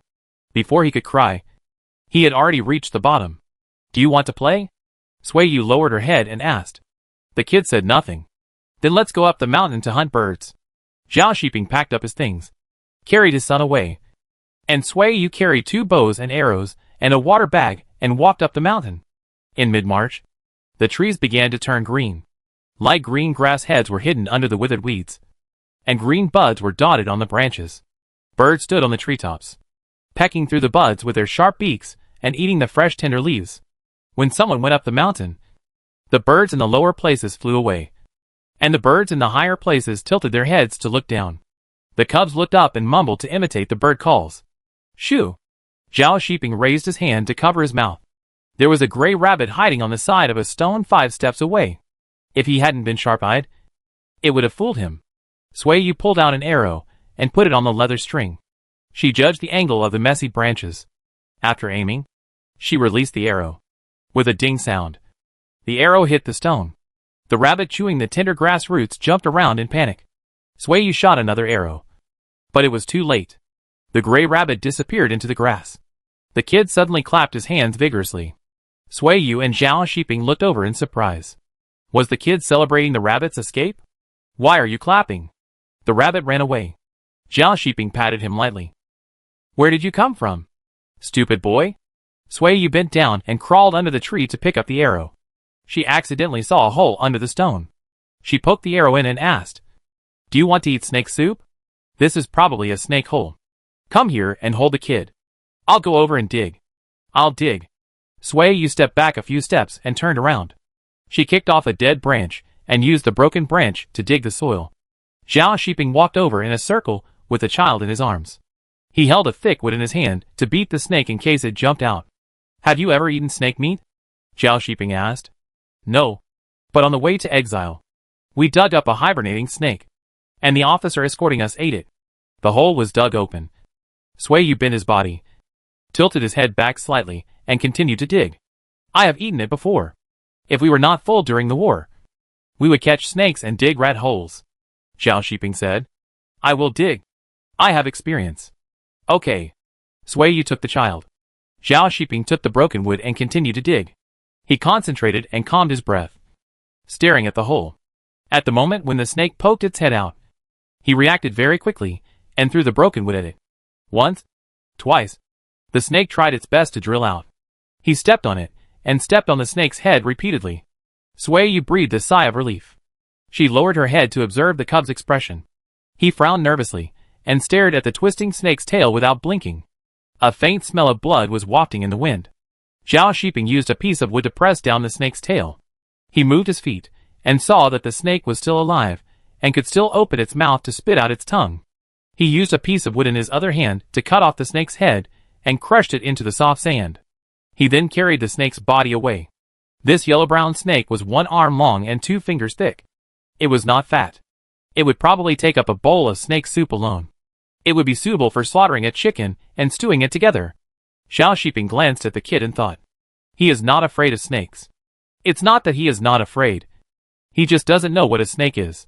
Sui Yu carried the kid and took a detour back to the mountain path, saying, let's go. Keep going up. The kid lay on Sui Yu's shoulder and looked around, occasionally glancing at the long snake his father was carrying. This is called a snake. Tell me. Snake. Zhao Shiping taught him. The kid laughed twice, but did not speak. Meat. Sui Yu said. Do you want to eat meat? The kid said Snake meat.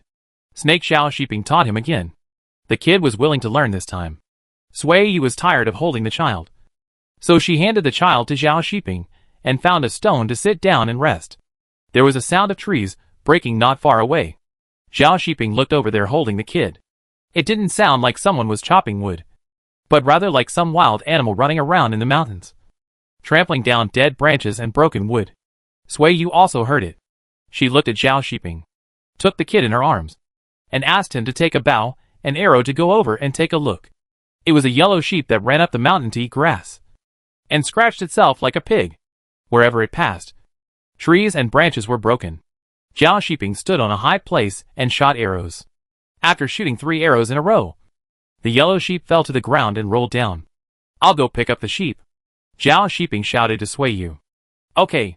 Xiuzai, and I will wait for you here. Sui Yu was relieved. She changed direction and helped Xiuzai stand on the stone. Xiuzai. Xiuzai looked up.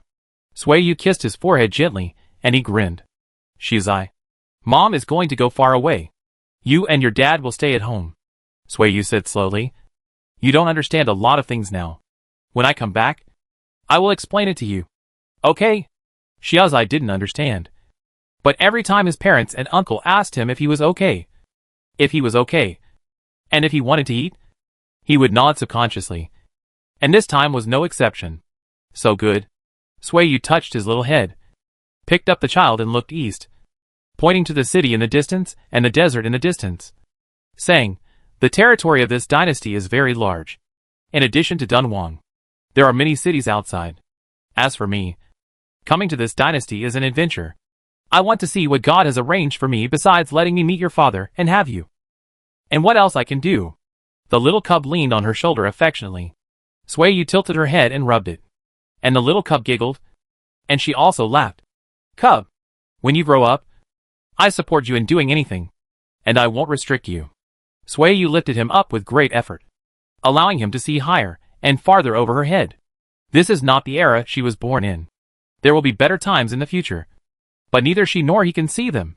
She will not be as free and independent as in her previous life. And neither can her children. She can only travel more and see more. The richer and more powerful she is, the fewer shackles she will have. Chapter 195. Song Xian goes with him. Zhao Shiping carried the yellow sheep and walked around the mountain. He put the sheep on the roadside and ran up to pick up his wife and the baby. What are you two talking about? Zhao Shiping patted the dust off his body, worried that the baby would feel uncomfortable. He took off his clothes stained with sheep blood and sheep smell. Come! I'll hold you. Your mother is tired of holding you. He stretched out his hand. The baby jumped into his arms and kissed him for no reason, with a face full of flattery. What did you say to him? Did you praise me again? Zhao Shiping was puzzled. No. I told him that I was going on a long journey and left him at home with you. Sui Yu walked behind with the snake and the bow and arrow, saying, from now on, whether he lives a good life depends on you. How could he not know how to please you? Zhao Shiping didn't believe it, mainly because the baby didn't understand these words. Halfway up the mountain, Sui Yu took the child again, and Zhao Shiping walked behind with a yellow goat, a snake and a bow and arrow. It was already past noon when they came down the mountain. Sui Yu pointed to the sand dunes not far away and asked, Baby, do you want to play sand sliding? The baby's eyes moved. He smiled shyly and nodded heavily. Sui Yu immediately carried him over, picked up the sheepskin mat with a layer of sand on it, and the mother and son climbed up to the top of the sand dune with 1 foot deep and 1 foot shallow. The traces of sand sliding before were already very shallow, and Sui Yu slid down again along the blurred mark. Take off. The baby tried to open his eyes wide, and the sand hit his face painfully. He covered his eyes with his hands and peeked through his fingers, sliding to the bottom. This time Sui Yu didn't need to ask again. She held the baby and climbed up the sand dune again, and slid down quickly again. It took half a cup of tea to climb up the sand dune, and only the time to swallow saliva to slide down. Sui Yu was a little tired, but the little boy had just started to enjoy the fun, so she hugged him and continued to climb up. After dozens of trips back and forth, Sui Yu was so tired that she was panting. When she wanted to climb up the sand dune with the cub in her arms again, the child pulled her and refused. He struggled to get off the ground. His feet sank into the fine sand, and pulled Sui Yu to stop her from going up. Don't want to play anymore? Sui Yu squatted down and asked. The cub let go of one hand to wipe her sweat. Sui Yu couldn't hold it back. Before the tears fell, she hugged the child in her arms, and wiped the tears that slid down her chin on her back. Zhao Shiping led the camel over. He watched from a distance and didn't get close. He looked into the distance and lowered his head to grind the sand under his feet. Mom? Yeah. Sui Yu raised her head. She swallowed the sourness that blocked her throat, cleared her throat, and then let go of the hand holding the child. Still playing? Your father is here. Let him hold you to play. He is strong. The cub held her face. He could obviously feel Sui Yu's sadness. The child was emotionally sensitive and also sad, and suddenly became unhappy. Sui Yu waved at Zhao Shiping, untied the rope tied around her legs, and said, Hold the kid and play. Okay. Sui Yu stepped back, and she stood on the flat sand and looked at them. Zhao Shiping took a few big steps up the dune, and he slid down holding the kid. And both father and son looked at the woman standing below. Mom. The momentum of sliding down stopped, and the kid didn't want to play anymore. He struggled to get out of Zhao Shiping's arms, stepped on the soft sand, and walked towards Sui Yu step by step. Zhao Shiping took off his shoes and poured the sand, occasionally raising his eyelids to look at the child who was walking with 1 foot long and 1 foot short. Compared with when he was just learning to walk, he was much more stable now. At least he was not in a hurry to take a step, and only took the other leg after he stood firmly. Sui Yu squatted there waiting for him to come over, and when he got closer, she smiled at him. The cub suddenly became happy again, smiling with curved eyebrows. Are you hungry? Let's go back and eat. Sui Yu hugged him, lifted his legs with one hand, took off his shoes and poured out the sand. Bite. The cub pointed at the shoes again and said that the shoes bit him. After pouring out the sand and shaking off the sand on his body, Sui Yu put on his shoes. She took the cub for a few steps and asked, Are you still biting? The cub looked confused. He walked a few more steps and looked back. You're not biting anymore? Sui Yu was amused by him. She picked him up and said, I beat the bad guy who bit the cub to death. The cub kissed her loudly. Let's go. We should go back. Sui Yu turned around. Zhao Shiping got up and followed, jokingly saying, I thought you two had forgotten me. That won't happen. After that, Sui Yu felt the cub pulling her collar, which meant he wanted to suck milk. She immediately fell down and slapped his hand. The kid withdrew his hand listlessly, lowered his head and said nothing. Let's go back and eat meat. Inpa must have stewed eggs for you. And your favorite soup noodles. Sui Yu coaxed him again. You are a big boy now. You should eat like Andy A. Shui and Dunhuang. They all need to eat, and they can grow taller by eating. Zhao Shiping took the child and said, I will hold him until entering the city. The kid was listless. He returned to the guest house and ate a small bowl of soft noodles and a few mouthfuls of egg custard. He was energetic only when he was full. Sui Yu took him for a slow stroll for a while. When he was sleepy, Zhao Shiping carried him back to the house to sleep. My wife. I bought camel skins. I bought 6 pieces and spent 480 coins. Zhang Shun came to report the bill. Sui Yu nodded. She went to see the camel skins. Camels have short hair, and the color is not good. The fur is mostly used to make winter shoes, so the price is relatively cheap. She bought it to sew a tent, so that she could stay in the wild at night when she was traveling for business, or set up a tent to shelter from the rain when it rained. Sew 3 camel skins together, and make the stitches denser. Sui Yu drew a picture on the ground with a branch and said, just sew it according to the shape, leaving a hole for people to come in and out. People come in and out? Do we live there? Xiao Chunhong asked. Yes. Sui Yu nodded. I'll leave this to you. I'll go around the city. Okay. Don't worry, my lady. Sui Yu went to Song Xian's house. She originally just wanted to talk to Song Xian, but unexpectedly Song Xian handed her a sheepskin scroll. I asked my great-grandfather, and he is focusing on raising camels. He probably won't travel around to do business like my ancestors did. This is useless to us. You can take it. Song Xian looked a little lonely and explained, this is the route map left by my ancestors. Most of them are outside the Great Wall, where there are mountains and water. There are marks on the places they passed. It is not easy for a woman like you to go out of the Great Wall with slaves. You hold this, and it may be of some help to you. Sui Yu was silent for a moment. This was too much. She held the sheepskin roll and said, thank you very much. Sister Song treats me sincerely. I will remember this. Song Xian smiled and asked, how are the preparations going? I didn't prepare anything. After I entered the Great Wall, it was hot. It was difficult to sell the furs here. I simply exchanged 2 pieces of silk and brought a few boxes of money to buy goods empty-handed. Sui Yu explained frankly. What do you plan to buy? Song Xian asked with interest. Cloth, silk, a small amount of lacquerware, tea. These are the ones for now. As for the rest, I'll have to wait and see when I get there. Maybe I'll buy some medicinal herbs. Sui Yu said. Song Xian nodded thoughtfully, and suddenly said, I heard that Chang'an is prosperous. I heard that too. So I want to go and see it. I heard from merchants that the skills of the Central Plains are very popular outside the Great Wall. So I plan to try my luck. Speaking of this, Sui Yu smiled. And she said with some yearning, I haven't been to Chang'an yet. Song Xian hadn't been there either. Everything else is fine. I just can't bear to leave my child. Sui Yu was depressed again. Zhao Shiping couldn't bear to leave her, so she couldn't confide in him. She could only come to Song Xian and say, today, Zhao Shiping and I took the little boy out of town to play. I held the little boy to slide on the sand. He felt that I was tired, so he stopped playing and wiped my sweat. I cried at that time. He is too sensible. It would be better if he was disliked by others. Song Xian smiled. The little boy will feel uncomfortable for a long time after you leave. Sui Yu nodded, and she comforted herself. It will happen to everyone. When he grows up, he will leave me, and I will feel uncomfortable at that time. Besides, I can't always revolve around him. I didn't abandon him. I will come back. Song Xian lowered her eyes and didn't speak for a while. I'll take this as a vacation for myself.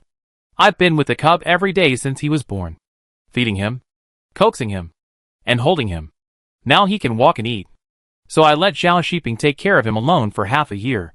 Sui Yu propped up his chin and said, when he left home, the child cried day and night for his father. He was happy when he came back and found out, which made me suffer a lot. Now he has a taste of what I felt at that time. Song Xian suddenly laughed. Captain Zhao treated you well. Why are you still fussing about these things? I'm not fussing about them. Sui Yu frowned slightly, shook his head and said, it's hard to say. I don't know how to say it. Anyway, whatever I can do, he can do too.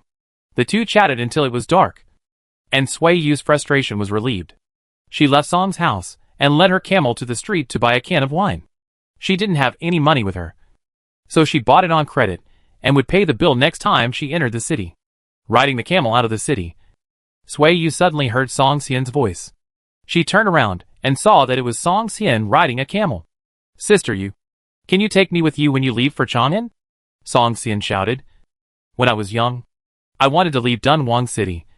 But my father stopped me. Now I have a family, a business, and money, which are the things I lacked the most when I was young. Since I have the confidence, why not follow my heart once? Okay. Sui Yu agreed. Let's go together. I'll take you to Chang'an. Then it's settled.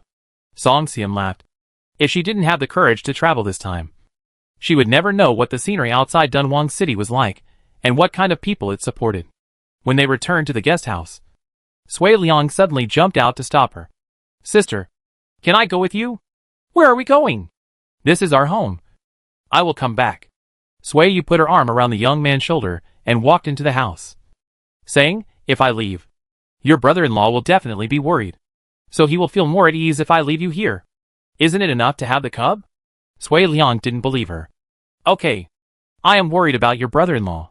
If he has to leave home for a mission again, you will have to worry about the cub and the business of the guest house. Sui Yu looked at Sui Liang and asked softly, are you worried about your father? I am going there to see him this time. If there are any traces, I will move his grave here. Sui Liang was silent. He still remembered that night, but his memory of that person's face was blurred. Sister, do you still remember what Dad looks like? You look like him. When you were 30 or 40 years old, you may look like him. Sui Liang said and asked in a low voice, where is my aunt? I look like her. But Lianer, I can't help you find my aunt's bones. I know. Sui Yu patted him and said, in another 10 years, you may be able to remember my aunt's appearance from my appearance. There were footsteps in the wall. Sui Yu and Sui Liang smiled at each other and didn't notice. Wow! The kid stuck his head out of the door. Sui Yu pretended to be startled. She grabbed the kid and tickled him. Mom! Ha ha ha! Mom! Uncle! The kid laughed so hard that he wanted to lie on the ground. He asked Sui Liang for help. Sui Liang snatched his nephew and ran into the house with him. Sui Yu followed with a wine jar. He hadn't drunk yet, but his steps were like being drunk. Sister Song said she would go to Chang'an with me. Sui Yu said to Zhao Shiping during the meal. That's good. She will also bring servants to protect herself. I feel relieved that you two are keeping each other company. The servants in Song Xian's family were inherited from her father. The servants were loyal, so Zhao Shiping felt much more relieved. Chapter 196 Departure. In April, the weather became much warmer. Gonda and Gon Air and other male servants planted crops on the 40 mu of land. Just then, a group of merchants came to the guest house. Sui Yu talked to Song Xian and planned to follow this caravan out of the city. The night before the departure, Sui Yu leaned against the head of the bed and looked at the child, who was tumbling on the bed. When she heard footsteps coming in, she tilted her head and looked over. Do you want to wake him up tomorrow morning? Zhao Shiping asked. Wake him up and take him to send me out of the city, Sui Yu said. He can't understand what I say now. If he wakes up and can't find his mother, it will be more frightening for him than seeing me leave with his own eyes. Then go to bed. Go to bed early, and get up early tomorrow. Zhao Shiping took off his clothes and went to bed. He patted the empty space between them and said, Zhao Mingwang, come to bed. The kid responded happily, and he crawled over a few times and lay down obediently. Sui Yu and Zhao Shiping also lay down quietly. The couple closed their eyes and pretended to sleep.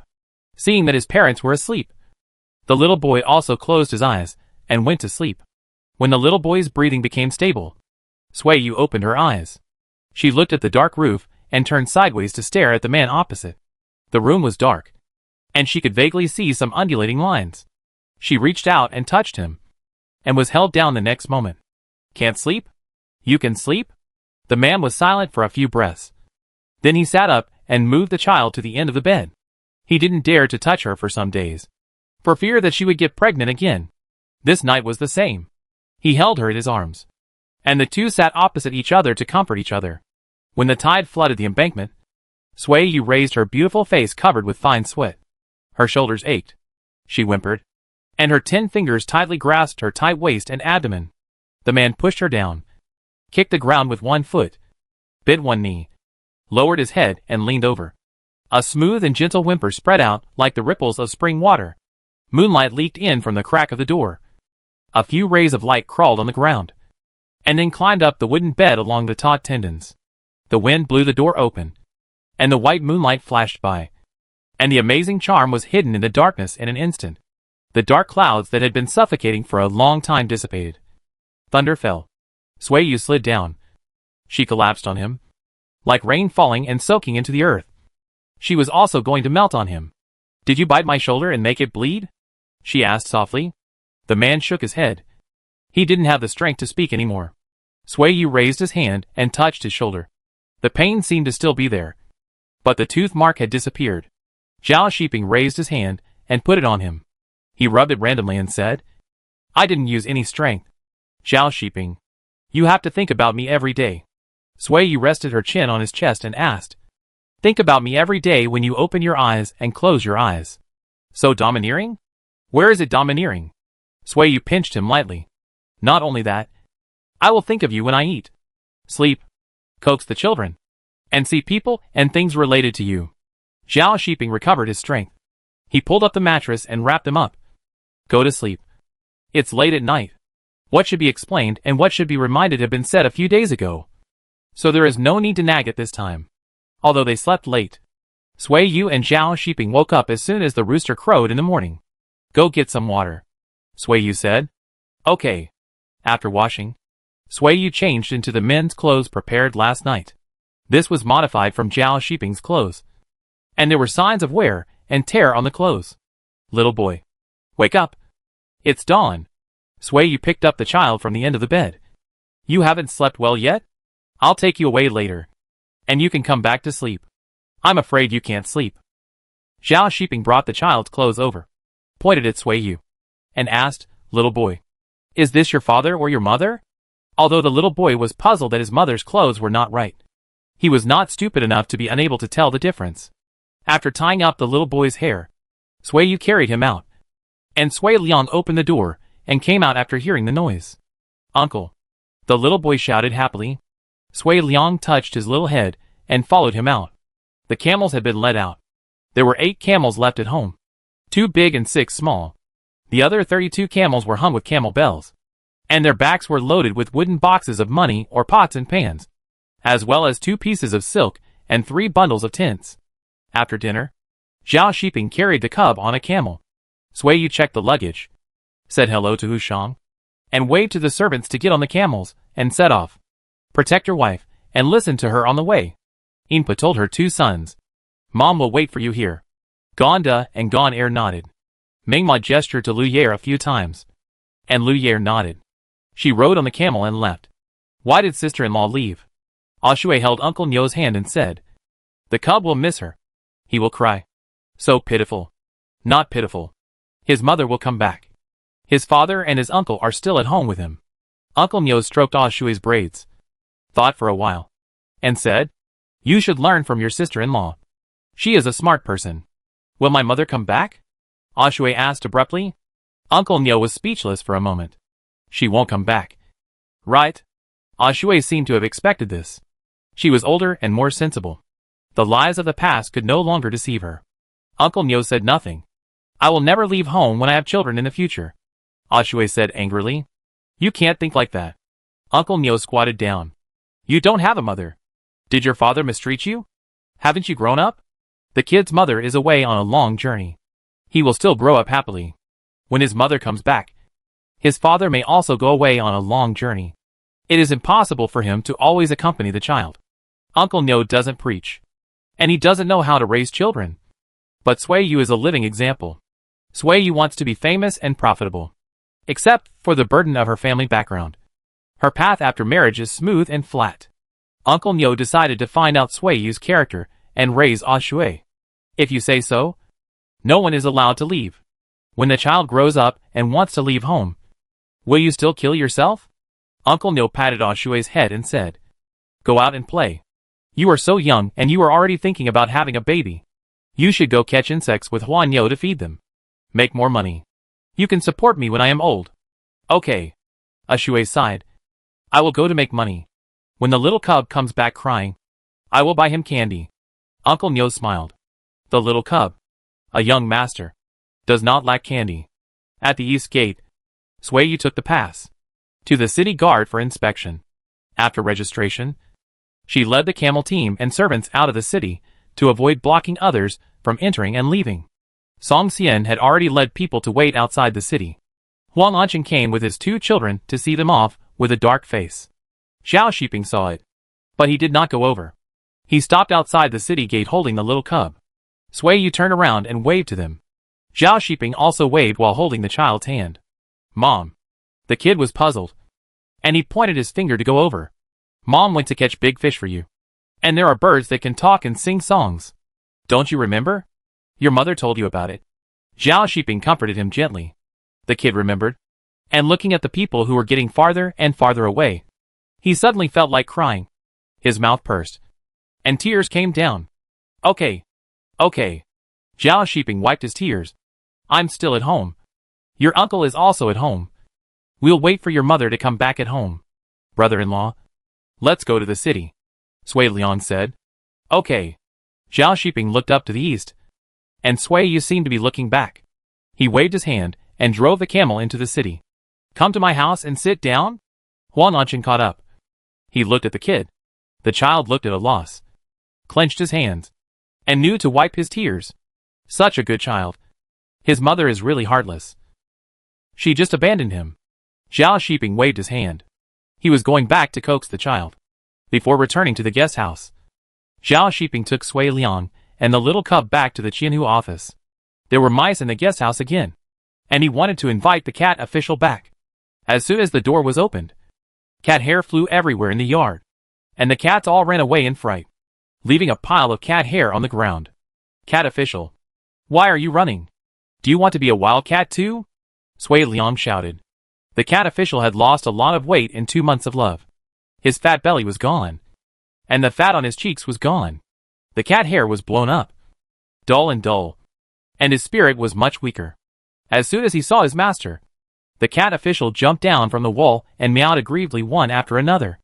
The little cub looked down and watched seriously, and he meowed too. Seeing this, Zhao Shiping asked Sui Liang to take the little cub to play with the cat official, and he went out to fetch water from the river. And when he came back, he turned to the street to buy 20 buns. Water was sprinkled in the yard to suppress the dust and cat hair. Zhao Shiping swept the yard with a big broom. After sweeping, he cleaned the cat bowl and broke open 20 buns and threw them into it. After all this, the sun was high. The cub was whining for his mother again, and no matter how much the cat official called, it was useless. Let's go back. Zhao Shiping picked up the child and said, Sui Liang, you pick up the cat official. Okay. When he went out and met Gu Qianhu coming back, Zhao Shiping said, hello, is the morning training over? Yes. You didn't go today again. I'm taking care of the child at home. Captain Hu didn't say anything. Right? You're not here. Who can he tell?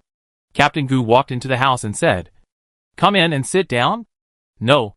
It's time to go back. Zhao Shiping looked at the child in his arms, and remembered what Captain Chu said before. He looked at Sui Liang and asked, what do you plan to do in the future? Sui Liang was stunned, and he said a little confusedly, follow my sister. I will help her. I remember you said you wanted to join the army and fight when you were a child. Sui Liang nodded. He still remembered this. If there is another war at the border, I will go to kill the enemy. If there is no war, I will go with my sister. She has no one to use. I can help her. Then you will go to the training ground with me from tomorrow, and you can watch with the kid while I train. Zhao Shiping made a decision. Follow and see first. If you are interested, you can practice with me. Sui Liang had no objection. If his sister was there, he would listen to her. If his sister was not there, he would listen to his brother-in-law's arrangements. At the inn, all the people and camels had left. It was very deserted. No guests had checked in, and the rest of the people were idle. The cub suddenly burst into tears after coming back. He sobbed. Zhao Shiping held him and coaxed him patiently. He walked out of the inn and walked down along the river. The further north he went, the fewer people there were. There was a sudden splash in the river. It was a fish jumping out of the water. The boy looked over with tears in his eyes. Zhao Shiping squatted down to scoop water to wash his face and said, shall we go fishing this afternoon? Mom, look at that mountain. The Great Wall is being built on the mountain. Dad will take you to see it tomorrow. The boy was about to cry again. Zhao Shiping interrupted him and said, Today. Let's go see it today. Let's go back to eat first. The boy was indeed hungry. He was quiet for a while eating. After eating, he felt sleepy and whined again, asking for his mother. Zhao Shiping carried him back to the room to sleep. There was the smell of Suiyu on the bed. The boy turned over a few times and fell asleep, hugging the mattress. Zhao Shiping let out a long sigh. When Suiyu was not gone, she was not at home for a day or a half from time to time. At that time, the boy did not cry to find her. It was probably because he saw her leave with his own eyes that he missed her. He was also tired. So he leaned against the bed to rest. He estimated that the kid should wake up. So he tidied up the dirty clothes on the bed and planned to wash them when he was free. The child on the bed sat up, opened his eyes and saw his father, and immediately thought of his mother who had left home.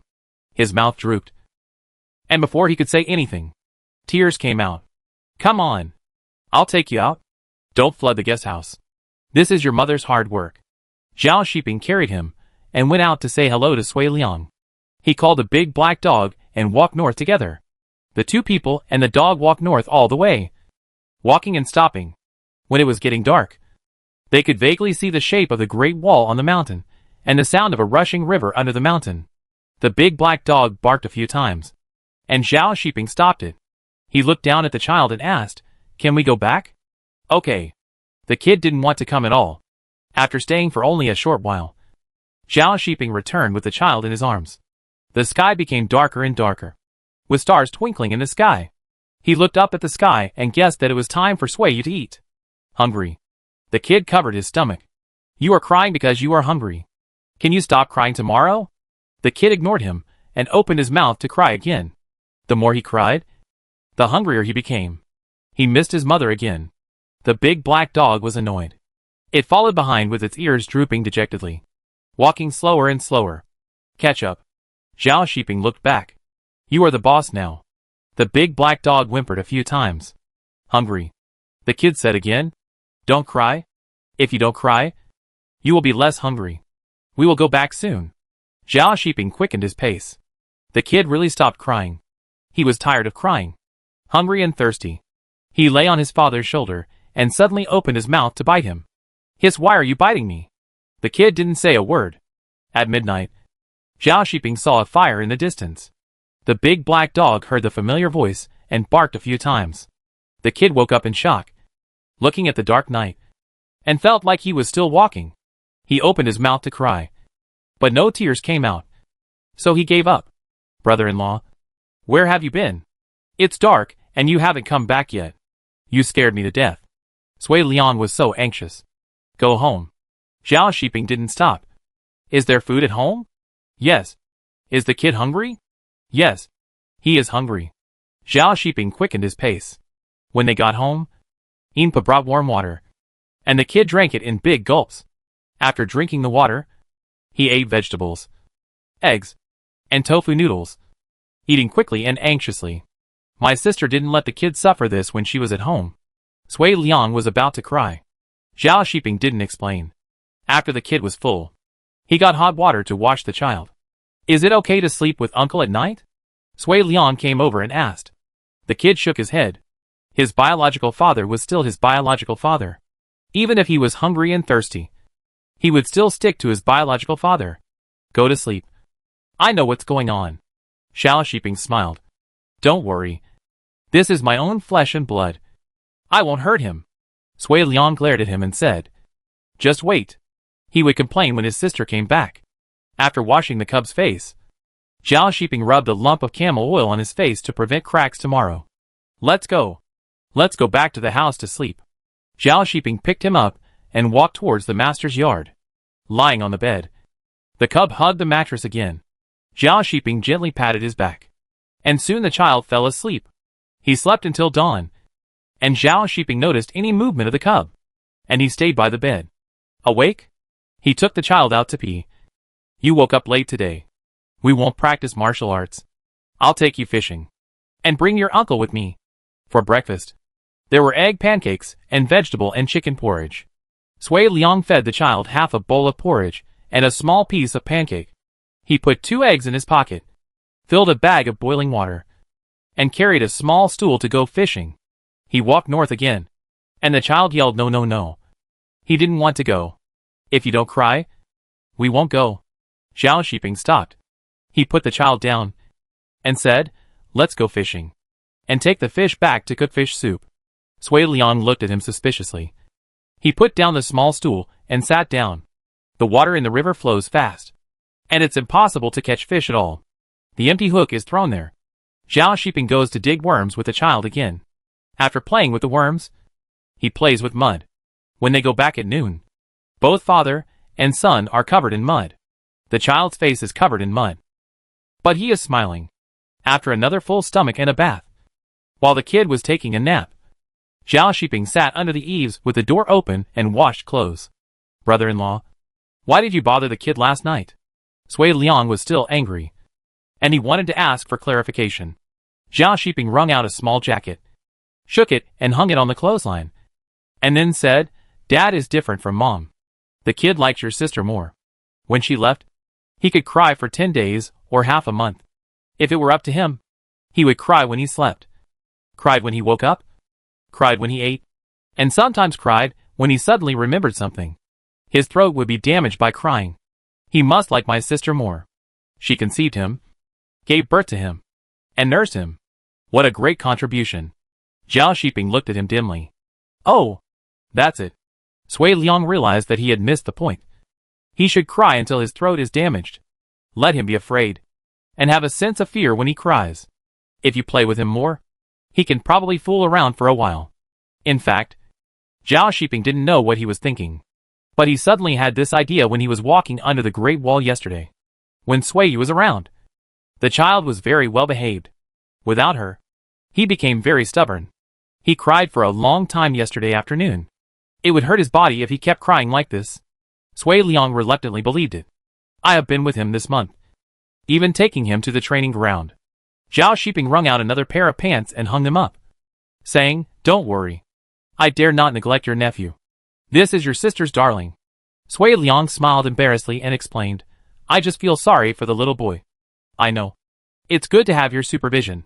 I am also afraid of doing something wrong. As he was talking, Uncle Neo came over. He glanced into the room and asked, Did the little boy cry today? Not much, Zhao Shiping said. That's fine. Uncle Neo was slightly relieved. Shui cried until his voice was hoarse, and he still cried. I was afraid of crying. At that time, I wanted to dig a hole and bury myself, so that I couldn't hear it. What happened later? Sui Liang asked. She lost several pounds later. I guess she got used to crying and stopped crying. After saying that, Uncle Neo saw the child sitting up on the bed.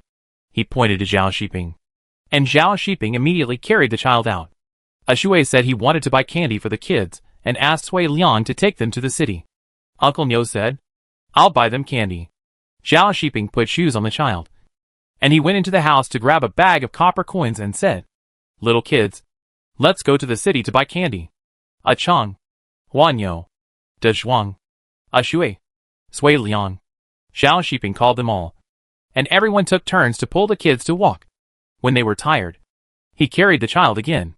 After walking around the city and eating maltos, Zhao Shiping went to buy 20 more, and then led the group of children out of the city. He walked and stopped along the way, picked a flower, caught a butterfly, sat on the ground and watched ants carry insect corpses, rested when tired, drank water when thirsty, licked some candy when tired, and when he returned to the guest house, it was time to eat. Half a day passed again, and after serving the child to wash and brush his teeth, he returned to the bed. The child hugged Zhao Shiping and cried for his mother, and fell asleep while crying. After all, he was tired. The next day, before dawn, Zhao Shiping held the sleeping child and led Sui Liang back to the city to the parade ground. When they arrived at the parade ground, the child woke up. When he opened his eyes, there were so many people. How could he still think about Sui Yu? After the parade, Captain Hu wanted to catch Zhao Shiping and scold him, but Zhao Shiping slipped away on the pretext of coaxing the child. The three of them had breakfast in the city and wandered around again. At dusk, Sui Liang carried the baby and followed Zhao Shiping to the parade ground again. People coming in and out came to tease the child. The baby was very busy. After dealing with the adults, he continued to watch them practice swords and sticks. He was busy clapping his hands, and could not go home until dark. As usual, she cried again before going to bed.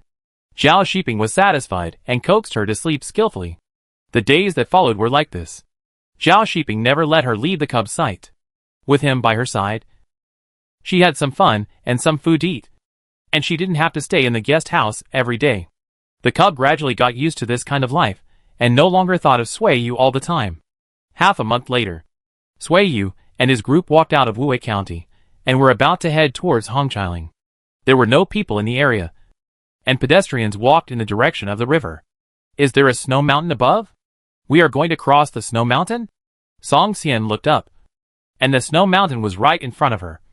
No longer the snow shadow she saw outside Dunhuang City. It's not from the highest peak, but there is indeed snow on the mountain. Sui Yu replied. Don't be afraid. There is also a post station on Hongqiling, and people are building the Great Wall. But I don't know if the Great Wall on this side is finished. The river is rushing, and the clear snow-capped mountain water is gurgling down. The water grass along the river is lush and green. The goats scattered nearby come to grab a bite from time to time, but are quickly driven away by the shepherd with a whip, fearing that it will pollute the water source. The mountain road is winding, and the hoof prints are intertwined. The caravans have stepped out a gray-yellow path. The Hu merchants team is in front, and Sui Yu and Song Xian lead people to follow not far away. There are also children carrying dung baskets behind them, staring at the camel's butt, and sometimes their eyes move to the wooden box on the camel's back. Qishan walked behind and raised a stick to drive the children away. After walking around in a big circle and climbing to a high place, Sui Yu looked back and saw that the children who were picking up dung stopped walking and were busy cutting grass. Wuwei County at the foot of the mountain became small, and the things further away became unreal. The city of Dunhuang had disappeared from sight. Chapter 197 Crossing the Snow Mountain. As night fell, we set up camp. In summer, the river was full of water. The river channel widened, and the green water grass was soaked in the water. If you were not careful, your shoes would get soaked if you stepped in. Xiao Chunhong cried ouch, and her eyes shone as her foot stepped into the dense grass, and the soles of her shoes were instantly soaked. Sui Yu took a look, and she took down a piece of felt and threw it on the river beach covered with rocks. The camel was relieved, shook its neck, and stepped straight into the river channel to eat grass and drink water. Qishan and Gon Air and other male servants pulled the felt apart, shook it open, and covered it on the wooden board that was smashed into the soil. The ropes at the four corners were tied to the stones on the ground, and after fixing it, they moved stones to press on the felt. The 3 felt houses were built, and the fire was lit. A circle of stones was buried around, and an iron pot was placed on it. Boiling water, concerned that the pottery cauldron would break easily, Sui Yu took the only iron pot in the house with her when she left home. The iron pot was durable, and could be used to boil water and cook rice quickly. Lu Yair jumped down from the stone above, holding 2 handfuls of radish seedlings and bitter vegetable vines in her hands. The summer heat in May had already started, and the radish and bitter vegetable vines should have grown old and done long ago. But the wild vegetables on Hongqi Ridge were still tender. These wild radish seedlings and bitter vegetable vines, as well as common green vegetables such as leeks or shepherd's purse, were all seeds sown by passing merchants. The seeds were sown on the riverbanks with lush water plants, and the rest depended on natural growth. Whether they could sprout and grow up depended on luck. Some places had large areas of wild vegetables, while some places were flooded or dry, with no grass growing. The water boiled. Song Xian opened the lid of the pot. Sui Yu poured the kneaded dough into it, suppressed the boiling water, and stirred it quickly with a pair of long chopsticks. Boss, the vegetables have been washed and picked. Lu Yair came over with a basket of vegetables. Pour it in. Sui Yu made way. Put the green leaves into the pot and sprinkle with salt. Sui Yu pulled out the short knife hanging from her waist. She took out a piece of pickled meat from her bag, cut it into 5 slices, and threw it into the pot to cook. The pot was filled with fragrance, and the smell of meat also drifted down from the upper reaches of the river.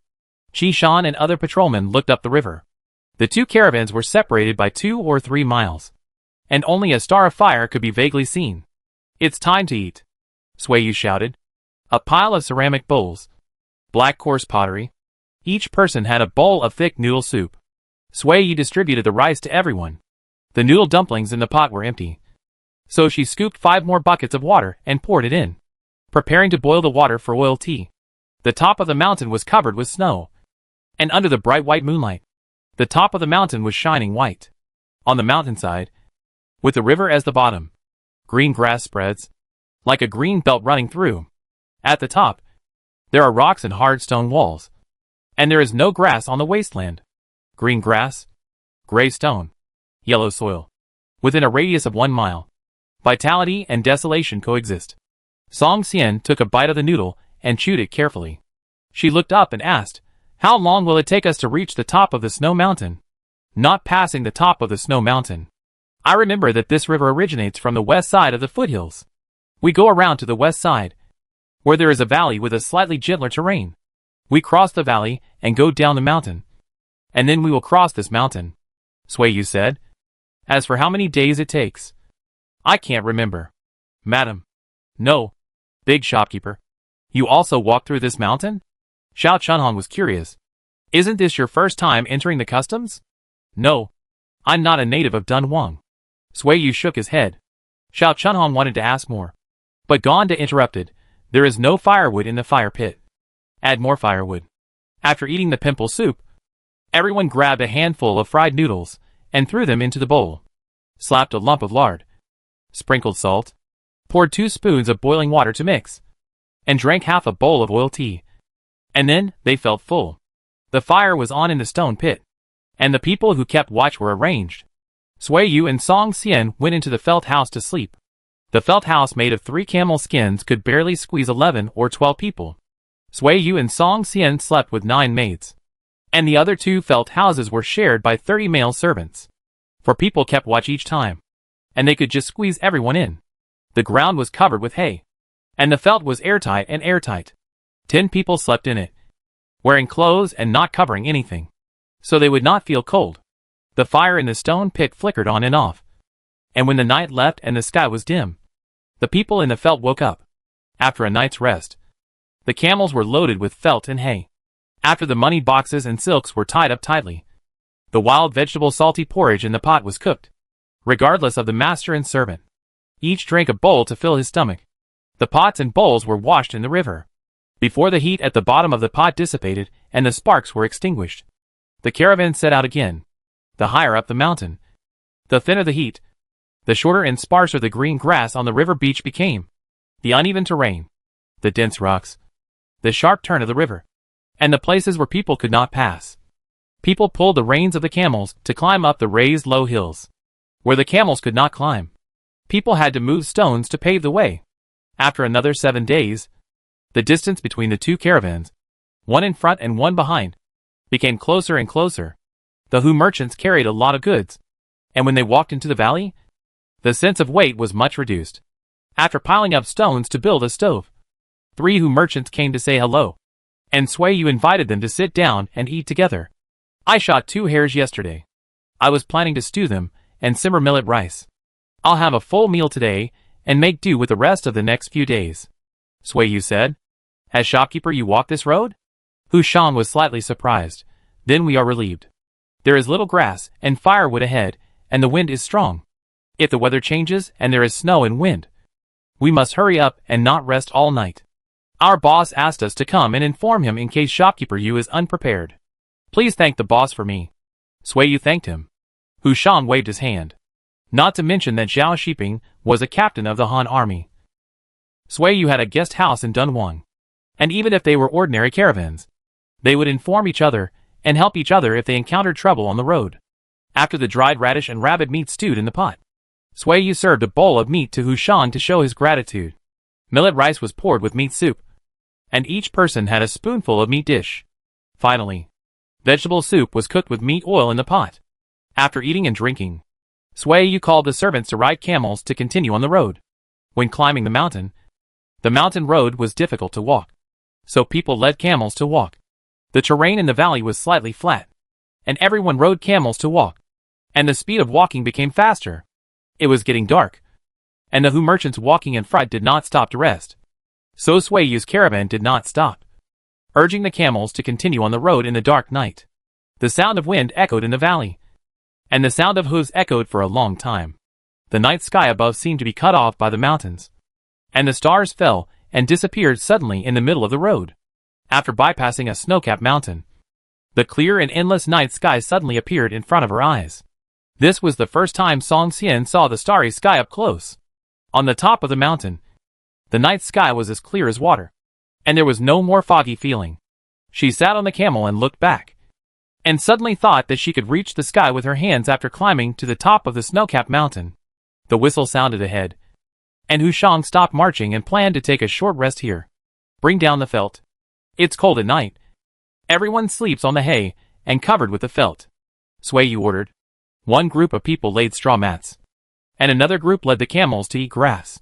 They didn't have time to make a fire and cook. Sui Yu and Song Xian took out fried rice and gave each person half a bowl.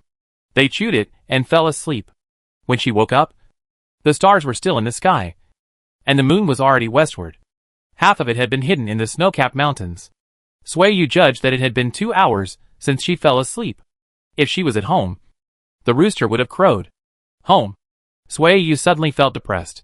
She took out the short coat that the cub had worn from her arms and covered her face. The smell of milk on the short coat had disappeared. Missing the child? Song Xian sat over. Sui Yu slowly exhaled. She looked at the short coat again and again, folded it again, and put it in her arms.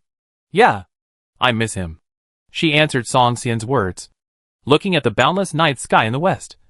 And the guest house located in the wilderness emerged in her mind. The river water gurgled in the cracks between the rocks in the valley. She seemed to hear the sound of running water behind her home. Under the roof, the kid was sleeping in a red belly band. There was a movement from the Hu merchant not far away. Sui Yu took out the wooden whistle and blew it gently, waking up the sleeping slaves. Everyone worked together to roll up the felt and tied it on the camel's back. Wearing a cold wind, they counted the number of camels and set off again. From the night to the dawn, the fiery red sun slowly climbed from the eastern foot of the snow mountain. The bright morning glow illuminated half of the sky. The gentle sunlight covered the snow mountain. The white snow peaks shone with golden light. The cold air turned into white clouds and piled up between the mountains. The wind blew and the clouds moved. There was no bird singing, no insect chirping. This fairyland-like color seemed to be able to dispel the turbidity in the hearts of the people. In the distant foothills, a few loud cock calls woke up the lost people. Sui Yu blinked and reluctantly looked away. Is this a fairyland on earth? Song Xian murmured. The fairyland does not hinder human affairs. When the sun rises, the snow-capped mountains become dazzling. Everyone squinted and looked again. Their minds have become chaotic, and they no longer have the heart to linger on the beautiful scenery. Everyone sat on the backs of camels and chewed fried rice to fill their stomachs and continued to rush for the road ahead. Stepping over the stream, wading through the creek, crossing the foothills, and seeing the post station with smoke from cooking in the distance. In the evening, 2 caravans, one in front and one behind, walked into the heavily guarded pass. Sui Yu handed over the pass, documents and the slaves' indentures for inspection. She looked north and saw a winding earthen city on the distant mountains. When she passed this place when she was exiled a few years ago, she could still see the busy figures of laborers. Now the Great Wall is visible, but people are gone. As for her, her slavery was cancelled and she had a different fate.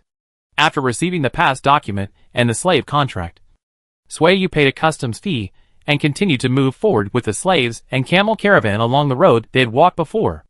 After 3 days of good weather, they traveled day and night, and finally passed through the valley in the early morning of the 4th day, following the snow water rolling down the rocks. The streams were everywhere, and in the valley between the 2 peaks, they merged into a river 1 arm wide.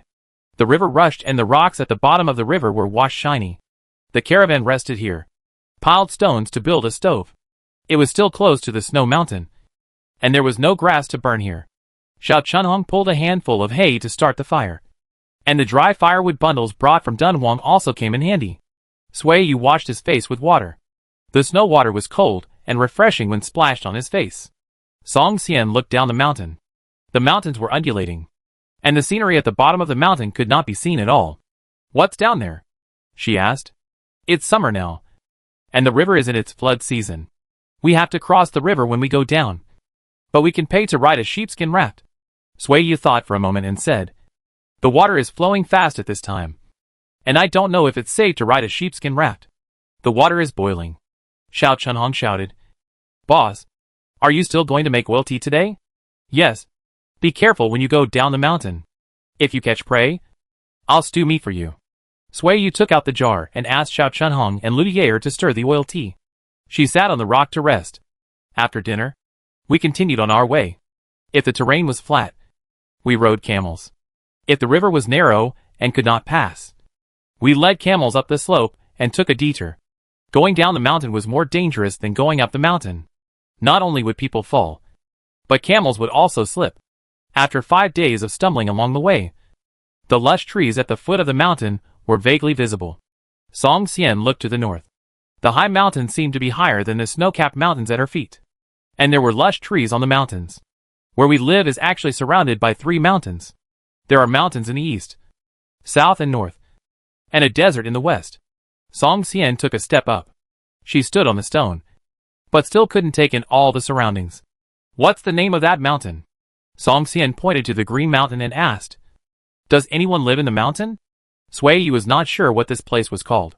This should be the place where the Lust Plateau stood. However, in the Western Han Dynasty, the Lust Plateau was not full of gullies, but was full of trees, lush and green, full of vitality. People live there. Sui Yu replied. Where people live there aren't so many trees. Many trees have been cut down for farming. Going further east, we will pass the foot of this high mountain. But we won't climb over it. We will have to go through the south mountain. Song Xian looked where Sui Yu pointed. The south mountain was much shorter, and the trees were even greener. It seemed that the clouds and mist were rising above the mountains. It turns out that the interior of the pass is so rich. The trees on the mountain are more than the crops we grow in the fields. Chapter 198 Crossing the Long River at Night. The vegetation was lush, and the water vapor was thick. Coming down from Hongqiling, Song Xian felt her body suddenly lighten. The strong summer heat and abundant water vapor at the foot of the mountain made her feel uncomfortable. The water flowed very fast on the wide river. The rope tied to the shore had been submerged in the water. The only way to cross the river was to take a sheepskin raft. Sui Yu negotiated with the boatman. She had many camels, and a sheepskin raft could only carry 1 camel, not counting people. It would take 40 trips to transport camels alone. The boatman asked for 10 coins for a round trip. After bargaining by Sui Yu, she proposed a man nicknamed Leech. And then he cut 2 coins. Wait until the evening. The water flow will be slower at night. Then I will take you across the river. The man holding the raft said. After the explanation, the boatman tied the raft and went home to do farm work. Boss, let's go collect firewood. The firewood we brought with us was burned when we came down the mountain. Cece said. Let's go around and see if we can hunt some wild animals. Qishan said. Then let's build a stove. Don opened his mouth. Let's unload the things on the camel's back. Should we spread the felt out to dry it? Zhang Shun asked. Sui Yu nodded, and she pointed to the tree at the foot of the mountain and said, just hang it under the tree to let the wind blow. Don't put it in the sun. In addition, it's hot at the foot of the mountain, and it's not cold to sleep in the open air at night. After the felt is dried, fold it up and bundle it up, and use it when we return. Qishan, take 5 or 6 people to hunt, but don't get close to the farmland. The farmland policy here is different from that in Dunhuang. Whoever buys it owns it. The wild grass in the field has an owner. If you go to their field to hunt rabbits and field mice, you may be chased and beaten by the whole village. Zhang Shun thought that Qishan and his group had never lived a proper life, and they didn't know the rules of the border, so he warned them to avoid trouble. Sui Yu didn't know this either, and she said, follow Zhang Shun's instructions. Qishan agreed, and he led his people to the foot of the mountain. Thanks to Zhang Shun. If he hadn't said it, I really didn't know about this matter, and it might really cause trouble. Sui Yu faced Song Xian, but the words were for Zhang Shun. Song Xian glanced at Zhang Shun and said, this is a useful person. He is careful and willing to worry. In the future, when I tell you to do something, you can't refuse. Sui Yu turned around and spoke to him with a smile on her face. Zhang Shun didn't expect to be praised for this. He was very embarrassed and said, what's the big deal? I've lived in the village and know these things. It's not worth mentioning. Look, I haven't asked him to do anything yet. But he humbly declined. Sui Yu said to Song Xian. No. I don't know much. Zhang Shun scratched his head and changed his words. Okay. Boss. Just tell me if you have something to do. If I make a mistake, don't blame me. Don't worry. It's definitely your fault. Zhang Shun thought he had heard it wrong. And he looked up suddenly. It's definitely your fault if I made a mistake. So you have to be careful, and don't give me the opportunity to scold you. Sui Yu smiled and nodded the felt on the camel's back and said, Go and dry it. But don't let it dry in the sun. Zhang Shun nodded hesitantly and led the camel away. It's so hot. Song Xian hid under a tree. Why do I feel it's hotter here than in Dunhuang? So many trees are wasted. Dunhuang is also hot. But as long as there are trees and eaves, or sitting in a mud house with the door open and the wind blowing, it will be cool. It is hot here. And the water vapor is hot. It is sticky and heavy on people. People who are used to dryness will definitely not be able to adapt. Sui Yu also felt stuffy. She had long been accustomed to the dry climate of Dunhuang. But with the experience of Exile before, this little discomfort was like a mosquito bite. Not worth her boredom. After the stone stove was built, Gonda fetched a bucket of water from the river. Sui Yu remembered that there were many people and livestock on both sides of the river. So she said, Remember to boil the water fetched from the river. Skim off the dirt at the bottom of the pot and use it to cook. Manager Yu, how much is your boat to cross the river? 2 merchants came to ask. Sui Yu pointed his finger and asked, Aren't you? 4 more than you. The merchant smiled. But his tone was angry. Once we enter the pass, we will be the big fat sheep of the Han people. After we leave the pass, the treatment we get in the western regions will not be as good as yours. Sui Yu looked calm, and suddenly asked, Will you return this winter? Another merchant waved his hand. They brought a lot of goods, especially spices, and it would take time to sell them. They would probably leave with cloth from the central plains at the turn of spring and summer next year. When you pass through Dunhuang again, you are welcome to stay at my guest house. I will probably build a tea house this year. There will be storytellers in the tea house.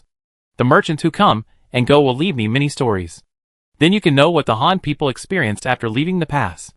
Sui Yu smiled lightly, but her eyes were sharp.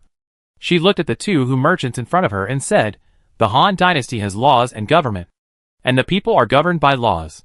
If merchants are wronged, the government will come forward to redress your grievances. After you enter the pass, although you may occasionally spend more money, you will not lose your life. We are different. How many Han merchants are buried outside the Great Wall? The face of Hu Shang, who had been sarcastic a moment ago, changed slightly. He remembered that the captain sent by the Han court to Kucha to cultivate land was killed by the local people a few years ago. It was not until 2 or 3 years ago that Chang Luoho of the Han dynasty led troops to surround Kucha city. And the murderer who killed the Han officials was handed over.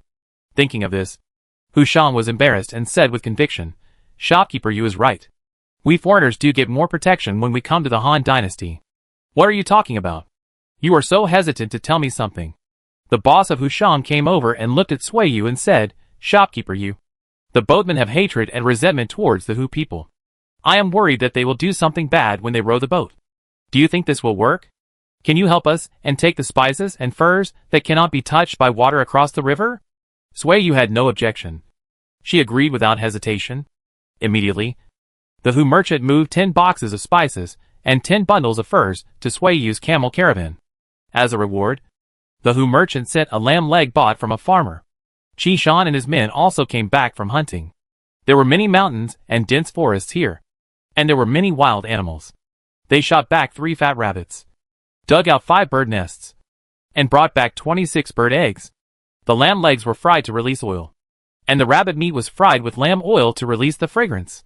Then the Hu merchant came over and threw a handful of peppercorns, sprinkled salt, and added boiling hot water to stew. Sui Yu asked Sanchao to watch the fire, and she took out the bath beans and went to the river to wash her hands and face. After a hearty lunch, the people of the 2 caravans fell asleep under the tree. It was a rare leisure time, and these people slept until dusk before getting up. The lunch was good, and there was no work in the afternoon. They were not hungry at night.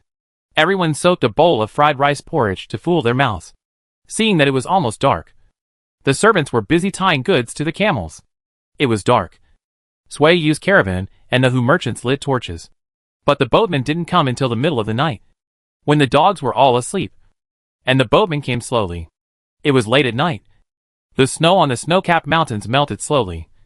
The amount of water flowing into the river decreased, and the water flow slowed down relatively. The boatman jumped into the water to fix the sheepskin raft. Sui Yu and Song Xian held torches to light it up, and the servants dragged and pushed the camels onto the sheepskin raft. The camels were afraid of the swaying raft, and they refused to get on the boat. It was Sui Yu who came forward, and she led out the camels Lao San and Lao Si that she had raised by herself. These were the little camels that Zhao Shiping brought back from the desert after shooting them after he came out of the Gobi Desert. They didn't like Zhao Shiping, but listened to Sui Yu. She led the third camel forcefully onto the sheepskin raft, and once on board, she made it kneel down, lowering its center of gravity, and pressing down on it, so the raft could not move, with the third camel and the fourth camel leading the way, and the eggshell being obedient. The other camels were more or less whipped, and with the temptation of salt bricks, they were all forced to get on the sheepskin raft. One camel was assigned a servant to guard the boat, and the remaining servants followed Sui Yu and Song Xian to sit on 3 sheepskin rafts. Sui Yu and Song Xian each brought 2 servants to guard the money box, spice box, silk and furs. These boxes of spices belonged to the Hu merchants. Right? The boatman asked. Sui Yu looked at him and said, "No, it's mine." The boatman sneered. "Is this your first time as a merchant? It's obviously the first time for your camels to cross the river." "I guess so. I left the border last spring, returned to Dunhuang in winter to spend the new year with my children, and only came east with the Hu merchants in April this year." Sui Yu looked at the river reflecting the moon, and said irritably, "My husband is in the Dunhuang army. He is 1,000 households, and I run a guest house, so I don't have to worry about the money to support my family. I just want to leave Dunhuang and see the world. If he hadn't stopped me, I would have followed the Han merchants here at the end of February." The boatman had already seen that she was a woman, so he was not surprised that Sui Yu revealed her identity at this time. As for the 100 households husband she mentioned, the boatman couldn't tell whether it was true or not. Just like the ship of spices, he was 90% sure that it was from the Hu merchants, but he didn't dare to take risks for the 10% uncertainty. "Do you know Leech?" The sheepskin raft reached the middle of the river, and the boatman asked again. "I have a friendship with Leech's nephew. His surname is Qin, and his family lives at Dajin Pass." Thanks to Qin Wenchan's detailed explanation, Sui Yu learned that there was a local snake called Leech by the river. She just mentioned it casually for bargaining, but she didn't expect to use it now. The boatman didn't say anything more, and the sheepskin raft arrived at the other side of the river steadily. The slaves who had landed earlier came to move the boxes and goods, and the sheepskin rafts crossed the river again to pick up the Hu merchants. "They are not afraid that we will take away the spices and furs." Song Xian suddenly laughed. "If we run away now, they will be angry to death. We can't run away, and they know our background. What are they afraid of?" Sui Yu looked at the water and said, "The Hu people who dare to cross the desert thousands of miles to do business in the Han dynasty are all ruthless. I guess they are all connected with the powerful." Song Xian suddenly realized that this was very likely. At this time, the river suddenly made a splash sound, and a sheepskin raft flipped over, and all the people on the boat fell into the river. The boatman was the best swimmer, and the Hu merchant was also good at swimming. They worked together to lift the sheepskin raft and flip it over, climbed on the sheepskin raft, and continued to cross the river. After crossing the river and the boatman left, the Hu merchant dared to curse. "Damn it. They do these little tricks every year to annoy people." The Hu merchant took off his wet clothes and wrung out the water. He wanted to twist the boatman's head in his heart, but he couldn't leave these people to cross the river. Apart from cursing, he could only be angry to death. "What will happen if you cross the river alone?" Song Xian asked. "The goods are separated. They dare not overturn every sheepskin raft. But we will lose some." The boss was helpless. Sui Yu thought for a while and said, "There is a local snake called Leech. If you are really troubled, you can find this person and give him some benefits to mediate. Let's talk about it later. We only pass by once a year. If we meet a Han merchant who is easy to talk to, like you, we will wet our clothes." The boss declined politely, thinking it was troublesome. The spices and furs were returned to the Hu merchants. Sui Yu asked them to check them on the spot. After confirming that there was no problem, the 2 caravans continued their journey overnight. After this, Hu Shang's caravan led the way, occasionally looking at Sui Yu's caravan. Sui Yu's journey was very smooth, passing through a valley with high mountains, dense trees and many villages, and then walked into the ancient Nanshan Road, walking in the opposite direction of the caravans from Chang'an and Shuzhong. When they reached a flat area, Sui Yu heard the neighing of horses. She climbed up a tree to look and asked, "Is that the Imperial Horse Farm over there?" "Yes." Hu Shang drank a sip of water and said, "If we go through the grassland, the road will be much easier to walk." "Why don't you go?" Song Xian asked. "Of course you can't go, but the officials can pass." Hu Shang stuffed his water bag and said, "Let's go." Continue on the road, cross this valley, and you can see Chang'an City at the end. Chapter 199 Han Chang'an. The forest is full of moisture. Every morning and evening, thick fog suddenly appears in the forest. The narrow path is filled with white fog. People standing still cannot see the road under their feet. The camels on the road also become impatient. In order to avoid accidents, the caravans on the road will choose to stop where they are. The mountains are heavy, and the sound of camel bells echoes. Sui Yu listened carefully, and could not tell the direction at all. When the fire was lit, the flames roasted the mist and water. The thick fog could not gather in a small area. Only then could the faces shrouded in the misty white fog be seen clearly. The group had been used to traveling in the forest for more than half a month. Everyone had their own duties. Those who chopped wood chopped wood. Those who looked for water. Those who dug vegetables. And those who cooked rice. After they were full, they each found a place to rest and sleep. The path in the forest is narrow and dangerous. Only one camel can walk on the bottom. There are branches and vines on the top. If no one cuts off the branches, there will be no sunlight in many places on this trade road. Sui Yu and Song Xian dozed off by the fire, wearing rain hats on their heads to prevent snakes and ants from falling between the branches. The sound of camel bells in the distance disappeared, probably because the caravan members stopped to rest. When it was dark, the birds returned to the forest, and the mountains were bustling. In less than an instant's stick of time, the mountains and forests returned to silence. The chirping of birds disappeared, and the rustling sound was heard in the dense forest again.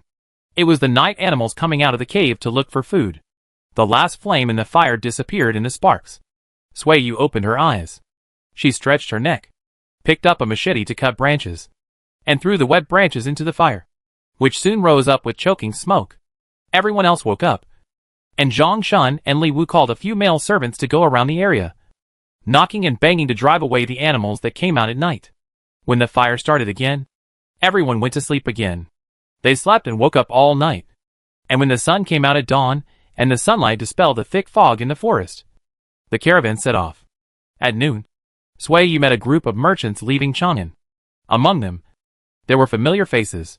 The escort was familiar to Sui Yu. "Huh? Shopkeeper Yu?" The escort with a knife looked at him repeatedly, and recognized Gonda and Gon Air in the team.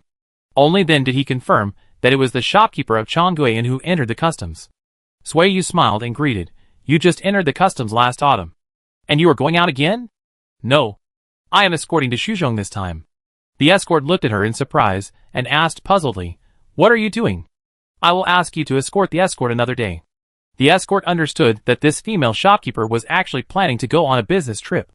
No wonder she and Zhao Qian who trained slaves every day in the past 2 years. The two sides gave way to each other.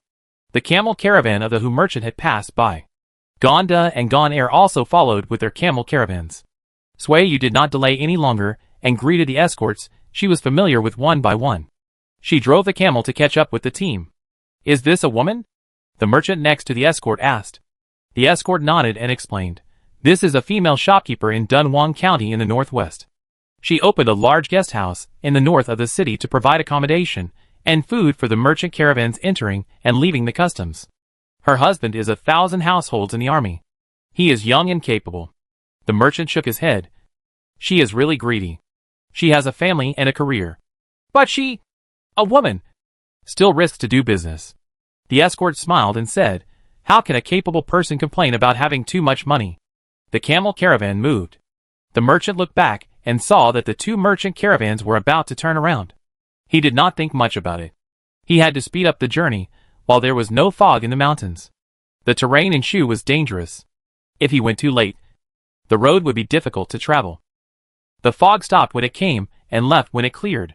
After spending another 3 days in the forest, Sui Yu and his party finally walked out of the forest road and the ancient Nanshan road. The end of June has arrived. The grains in the fields are growing vigorously. Farmers are wearing shorts and carrying shovels to weed in the fields. Children are sitting in bamboo baskets and babbling. The child chasing dragonflies stops and looks back when he hears the camel bells. Mom, another caravan is coming. Go see your brother.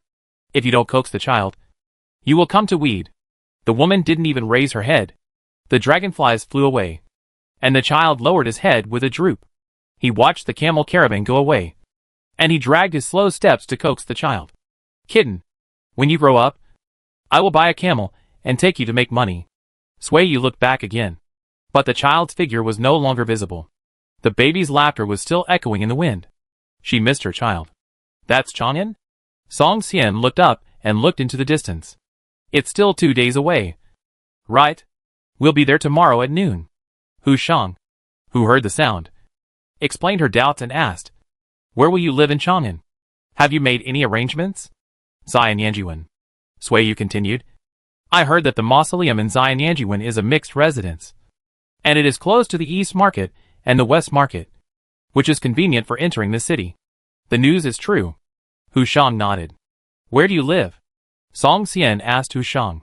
We also live in Zion Yanjiwen, near Xianping Gate. Hu Shang did not hide it and said bluntly, Common people go through Xianping Gate. Don't go the wrong way. You will be captured by the soldiers. Sui Yu smacked his lips and asked the doubts in his heart. Is Zion Yanjiwen the place where the Qin Emperor's palace is located? Yes. It used to be where the nobles lived, but now it has become the residence of ordinary people. Hearing this, Sui Yu became more and more excited. Thousands of palaces stood tall, looking at the towering city. Sui Yu followed the camel caravan led by the Hu merchant and approached step by step. The further east he went, the clearer the shape of the city wall became, and the more people he met on the way.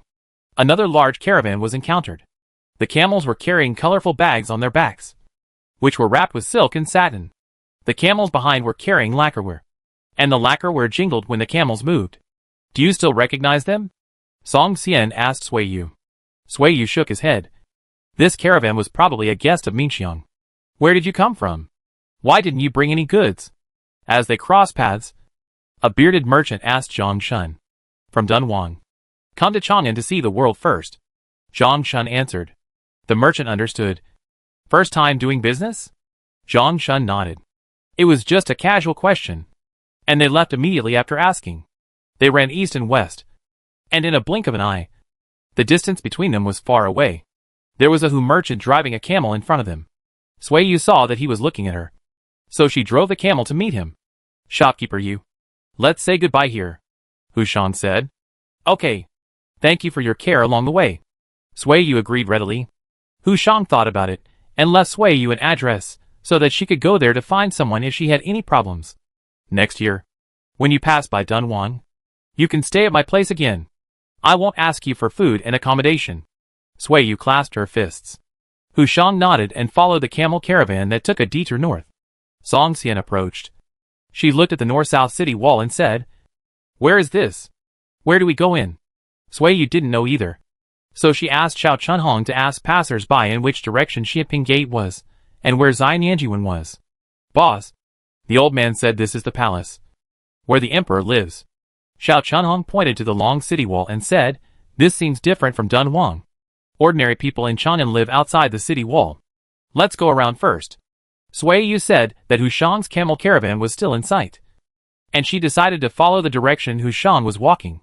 There are 3 gates on the west city wall, 2 of which are not open, and 1 gate is guarded by soldiers. Looking through the gate, there is no one. Walking to the end of the west city wall, Sui Yu saw houses standing in the distance, and there were several ruins. The northernmost part was a mountain, and it seemed that there was a mausoleum. Hu Shang's caravan continued to move eastward, and Sui Yu retracted her gaze and continued to follow. After crossing 3 more city gates, she saw Hu Shang making gestures to her. What's wrong? Sui Yu rushed over and asked. Why are you following us? That's Xianying Plain. Hu Shang pointed to the village with ruins in the north. I plan to go around and get familiar with the direction, Sui Yu said embarrassedly. There are neighborhoods and mausoleums in the north of the city.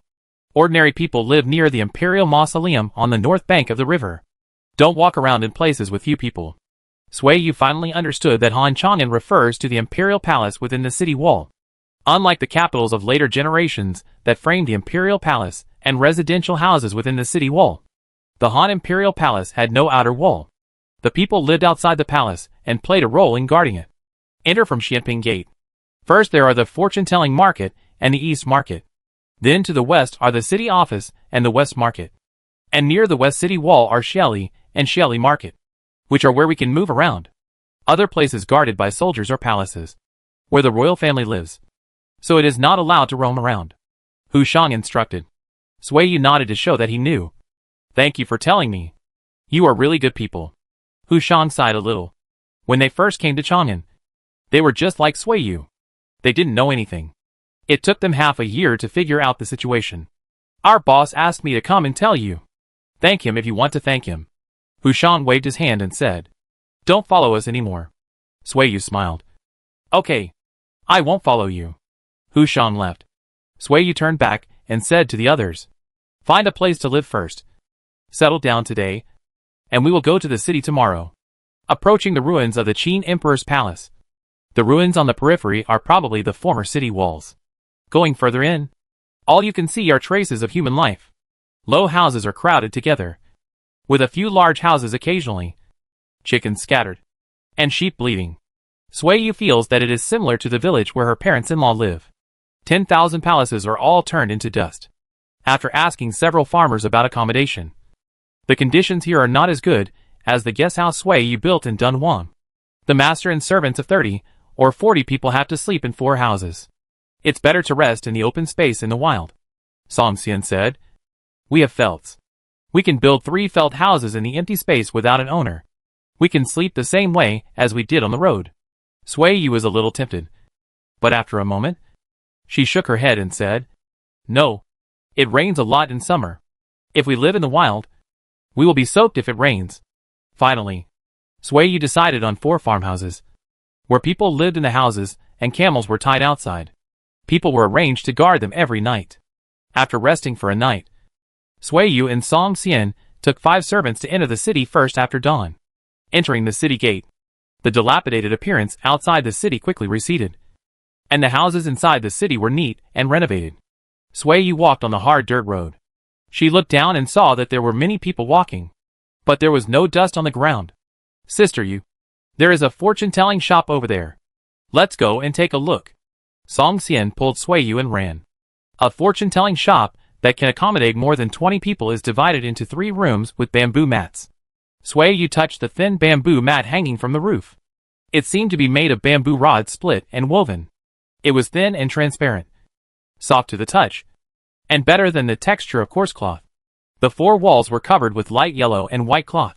The cloth with excellent drape covered the rough earthen walls, and the roof was also covered with blue-black cloth to cover the dust. Sui Yu's eyes and hands have never been idle since entering the fortune-telling shop. Chang'an is indeed extravagant and rich, and the houses are all dressed in clothes. Chapter 200 Taiyuan County. Sui Yu didn't want to have her fortune told.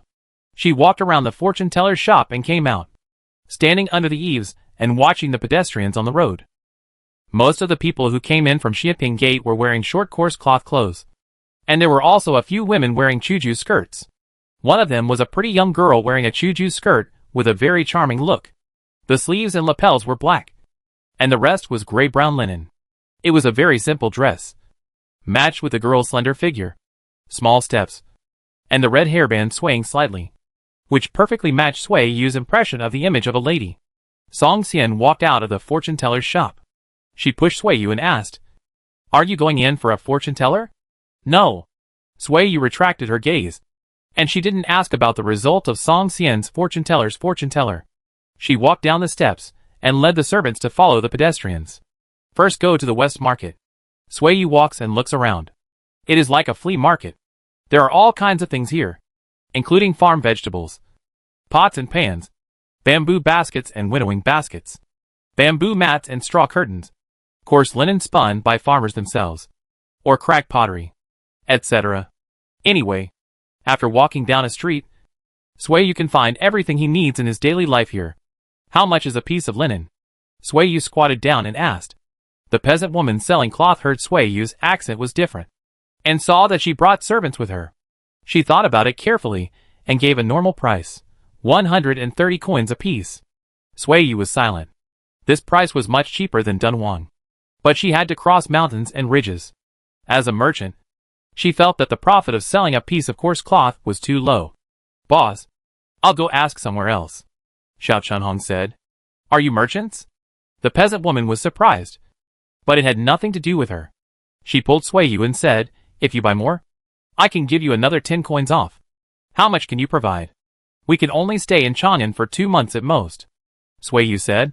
20 pieces at most. I'll find people in the village to weave together. Sui Yu picked up the cloth and looked at it. The coarse linen was rough, and had a lot of loose threads. Fortunately, it was thick and stiff, durable to wash and wear, and suitable for people who work. Let's go look somewhere else, Song Xian said. Okay. Sui Yu stood up and said to the peasant woman, Auntie, let's go shopping again. If we can't buy something suitable, we'll come back to you. Okay. I'll set up a stall here for a few days. Walking further, Sui Yu met a businessman talking to a stall owner selling cracked pottery. She walked over and pretended to pick out a defective pottery bowl. After the merchant left, she said, Xinjiang, I also want to buy a batch of pottery from you. You should sell it to me at the same price as before. Sui Yu's voice was soft, even though her skin had darkened and her appearance was different after being exposed to the wind and sun. Anyone who heard her speak could easily tell that she was a woman. Xinjiang glanced at her and said, I only have a small kiln, and I don't have many pottery. I have already promised 3 companies, so I can't sell it to you anymore. I still have 2 months before I leave. Sui Yu chose 4 cracked wine pots from the stall. It was no problem to take them back to fill water. I'll buy these 4 wine pots. How much? She asked. It's not worth much. 2 cents is enough. Gonda handed over 100 copper coins. But he didn't let go of the rope and asked again. Can we get the pottery out of the kiln before September? How much do you want? Xinjiang asked Sui Yu. 40 pottery cauldrons, 40 wash basins, 100 oil cups, and 2 buckets of bowls. Sui Yu counted them. I don't want much. Xinjiang nodded. He calculated and said, according to the price just given by the merchant, you pay 760 coins. You come here on August 20th to get it. If you don't come on that day, I will sell these things to others. Sui Yu nodded and asked whether to pay a deposit. Just give 100 coins. If you regret it halfway, I will only return you half of the money. Sui Yu signaled Gonda to pay. She twisted the cracked wine pot embryo. Unlike the pottery in Dunhuang, the pottery in Chang'an is smooth and delicate, and it is easier to sell than coarse pottery shipped outside the pass. After deciding on the pottery, Sui Yu and Song Xian continued to stroll around. The two asked about the price at the cloth stalls. After several comparisons, the coarse cloth sold by the first peasant woman was the thickest. At noon, Sui Yu and Song Xian took 5 servants out of the city gate to go back for dinner. After dinner, they did not rush into the city. The 2 of them walked around the majestic city wall. According to what we have inquired, this palace is Changle Palace, which is said to be where the Queen Mother lives. Song Xian looked at the magnificent eaves and tiles inside the city wall from afar. They stood outside the city, and could only see the roofs over the city wall. It would be great if we could go in and take a look. We walked to the foot of the imperial city, but we couldn't get in the door. Song Xian was daydreaming. She shook her head and said jokingly, Is this how the royal family entertains distant guests? It's so petty. Sui Yu slapped her and told her to stop talking nonsense. After walking half a circle and reaching the direction of Jianzheng Palace, Sui Yu could vaguely hear the sound of bells and drums inside the city wall.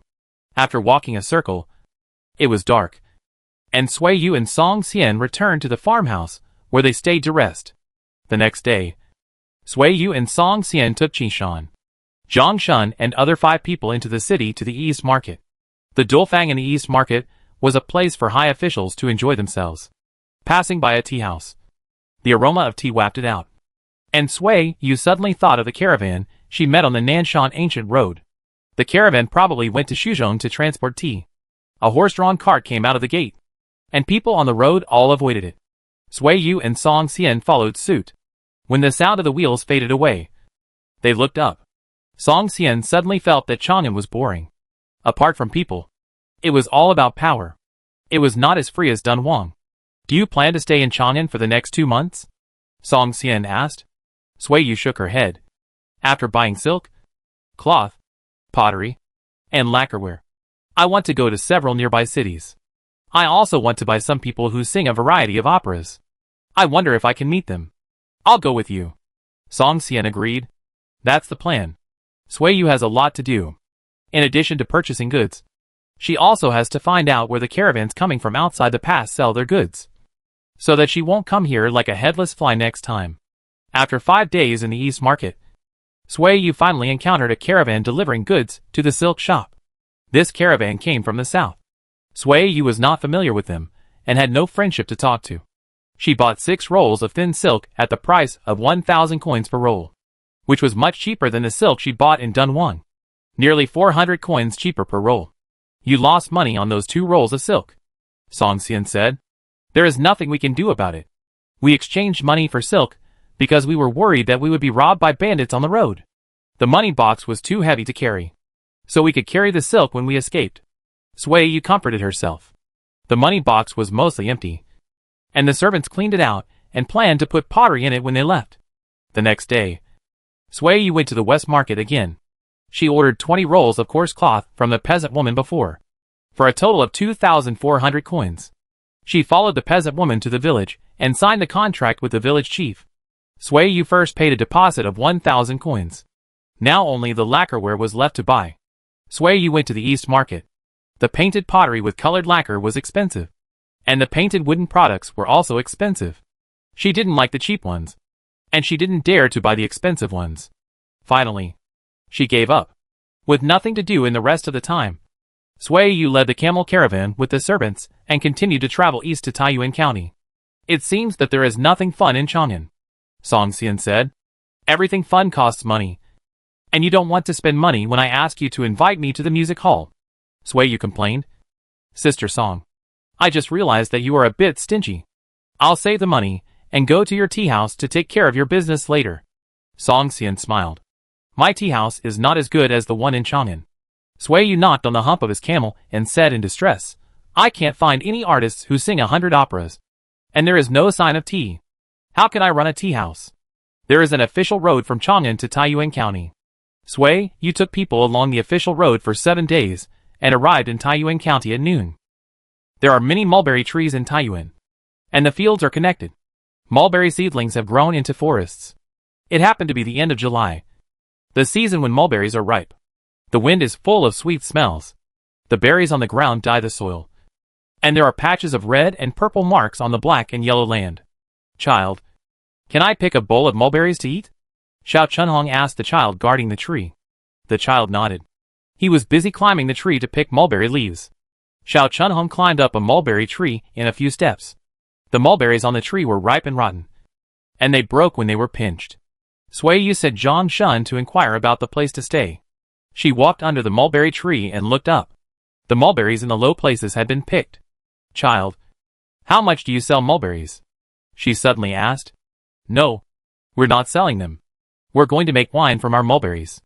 Just pick a few bowls to quench your thirst. The child jumped down from the tree. He lifted the black cloth on the basket and poured all the mulberry leaves in his pocket into it. Sui Yu looked over and saw that the basket was full of white silkworms, each worm entangled and squirming. Just one look gave her goosebumps. The black cloth was put on again, and the child continued to climb the tree to pick mulberry leaves with an empty bag. How many silkworms do you have? Sui Yu asked. I can't count them. There are 3 baskets and 4 winnowing baskets, the child boasted. He looked at the people under the tree and asked, Are you here to buy raw silk or wine? Both. Do you have any at home? Xiao Chunhong handed over the bowl of mulberries. Sui Yu grabbed a few and fed them to his mouth. They were sweet. After eating, he saw that his fingers and tongue were stained. The kid will definitely like this. I'm going to dry a can of dried mulberries for him to take back. Sui Yu said to Song Xian. Can I dry them? I'll bring some back for my children. Song Xian squatted down and asked. Child, can the mulberry seedlings survive in Dunhuang? They died on the way. The child jumped down from the tree again and said to Swayu, "Uncle, my parents are at home. If you want to buy mulberry wine and raw silk, go ask them." Swayu told Song Xian. And she took Gone Da and Gone Air and followed the child back to the village. There were sheds in the yards of every household in the village. There were wooden racks under the sheds, and round bamboo baskets on the racks. In the bamboo baskets were white silkworms that ate mulberry leaves. "Dad, someone wants to buy mulberry wine and raw silk." The child took Swayu home and ran away again. "Brother and sister-in-law, we came from Dunhuang. We went to Chang'an first, and then came here." Swayu introduced herself first, and she took out the pass document to prove it, so that people would not suspect her. Qi Sheng and his wife relaxed their vigilance after hearing this, and saw that Swayu was a woman, and they did not say anything to expose her. Qi Sheng took out 2 jars of mulberry wine from his home and said, "The silkworms have not spun silk this year, and the silk from last year has been sold. I will take you to other families to ask later." These 2 jars of wine were brewed last year. The mulberry wine brewed this year has not tasted yet. You came at the wrong time. Swayu suddenly realized that it was no wonder that she had not encountered a caravan along the way. Qi Sheng opened the wine jar for Swayu to see the color. The purple-red wine was slightly black, and the wine aroma was mixed with sweetness. Swayu took a sip, and it tasted better than the tusu wine or sorghum wine she drank in Dunhuang. "How much is a jar of wine?" Swayu asked. "A jar of wine has 3 dough, and 1 dough is 20 coins. Qi Sheng said. He quoted a high price because this year's new wine has not been brewed yet, and last year's aged wine is particularly popular, so the price is high. Swayu did not bargain. The most spicy sorghum wine in Dunhuang was more expensive than this price. She happily bought 2 cans of mulberry wine with 120 coins. Zhang Shun came over at this time. He found a place to stay in the village. "Do you know if anyone still has mulberry wine?" Swayu asked Qi Sheng. "Yes. There will be dew tomorrow morning, and you can't pick mulberry leaves. Come to me then, and I'll take you there," Qi Sheng said. Swayu thanked him, and looked at the squirming white silkworms under the shed. Begging, "Brother, can you sell me 10 silkworms, and a few mulberry seedlings? I have a child who has never seen these. It's just 10 silkworms. I'll give them to you. Come and get them when you leave," Qi Sheng's wife said. "I have many mulberry trees. You can dig a few seedlings, and take them away when the time comes." Swayu was happy. And later she sent someone to deliver the 4 cracked wine pots she bought in Chang'an. Although the wine pots have cracks, they don't leak water, and they won't break as long as they are not bumped or dropped. Chapter 201 Return with a full load. The house rented to the stranger is located at the end of the village.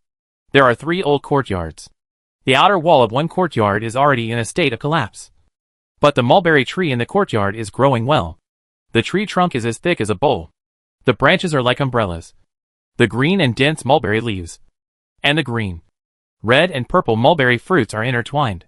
Each tree revitalizes a courtyard, and this old and abandoned courtyard has regained its vitality. In the early spring, several caravans came to stay for a while. After they left, no one has lived here. There is dust in the house. You can clean it up, the owner said to Swayu, and then asked, "How long will you stay?" "I will leave after 4 or 5 days. Swayu took a quick look and asked, "How much is it per night?" 1 penny. 3 houses in a courtyard. "How many courtyards do you rent?" Swayu showed 3 fingers. She signaled Gon Dan to take the money. "Pay 5 days rent first. If you don't leave after 5 days, I'll have someone send you the rent," Swayu said. The landlord took the money and left. Before leaving, he said, "You can eat the mulberries in the yard as much as you want. You can only pick the fruits, not the branches. My lady, sit under the tree and rest for a while. We'll go to the house to clean the dust." Sanchao pulled a rag off the camel's back. The male servant unloaded the silk and wooden boxes carried by the camel, and the female servant wrapped her headscarf to clean the house. Song Xian asked her servants to go out to fetch water. It was already past noon, and everyone was still hungry. Swayu walked under the mulberry tree to pick mulberries. This was an old mulberry tree, and the fruits were big and sweet. With a light pinch, the purple-red juice flowed from the fingertips to the palm, leaving a dark mark. Song Xian pinched the mulberry fruit to apply to her nails, and suddenly said, "Mulberry juice can also dye cloth. Well, didn't you notice that this village grows a lot of hemp? And the woman just now. Her hemp skirt is bright light purple. It should be that they weave and dye the cloth themselves and then make clothes. Sui Yu was tired of looking up. She leaned against the tree with a bowl full of mulberries to rest. The people in this village live a rich life. Women wear silk skirts. Children wear shoes. And men rarely go shirtless. Song Xian blew on her nails and continued, to the west of Nanshan, including the 4 counties of Heshi. There are many barefoot children. Women make trousers to make it easier to work and save cloth. Sui Yu nodded. It's still rich inside the pass. Song Xian sighed. When the smoke rose from the kitchen, the male servants took the camels out to eat grass. And Xiao Chunhong called 2 people to come and clean the yard. There was camel shit in the yard. After the yard was cleaned, Sui Yu took out 6 wooden boards and spread them on the ground. And then spread linen on the boards. She put the picked mulberries one by one on them to dry. I don't know if it can be dried after 5 days. Sui Yu muttered. It can be dried. On a hot day. People can stand in the sun for 5 days without eating or drinking, and it will be dried. Song Xian looked at her fingertips carefully and said unsatisfactorily, mulberry juice doesn't look good on nails. The color is too dark. Sui Yu glanced at her hands and continued to pick mulberries with the bowl. When the meal was ready, Sui Yu jumped down from the tree and carefully placed the mulberries as big as her fingertips on the linen. Song Xian looked at it and shook her head. She tilted her head and said to Xiao Chunhong, look at your wife. She is so careful. She doesn't even take such care of her own food and drink. My wife misses the cub. Xiao Chunhong said. Aren't you going to bring mulberries back to your children at home? Your wife is here. She can just give me a bag after she dries them. None for you. They are all for my children. Sui Yu refused immediately. If you want, pick them and dry them yourself. Song Xian said. A bowl of mulberries was neatly arranged. Sui Yu took the bowl to the kitchen to get rice. Go to the village to buy 2 chickens in the afternoon. I will stew a pot of chicken in the evening. I will treat you to a meat meal. Song Xian said to Sui Yu. I will not give you a single mulberry after eating the chicken. Sui Yu was very alert. Song Xian rolled her eyes. Master Song. I will help you pick and dry the mulberries. Xiao Chunhong looked flattering. Song Xian waved her hand. Forget it. I will do it myself. So as not to be outdone by others. Sui Yu curled the corner of his mouth. After a meal that was neither late nor late, the servants went out to collect firewood and grass. Sui Yu and Song Xian took 4 servants to guard the house. There were silks and money boxes in the house. And they dared not leave. The mulberries on the old mulberry tree had been picked, and half of the yard was spread out to dry. The first bowl of mulberries had already wilted and shrunk a lot. When the sun set, before the dew fell, Sui Yu took out money and went out to buy a piece of undyed white linen in the village to cover the mulberries. What's the price? Song Xian asked. 120 coins. The same as the cloth price in Chang'an. It's still cheaper. You bought more pieces of cloth in Chang'an. And she only gave you 120 coins per piece. Sui Yu nodded and said, next time I come, I will go directly to Taiyuan County to buy cloth. By the way, when I went to buy cloth, I saw that the woman was still weaving silk, which was very shiny. Do you want to buy a few feet for your daughter to take back to make handkerchiefs or underwear? Song Xian lowered her eyes and smacked it. Then asked, do you want to buy it? Sui Yu nodded. The silk was fine and smooth, thin and breathable, and it was perfect for making underwear. Moreover, it was only worn in the house, and no one else would know except the family. Okay, we'll go buy it together when the time comes. Boss, we're back. Gonda came in with firewood, and he also had a bundle of leeks and 3 big radishes in his hands. Where did they come from? Sui Yu asked. The kid I met when I entered the village gave it to me. I think his parents asked him to send it, with the radishes and leeks, plus the 2 big roosters that Song Xian paid for. Sui Yu cooked a pot of radish and chicken, and chopped up the leeks to make 40 pancakes. Rolled them flat, and steamed them on the chicken. Steamed 2 pots in a row. By the time the second pot of pancakes was cooked, the chicken had been fried dry, and the meat and radishes had been stewed. Each person had a piece of pancake and 2 spoonfuls of vegetables. After eating, they boiled water and cooked a pot of fried rice, some dry and some thin. After eating, they each found a place to sleep. At midnight, Sui Yu woke up. She called Song Xian and Xiao Chunhong to wake up, and went to the next room to call Gonda and Gon Air. The 5 of them walked out of the courtyard with axe and walked around. The 2 people guarding the camel heard the footsteps and immediately opened their eyes and sat up. No movement. Gonda asked. No, Erhe said. Be careful. Change shifts when you feel sleepy. And don't fall asleep when guarding the night. Sueyu reminded. Erhe agreed. And he stood up with another person. After walking around, Sueyu and Song Xian took people back to the house to sleep. They slept through the second half of the night and woke up at dawn. The millet porridge was already cooked. Sueyu drank a bowl of it, put down the bowl, and took people to carry the money box to find Qisheng. When they arrived, Qisheng's family had just finished their meal. Seeing Sueyu coming, they didn't say anything. They took people to the village to ask every household who still had aged mulberry wine. The old people have a heavy accent, and Sueyu couldn't understand many of the words, so she had to rely on Qisheng to explain. When the sun rose, Qisheng wanted to go home to pick mulberry leaves to feed the silkworms. Sueyu said, "We have nothing to do these days. I'll let my people go to help you pick mulberry leaves to feed the silkworms." Qisheng hesitated for a moment, nodded and said, "Okay, you let your people go to my house to work, and I'll run errands for you to buy mulberry wine."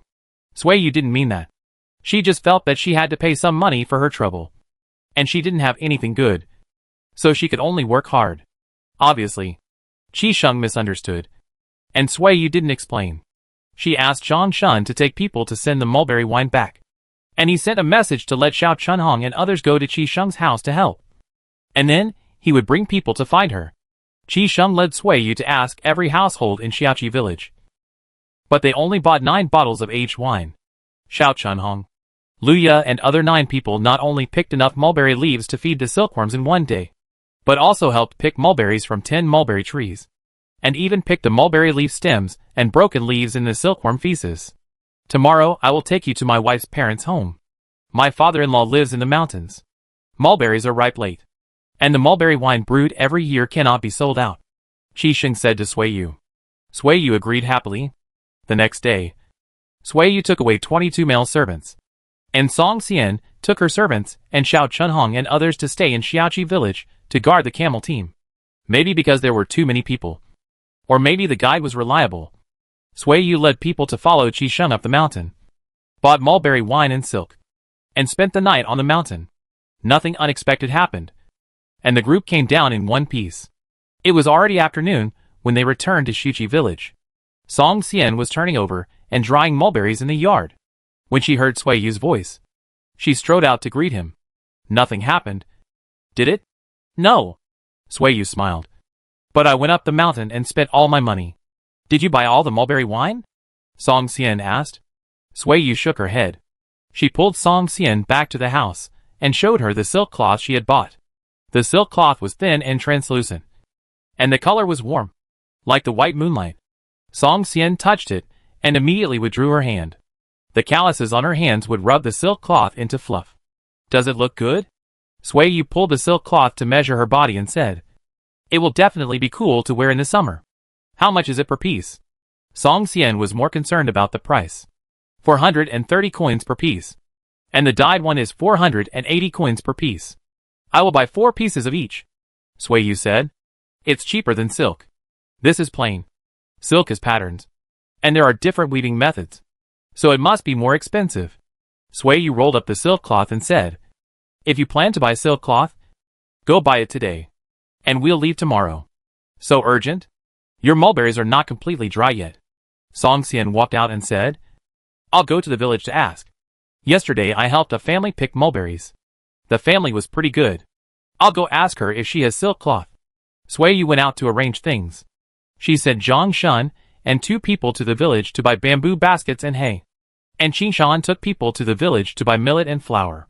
After the last half box of money was divided, Sueyu took Xiao Chunhong to find Qisheng's wife to dig mulberry seedlings and 10 white silkworms. The woman sent her son to dig mulberry trees.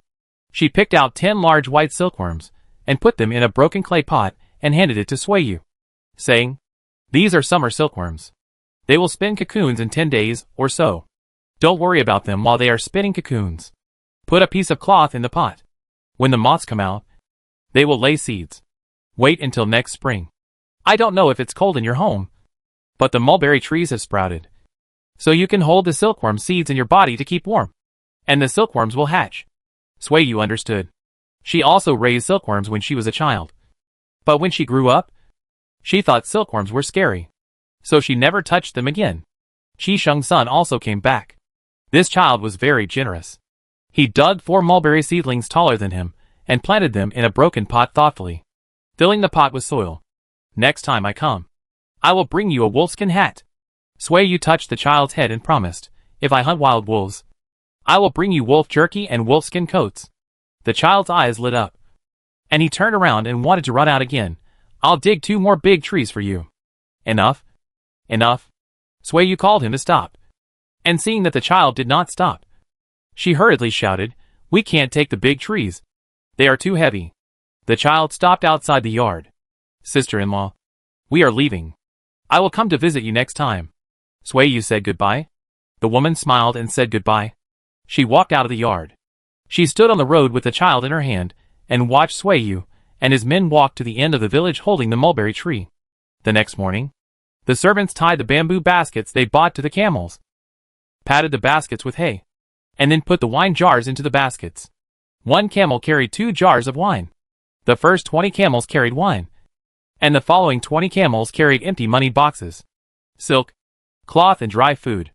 They came here on camels, and when they left, they had to walk. We only stayed for 3 nights. Can the rent for the house be refunded? Xiao Chunhong suddenly thought of this. It's refunded. I'll go and ask for it. Gonda continued. Is it not difficult for you?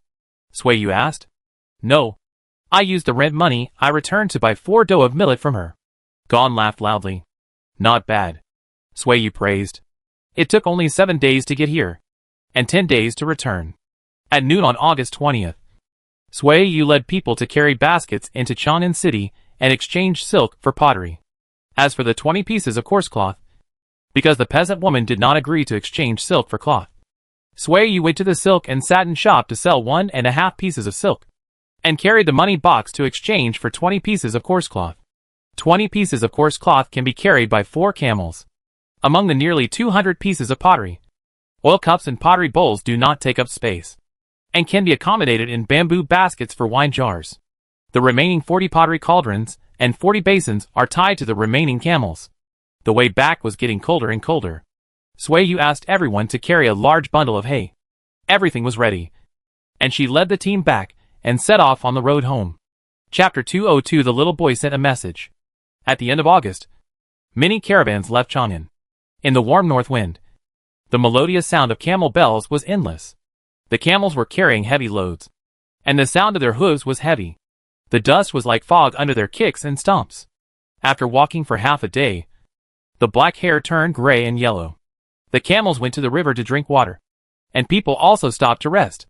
Sui first took the linen wrapped with mulberries farther away and spread it out to continue drying, and then went to the river to wash his face and shake off the dust. If the next rain presses down the dust, the road will not be so choking. Siusi put his hands on his waist and sighed. Xiao Chunhong raised her hand and scolded, nonsense. If it rains, how can we continue on our journey? Xiaoxi stuck out her tongue, patted her lips lightly, and prayed, I'm talking nonsense. God, don't take it seriously. It's almost autumn harvest. It shouldn't rain during this period. Sui stood up on his knees and urged, drink water if you want to drink water. Pee if you want to pee. Fill up some food if you are hungry. And we will continue on our journey after a cup of tea. After that, Sui went to take care of the 10 white silkworms. 7 of them were already spinning silk. At this time, they didn't eat or drink. But Sui still pulled a few mulberry leaves from the mulberry seedlings and threw them in. Aren't you tired? Song Xian sat on the ground. She stretched out her hand and said, come and help me. I can't stand up. You haven't practiced it. When you return to Dunhuang, you can run with us. Run 3 or 5 laps every day, and you won't feel tired when you get used to it. Sui walked over and pulled her up. Song Xian said nothing. Sui smiled and went to look at the mulberries. After a cup of tea, the caravan behind caught up. Sui hurriedly gathered people and camels to continue the journey. She led the people away, and the caravan behind stopped to rest. Sui walked away from the bean field and looked back, but the dust raised by the camels was too heavy. blurring the faces of the merchants behind her, and she couldn't recognize whether they were familiar merchants. After walking for another hour, Song Xian couldn't walk anymore. She asked the servants to take down the cloth on the camels, and she sat on the camels while the servants held the straw bundles and put the cloth in the backpack. Sister, I tell you, when you go out of the customs next year, you should bring more camels to avoid suffering. Song Xian was in the mood to chat without any trouble. Sui Yu pointed to the caravans in front and behind. There were people walking in each caravan. If there were camels and extra money, everyone would carry as much goods as possible. It was a lot of trouble to go back and forth, and it would take half a year. In this case, who would consider whether people were tired or not? Business is a tiring job. Song Xian stopped talking. Camels are tolerant of hunger and thirst. They are fed once in the morning and quench their thirst in the river at noon. They are still energetic when carrying heavy loads until dark. Madam, do you want to rest at night? Zhang Shun asked. Sui Yu shook her head and said, No. The road is easy to walk before entering the mountain. Let's light a few torches to illuminate and continue walking. If it's late, it will snow in Hongqiling, and we will suffer. Zhang Shun breathed a sigh of relief. He was also worried that it would get colder as he went west. If it snowed early in Hongqiling, people and camels would suffer. The caravan behind saw the caravan in front of them light torches, so they also lit torches for lighting and continued to walk with the caravan in front. At midnight, they passed a village. Sui Yu asked the camel team to speed up, and the servants led the camels and ran with torches. Song Xian stood up and looked around cautiously, holding the axe in her hand. Someone ran past her with a torch in hand. In the light of the torch, she suddenly saw a person standing in the wheat field. The expressionless face suddenly came into her sight, and she was so scared that she almost fell off the camel. The caravan behind also started running, the clatter of hooves echoing the messy hooves and footsteps in front. Song Xian looked back. Under the dim moonlight, there was no abrupt black shadow in the wheat field, only the rustling sound of wheat seedlings rubbing against each other. She couldn't tell for a moment if she was dazzled. The wine in the wine jar was shaking, and the wind seemed to have the aroma of wine. The dark village under the moonlight was left far behind. Sui Yu blew the whistle. The camel slowed down, and people finally breathed deeply. What's going on? Song Xian jumped off the camel and asked. I heard from merchants that villages in remote areas are prone to bandits. Taking a piece of cloth from a caravan is enough to keep them busy for a whole year. If they take a piece of silk, they won't have to worry about building a house or getting married. Sui Yu cleared her dry throat. She looked back and saw the caravan behind her. She swallowed and said, That caravan is also running. I guess there are really thieves in this village. I think I saw someone in the wheat field just now. Song Xian whispered. I was so shocked that I almost couldn't breathe. I saw it too. Zhang Shun spoke. Keep going. Don't delay. The merchant behind shouted. Go 2 miles forward. Sui Yu asked Zhang Shun to respond. She checked the wine jar on the camel's back. The wine stains overflowed from the gap in the lid. Fortunately, it was tied with straw ropes, and the lid didn't fall off, so not much wine was spilled. The extinguished torches were blown, and the flames illuminated the way. Gonda and Gon Air drove their camels and continued to walk at night. Song Xian walked to Sui Yu and said, Touch my heart. It's still beating. Sui Yu smiled and said, Don't worry. These thieves who rob at night are only after money. Farmers don't have the courage to kill people even if you ask them to. What if they kill people? Xiao Chunhong leaned over and asked. Unless we can kill all the people in a caravan and let one escape. And then the matter is reported to the government. We will have to have another group of people digging canals in the 4 counties of Heshi. Sui Yu explained. Song Xian calmed down after hearing this. She was silent for a few breaths and asked, if we were outside the Great Wall, would we be unable to escape if we encountered the situation tonight? Hey, the caravan ahead can stop and rest. The merchants behind shouted. Stop and rest. We will continue our journey together tomorrow. Where are you going? Zhang Shun looked at the mistress and saw her nod. He shouted loudly. We are going to Dunhuang. Coincidentally, we are traveling together. Stop and rest for half the night. Sui Yu spoke, then turned to Song Xian and said, The caravan has hired escorts, and there are many Han people outside the Great Wall. The caravan travels together with these guarantees. Unless the bandits are more numerous than us, ordinary people dare not fight with the caravan.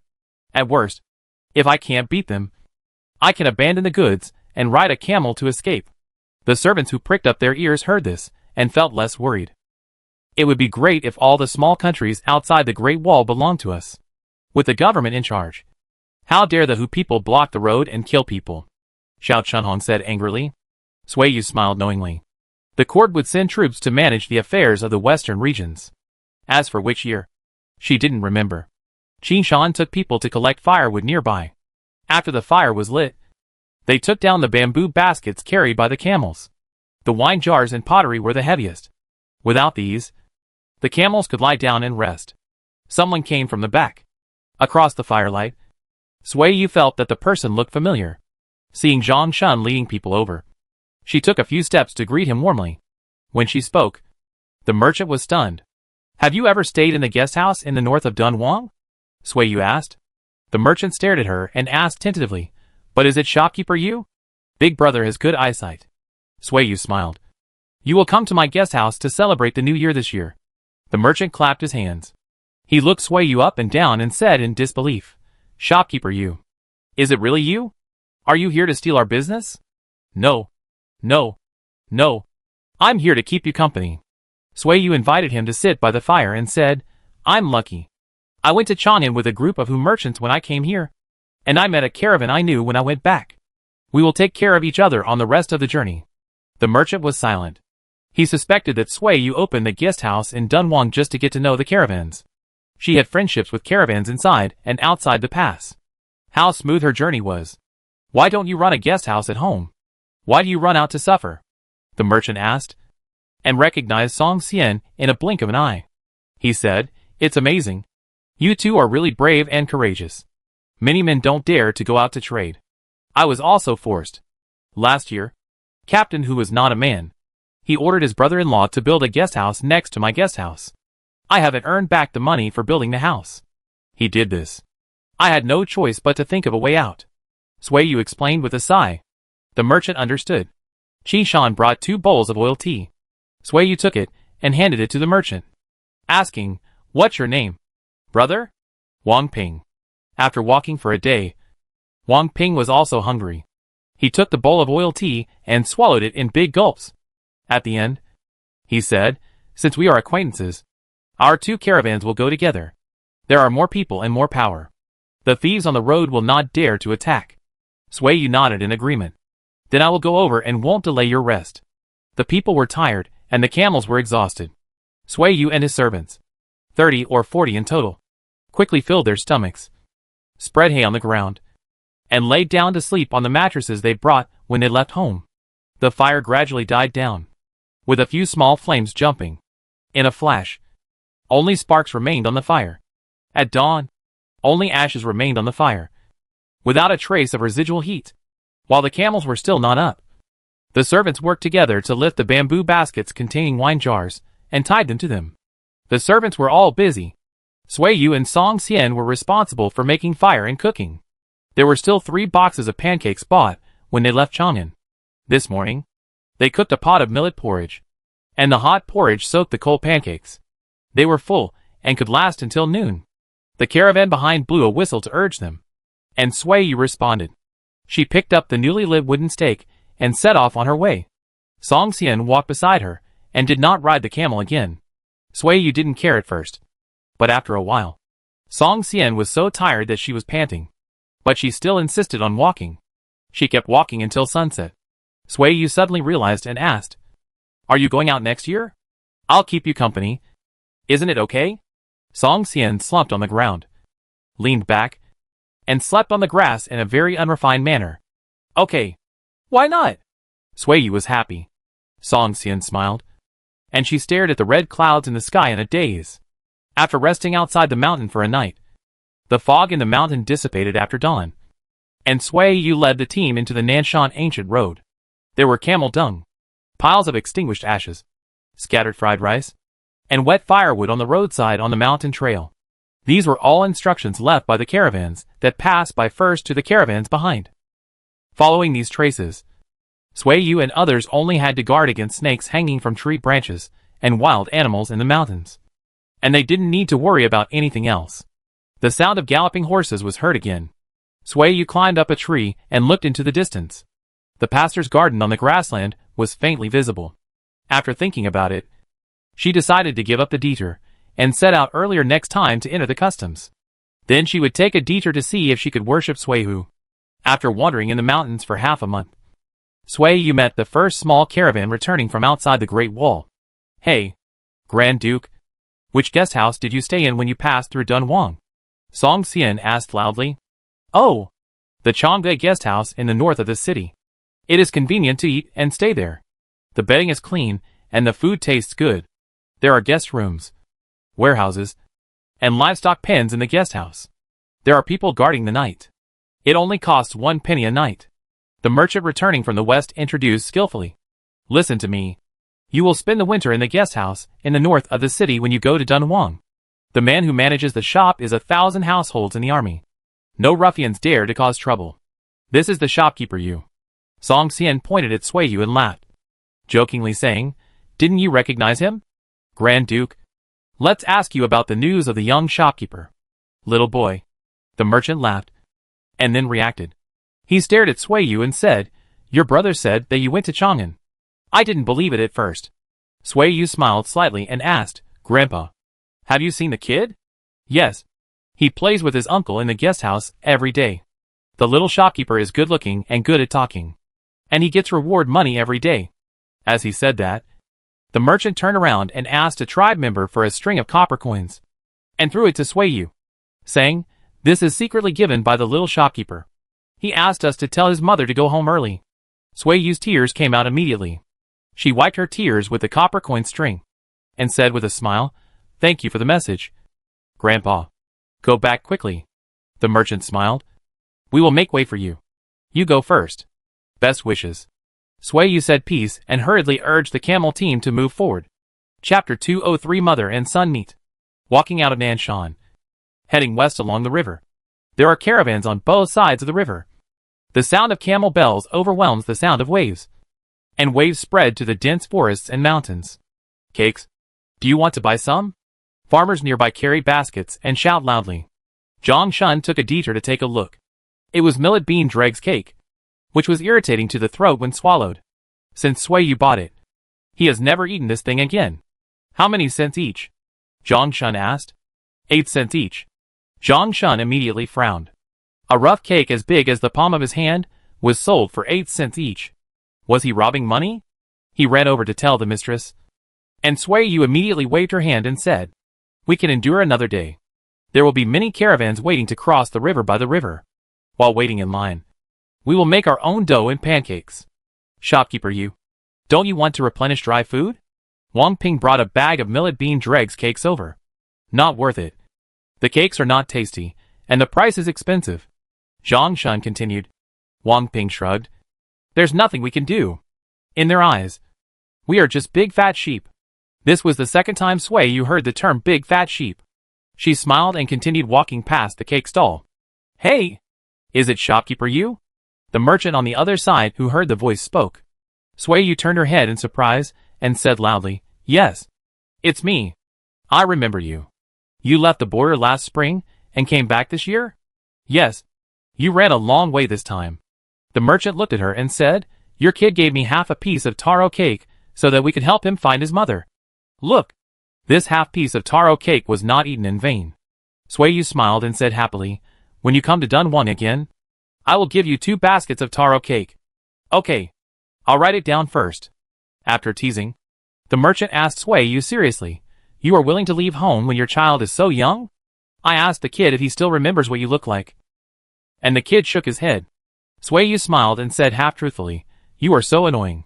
Rubbing salt into my child's wound." The merchant was slightly stunned, and said with a smile, "The child is smart. I can't help teasing him." 3 baskets of taro cakes. "Don't tease him anymore in the future," Sueyu warned, saying, "Don't tell you." After chatting, "My caravan has gone far away. Okay. We should go too." Wang Ping called Sueyu, gave her a piece of brown rice bean dregs cake, and asked, "How old is the child?"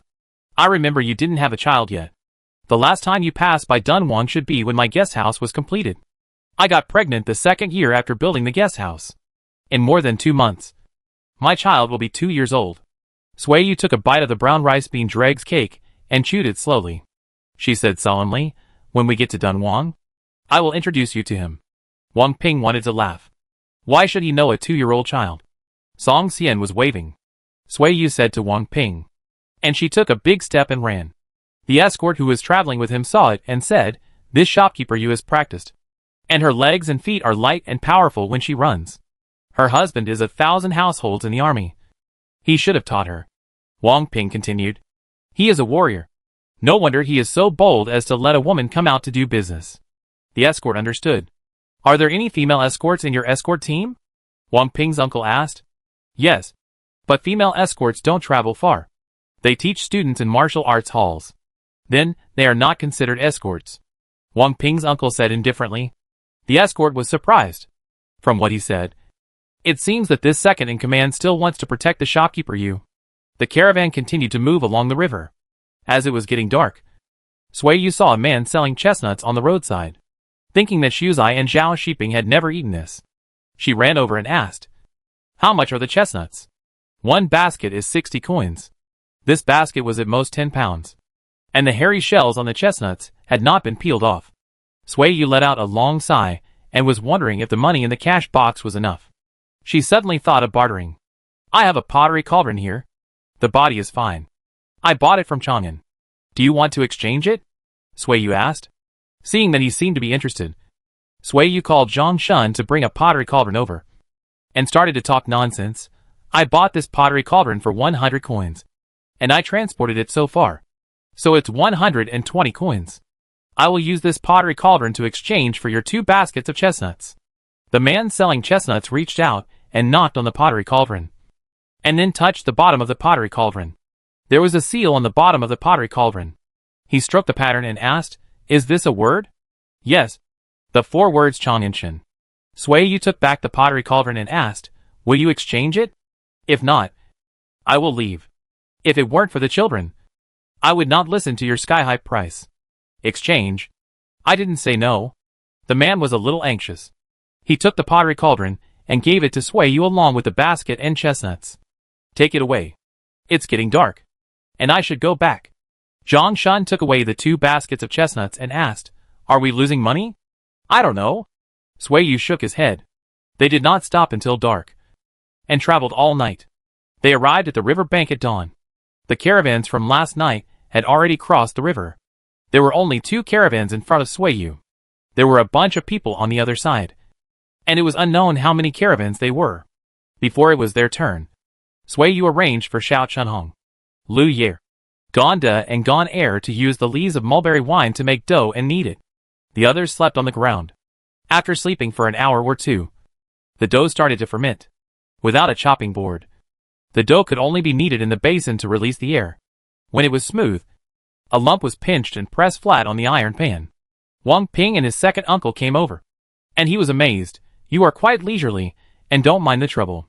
With many people, it's easy, Yu said. Wang Ping sat down and didn't move.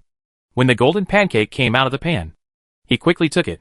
He was so hot that he couldn't bear to throw it away.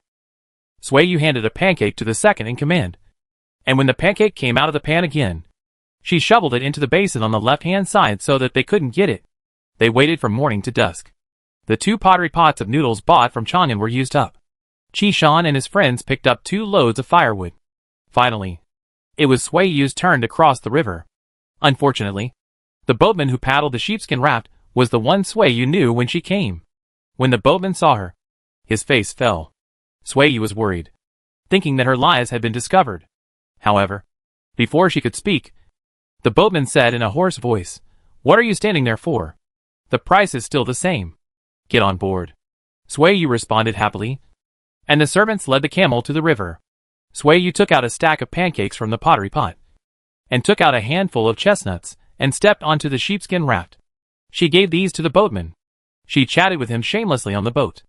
After crossing the river, the boatman's face looked much better. See you next year. Yu waved to the boatman. I won't do it next year. I go into the water too much. Every time the weather changes. My legs hurt. The boatman said. What's your name? I'll go to the western regions next year. If there's a cure for this disease, I'll come to see you the year after next.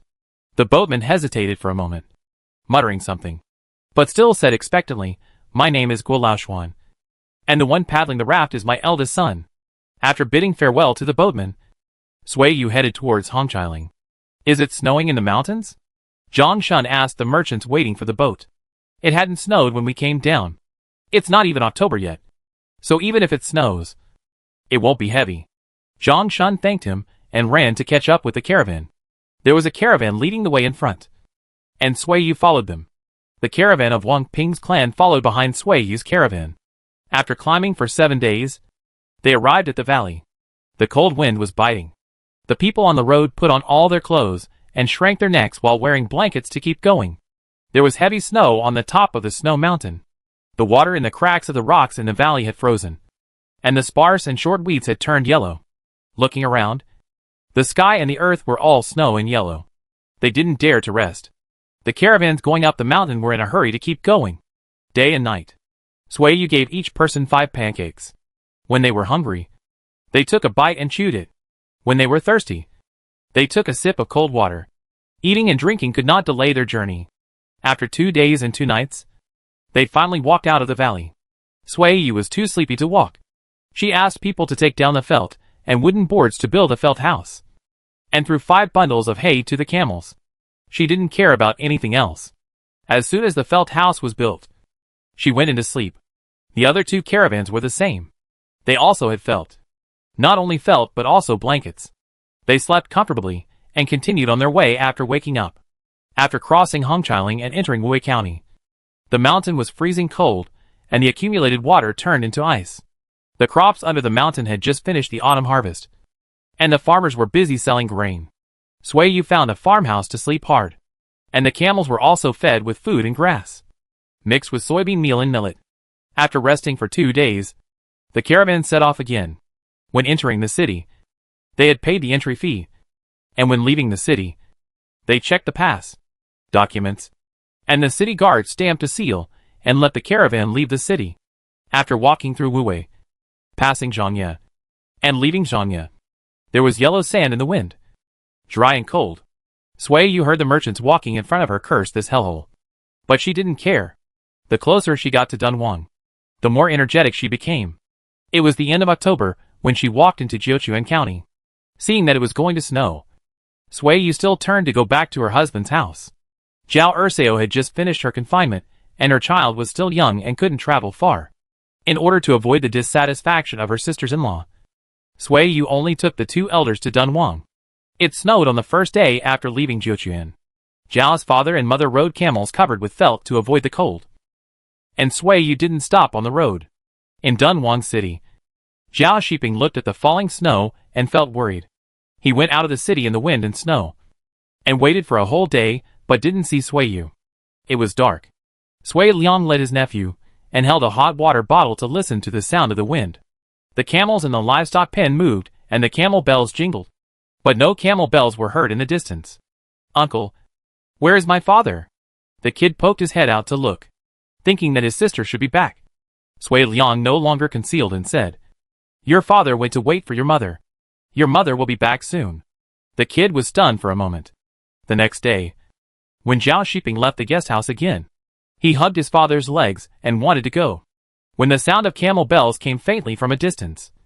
Zhao Shiping suddenly became alert. He looked at his son in his arms and said, I'll take you to pick up your mother. See if you can still recognize her. The kid looked east, and was held in Zhao Shiping's arms the next moment. Finally I saw the city wall of Dunhuang.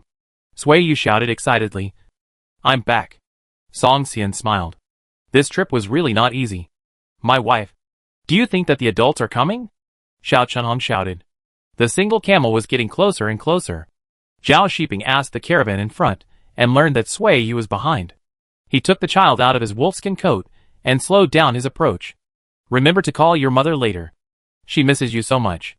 Zhao Shiping instructed. Sui Yu ran out of the caravan. The cub saw her. He looked at her seriously.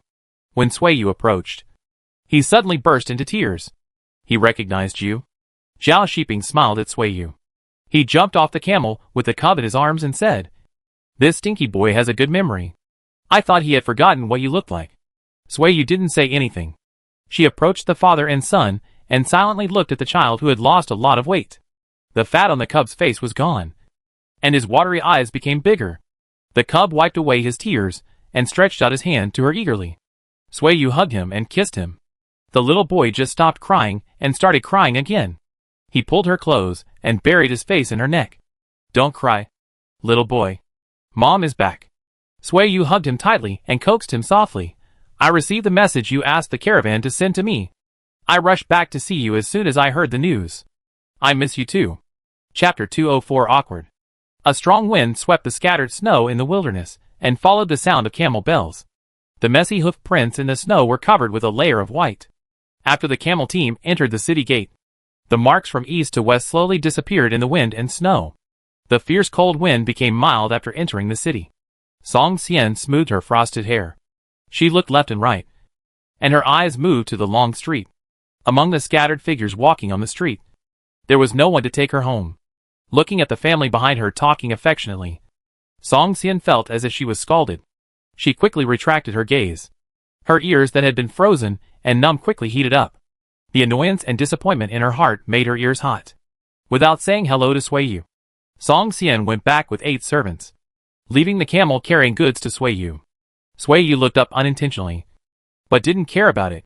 His mind returned to the cub. In Minxiang, the old bald man heard the sound of camel bells. He took his hat off the wall and put it on his head. He shouted, and 3 or 5 people ran out quickly. Halfway, they saw a caravan heading north. The old bald man just slowed down and saw another caravan behind. You two run over and intercept the caravan behind. The old bald man ordered the young man to run errands. The 2 young men ran a dozen feet through the snow and were about to shout to stop people. They saw Zhao Shiping leading a camel. The 2 of them wilted immediately. They couldn't snatch customers from the 1,000 households. What's going on? The old bald man shouted. Zhao Shiping looked over and said a few words to Yu. Yu looked up and saw an old friend. She greeted him excitedly, Uncle. Long time no see. The old bald man was stunned for a moment. He slowed down and said, Is it you? I heard that you formed a caravan to go on business. Just got back. Yu answered. The old bald man didn't say anything else. He looked at the things carried by a group of camels. Some camels were still covered with camel skins. He didn't know what good things were hidden. Come to my place when you have time. I'm going back first. Yu said. The old bald man nodded. When the camel team turned a corner, he turned around and returned the same way. Manager Yu. A woman dares to cross mountains and ridges to do business. And she is not afraid of getting into trouble. A young boy said angrily. What kind of tea house is it to build and go out to do business? All the money in the world is earned by their family. The old bald man glared at him and scolded, Useless thing. If you have the courage, go out to do business too. He now understood that Yu was a person who looked 3 steps ahead and took every step steadily. When buying slaves, she probably had the idea of forming a caravan. So she dared to enter the customs to do business, and could bring back the goods in good condition. She was well prepared. If Lao Tu still had some resentment towards Yu for building a guest house to steal business, now there is nothing to say. He has to admit that although Yu is younger than him and a woman, she is indeed more courageous and calculating than him. Approaching Chonggui guest house, Yu noticed a new house in the wilderness. She looked at Zhao Shiping and asked, Is this the newly built tea house? Yes. You left 6,000 yuan for your family when you left. I didn't buy slaves, but used it all to hire people to build houses. Yu frowned and asked, Are you busy with all the work in the fields? Zhao Shiping laughed. There was not enough manpower during the autumn harvest, so he went to Huang Anqing's house to borrow 4 male servants.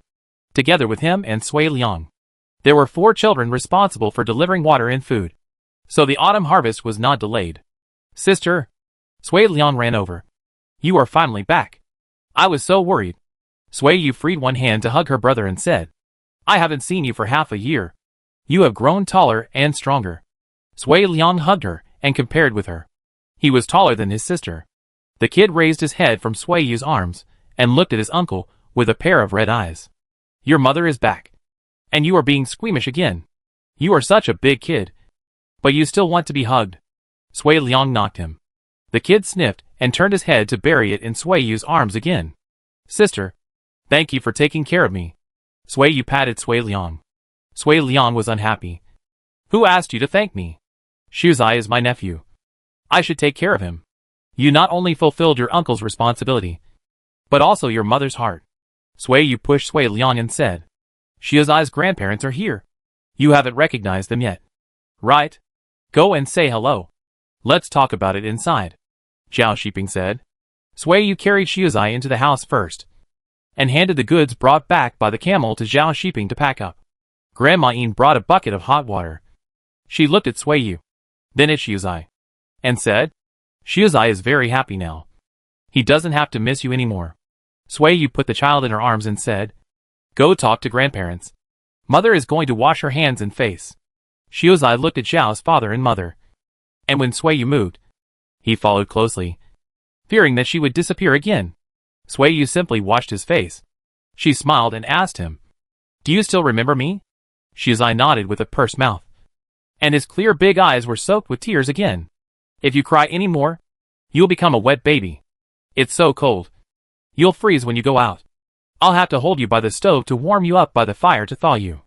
Sui Yu covered his eyes with slightly heated cotton cloth and coaxed him, Don't cry. Mother brought you some delicious fruits. I'll take you to get them later. As she was talking, Xiao Chunhong came in with 2 baskets of chestnuts and a pot of dried mulberry fruits. Little boy, do you still remember me? The little boy stared at her for a few times and shook his head seriously. Xiao Chunhong said disappointedly, turned to Sui Yu and said, Madam, the little boy doesn't like to talk anymore. I guess he wants to perform well in front of his mother and pretend to be pitiful. Sui Liang exposed the little boy's disguise and said, He is not a quiet person. The little boy secretly glared at Sui Liang, and Sui Yu saw it, and she couldn't help laughing. Zhao's father walked slowly to the door and turned to look at the little boy. This grandson looked like Sui Yu, except for his height. He didn't look like his father at all. Sui Yu rubbed a piece of camel oil and applied it on her hands and face. Finally, she rubbed it on the kid's face. She pointed at Zhao's father and said, This is your grandfather. Your father's father. Call him Grandpa. The kid called in a childish voice, and he stared at the old man curiously. Zhao's father responded and said, The child is 2 years old, and this is the first time we meet. It's too far away. It's not convenient to go back and forth. Sui Yu took the kid to talk to Zhao's mother again, saying, Aiming for my sister's family is 1 year old. It's late today. Let Shiping take you to see Xiaomi and Aiming tomorrow. Zhao's mother nodded. She stretched out her hand to hold the kid, thought about it, and said nothing. She couldn't interfere in the affairs of the third brother's family. Zhao Shiping strode in from the door, looked at Sui Yu and said, The bath water is ready.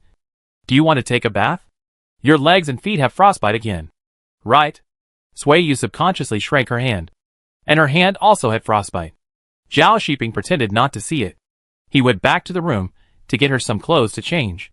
When he made a new coat for the kid this year, he also bought 2 for Sui Yu. 1 wool-filled coat and pants, 1 rabbit fur coat, and a reed skirt. Sui Yu said goodbye to Zhao's father and mother, and she took the kid out. Sister-in-law. Ashui ran back from outside. Sister-in-law. You're back. Yes, I'm back. You miss me, right? Yes, I missed you so much. I brought back some delicious and fun things. I'll give them to you later. Sui Yu let go of the kid's hand and said, Play with your aunt. I'm going to take a bath. The kid followed closely, and was grabbed by Ashui again. Zhao Shiping came in with a pile of clothes and asked as he passed by, Xiao Mingwang, did you call your mother? The kid hesitated twice and didn't speak. Zhao Shiping snorted softly, pushed open the door of the warehouse, and quickly closed it and pulled the bolt. Sui Yu looked up at him, splashing water at him through the rising steam. Zhao Shiping lowered his eyes, put down his clothes, and he went over with a bucket of hot water and washed her hair in silence. The warehouse was quiet with only the sound of water. The couple did not speak. They had not seen each other for half a year, and they both had a lot of things in their hearts. But at this time, nothing mattered, and nothing they said could express their feelings. Dad. The kid knocked on the door. Zhao Shiping ignored him. Ashui took the kid away. And Sue? The kid sneaked over again. He leaned against the closed wooden door and waited, circling outside the door like a donkey. The water was cold, and Sui Yu walked out of the bathtub. Zhao Shiping held her wet hair and helped her put on thick clothes quickly with one hand. Finally, she put on the reed-flowered skirt and sat on the chair to let him look at the chilblains on her legs and feet. You are very uncomfortable again this winter. Zhao Shiping grabbed her feet and patted them. Quickly put on her socks and shoes. I am not afraid because I have you. Sui Yu leaned over, held the man's face and kissed him, saying, I miss you so much outside. You must have suffered. Not bad. The physical suffering is not difficult to endure. But when she misses home and children, she feels so depressed that she wants to cry. Dad. The kid heard the voice, and he started knocking on the door again. He has been refusing to call me. Sui Yu covered her eyes and choked a little. The kid is still unfamiliar with me. He will be familiar with me in 2 days. Zhao Shiping pulled her out and said, I'll let him call. No. Don't force him. I'm not leaving tomorrow. I can wait. Sui Yu hurriedly stopped him. The door opened, and the boy looked up at his parents. He hesitated and reached out his hand to hold Zhao Shiping's hand. Sui Yu sighed softly and said, Where is Ah Shui? I'll go find Ah Shui. Ah Chong and Huanyo. Where is Dunhuang? I'll treat you to mulberry fruit. Ah Chong and Huanyo ran out of the kitchen. Ah Shui and Dunhuang were watching Gone De and Gone Air digging holes to plant mulberry trees outside. Sui Yu took a pot of boiling water from the kitchen, led the boy and a group of children back to the house. Mulberries were covered with dust when they were drying. Sui Yu poured water to brew the dried mulberries. The water immediately changed color when it touched the mulberries. Ah Shui exclaimed, and she lay on the table and stared at it carefully. Sister-in-law, is the water drinkable? Ah Shui asked. Yes. Go get a stack of bowls, and I'll make a bowl for each of you. Sui Yu pinched a mulberry fruit and fed it to the kid. She also grabbed 2 to chew, and let A Chong and the others eat the rest, guessing that her tongue was stained. Sui Yu stuck out her tongue to show the kid. Your tongue has also changed color. Stick it out, and let's see. My tongue has also turned purple. Like a dog's tongue. Dunhuang pulled his tongue and said vaguely. There was a purple birthmark on the tongue of the big black dog.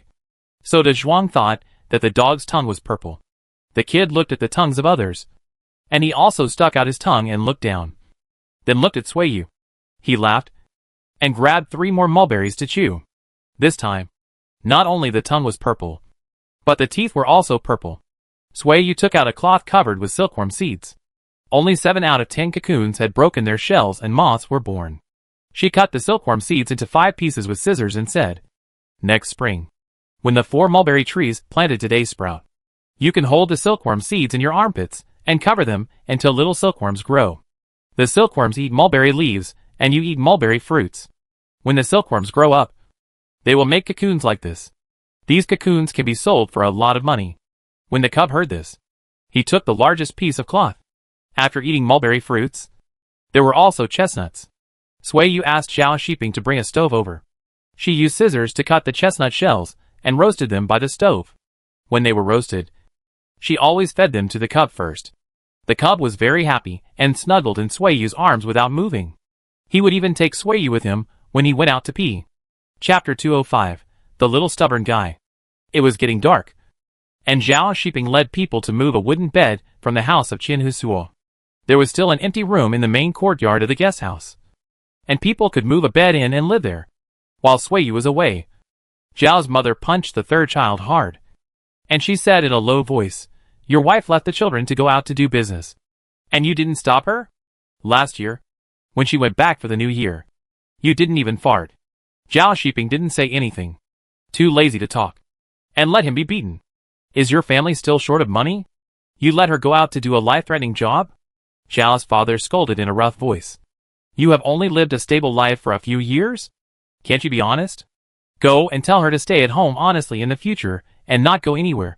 Zhao Shiping lowered his eyes to think, and said with a shy look, Go and tell her if you want to say something. What? Are you afraid of her? Zhao's father glared. She makes all the money in the family, and my salary is not enough for her to pay the money. Zhao Shiping hesitated. Zhao's father was silent. Dad, go talk to Sui Yu. Zhao Shiping tried to test him. Why did he feel that his parents seemed to be a little afraid of Sui Yu? If they had any opinions in the past, the old couple would probably complain to Sui Yu behind his back. Zhao's father didn't respond. He had long seen that the decision-maker in the family of the third son was Sui Yu. She made her unhappy the year before last. And last year she didn't even mention inviting the two of them to spend the new year. Now that she has made a lot of money, he dared not offend her even more, for fear of causing a quarrel between his son and daughter-in-law. If Sui Yu runs away with the children, the family will be over. Does she look like someone who can listen to us? Zhao's mother was not happy. How many years have you been married? Including the marriage and this time. She has visited her husband's house 3 times. She is holding a grudge in her heart. Zhao Shiping also understood this. Dad, let's eat. The kid ran into the yard and shouted. Zhao's father and mother immediately stopped talking, and Zhao Shiping was left with peace and quiet. He patted the dust off his hands and walked out. He stepped out of the door and turned back in. He told them, Dad, Mom, just come here to eat, drink and have fun. Don't interfere in other things. We know what's going on between Sui Yu and me. We didn't say anything in front of her. Zhao's mother immediately spoke up to prove her innocence. That's fine. Zhao Shiping stepped out of the door again. There was no sign of the kid in the yard, and the kitchen yard next door was noisy. That year I was seriously injured. You sent someone to say I was dead. Sui Yu almost committed suicide when she heard the news. If Sui Liang hadn't been keeping a close eye on me, my family would be gone, let alone my baby. Zhao Shiping only mentioned this at this time, and he warned his parents again. You two can't say anything in front of the baby, such as teaching him to cry or pretend to be sick to keep Sui Yu. If something bad happens to the child, I won't go back. If anything happens to the baby, Sui Yu and I will not survive. Zhao's mother was shocked. The word committing suicide for love was unfamiliar to her. She couldn't understand it. Could such a thing really happen? Don't say it. We are dumb and deaf. We don't hear or say anything. Zhao's father waved his hands weakly, walking into the kitchen. Zhao's mother saw the woman standing under the eaves holding the child. She stared at her as if she didn't know her. Sui Yu was wearing a straight white dress and a fluffy gray rabbit fur coat. Her hair was braided into a pigtail and gathered in front of her chest. She stood next to the torch with a plain face, half of her face illuminated by the firelight. She lowered her head and looked at the child in her arms with tenderness in her eyes. The kid stuck out his purple tongue to show off to the merchant. The merchant tried to pull his tongue, but he giggled and buried himself in his mother's arms. Sui Yu's smile grew bigger and bigger. She looked up and saw Zhao Shiping standing in the yard, looking at her deeply. The smile on her face paused for a moment, and her face was slightly hot. She lowered her head to tidy up her hair, and then quickly looked up and glared at him. Zhao's mother saw it, and she believed the third child's words. Everyone was there. More than 30 people sat at 4 tables, just enough to fill a dining hall. Each table was served with a large pot of mutton and radish soup. The mutton was bought by Zhao Shiping after the snow. A whole sheep was slaughtered and buried in the snow to freeze, waiting for Sui Yu to come back and then put into the pot to stew. Everyone sat down. Zhao Shiping brought a can of mulberry wine from outside, and Sui Liang brought a bucket of bowls with a bucket. He placed the bowls in front, and Zhao Shiping followed behind to scoop wine and pour wine. Gonda and Gon Air fell silent, looked at the mistress, and then moved their eyes to the action of the master pouring wine. The aroma of wine filled the whole room, and the clear red wine in the black pottery bowl looked like blood. There were a total of 21 servants entering the past this time, and 23 wine bowls were placed on the table. When the wine bowls were filled, Zhao Shiping put down the wine jar, took the child from Sui Yu's arms, handed her a bowl of wine in one hand, and took a bowl himself. You have suffered a lot this time away from home. I noticed that everyone has dark circles under their eyes. Those who have had frostbite have relapsed on their hands and faces. Bring up the wine bowls. Let's drink together to celebrate your return in the snow. Zhao Shiping raised the bowl. He took Sui Yu and continued, Next.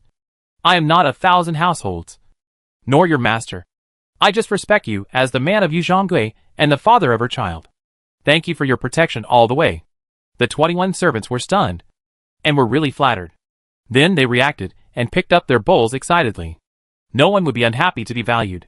After a bowl of mulberry wine went down their throats, before the wine was even warmed up, everyone blushed with excitement. Drink the wine. Eat meat and soup with big mouthfuls. Sui Yu put down the bowl and said loudly, I will give you money after this batch of goods is sold. This sentence ignited the excited atmosphere, and the servants, who had been running around for half a year, became excited. The fatigue on their bodies faded away, and they shouted for meat with red faces. Zhang Shun shook the wine jar, and there was still some wine left in it. He went to the kitchen to get a bucket of hot water and poured it into the wine jar, mixed it with a light wine smell, and used water as wine. He scooped 2 bowls to toast the 2 masters. I am lucky to meet the 2 masters. After saying that, he drank 2 bowls of water in one breath. Sui Yu took a sip from the wine bowl and said, "Eat more meat and soup. Drinking too much water will make your stomach bloated." Zhao Shiping had finished his wine, so he took a sip from Sui Yu's wine bowl. Zhang Shun returned to his seat. Qi Shan couldn't sit still while touching the wine bowl. His legs were shaking. He tried twice, but didn't have the courage to stand up. Sui Yu glanced at the table next to him and saw Qi Shan's expression. She smiled. Qi Shan stood up with a red face. He scooped a bowl of wine-smelling water from the wine jar and walked towards the main table. With a shaking hand, he spilled half a bowl of water. Qi Shan became more nervous and at a loss. He bit his tongue when he spoke. He still insisted. Brother Zhang is right. We are lucky to meet the 2 masters. Don't thank us anymore. We can't afford it. We should thank you. Zhao Shiping picked up Sui Yu's wine bowl and clinked it with his. He drank the wine in one breath and said, "Let's eat meat. You came here now. I see they are all fighting for meat. If you come later, there will only be soup left." Others suppressed their thoughts of coming forward to toast. Father and Mother Zhao watched quietly. Father Zhao stared at the 3rd son, wondering why he was so dignified and eloquent at the moment. But he couldn't stand up in front of his wife? 1 sheep stewed in 2 pots. When the mutton on the table was finished, Yinpa and Mengma came with a pottery pot to add more dishes. Chui Sa also brought pancakes for them to soak in the mutton soup. After the basins and bowls were all gone, everyone was full and was about to go back to the house to rest. Yinpa called the people to help clean up the table, wash the dishes, and feed the pigs. The big black dog and the little black dog came to eat at mealtime. When they saw Sui Yu, they wagged their tails wildly and jumped around her. "I've been back for a long time. And you two just got the news now?" Sui Yu asked the dog. "They are tied up. Some merchants are afraid of dogs, so they will be released at night," Zhao Shiping explained on the side. He drove the 2 dogs away and said, "Go chew bones. There are a lot of sheep bones tonight." "Where is the cat official?" Sui Yu asked. "I guess he is sleeping on Ah Shui's bed. I'll go find him." Sui Yu led the cub and asked, "Are you going to find the cat official?" The cub of course followed her, and Zhao Shiping followed the mother and son. The snow on the ground had frozen hard, and it squeaked when stepped on. Sui Yu raised her foot and stomped heavily, and the cub followed suit. Mutton warms the body, and the mother and son are dressed thickly. Zhao Shiping is not worried that the 2 will be cold. He lags behind by 2 steps, so as not to disturb Sui Yu from trying to please this awkward child. Sui Yu pulled out a wooden board from the pile of firewood, and the kid stepped on it. She pulled the kid's arm and slid on the snow. "Sand sliding," the kid suddenly said. "After you left, I took him to play on the sand dunes. He cried twice, and I never went there again," Zhao Shiping said. Sui Yu felt a pain in her heart, and the smile on her face became forced. She squatted down and hugged the child, glaring at the man and complaining, "How can he still remember me? Shouldn't he have forgotten it?" Zhao Shiping snorted and said, "If you really forget it, you should cry." Sui Yu didn't say anything. When the cat official heard Sui Yu's voice, it crawled out from under the mattress, stretched and shook its fur, and jumped to the ground with all 4 limbs, and got out of the door in an instant. A cat shadow climbed over the wall and confirmed that it was Sui Yu. The cat official called out in a thin voice, jumped into the snow, meowed continuously, and quickly pounced on Sui Yu. "Cat official." Sui Yu let go of the cub and hugged the cat. She shook the cat and said, "Cat official, you have a good life. You are heavier again." The cat official meowed with a greasy voice, and there was a purring sound in his throat. The mistress had disappeared for half a year. When they met again, he rubbed his cat head against her.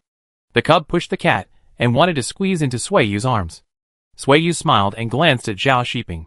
She picked up the cat and walked forward, mumbling to the cat in her mouth, and her peripheral vision was paying attention to the back. "Go chase it." Zhao Shiping kicked his son with his toes and said, "Call her. She will come to hug you if you call her." Zhao Shizai didn't say anything. "Forget it. Let her be the mother of cat official." The cub stiffened his neck and still didn't say anything. When he saw Sui Yu turned around to look at him. He walked a few steps slowly and ran over quickly. Very stubborn. Zhao Shiping was convinced. I don't know who you take after. You're so awkward. It's up to you. Sui Yu put down the cat official and picked up the child, saying, when I first entered your house, you were also like this. Stubborn and awkward. Zhao Shiping. After walking around to digest the food, Sui Yu was also tired. She put down the child and held his hand, saying, let's go back. Zhao Shiping reached out and held the other hand of the cub. After walking a few steps, he and Sui Yu held the child's arm and ran back in big strides. The cub laughed happily, and the cat official followed behind and jumped on his legs. And he laughed even louder. Chapter 206. When Sui Yu took the little boy to wash his face and soak his feet, Zhao Shiping brought a small wooden bed. When Sui Yu saw it, he paused for a moment, and then spoke in a low voice. The little boy was unhappy, but when he saw his father throw his clothes into the small wooden bed, he talked to his mother with great interest. Sui Yu and Zhao Shiping looked at each other and couldn't help laughing. Lying in the bed, Sui Yu hugged the little boy and told him about the road, such as the towering snow-capped mountains, the endless rivers, and the plateaus that were as high as the sky. Listening to her soft and slow narration, the little boy fell asleep with a smile. Are you asleep? Zhao Shiping came in from outside. Wait a little longer. I guess he's not asleep yet. Sui Yu waited for him to lie down, and she asked him if the little boy cried after she left. Zhao Shiping would definitely not tell her sad things to make her cry. He picked some interesting things to tell her, such as Sui Liang took the cub to the parade ground every day, and the cat official lost 5 or 6 pounds in the house of Qianhu Suo for 2 months. When the cub's breathing became steady and long, Zhao Shiping wrapped him in a mattress and moved him to the small wooden bed. Then it was time for the couple to have an intimate exchange. Considering that Sui Yu was tired, the two of them went to bed after having fun. When the rooster crowed, the room was still dark. Zhao Shiping opened his eyes and looked at the woman in his arms. He brushed away the long hair that fell on her face. Sui Yu woke up suddenly and realized that she had returned home. She sighed and closed her eyes again. Zhao Shiping patted her back like coaxing a child. Sui Yu smiled and buried herself in his arms and slept for a while. Sui Yu had slept soundly last night, and she didn't feel the itch of chilblains on her legs and feet. Now she was in a light sleep. So she arched her body, put her legs and feet into the man's hands, and said vaguely, scratch it for me. There was a movement in the crib under the bed. Zhao Shiping sat up suddenly in shock. Before the kid could open his eyes, he moved the child back to Sui Yu's arms. The kid opened his eyes in confusion, and saw Sui Yu mumbling mother, as if in a dream. Be good, kid. Sui Yu hugged him, and said softly, it's not dawn yet. You should sleep a little longer. The kid opened his eyes wide. He supported himself with his arms, and climbed up to stare at Sui Yu. It was not a dream. He cried wow, and rushed over to hug Sui Yu's neck and called mother. Hot tears fell on his face, and Sui Yu's vision blurred. She responded and pulled up the mattress to cover the two of them. Zhao Shiping breathed a sigh of relief. The kid finally spoke. The kid cried, wiped his tears, and felt a little embarrassed. Sui Yu tickled him, and laughed until tears came out. Only then did he feel at ease. What's the matter with asking the merchants to pass on a message? Sui Yu asked. And she found out when she came back that the little cub's ability to express himself was limited. He could only say 4 words at most at a time. If he said more than 4 words, his words would become vague, and it was estimated that only he could understand. Although he couldn't speak, he could understand the adult's meaning very well. The merchants knew that you had entered the customs, so they teased him to take him to find you, and asked for things from him in various ways.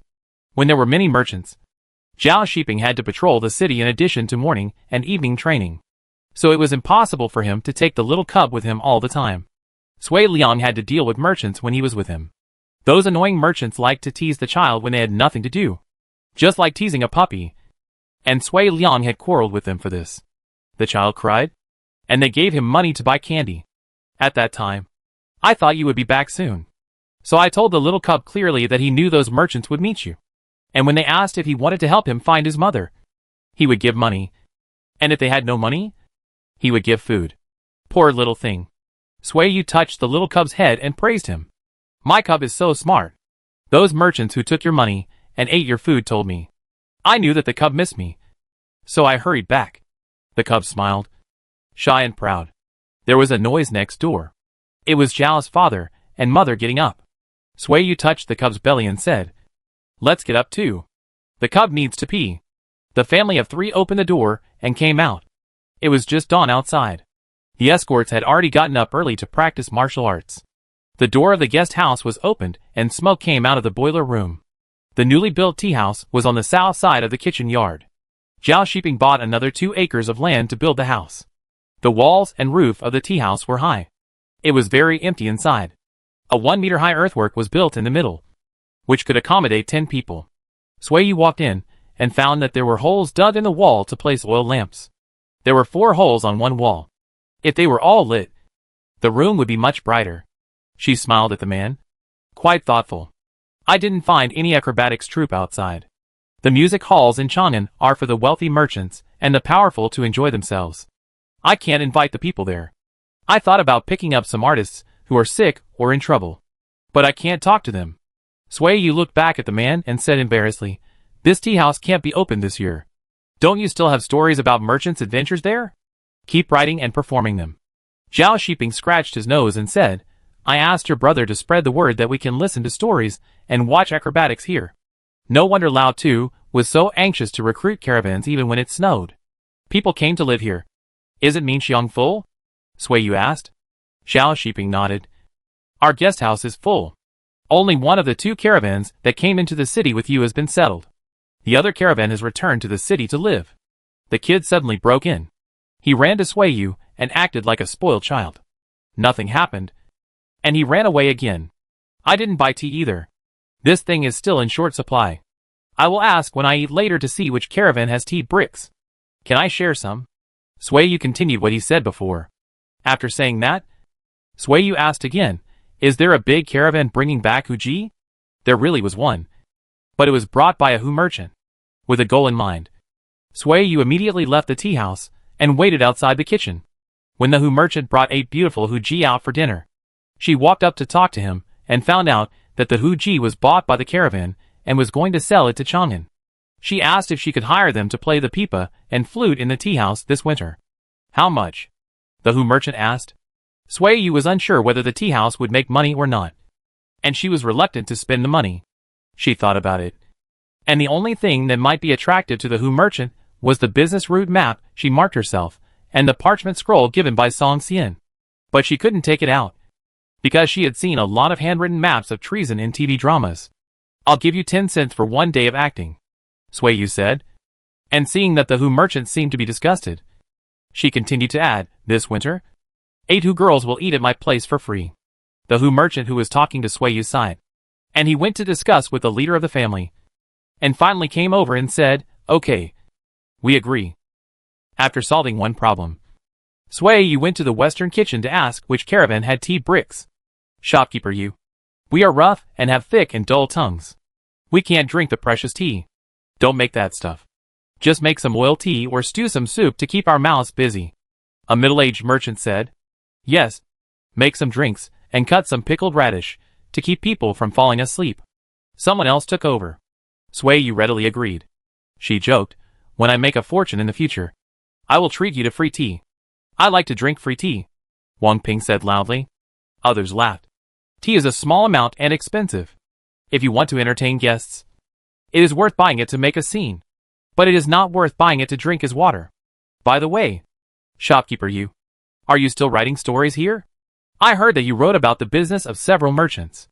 A caravan stayed at Changguan just for this matter. Right. I'll take a break for 2 days. I'll start writing after visiting relatives and friends. Sui Yu responded without hesitation.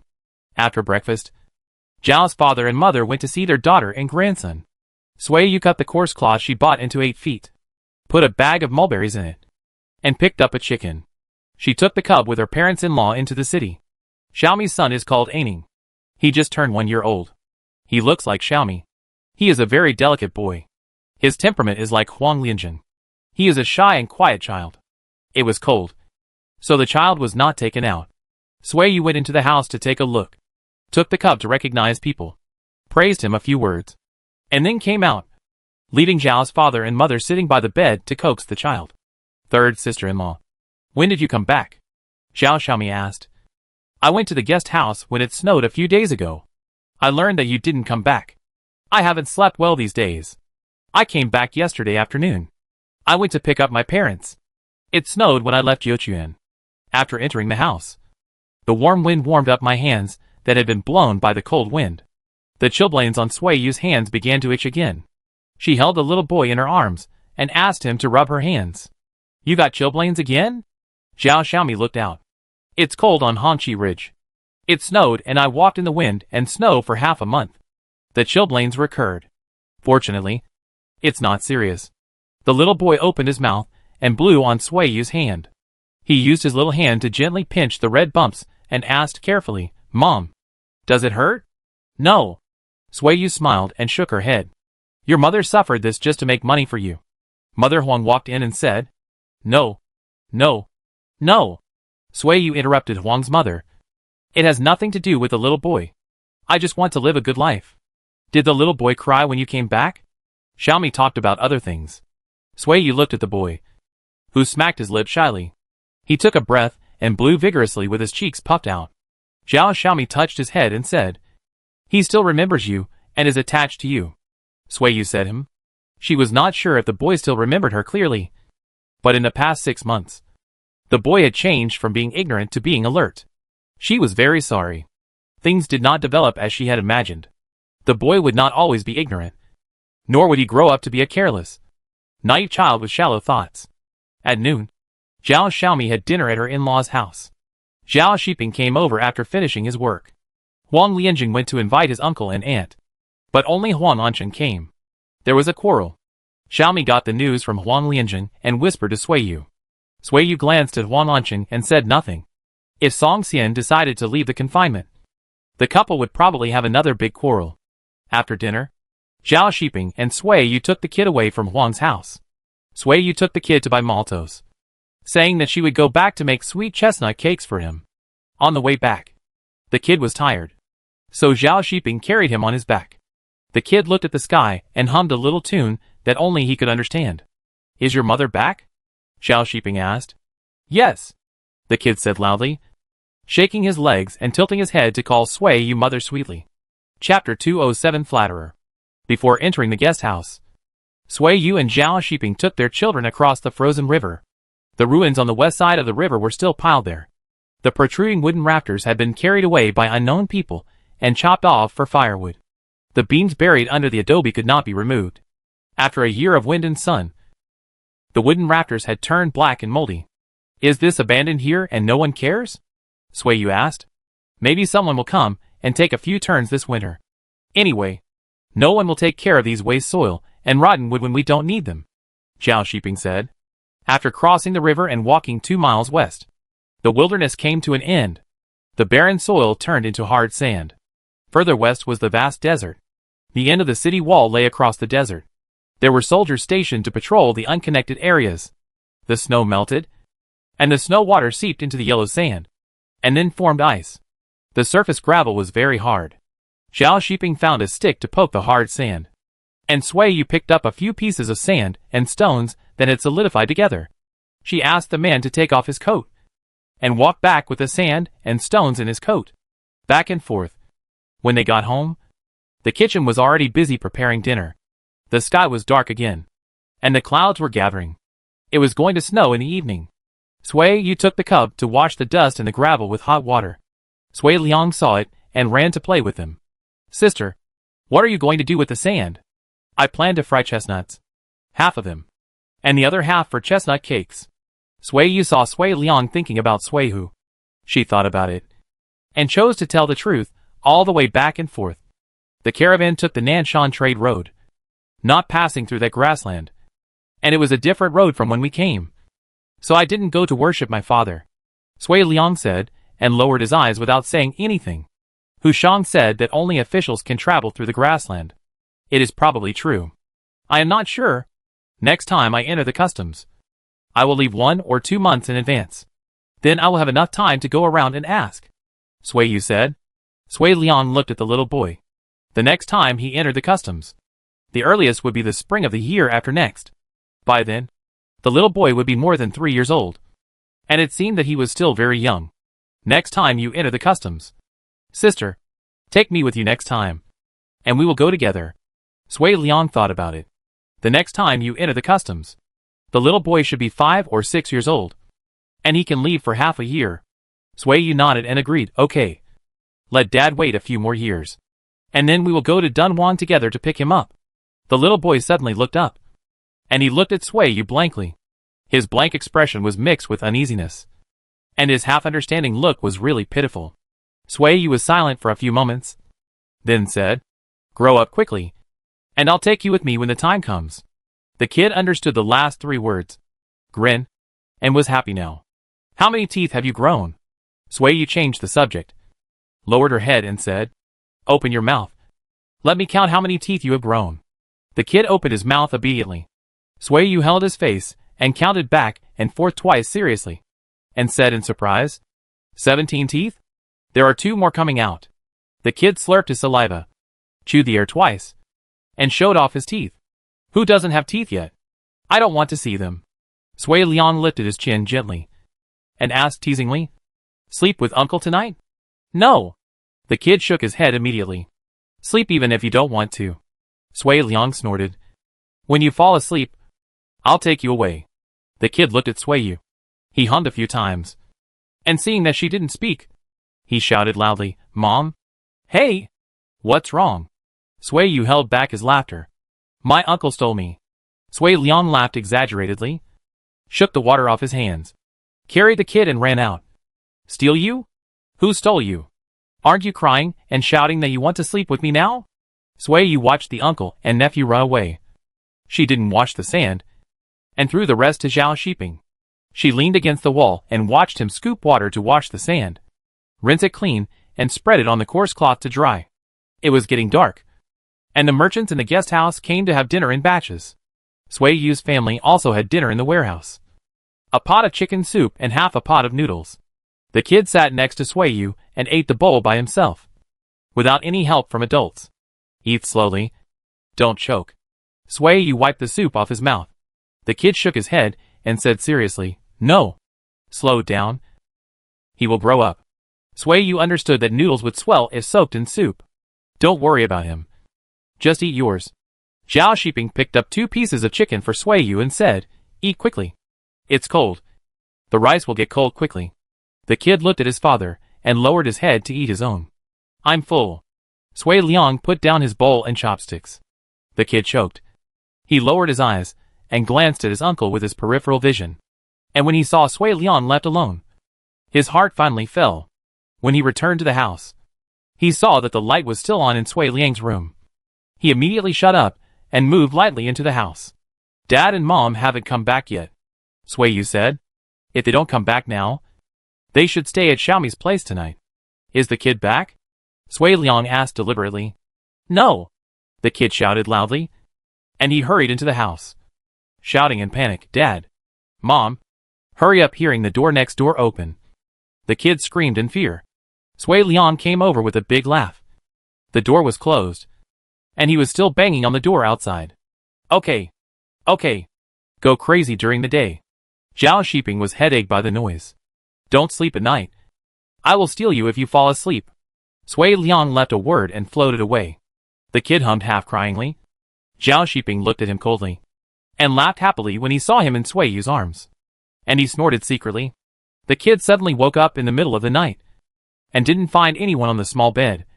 He opened his eyes, and shouted loudly for his parents. Huh? Why are you sleeping down there? Zhao Shiping pretended to be stupid.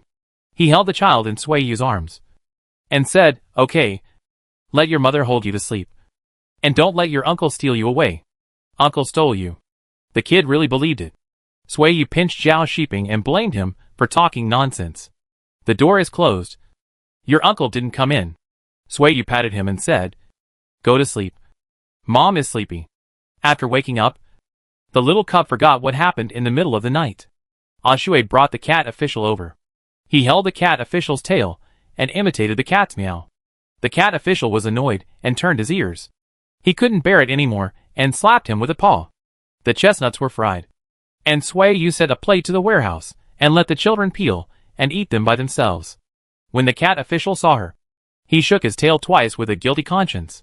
Little cub, come and wash your hands. There are cat hairs on your hands, Sui Yu said. When Dunhuang heard it, he held the chestnut in his mouth, and pulled the little cub to wash his hands. Sui Yu saw that she didn't need to do it. So she went back to the kitchen to peel the chestnuts, and prepare to make chestnut cakes. When she was at home, Zhao Shiping did not run out. When frying chestnuts, he sat by the side to light the fire. When peeling chestnuts, he sat by the side to help. When someone came to help, he drove them away. The little boy played in the warehouse for a while, and came out to take a look. When he was sure that his parents were at home, he went back to the warehouse to play with peace of mind. At noon, the chestnut cake was ready. The little boy tasted the first bite, and said in surprise, "It's sweet." "Yes, sweet. Here, take it, and eat it yourself," Sui Yu said. "Shui, Chang, you also take it, and eat it yourself. Eat all this plate. Don't leave it for the little boy. He can't eat much. If he wants to eat it tomorrow, I will steam it for him." The little boy took the cake plate, and he generously shared it with others. When the chestnut cake in his mouth was finished, he said to Dunhuang, "The cake is delicious." Dunhuang nodded and said blankly, "This is the most delicious cake I have ever eaten." "It's not a cake. It's a cake," Wan Yo corrected. My mother made it." The cub interrupted. Shui looked at him. My mother? The cub chuckled. "Yeah, I know you have a mother." Shui was annoyed. "My mother is the best." The cub threw himself on the cat official and laughed foolishly. "She can cook delicious food, speak nicely, smell good, hug him and kiss him, and call him cub." The cub was so happy that he felt more satisfied the more he thought about it. He left the cat official and ran out. He didn't find anyone in the kitchen, so he ran out again.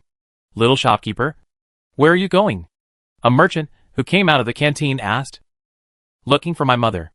The cub kept walking. "Your mother is in the tea house." The merchant followed him out. The cub didn't listen. He went back to the sleeping room and called twice. No one answered, and he ran out again. He stepped on a pile of snow and fell. The merchant cried out, and before he came to pick him up, the cub got up by himself and patted the wet mud on his pants. "Little boy, are you looking for me?" Sui Yu vaguely heard him calling for his mother. The little boy called for his mother and ran towards her with a smile. "I fell down. Check if I got hurt anywhere," the merchant told Sui Yu. "This child is really naughty." He got up by himself after falling down, and didn't even cry. "Wear thick clothes in winter. It won't hurt." Sui Yu still checked his hands and found no scratches. "What do you want to find your mother for?" Zhao Shiping came out and asked. The little boy forgot, and Sui Yu held his hand, and he jumped and followed her. The merchant also followed. The interior of the tea house seemed to have been tidied up. The oil lamp in the hole in the wall had been lit, and the flames jumped on the walls on all four sides. The empty inner room had some indescribable feeling, which really had a refreshing effect. "Move the dining chairs here when the time comes. Don't be too close to the stage. Otherwise you won't be able to see the people on the stage." Sui Yu drew a line on the ground, and she sat on the bench and looked out. The height was just right. "You ask people to dig a row of ditches along this circle. When the time comes, light a fire in the ditch. Put a few kettles on top to boil water, and arrange 2 people to guard it," Sui Yu said to Zhao Shiping, "so as not to fetch water from the kitchen, so that Inpa and others are busy from morning to night." Zhao Shiping nodded in agreement. It was too cold. If he didn't light a fire to warm himself, his legs and feet would be frozen after sitting for an hour or 2. "Let's start tomorrow." "Right?" the merchant asked. "The day after tomorrow. I'm thinking about frying a few kettles of noodles," Sui Yu said. She asked the merchant, "Have you tried the oil tea with pepper flavor when you left the customs?" "That's too choking. I guess only who merchants can swallow it." The merchant shook his head.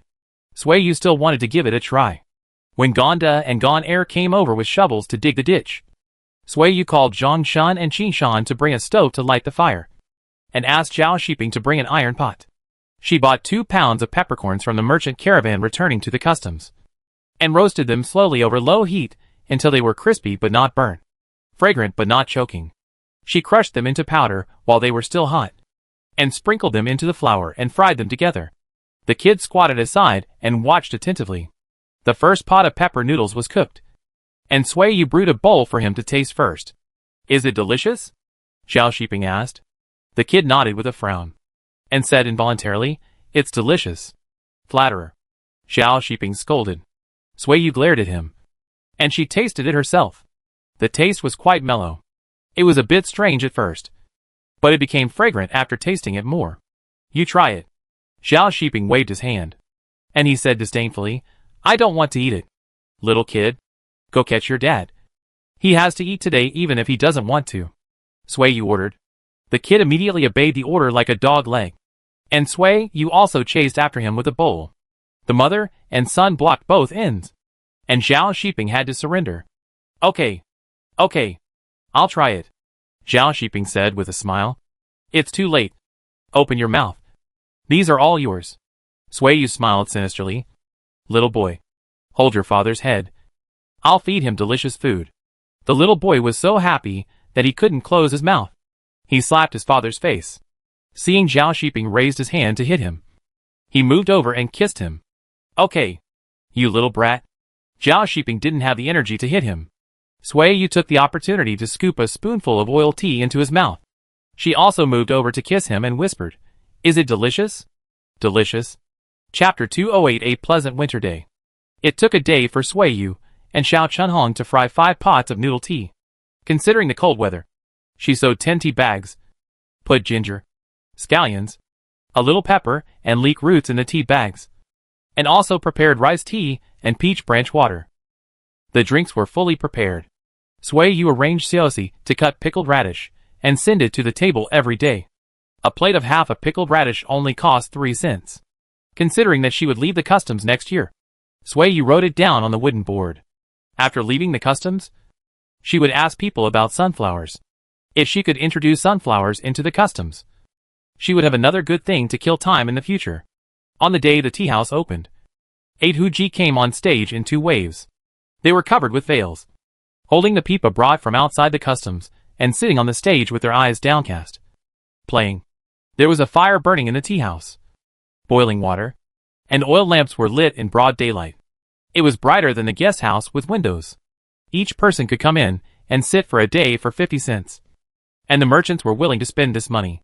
Sui Yu arranged the Hu merchant who gave up Huji to sit in the front row, which was close to the fire source and convenient for pouring tea and water. It was a good position for keeping warm and listening. She also set up a table at the other end. There was nothing to do in the following days. She was mainly responsible for recording the stories of merchants traveling around the world. There was food and drink in the tea house, and it was not cold.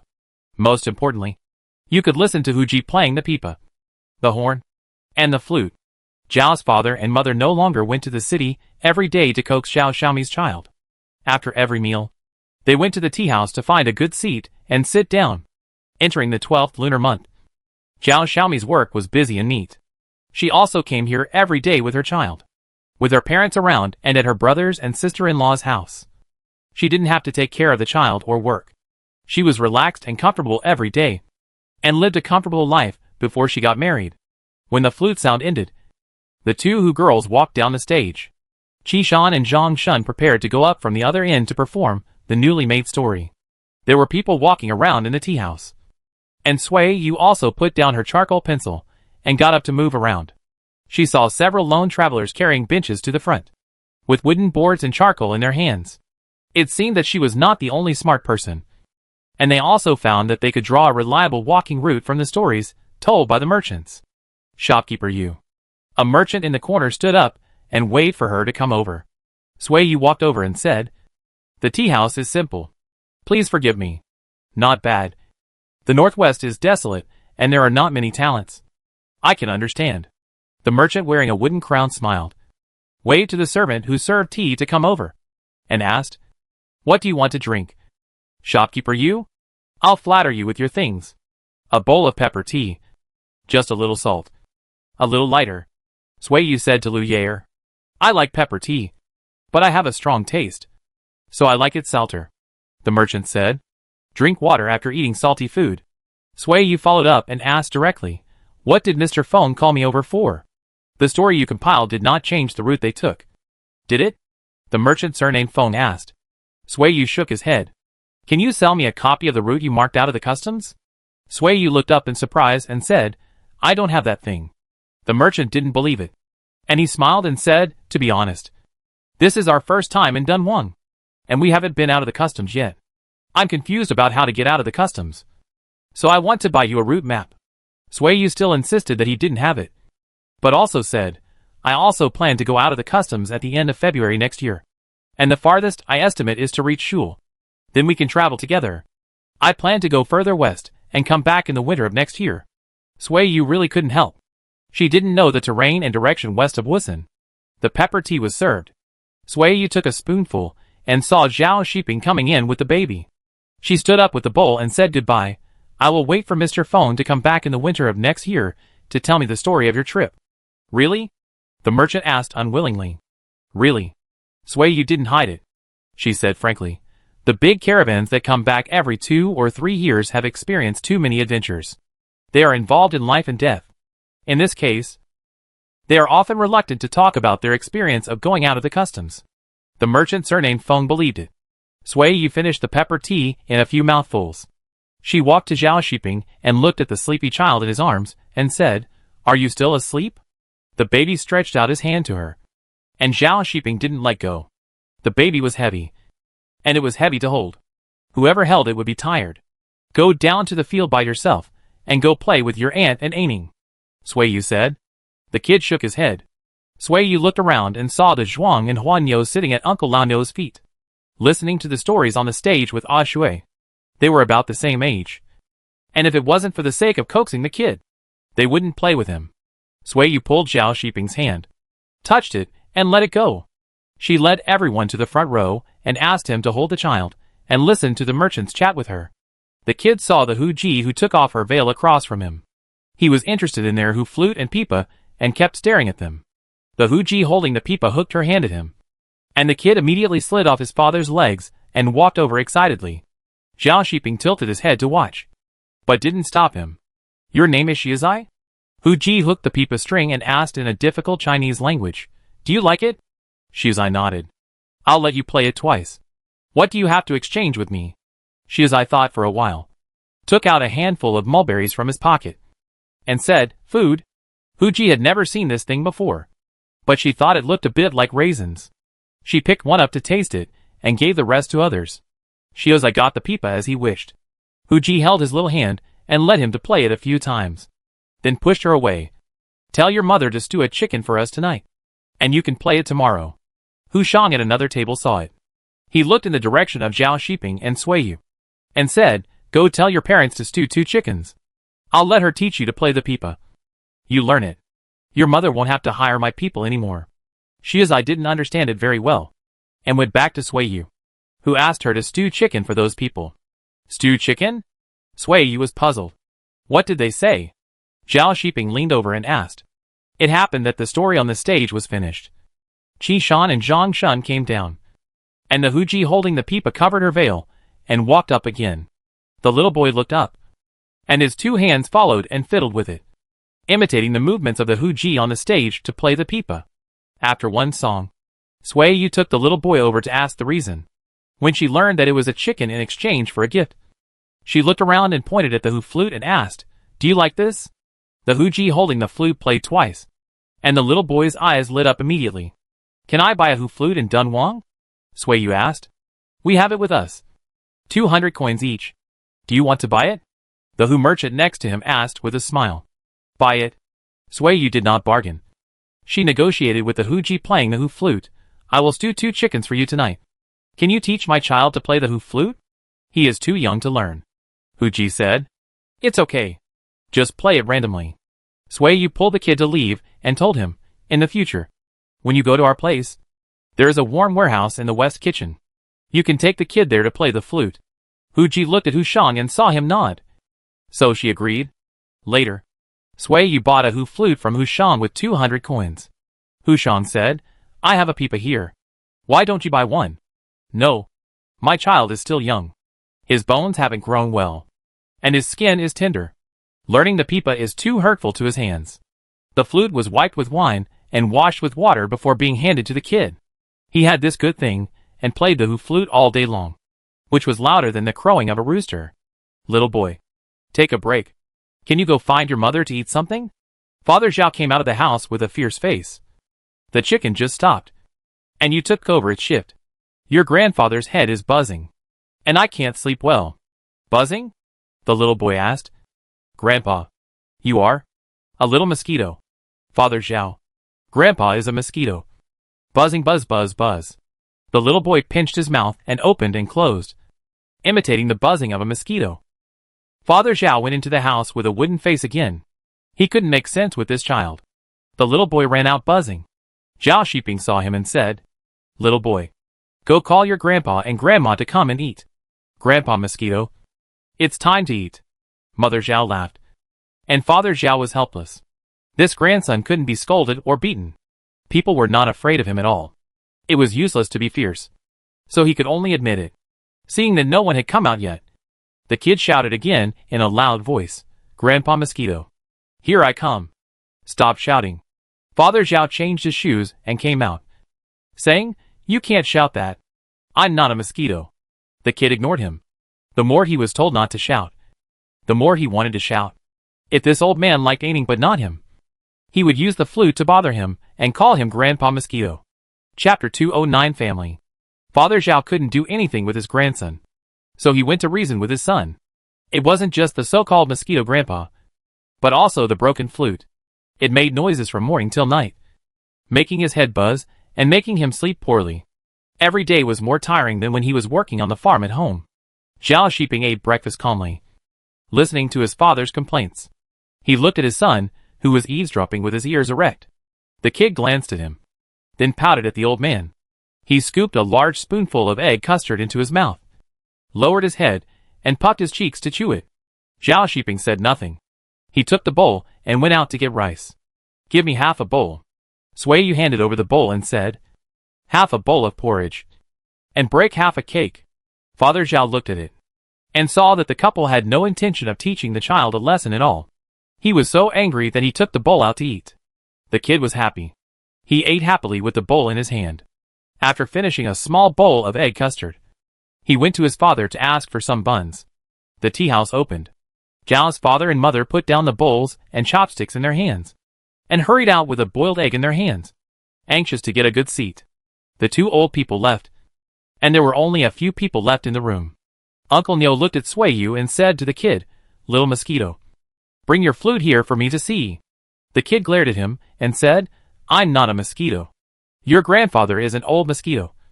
You are a little mosquito. And your father is a big mosquito. Uncle Neo smiled. He put his hands behind his back and went out. I'm going to listen to music too. Your grandfather Neo is right. Sui Yu spoke. She took away the bowl that the kid had finished eating egg custard, pointed at the flute under his butt, and said, Don't run to your grandpa and grandma to play it again. The kid was unhappy. Sui Yu ignored him and took the bowl out of the door. Manager Yu, come here quickly.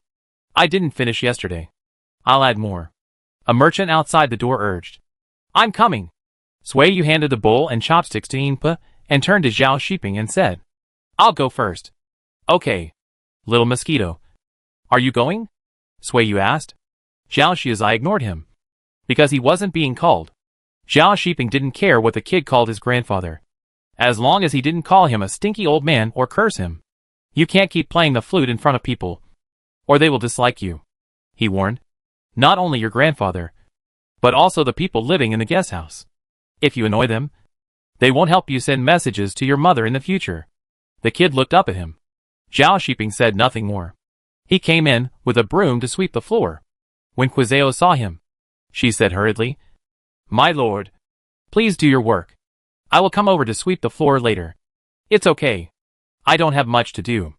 After shoveling away the dust with a shovel, Zhao Shiping went out and came back in. He saw the boy kneeling on the ground with his butt sticking up and playing with his flute again. Obviously, he had forgotten about the scolding he had just received. The sound of pipa came from the tea house. The Huji playing the flute came to find the boy. Zhao Shiping avoided it and took a bundle of wheat straw back to the master's yard next door to weave mats. Sui Yu drank 2 bowls of water in the tea house. When the merchants in front of her left with reluctance, she packed up the things on the table. got up and walked around the wall to go out. The sun came out in the sky, but the wind was still cold. Even the snow on the roof had not melted. When people go out, most of the warmth on their bodies dissipates. Sui gathered her rabbit fur coat and ran back to the toilet. Huh? Are you home? Seeing Zhao Shiping in the yard, Sui asked, and walked into the toilet without stopping. Zhao Shiping came out for a walk because she was cold, and he went outside the toilet to wait for her to come out. Why are you so close? Sui came out and saw him, and couldn't help but glared at him. Are you going back to the tea house? Zhao Shiping followed her. Sui paused. She heard something, grabbed a piece of snow from the wall to wipe her hands, and she turned back to walk into the house. I'm not going to the tea house. I want to be quiet. She threw the snow outside the door, stomped her feet, and walked into the main room. Zhao Shiping went to close the door, and heard the sound of a flute from the kitchen next door. He pulled a bolt and locked the door from the inside. Why are you weaving mats? Sui, you heard footsteps coming in. She looked up and asked. I knit it for you. Take it with you when you leave the country next spring, and use it as a bed when you sleep at night. Zhao Shiping closed the door and walked over. He kicked away the wheat bundle, grabbed Sui and pressed her into his arms. His callous fingertips rubbed the slippery neck under the rabbit fur coat. He whispered, Since you came back, you have either been thinking about your son or busy with the tea house. Have you forgotten that you still have a man? Sui cried out in injustice. Didn't I let you get on my bed at night? Zhao Shiping choked, and he held her face and kissed her. Sui bit him, and she raised her hand to the man's neck, saying vaguely, You are so hypocritical. You have to find an excuse for wanting that. Zhao Shiping let her go, pressed his fingertips on the corners of her red mouth, and wiped off the water stains bit by bit. The bodies that were pressed together separated, but their eyes were still glued together. You didn't think about me, he said seriously. Sui shook her head to deny. Zhao Shiping gently pulled down the corner of her mouth, and pinched her mouth with a little force with his fingers. When she bit it, he quickly retracted his hand. I want you to accompany me too. He took her into his arms, not letting her see his expression. Sui, I miss you a little when you are not at home. Sui smiled proudly, hearing her laughter. Zhao Shiping patted her. I will think of you every day when I am away from home. If there is a chance in the future, we will go to the interior together. Sui said. With you by my side, I don't have to worry about anything, and I won't wake up at night. Okay. Zhao Shiping let go of her. Although he agreed, he knew in his heart that the hope of taking a half-year leave to go out and play was slim. He sat down and continued to weave the mat. Sui stood by the bed and stretched out her foot to hook him, but he was unmoved and stretched out his hand to grab her foot and pull it towards him. Come and sit down. I'll teach you how to weave mats. Let's talk, Zhao Shiping said. The floor is cold. Sui held onto the bedpost and refused to let go. I'll go get a stove. Zhao Shiping was really going to get up. Sui walked over and kicked him, glaring at him fiercely. She hugged her arms and held her breath as she sat down. Zhao Shiping also sat down. He glanced at her. The mother and son looked the same when they were unhappy. Look, weaving mats is not difficult. He pulled out 2 straws. Sui glanced at him, looked at him for a few times, and then moved her eyes to his face. Where are you looking? Zhao Shiping glanced at her. Sui smiled and held her chin, saying bluntly, Look at my man. Zhao Shiping couldn't hold it anymore, and he smiled with his face turned away. Sui also smiled, and she pounced on him. The flute sound from the next door suddenly stopped. Sui and Zhao Shiping paused for a moment and listened attentively. After a while, the door outside was knocked. The boy leaned on the door with Hudi on his shoulder and looked inside through the crack. Dad. Zhao Shiping covered Sui's mouth with one hand to prevent her from answering, lest she be seduced by the boy again. Dad? The boy called again, but there was still no movement in the room. He dragged Hudi away. Don't pay attention to him. His uncle, aunt, and grandparents are all in the tea house. He will be taken care of, Zhao Shiping said. Sui said him. However, after this interruption, the ambiguous atmosphere between the two suddenly dissipated. If they wanted to continue, they didn't know what to say. Zhao Shiping felt a little melancholy and had to continue with his work. Sui dragged a stool and sat over, handing him straw. On the other side, the boy went to the tea house with Huji. He went straight to his mother's seat. And only Sui Liang was there. Would you like some water? Sui Liang brought him some water. Drink some water. You've worked hard. The kid lowered his head to drink a few sips. Wiped his mouth and asked, Uncle, where is my mother? Didn't she come to see you? Sui Liang was surprised. He stood up and looked around. It seemed that his sister was not in the tea house. Your mother is busy. You sit and wait. She will be here soon. Sui Liang hugged his nephew and held him to sit on the bench. The kid looked up and looked around. He couldn't understand the story on the stage. And soon, he couldn't sit still. He pulled Sui Liang's clothes and slid down. Where are you going now? Sui Liang held him. To find my aunt? Okay. You play in the tea house. Don't run around. Sui Liang instructed. Watching the kid carrying the hu flute to another table. He turned around and continued to listen to the story on the stage. Xiao Xiaomi saw the little boy first. She reached out and took the child in her arms. Little boy. You are so pretty. The little boy smiled sweetly. He touched his face and said, Dad said I look like my mother? Yes. You look like your mother. Both of you are pretty. Put away his flute. Father Zhao turned around and said, Aning is asleep. Don't let him blow it and wake the child up again. Xiao Xiaomi did not take away the little boy's flute. He just told him not to blow it now. Otherwise it would wake up his brother. The little boy was obedient. Will you look at your brother? Xiao Xiaomi asked. The little boy shook his head. He didn't play with children who couldn't talk. Come here. Mother Zhao stretched out her hand and said, I've been here for more than a month. And I haven't held you yet. The kid had always been clinging to Sui Yu. In addition to Sui Yu, he also clung to his uncle and his father. He was not familiar with Zhao's father and mother, and would rather chat with Grandpa Nyo than get close to his grandparents. It was only recently that he stopped clinging to Sui Yu all the time, and would occasionally show his face in front of his grandparents. The kid refused, and he pretended not to hear. Mother Zhao was a little embarrassed. When someone glanced over here, she thought they were laughing at her. You kid. Mother Zhao shut up halfway through her words. She saw the third child coming in. Zhao Shiping was still worried. He came to see if the kid was in the tea house. Seeing that he was in Zhao Xiaomi's arms, he planned to leave quietly. Your dad is here, Father Zhao said. Go find your dad quickly. In order to avoid shouting again later. The kid turned around and was about to shout. But Zhao Shiping made a hushed gesture. Seeing this, the kid covered his mouth with one hand and ran out with the hoodie in the other hand. Seeing that he couldn't get away, Zhao Shiping strode over and picked him up. As he walked out, he whispered, Didn't your mother say that you can't yell in the tea house? Where's my mother? You can't even remember what she said. She's angry and doesn't want to see you. I remember. The little boy was anxious. Zhao Shiping ignored him and carried the child back to the master's yard. Dad, I'm looking for you. I'll knock on the door. The little boy was puzzled. Zhao Shiping still ignored him. Sui Yu heard the child's voice. She opened the door and asked, Why did you bring him here? Zhao Shiping smiled. It seemed that she didn't miss the little boy all the time. The little boy smiled sweetly at Sui Yu and took her hand as soon as he landed. Come in. Sui Yu took his flute and put it on the table beside him, saying, Are you thirsty? Ask your father to bring a few bowls of water. The little boy shook his head. He kicked off his shoes and was about to climb onto the bed. Zhao Shiping understood that Sui Yu was thirsty. He went to the west kitchen to get a bowl of hot water, filled 2 hot water bags, and stuffed them into the quilt for the mother and son to play. He sat under the bed and continued to weave mats. From now on, I will only stay in the tea house for half a day.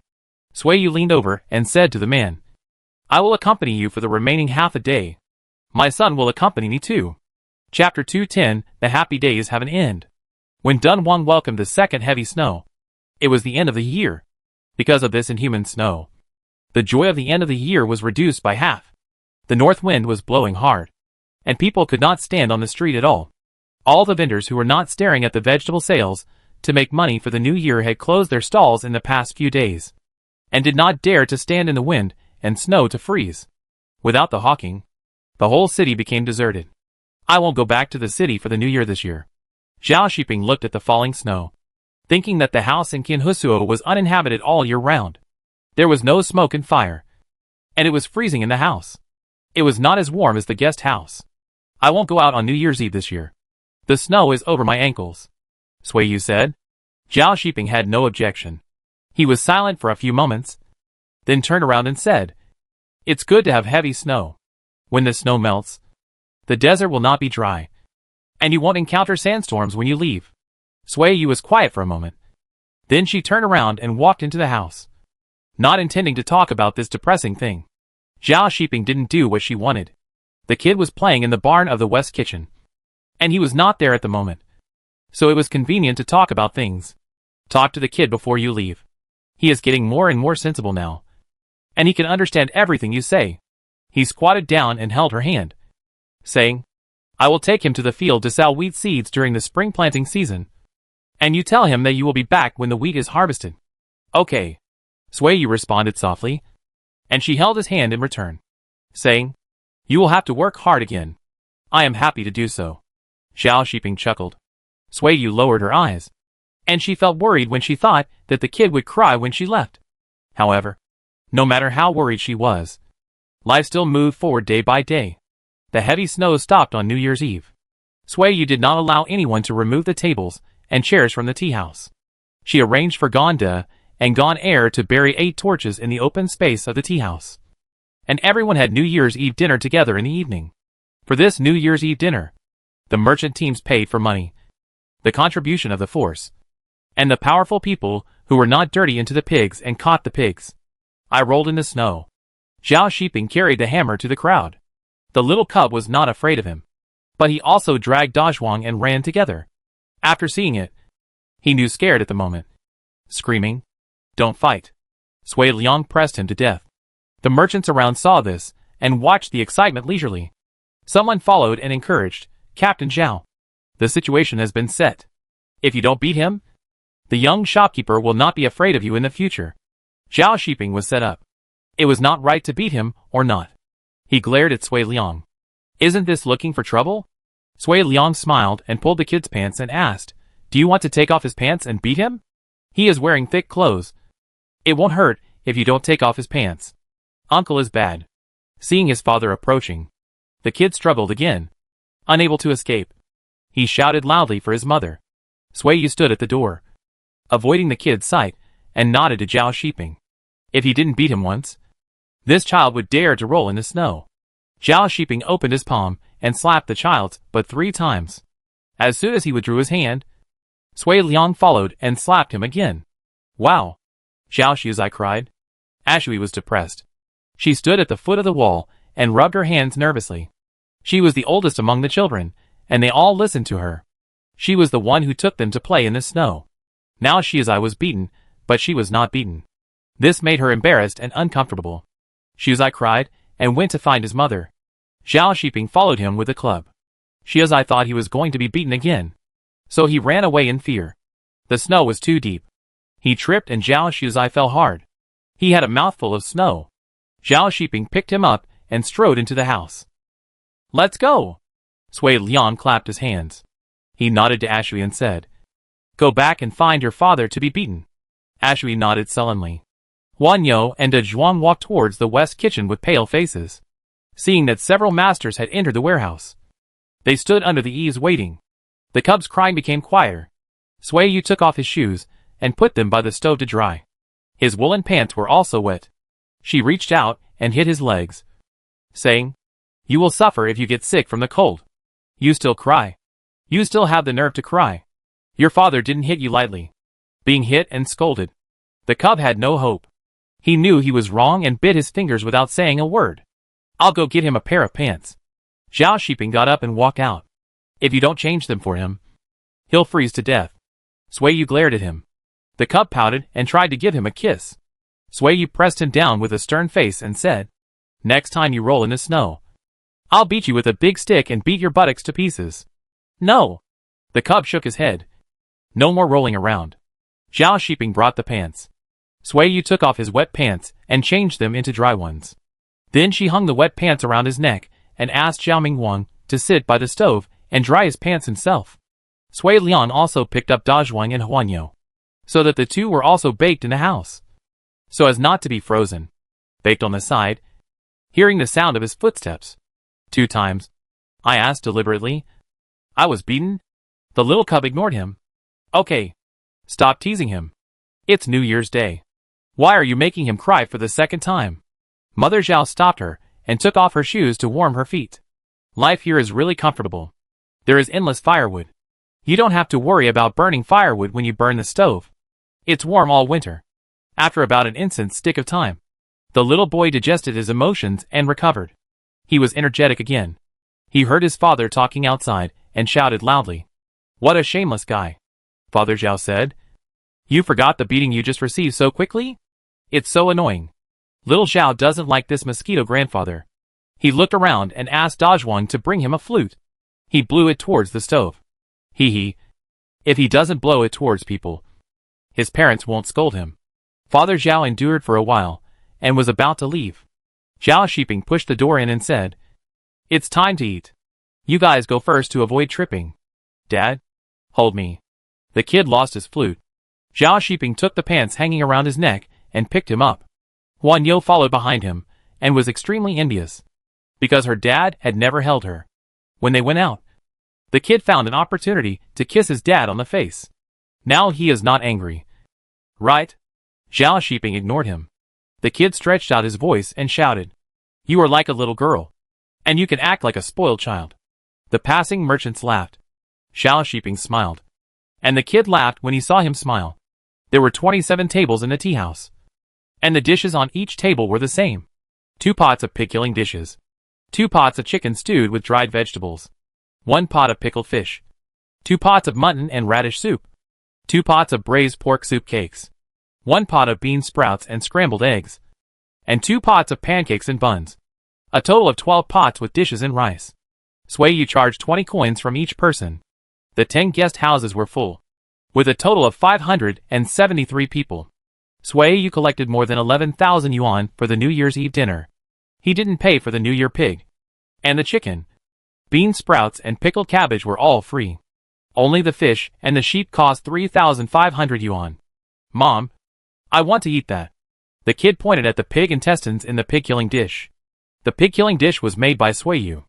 The pig intestines, pig lungs, pig hearts, pig livers and pork were all braised. After braising and stewing, there was no bloody smell of fresh pork. The pig intestines were soft and rotten, but the kid couldn't eat too much. Sui Yu picked up 2 pieces of it for him, and put 2 pieces of pig blood in the bowl for him to eat. Zhao Shiping picked up a piece of fish belly meat to feed his son, and told him, Chew slowly. Are your eyes tired? Don't stare at the basin. Look at your own bowl. It's New Year's Day. Why are you scolding him? Make him unhappy. Zhao's mother scolded the 3rd child. It's not customary to scold children during the new year. He is only 2 years old. What does he know? I didn't scold him. Zhao Shiping took a piece of cake and handed it to Sui Yu, asking, Do you want to eat it? The cake is getting cold. No. There are so many dishes. Why should I eat cake? Sui Yu scooped a spoonful of mutton into the bowl, and only gave a piece to the kid. They were all big eaters, except for a few tables of people drinking. Everyone else was busy eating. It was like snatching a meal. It took less than an incense stick from the time the dishes were served to the time the dishes in the basin were eaten up. The dishes were put away. The tables and chairs were moved to the sides. And Zhang Shan led people to carry in 5 sheep. There would be roasted mutton and roasted pork chops at night. Manager Yu, is this also included in the meal? Someone asked. Yes. I bought 8 sheep, stewed 3, and roasted the other 5 tonight. I thought it was just the meal just now. Shopkeeper Yu, you are so generous. I will stay at your place next time I come. Sui Yu smiled. That's what I was thinking. Everyone, I want to ask you for a favor. As you can see, there are not many songs in the tea house, and I don't have many people here. You have been to many places and have seen a lot. If you meet artists in trouble in the future, you can bring them to me. Singers, pipa players, acrobats, etc. As long as they are not expensive, I will pay for them. She set her sights on many merchants. Otherwise, if she wanted to get some artists back at a bargain price, Sui Yu could only try her luck. And she didn't know how long it would take. Next time I go out, I will bring you an artist who can sing. A merchant with Han appearance said, There is a blind old man in our village who can do ventriloquism. I'll go back and ask him if he's willing to come. The merchant at another table said. That's great. I won't charge you for accommodation if you come next time. Sui Yu agreed with a smile. The Hu merchant with Hu Ji drank some wine, and was a little drunk. Seeing that the atmosphere was good at this time, he asked Hu Ji to go on stage to perform a dance. There was music and dance, meat and wine. All the merchants present were happy. They beat the rhythm with their hands and stared at the dancing beauties on the stage. They were very happy. Zhao Shiping took the little boy out. Sui Yu arranged Zhang Shun and Qin Shan to watch inside, and she followed him out. Zhao Shiping loved quietness, and it was too cold outside, so the family of 3 had to go into the house. But Zhao Shuza ate too much and kept burping. Sui Yu put on a thick coat for him and took him out to walk around to digest the food. Let's make a snowman. Sui Yu suddenly became interested. Your son was beaten for playing in the snow in the afternoon. You want to play again? Zhao Shiping stood still. Adults don't get beaten for playing in the snow, but children do. Sui Yu was unreasonable. She went into the house and took out the leather gloves she made for Zhao Shiping. There were 3 pairs of new and old gloves, just enough for the family of 3. The snow at the door had been shoveled away, but the snow by the river was still there. However, the wind was too strong, so Zhao Shiping shoveled the snow towards the door 1 shovel at a time. Sui Yu squatted on the ground with the kid to roll snowballs. When the mutton was roasted, 4 snowmen were formed, 3 big and 1 small, standing neatly by the wall. This is me. This is mother. This is father. And this is uncle. The kid had a soft cloth wrapped around his face, and his mouth was blocked. He spoke in a muffled voice. He was very happy looking at the 4 snowmen of different heights. We will build 4 every year in the future, Zhao Shiping said. It could also be 5 or 6. Sui Yu threw herself on him and laughed. Zhao Shiping cleared his throat and said, How about I build 2 more? I'd better build 2 more. No hurry. Sui Yu pulled him. It's not too late to build one after they come. Who? The kid asked. No one paid attention to him, and he didn't care. He wrapped himself in big gloves and grabbed a handful of snow and threw it up, shouting loudly, It's snowing. The snowmen stood outside the courtyard wall for a month. When they began to melt, it was not far from the day when Sui Yu would leave.